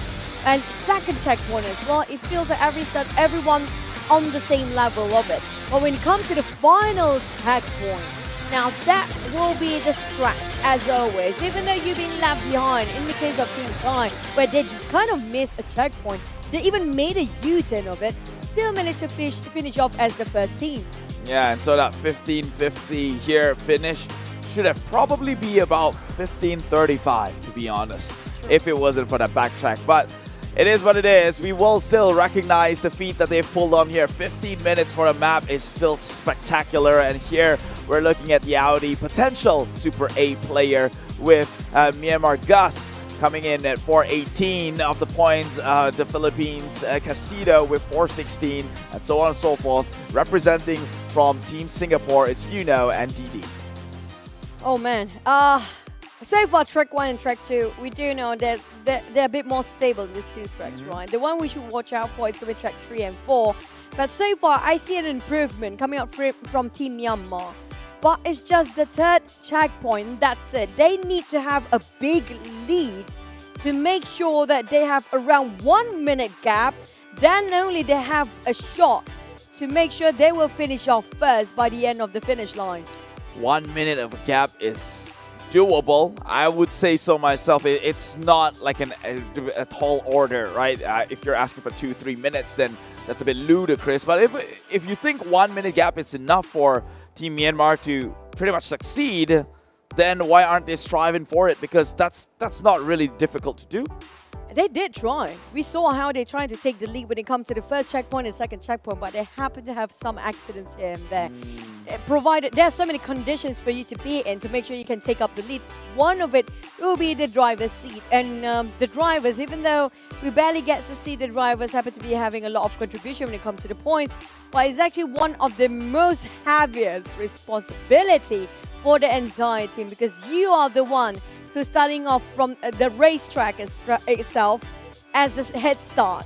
If you are late and you're having some issues with the car itself, then it's on you. I'm sorry, but it is what it is. Yeah, don't apologize to me. I ain't driving anyone anywhere today. Just today. You could address that apology to the teams we have on the screen here. In case you forget, we're looking at Team Thailand, Team Myanmar, Team Philippines, and Team Singapore here. Team Thailand, of course, the one with the overall fastest time within Southeast Asia, looking like they might set up for that same record again with an averaging of 15 minutes to end a match. That's even faster than the entirety average of the West Asian group here. Team Philippines, they're hot. Sometimes they're cold, sometimes they're just lukewarm in between, and they kind of have to find themselves in solid footing here if they were to look to make their way into the #1 finish. But so far, top two contenders, definitely Team Thailand and Team Philippines on the board. I did mention before, when it comes to the odd numbers, we do have a longer track, but when it comes to the even numbers, which could be track 2, which we are looking at the checkpoints of each of the places we do have in the track 2 right now. Usually they do have lesser time, and based on the data that we do actually have, it's going to be a reduction of 2 minutes based on comparing to the first track here. But it will be traded off by how much the obstacles there is in this particular track, and not just that, even the corners a bit sharper than usual. I like track #2. I think it's the best. It's a smaller circuit, sure, but that also means every single mistake feels much more punishable than most. Then you're not a very nice guy, then. Yeah, I'm a sadistic person, maybe. I think the same case goes for track #4, right? The same goes, especially at the ending there at the bridge. That's where a lot of South Asia teams just avoid to use the bridge entirely, because they know how detrimental it will be if they made a mistake there. So in case of track 2, I think the platform, the one that going from the first to second track, or I think it was the first to the second track, which will be a bit tougher than the rest of all the other sections in there. So track 2, when it comes to those platforms, they have to be extra careful with the drivers. Yeah, and there is that one hill, which really is a testament to see if a team has done their homework or not within that rotation. We've seen Team Kazakhstan, who has shown that they have done their homework, but now we come down to Southeast Asia. I don't think I've seen it, at least within the group that I've casted for the qualifying round. So hopefully, this right here, we get to see what's built, how champions are built, pretty much. It's kind of true, but at the same time, were you willing to take the risk? Because high risk, high reward, right? Yeah, the platform, sometimes you can swerve around it and making a bit of longer rotations just for the sake of safety. But if you actually do hit on point with your speed boost, that will pretty much shave off 20 seconds. And that's a huge lead, by the way. I'm sure that's 20 seconds. That's a bit too substantial. Because you're just mid-end, just land on with 4 wheels, and that's it. Because you saw there's one particular section in track 2, if I'm not mistaken, the platform just flew over that side where the other team like trying to hit the wall. Right? Yeah. So it's really a big gap in between. Yeah. So if they can actually use that and know exactly the time to use that speed boost, it will be a perfect run, and they definitely have a huge lead to go into the final checkpoint as well. But can they actually time well when to actually shoot down those speed boosters? I still think it's for about 8 seconds. Come on, 20 seconds, really? 20 seconds. Because you have to put in mind that maybe when you got stuck around the corner of the platform, just to swerve around it. You're just factoring potential It's not entirely roadblocks at this point. 100% safe, though, by the way. Yeah, but okay, fine. Well, we'll see how that one plays out here. Maybe Southeast Asia, the teams in Southeast Asia has got a different flavor and style in playing it. But judging on, you know, what I have seen in the past, which is very recent, like a couple of hours ago. In the past. It's in the past. That is in the past. Every second pass is a pass.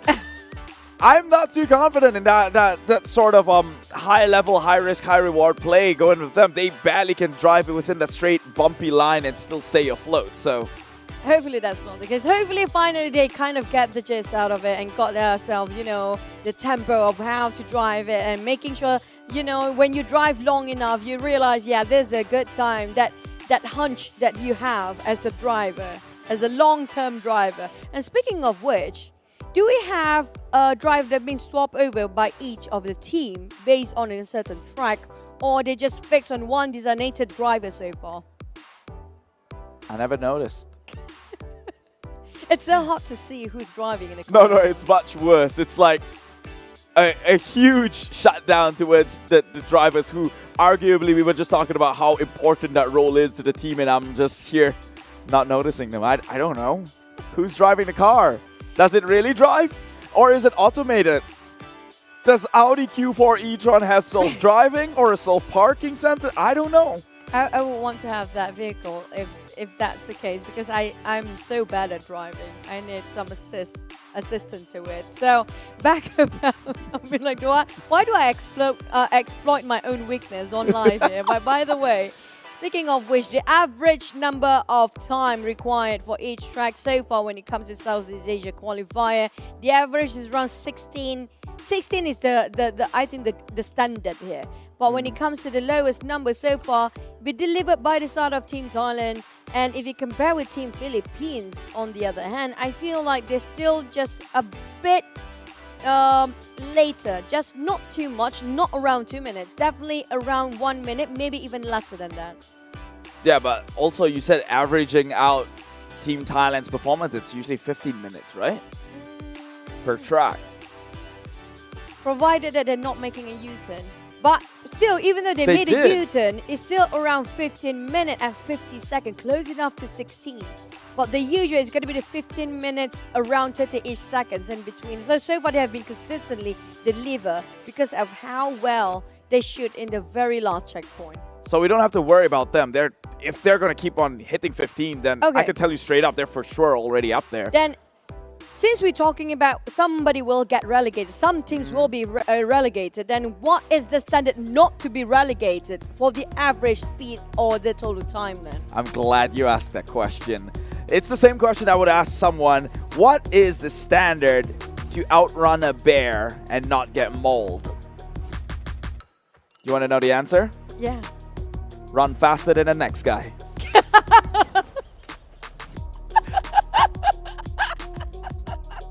You just gotta do better than the next guy, eh? Team Philippines, they're the easier target to beat. Yeah, just don't be last. In this case, don't be the bottom two. And the thing is, if you are the second last place, then that's already the next guy, though. They'll be mauled by the bear. That's why you gotta beat Team Philippines, which seemingly, I don't want to put it that way, but I guess if you had to put them power levels compare, that would be more feasible of things, right? Team Philippines were 4th in the overall. They're borderline the bottom half. I definitely don't want to go camping with you in the future in case something happens in the jungle, because I know what kind of a person you are now, Keith. I'm disappointed, but it is what it is for the sake of own survival. But we're finally heading into track number 2. This time it will be more towards the northern side. Ruins as the starting point with Alpozo, San Martin and Cruz de Val will be the checkpoints. Yeah, we will end up on top of Campo Militar. But who dropped first? They're trying to just snatch away all the loot from the other team because they happen to be sharing the same compound. Well, sharing is caring, but I don't think that is the theme when it comes to competitive esports here. All a man for himself. Again, I'm trying my best not to go back to the bear analogy, but it's just reflective through and through. I don't know what to tell you, Choo Choo. This is called hard truth reality. We are just humans, by the way. We're just humans, okay? We're not selfish, we're just trying to survive. But back towards our game we go. Philippines taking the lead. And two teams back-to-back, including Team Thailand, stuck at the back line. Well, it's not the first that has ever happened to them. Even in track number 1, they were in the number 4 position because of a blunder during that rotation. So I wouldn't be too worried about them.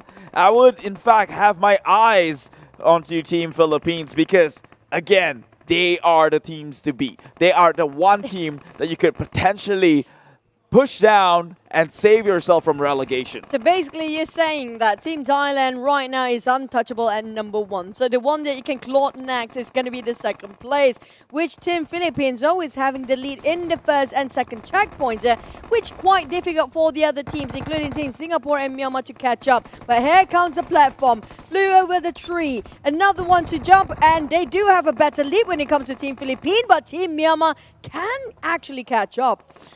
They will still try here, Team Thailand finding themselves in a back foot. But yes, Team Myanmar taking a word of our advice.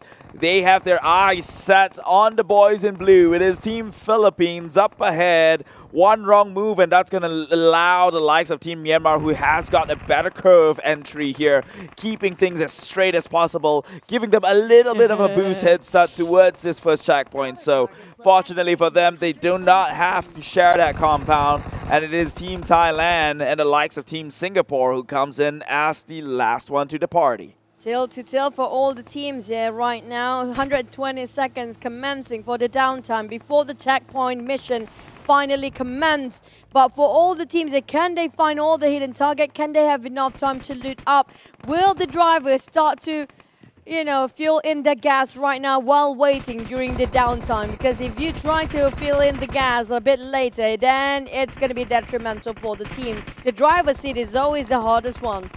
Now, talking about filling those gas tanks here, one of the other factors that they have to bear in mind is also the utilization of the boost, because every single time you do use the boost, you actually burn more petrol. So in the worst case scenario as a driver is to activate boost and ram into the wall, because not only do you burn more fuel, but you don't cover the distance you would have hoped with that propulsion in the first place. Now, I do want to know about the boost, by the way, because from what I know from the players, you're only able to have the boost when you shoot the drone down, then it will be instantly boost up. Really? Wasn't it an active button? I don't think so. So that I'm not quite clear for that, but I will try to clarify for you guys in the future, because from what I know, they told me there's no button for it. But here comes the first checkpoint here. Whoever trying to shoot down this one as much as they can, they will actually leave the vicinity first. And so far, as per usual, Team Thailand, they were third coming into this checkpoint, but no surprise, they're taking the lead again. Yeah, they are doing things nearly up to gold standards here. They started a lead of 96 points before this came up online, and so they're finding themselves in better position. Team Myanmar just trailing behind it, and Team Myanmar, they're logical. They know that they only have to beat Team Philippines to at least give them a second chance here in the Asian Games. And so they're going to do exactly that. Thai is their performance from Team Myanmar and Team Philippines neck to neck together with the land with many smiles. It is Team Thailand who hits 300 first alongside of Team Myanmar, and now these two might find their way towards a happy ending. Not too far behind, Team Singapore trying to catch up as well, but trying to find their vehicles. Where is the vehicle? Now finally ram into it as well, but as per usual, I feel like Team Thailand with the first one to leave with lesser time than before, which is going to be 4 minutes and 45 seconds leaving the first checkpoint. Next is going to be Team Myanmar, but only a couple of seconds, 1 second literally behind is going to be Team Philippines. Now for the side of Team Singapore, they have to shoot down a lot of speed booster in case if they want to do some catch up. Catch up is the name of the game here. It is after all a race to the finish line, and Team Thailand is just getting away with it. Now here comes the iconic well, fly wall, I would say so. But first, an ad by our sponsors, Future Gaming Flagship. It's They're going Icon. super slow. Ooh. I told you, they are taking that way. Yeah, no, the thing is, the time of their boost just now was impeccable. They know exactly. They slowed down for a bit, but this is where some teams will have some problems. And we have a bit of a tumble coming up from Philippines, but every single time they land on 4 wheels, so I think that's still pretty okay. Neck to neck, tail to tail. It's going to be Team Thailand, Team Myanmar, and Team Philippines on the other hand. Where's Team Philippines? Team Philippines got staggered on the fall, so maybe they get a short burst ahead, but the moment they land, they were staggered and they had to build that momentum up, which allowed a team who like Myanmar, who maintained momentum through and through, to overtake them by the entire attempt, and now they find themselves at #1 spot. It is Team Myanmar. Team Philippines has to be careful. I don't want to jinx the team, but yeah, Team Singapore happened to be stuck in another crush just now against one of those palm trees. But speaking of which, I don't want to jinx, again, disclaimer here, but I personally feel like if you have the best driver in this group right now, it's definitely Team Myanmar so far. But it's just when it comes to getting those targets down, that's where they have some difficulty on it.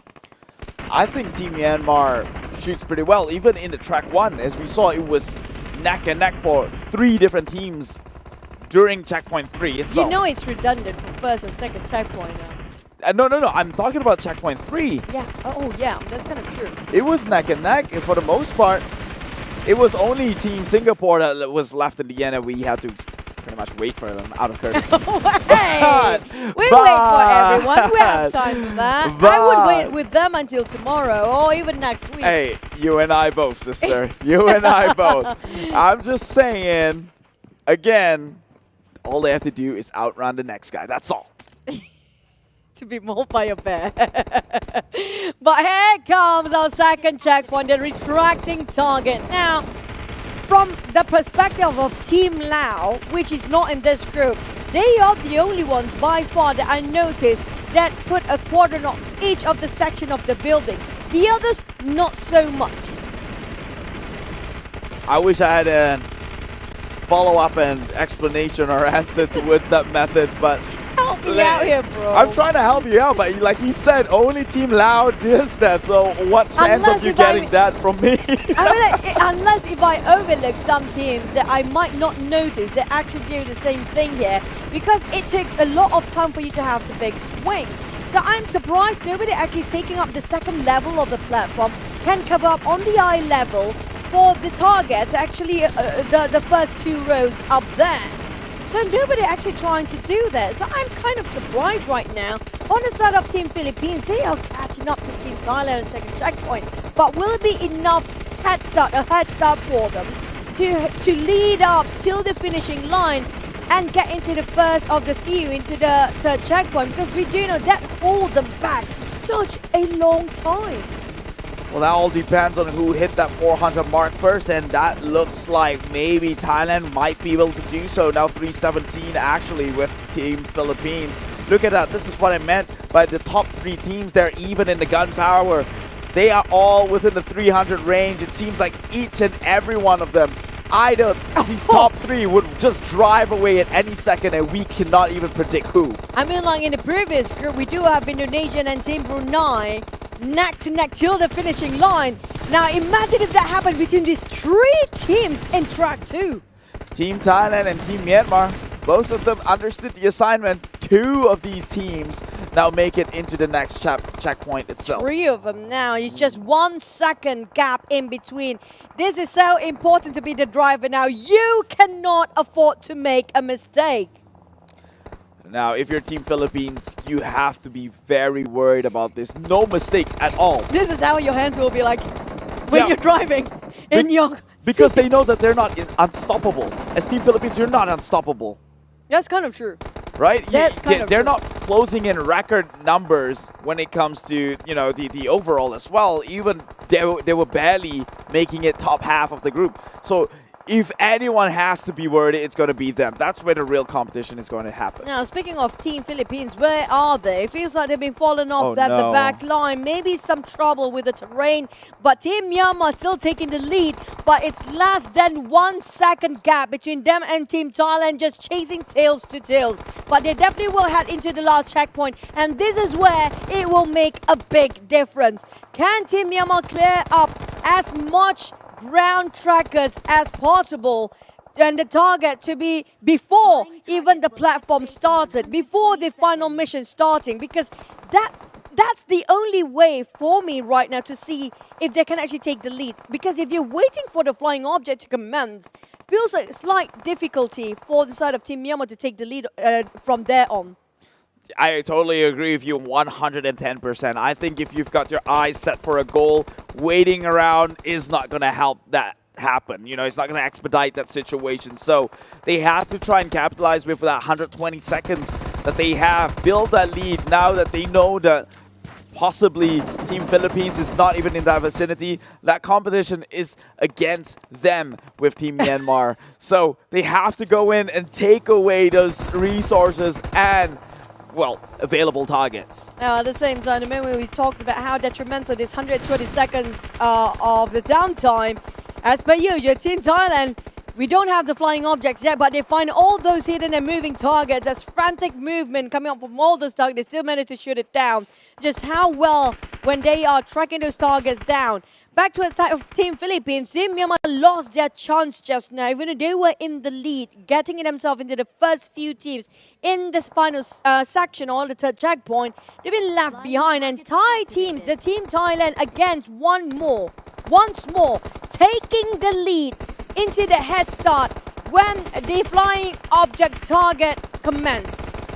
Here they are, 82, already on a head start here. Team Philippines with 76 of their own, so it is now Team Myanmar who's trailing further behind, but still in very, very competitive position.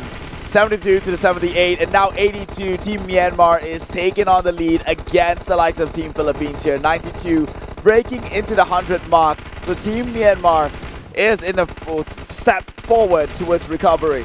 I think the best way for teams that don't want to place themselves third have to think a different mindset entirely. Like literally, physically think that there might be a bear molding you if you're late. You know, when your life is really at stake here, it will push themselves into a different level of gameplay, possibly. I mean, you could see it. They desperately want it. They are slowly inching and outrunning the likes of Team Philippines by the nose here. Oh boy, I'm looking at the numbers, but at the same time, Team Thailand is just so good at this.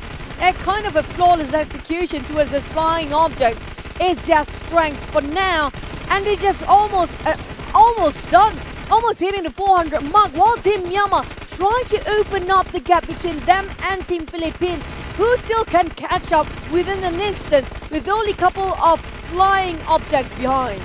So the game plan for Team Myanmar, seemingly that track 1, they are in a difference of 2 minutes. They have to make that difference up somehow.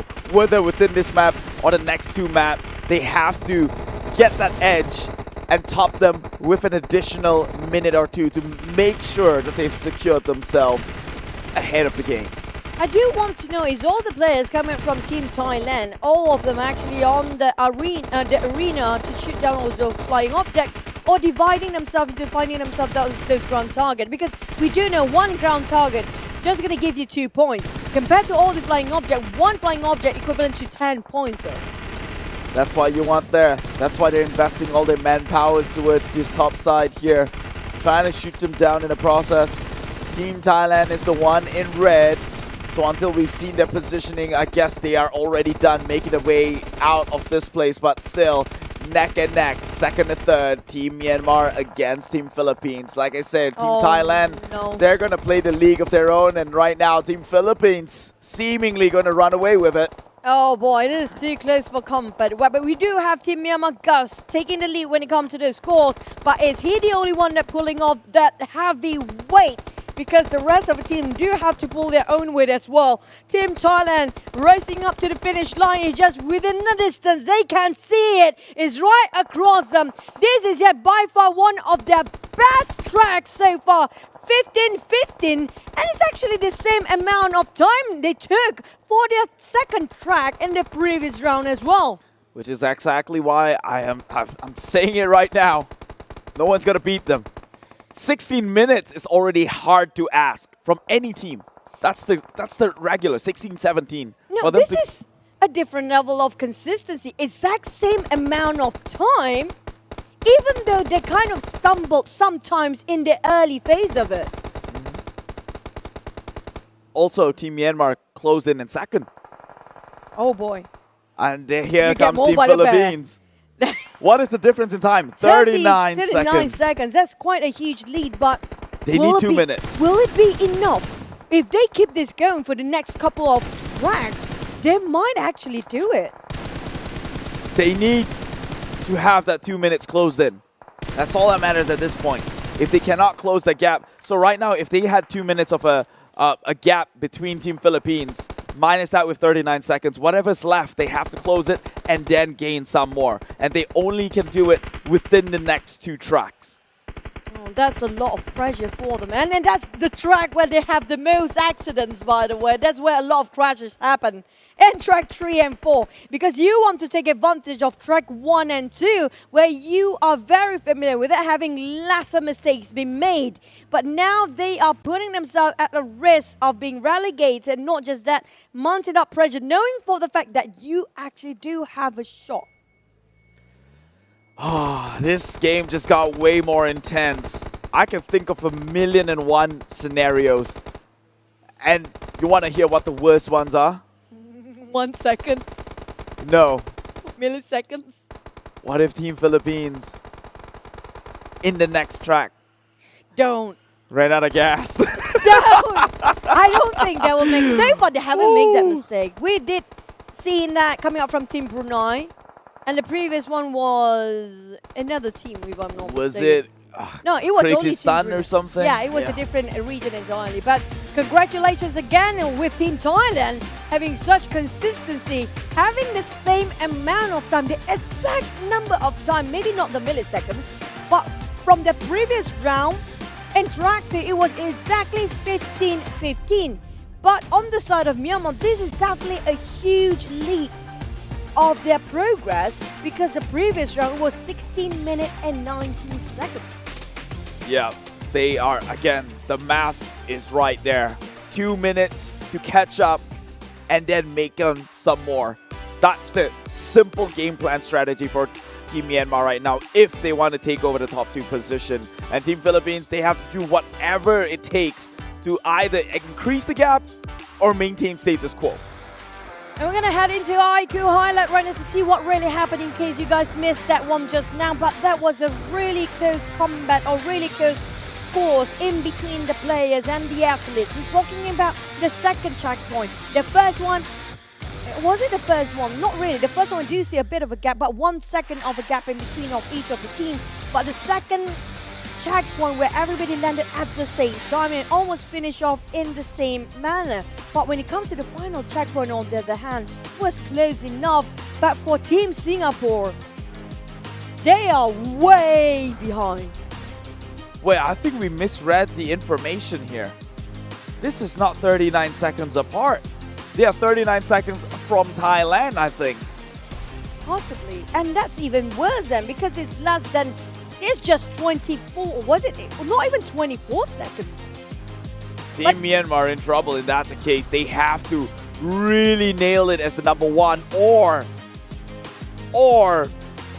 something unfortunate happened. That's as best I can get. Yeah, we do have our Audi Super A player, by the way. Congratulations for all the top players. So far we have 400 over and 300 over coming up from Team Myanmar. We do have Gus, Team Thailand, Stone, coming up from Team Philippines, Casido, and Team Philippines once more, Barode. Now this shows how much the distribution between Team Philippines, because 2 players are up there. They are doing the heavy lifting work.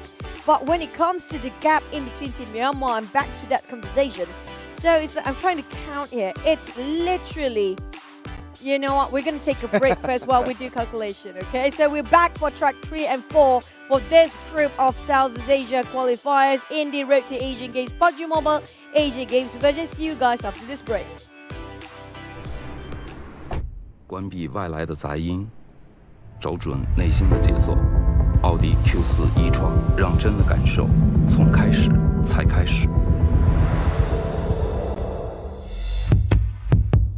iQOO 11系列，标配2K 144赫兹E6全感屏，流畅又清晰，有机硅皮革，耐脏污、抗老化。全新自研芯片 VR 与第2代骁龙8强联手，音像电竞全面升级，200瓦超快闪充，充电快，续航久。iQOO 11系列，未来电竞悦享操控。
累了困了，喝东鹏特饮。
It's down to the last wire. Will Team Myanmar make it, or will Team Philippines stand above them and maintain their stature here? But Team Thailand right now, definitely not movable just yet. And you guys are tuning back into Road to Asian Games 2022 PUBG Mobile Asian Games version. And I am Chichu, and this is going to be Keith. He's charming, he's amazing, he's a nice guy.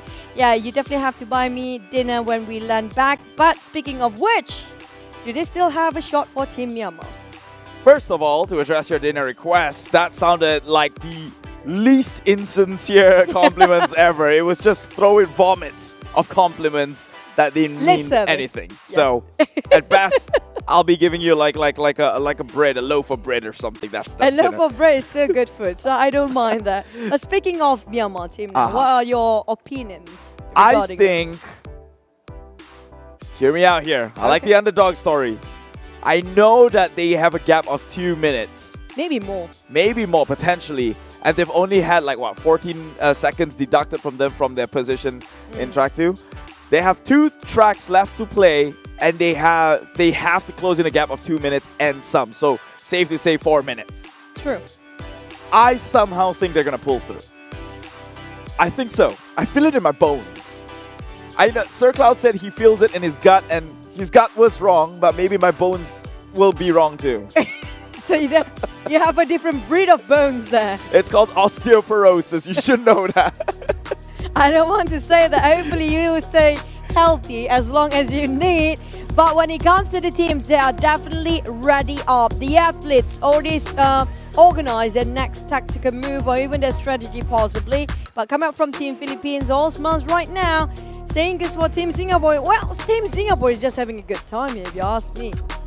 Yeah, I mean, they've mentioned within the interview video itself, their main priorities of going to all these tournaments is the social relationships. They like that. They enjoy that. And I mean, we've both talked and spoken with Juggernaut. He's a nice guy himself. Yeah, super nice. So I believe the man. Like that's probably not his priority to be above and beyond. But I mean, now that I'm saying that, I feel very bad about myself. That's like saying that he's got low aspirations. But I take it in a different way. Maybe what they want and what they really need is exploring more all the other teams' tactics, what they can learn from them. Is a sort of a learning curve coming from Team Singapore right now. And they have been improving slowly but surely. Not the best, but still it's a learning curve and a process. But back towards the side of Team Philippines and Team Myanmar on the other hand, it's down to the last wire to see whether they can make it or not, because only top 2 teams will proceed towards the next stage, which is going to be tomorrow for the finals. Yeah, and that window of opportunities, each and every one of these teams here literally has got 50% chance to make it. But since Thailand is pretty much a permanent fixture, that I guess 80%. That goes down. I think it's 100% for now for them. Really? I think 25% chance. No, it's like, honestly, when you actually look at the gap with the other group as well in the overall standings, they have maybe even by now almost a 5 minutes lead against all the other teams. Yeah, but that's reset there, right? So in this group of 4 teams playing, who is the 2 to rise above? That's what we're fighting for. So that's 25% chance because Thailand's a permanent fixture, so you're fighting for that 1 spot. But don't forget that we do have to add up and accumulate all round robin points. That's what my concern is right now, because before we even starting off this round, they already have almost a 5 minutes lead. Imagine now. And they have been consistently getting themselves not more than 16 minutes when it comes to the second round, but when it comes to track 3 and 4, that's where they start to hit themselves in a 16 minutes lead. So I guess we'll find out soon enough later on. But first, we have to fix our eyes down here onto what matters the most. It is track number 3 in, well, for round 1 of the qualifier series of Southeast Asia. Coming up in the last place, you're still going to be a Singapore team. But they are catching up as a start as per usual. But surprisingly, Team Singapore hardly get the boost done, and it's just always them being fall behind. But Team Thailand now catching up. As always, you have to give it to Team Myanmar. They do have the best driver. They do, and that's why I feel that maybe they just had one of the bad games, and unfortunately for them, we're only playing one set of it right here and now, and so this is not the best of situation for them, right? They flunked a little bit on the first track, but they have to make it up, and they have 2 rounds to do it. A lot of teams taking a lot of shortcuts here as well. Some of them even got lost just now, didn't realize they just passed those checkpoints. But Team Philippines definitely have some issues at the back because they being pulled back all the way till the last place. I'm not sure what is happening, but they still can catch up because it's still a bit too early. Well, how the tables have turned, haven't we? We did talk about that previously, and it's going to take a miracle for Team Philippines to lose their spot because firepower-wise, they're up there within the top 3. Driving-wise, I think they're up there as well with the top 3. Oh, they got stuck again. But if they keep getting stuck, that is literally shooting themselves in the foot. No, the problem is, even though they got stuck multiple times, next to them is just Team Myanmar. So it's not that big of a gap still. Unless Team Myanmar actually do take the lead. Now, it happens to be all 4 teams in the same first checkpoint. But the lead this time is going to be Team Thailand and Team Singapore. Surprisingly, given that Team Singapore actually having the latest start after we starting off from our starting point. Well, I guess at this point, there's no advantage to both if they're still neck and neck. The unfortunate tales, it stretches across these 2 teams, and so they have to make things work instead via the traditional route, and that is actually turning in the points against the other team. But right now, they're trying to find all possible targets on ground, while Team Thailand is going to be leading off with 22 points for now. So it's going to be divided by 2. So how many targets there is? So far they're hitting almost 20 targets, maybe even 16 to be precise. And now it's 8 targets, making even more. And for the side of Team Myanmar, they're catching up. But Team Philippines is just too close to them. I feel like it's almost impossible for Team Myanmar to have those 2-minute lead for now. For now, but now is a long way from here and eternity, and I'll take that chance any day here, seeing as though that they're working around the clock to try and make it happen for them. And Team Myanmar, we've seen them shoot. They do have what it takes to even topple the likes of Team Thailand itself. So I think I wouldn't count them out just yet, but right now, surely it's swinging the side of Team Philippines with their 121 pointers. And they are keep on adding up those scores here, but on the side of Team Thailand, they're close to only 100 more points to go, while Team Philippines now overtaken by the side of Team Myanmar. All of a sudden, I'm not sure what is happening, but Team Thailand, they're definitely the first one to leave the first checkpoint once more, while Team Myanmar heading towards the 200 mark here. Team Philippines just entered into 200s as well, while Team Singapore, on the other hand, well, like we mentioned before, is a learning process. Team Thailand, they can take that points and just run with it, right? At this rate, they're that one special child that you don't burst their bubble. They let them play in their zone. Now the real conflict comes into Team Myanmar and Team Philippines itself. And Team Myanmar, you can see them. Despite having lesser points, they really try to grind their way up into overtaking. And if you want to do the same, you got to own the device that these players are using, the IQ 11. Yeah, I do wish.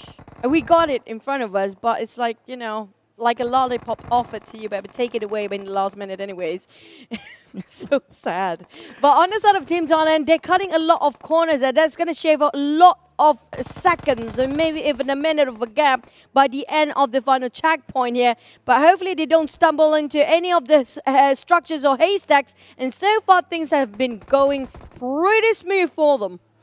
Very swellingly going their way, but PH a little bit too bumpy for comfort, and Team Myanmar finds themselves a little bit held back here, bumping it by the corner of those borders. They will have the jet propulsion to maybe push them forward, but PH versus Team Myanmar, Team Philippines, these two they know what is on the line and what is at stakes. Yeah, both teams cannot afford to even make one single mistake here, and they made it once for Team Myanmar, and it was a costly one for them.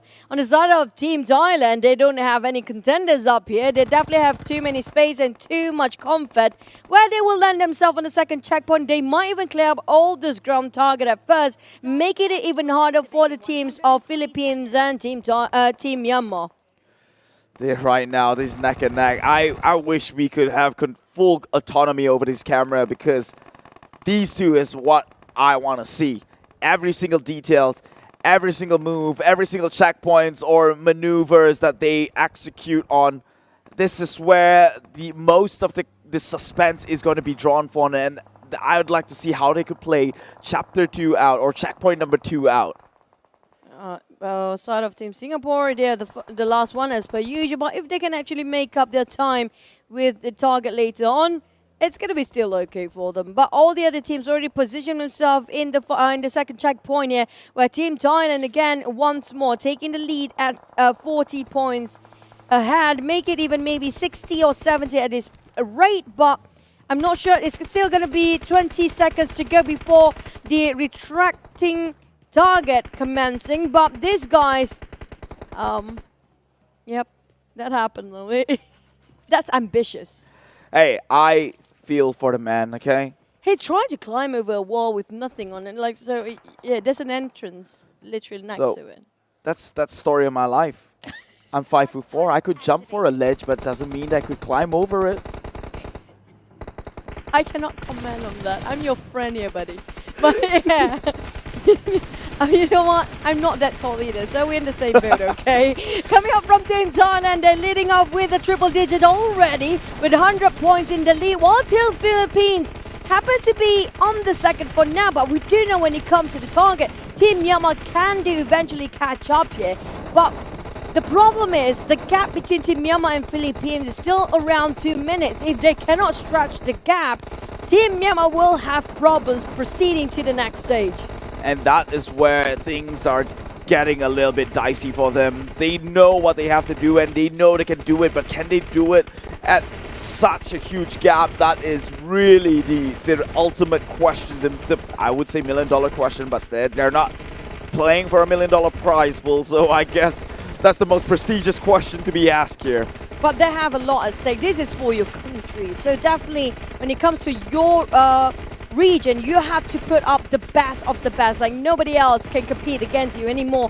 But to have that 2-minute lead, I feel like that lead will only be doable during the final checkpoint.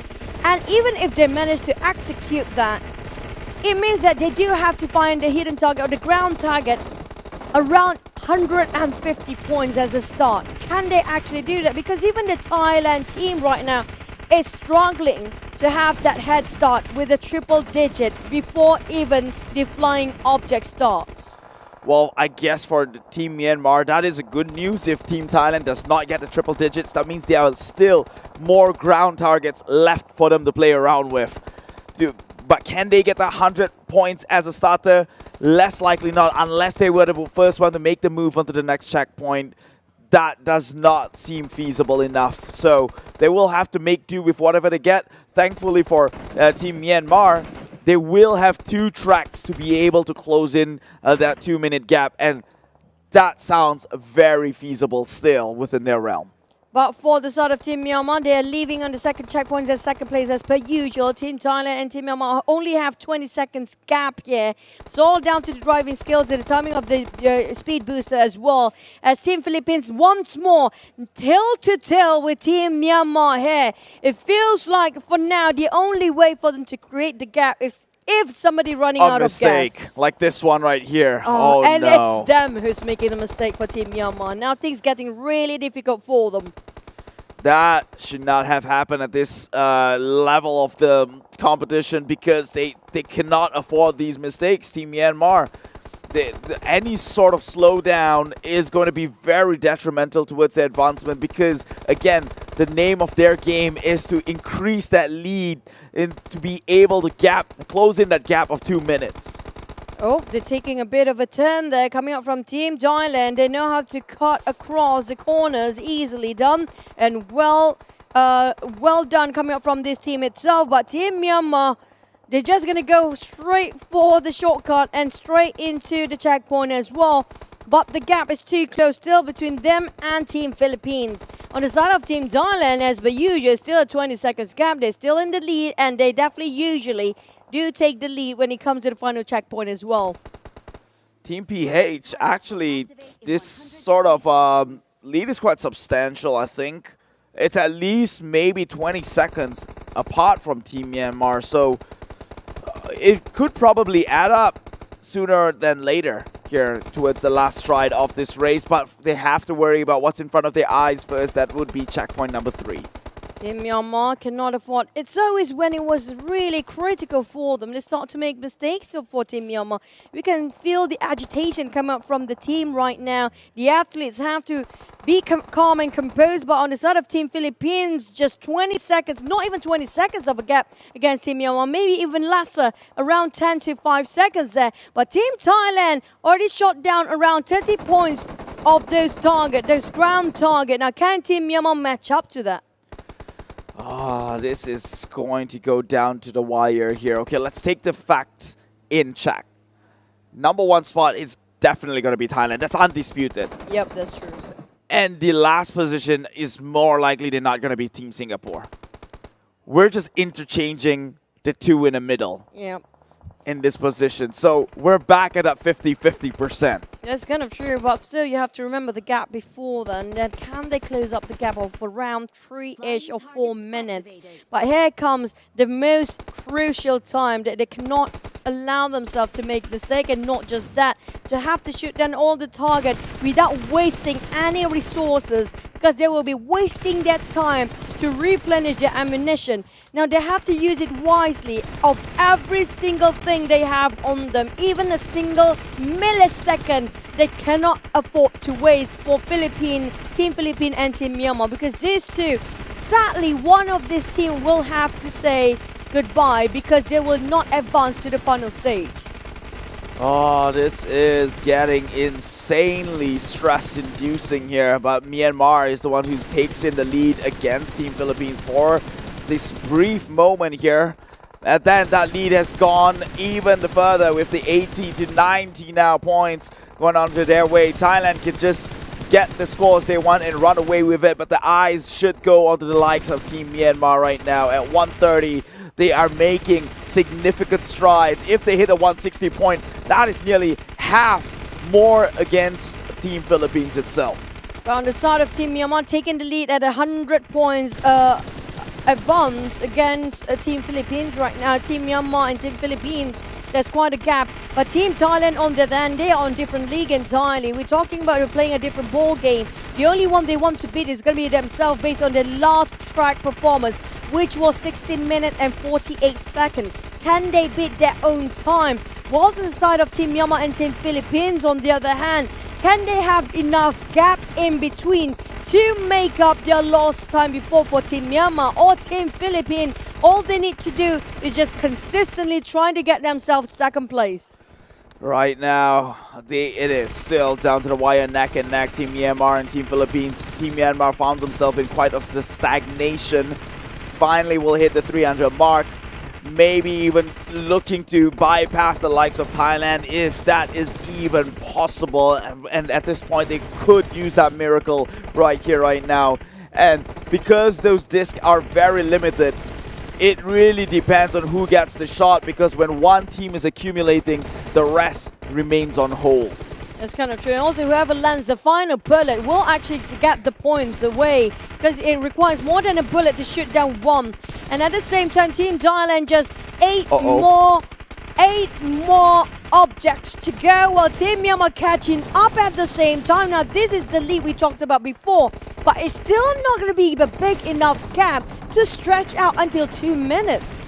You'll never know that. Actually, if Team Myanmar makes it out at 500, Thailand will then take the place of accumulation, and that could put Philippines even on hold further longer into the game here. So it's crucial for Team Myanmar to make it out alive first. That's going to buy them at least 10 seconds from the get-go. But at the same time, when you mentioned that Team Thailand already finished off, they only have to hit one more. And now they can actually leave. Will it be enough time for them to actually make up their loss here? When it comes to Team Myanmar, they cannot afford to have any sort of mistake here. We're talking about the final bridge. Even though Team Thailand is in the lead, we don't mind that. It's okay, go ahead and take the first place. But it's all down to every single second they cannot afford to waste if they want to make sure that Team Philippines will be overtaken by them in the overall standings. It's so detrimental if they swerve, if they hit a one small bump even. I think they can do it. Last check, Team Philippines had only 300-ish in the scores. That means they need at least a 200 or 100 plus points. Everything now. And that is going to be probably enough time to close in gap, if not 2 minutes, a minute and some, for them to be able to overtake. Comes the last track of the day. Took a bit of a long swerve there coming up from Team Myanmar. Try to catch up to Team Thailand. But if they overtake Team Thailand, they might actually do have a shot at this. And Team Philippines still not leaving checkpoint 3. Now this is it for them to open up the gap. The gap in between, but Team Thailand as per usual #1. But for Team Myanmar, how much of a gap they can make between them and Team Philippines right now? For the side of Team Philippines, they should know what's at stake right now. They have to leave as soon as they can. They're not hitting their shots. Team Philippines still within checkpoint and compound. They have yet to leave. Now, the time in which Team Myanmar has clocked out of the checkpoint was 16:36, which means if Team Philippines leave that with enough gap of 2 minutes, then that's pretty much it, and Myanmar would have taken the lead. Right now, they barely even hit the 500 mark. Team Philippines. Boy. This is that one thing that I talked about.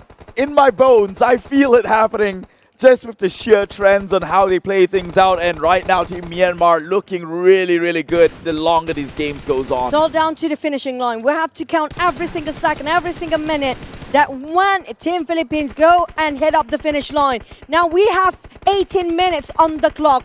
The last time we saw Team Myanmar touching up to the last finishing line was 70 minutes and 7 seconds. They're just 2 seconds away from Team Thailand. This is how close it was just now. But from the side of Team Philippines, can they actually not make it a 2-minute gap? 17:07 was Team Myanmar's departure. Right now it's 18.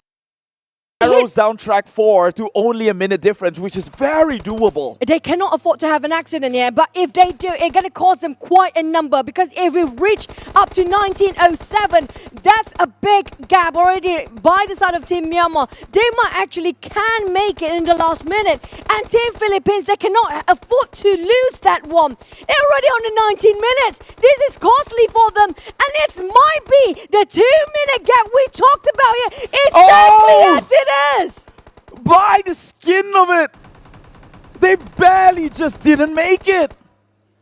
But thankfully for Team Philippines, though, they still have one more track. They still have one more. This is such a close one. It is going to be a make or break moment for both Team Myanmar and Team Philippines. This was the significant differentiator to end the game with. And now it really goes down to one single moment of clarity. And there's going to be that final bridge to talk about. If they flip the car there, if they crash in there, if they got stuck in there, and it happened to be the moment of where they could not afford to lose any more gas, and that happens, God, I don't know what else I can say there, because Philippines had it in the back, and now they might let them slip by the fingers their opportunity to proceed to the next stage. But here comes iQOO highlights. We get to see what really happened. There was such a neck-to-neck competition between Team Philippines and Team Myanmar, but they know what's at stake. They hyper-focus on the final checkpoint, and they even managed to catch up to Team Thailand just away 2 seconds. This is insane. You cannot script this even further. We're down to the wire, and everything's still not a confirmation just yet, but that's just barely made it to that 2-minute mark. And so whatever lead that they may have in the first place, probably negated already. Sure, we do not know what the seconds were, but whatever that seconds were can be gap closed in track number 4. Honestly, if with the overall rankings of overall standing, we might even down to milliseconds at that point. But we do have our Audi Super A player. This time it's going to be Juggernaut from the Singapore team taking the lead with 459 points. While we do have placed second, it's going to be Team Philippines Barrow taking 447. While Stone coming in from Team Thailand with 436. While Liquid from Team Myanmar head with the 362 scores. Now back to the numbers. Previously it was 14 seconds lead from the side of Team Myanmar against Team Philippines. Now it's 2 minutes. Make it 2 minutes and maybe possibly around 30 seconds that they managed to redeem themselves in the final round here in track 3 just now. But will it be enough for them to redeem themselves when it comes to the overall standings? That question really is in the ether. I could have an answer, but also we're working with so very limited information, right? Like, thank God you wrote it down on what minute they ended up with, but now it goes down to the seconds. And like you said, there is a chance that we may have to weigh things out in a millisecond perspective here. Oh, it's gonna hurt if you happen to be just down to milliseconds, honestly speaking. But the good news is that whatever the gap is, it can be closed in just one track now. If Team Myanmar only had 30 seconds lead within the previous round, that last track seems impossible. But now, 50-50.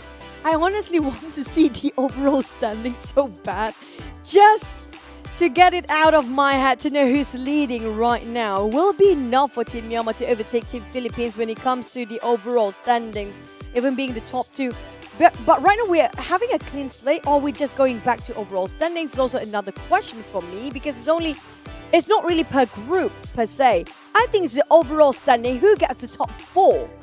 I heard it's the top 2 within each group. So round 1, we're running this four games, and then the top 2 within this group will advance to the next stage, which is tomorrow. And then later on, off broadcast, they're going to play another set for the remaining teams, and that too will then move on to the next stage for the qualifier finals. I mean, the regional finals. But at the same time, even in the overall standing, if that's the case, just in case, still, it's within their reach for Team Myanmar. Exactly. It's not even a problem for them anymore. But we're down to, if it's really based on this group, then it's down to the last one even. Because Team Philippines, they were actually one of the top teams up there. But now, man, Team Myanmar, something happened. They definitely have a different sort of strategy compared to the last round that we saw before. Because before this, they were just doing okay. They placed themselves consistently as 3rd place, where we do have to go with Team Thailand and Team Laos before. And they were averaging around 17 minutes, even 19 on certain track, including the track 3, which they had their worst performance at 19:08. And this time they got 17:07. That's 2 minutes of a difference. Within an instant, they can make an improvement. I'll tell you why that is. Number 1, they're not up against Team Laos, who is arguably higher within the overalls in the group, right? True. Team Philippines is at number 4. They were barely top half draft, which means it was an easier barrier for them to surpass. And number 2, survival kicked in. They ran faster than the guy right next to them. And right now, it goes down to stamina. Can they keep this lead up? And if they do keep that lead up, who's going to get mauled by the bear? But if you look at it, okay, we are looking at track 4 here, but I'm still not satisfied with this discussion. So you guys just read it yourself now. Speaking of the overall standings we witnessed before we start this round, right? Number 1 was Team Thailand. But for them to actually catch up Team Thailand to this rate, they are one scary team. Exactly.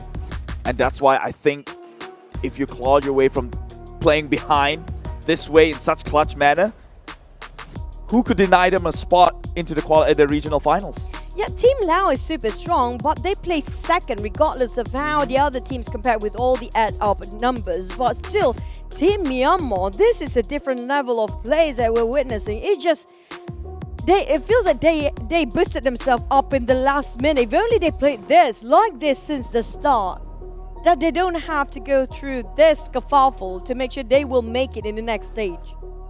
Actually, no. I think this is smart. Because irregardless of how good they play before this, they will still have an overall placement and be segregated into different groups and still have to play this out again.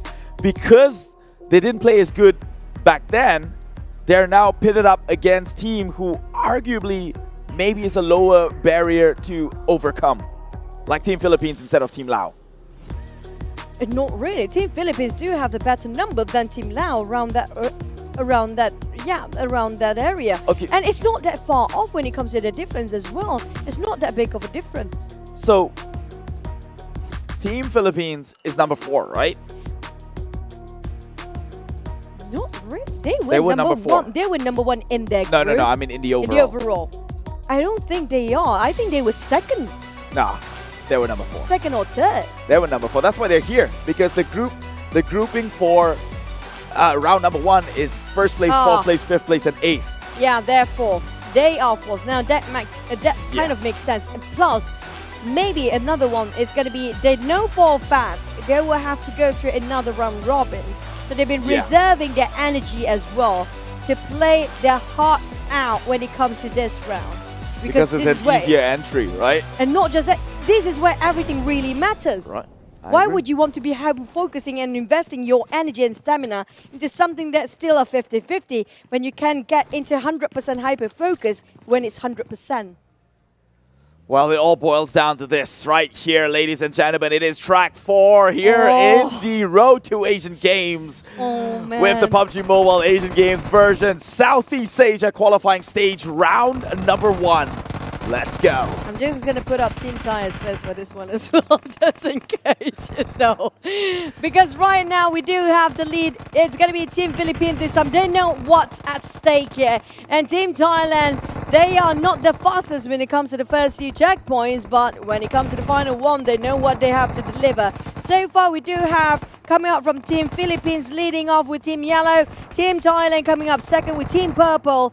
Well, the back of it, we do have Team Singapore catching up as well, but we do know when it comes to the 4th track, it does provide a shorter track, the shorter circuit of it, but there will be a lot more sharp corners, a lot more obstacles, especially when it comes to reaching out to the finish line. This is, obstacles itself could be enough to maybe deter some of these teams, right? And see, just like that, they nearly went through that bumps, and that could have costed them dearly. So these two teams, Team Philippines and Team Myanmar, definitely playing for survival right now. I believe within this match, we're going to see the best these two can bring. I just hope they don't actually being a counterproductive pressure for these teams right now, because too much at stake. Imagine the mounting of pressure for the players and the athletes right now from both teams. Team Philippines and Team Singapore, while Team Myanmar coming up the last place today when it's come to the final track, was down to getting themselves in the first objective. It doesn't really matter who comes first or who comes last when it comes to the first objectives there, but who finish off first will matter in this first checkpoint. Luckily for them, Team Philippines was the first one to reach on there to start off that counter, and it is Team Singapore who stumbles a little bit. And Team Myanmar did stumble as well, but nothing too detrimental. Right now, marginal difference between all these teams. This is where they can look to maybe increase or insert an exponential gap for them to set themselves up for the overall success of their entire squad. On the side of Team Philippines, they know what at stake here. After that third track just now, they're trying to redeem themselves, make a comeback for it. They're getting themselves the lead with 42 points as a start. Everybody just fill up as fast as they can, knowing for the fact it will be detrimental if they realize the gas is not enough for the next couple of journeys. But on the side of Team Myanmar, having a bit of a later start, 20 points there. But we've seen this pattern before. When it comes to the aiming of those targets, when it comes to the mission itself, they can deliver, they can still catch up. who are we kidding? I mean, it is Team Myanmar after all. That is one of the powerhouse when it comes to a battle royale here. Although I know you're going to say this is a different format, but the skills do transfer in terms of the mechanical understanding and how to execute some of these movements. And we're going to see those in demonstration right here, right now for the first challenge of the entire circuit. It is the 4 color targets. On the side of Team Philippines, they're having a huge start just now, but nonetheless, Team Thailand catching up as well. But for the side of Team Myanmar, this is what we mentioned before, they're hitting the triple digit already, but Team Philippines are closely behind as well. Team Singapore, on the other hand, have half to catch up there. On the side of Team Thailand and Team Myanmar, for the first time, we're looking at Team Myanmar overtake Team Thailand, but within a flash, I'm not surprised if Team Thailand taking the lead once more. Team Myanmar, though, looking at that, they are hungry to survive here, nearly hitting the 300 mark, and this could be the make-or-break moment already. Oh, they're done. Making a move for it. They are done. They are getting the heck out of there and into the next objective. The rest of the teams can play in the lobby if they want to. This is the yellow team that we're looking at. This is PH, who is wasting precious seconds here, still waiting for that color to come by. Oh boy, it's not their color as well. And they're just waiting for the right time to open fire. And Myanmar, even Team Thailand is not leaving here. What a lead! And this is by at their best performance of all overall rankings, and also when it comes to the track. Hopefully their driving skills so far has been great. And looking at the hand cam of IQ11 coming up from the players of POV, that's going to be Team Singapore who just got themselves on those vehicles. But this is going to be Team Myanmar taking the lead, hoping they were not making any crucial mistake. But on the side of Team Thailand, they got stuck around the haystack, given the opportunity for Team Philippines to catch up again. Thankfully, it is Team Thailand. They can flunk it right now and still be fine. The difference really is between the middle portion of this entirety, this race within the group. 2 teams only can advance forward. And Team Philippines right behind Thailand. This is not the opponent that they would like to go up against. They need to have Team Myanmar within sights, because that means that they can still overtake Team Myanmar. But at this point, they're out of sight and out of mind. But Team Myanmar, they cannot afford to swerve here. It seems a bit unstable for now, but to make it through, they have to make sure they cannot even hit any trees. This is going to be the tough one before they're heading into the second checkpoint. And so far having smooth sailing, nothing hits them just yet. And they lost slight momentum there. This gives an opportunity for the other teams to catch up. There's going to be between them around 10-second gap, or maybe even less than that. But both Team Philippines and Team Thailand right now neck to neck, next to each other. That was too close for comfort there. A little bit sloppy. They have to really be careful here. Any setbacks at this point is going to be very, very detrimental towards their success. Right now, Team Philippines joins the compound alongside with Team Thailand. Hopefully, please, dear God, Team Myanmar, capitalize on this situation. Get in some of those points while you are first movers. Team Singapore getting stuck in the back end. That's all right. That's okay. They're going to get stronger soon, and we might have to look at them next year and coming, but not today. But back to its... They almost missed that checkpoint again coming up from Team Singapore, but as long as they made it into the checkpoint, that's what really matters. On the side of Team Myanmar, Philippines and Team Thailand, they definitely try to find as much target as possible. Taking the lead this time will be Team Myanmar. Even Team Thailand having a hard time to keep up with them. But the problem is right now, can Team Philippines catch up as well? Because they are in a position where they are in the warning zone, in a very high risk zone, red zone even in this case, because they cannot afford to lose more than that. They need to have sort of a 2 minutes lead even until the very last minute. Look at that, Team Myanmar parking their car immediately below this entire platform. So as soon as they can get things done and out of the way, it's a jump down and into evacuation itself. And they've got a decent lead of 44 initially, now breaking the third triple-digit mark here. As the first team, 109 is the number. They will slowly make their way into the midway point of 200, and this is going to be the difference maker with them setting themselves up for an earlier round in checkpoint 3 and getting themselves the lead points they need.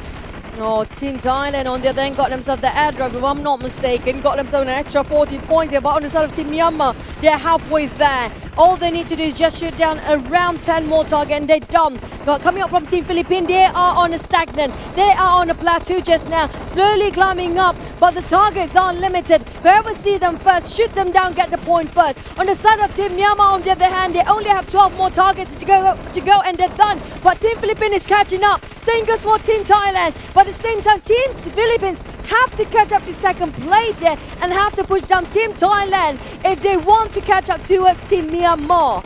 Team Myanmar just a couple more shots away here before setting themselves up next.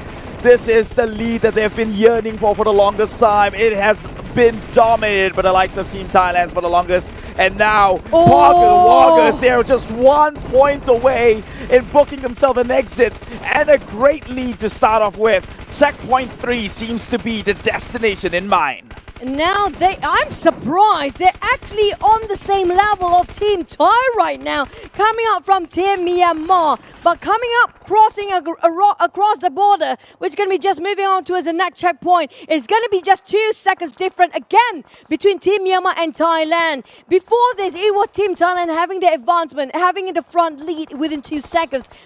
Now it's down towards the terrain. We do know this terrain do have a lot of obstacles. The terrain itself is uneven, a lot of bumpy road, a lot of sharp corners, and also those platforms they have to overcome against. They cannot afford any room of error here and try to shave off those very sharp corners after a couple of seconds. But on the side of Team Thailand, this is chasing of Team Myanmar tail to tail. I'm like so excited right now. I cannot even have proper words to line with. I totally understand. That's literally the position we're in. It could swing either way here, but they have to still bear in mind that right now we're up in different gradient hills and terrains that could potentially pose as a threat here to the advancement of Team Myanmar. So they have to still proceed and with caution that any given chance might just tip them over here. Now they find themselves upon flat land, so this could be a good straight movement into checkpoint 3 to try and kick things off here.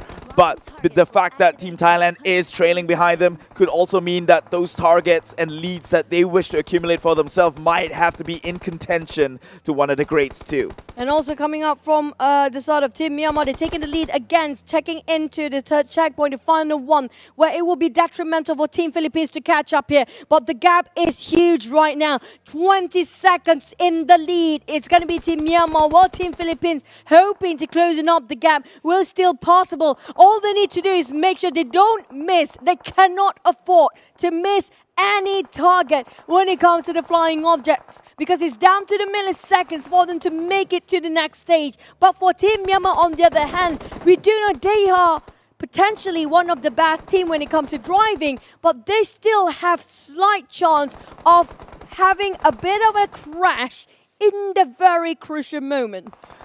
While you say that, I just see them going in full force. I've never seen Team Myanmar being this good before, holding the lead from checkpoint 1 all the way until now. And look at that, 60 points already. Not yet counted down just yet. The activities has not come online, but 70 already on the board. If they can pretty much bring in an 80, it's still going to be good for them. And that chance has finally passed. It has come down to the main event itself. 74 points lead for Team Myanmar. It's going to be a much easier hill to climb for them, but they cannot take their foot off the paddle just yet. This is the first time I'm seeing Team Thailand being pushed down, but now they're taking the lead once more. But the lead is not that big of a gap. But for the side of Team Philippines, that's going to be halfway through. They still have a lot of points to catch up to the side of Team Myanmar. But Team Myanmar just flawlessly shooting when it comes to the last target of the checkpoint here. And they just catching up to the same level of Team Thailand when it comes to their accuracy. They're really neck and neck with one of the greats, and that is dire news going to the side of Team Philippines here, who's so needed desperately right now, still lingering within 80+ points. That's not going to be enough. Meanwhile, Thailand breaches towards midway 50% progression points. Same can be said with Team Myanmar, who is trailing at about 45% right now. halfway through for the side of Team Thailand. Now saying goes for almost there for Team Myanmar, but they're hitting the plateau. Now that's not going to be a good sign, but Team Philippines catching up very closely as well. But they're hitting a stagnation. 234 points. Team Thailand is just 60 points away from the side of Team Myanmar, but we do know they can play the catch-up game. So far for the side of Team Singapore, they're barely making into the triple digit, but Team Philippines, they are stuck at that number for a long time. They are definitely not accruing those points as fast as they should, but that's because Team Thailand is taking the most of the bulk here, which means Team Myanmar is still not safe, because if Thailand is taking the bulk, means there isn't much to go around, including for Team Myanmar themselves. And so Thailand will be at the 400 pointers. They might just walk away with the #1 finish, which isn't the focus of this entire track itself. That one goes to the side of Team Myanmar, who's at 348 at the time being. And they're taking the lead against Team Philippines, but Team Philippines, if they start to rise up those numbers, it will be non-stop. It's going to be one team who have to sacrifice themselves to be the one that cannot have any target to shoot, because these guys' reactions are just flawlessly amazing and just too fast. But Team Thailand now back in the lead. They just leaving out the final checkpoint here at 14 minutes and 27 seconds. Now we do know Team Myanmar will be next, or will it be Team Philippines? But at the same time, they're taking a dangerous lead, a bit too off. And now they managed to land back on 4 wheels, but that caught themselves in a bit of more time. But in the meantime, Team Myanmar still not living the third checkpoint, and they caught themselves in another fumble. Man, Team Thailand, back-to-back crash, but it's still gonna be okay for them because all the remaining teams still shooting in checkpoint 3. Team Blue, Myanmar's out, Myanmar's on the move. They're already leaving checkpoint 3 here. This is it, the gap. I think it should be substantial enough if they close this one on, but Team Myanmar, they took the very risky of approach, and they will land. Oh, they stuck! They get close! They got stuck! Team Myanmar, they cannot afford this right now. They have to hit the reset, and they will. Oh my God. Team Myanmar, they're still not down and out just yet. That's going to be an additional 10 seconds on the clock, but I think it's 10 seconds they can't afford. Team Philippines only at 400, so it's going to be a significant amount of time, or at least a minute, which is enough potentially to set themselves apart down in the bottom 2 position. Finishing at 15 minutes and 45 seconds now. Team Philippines, they have to make sure the gap is not too far.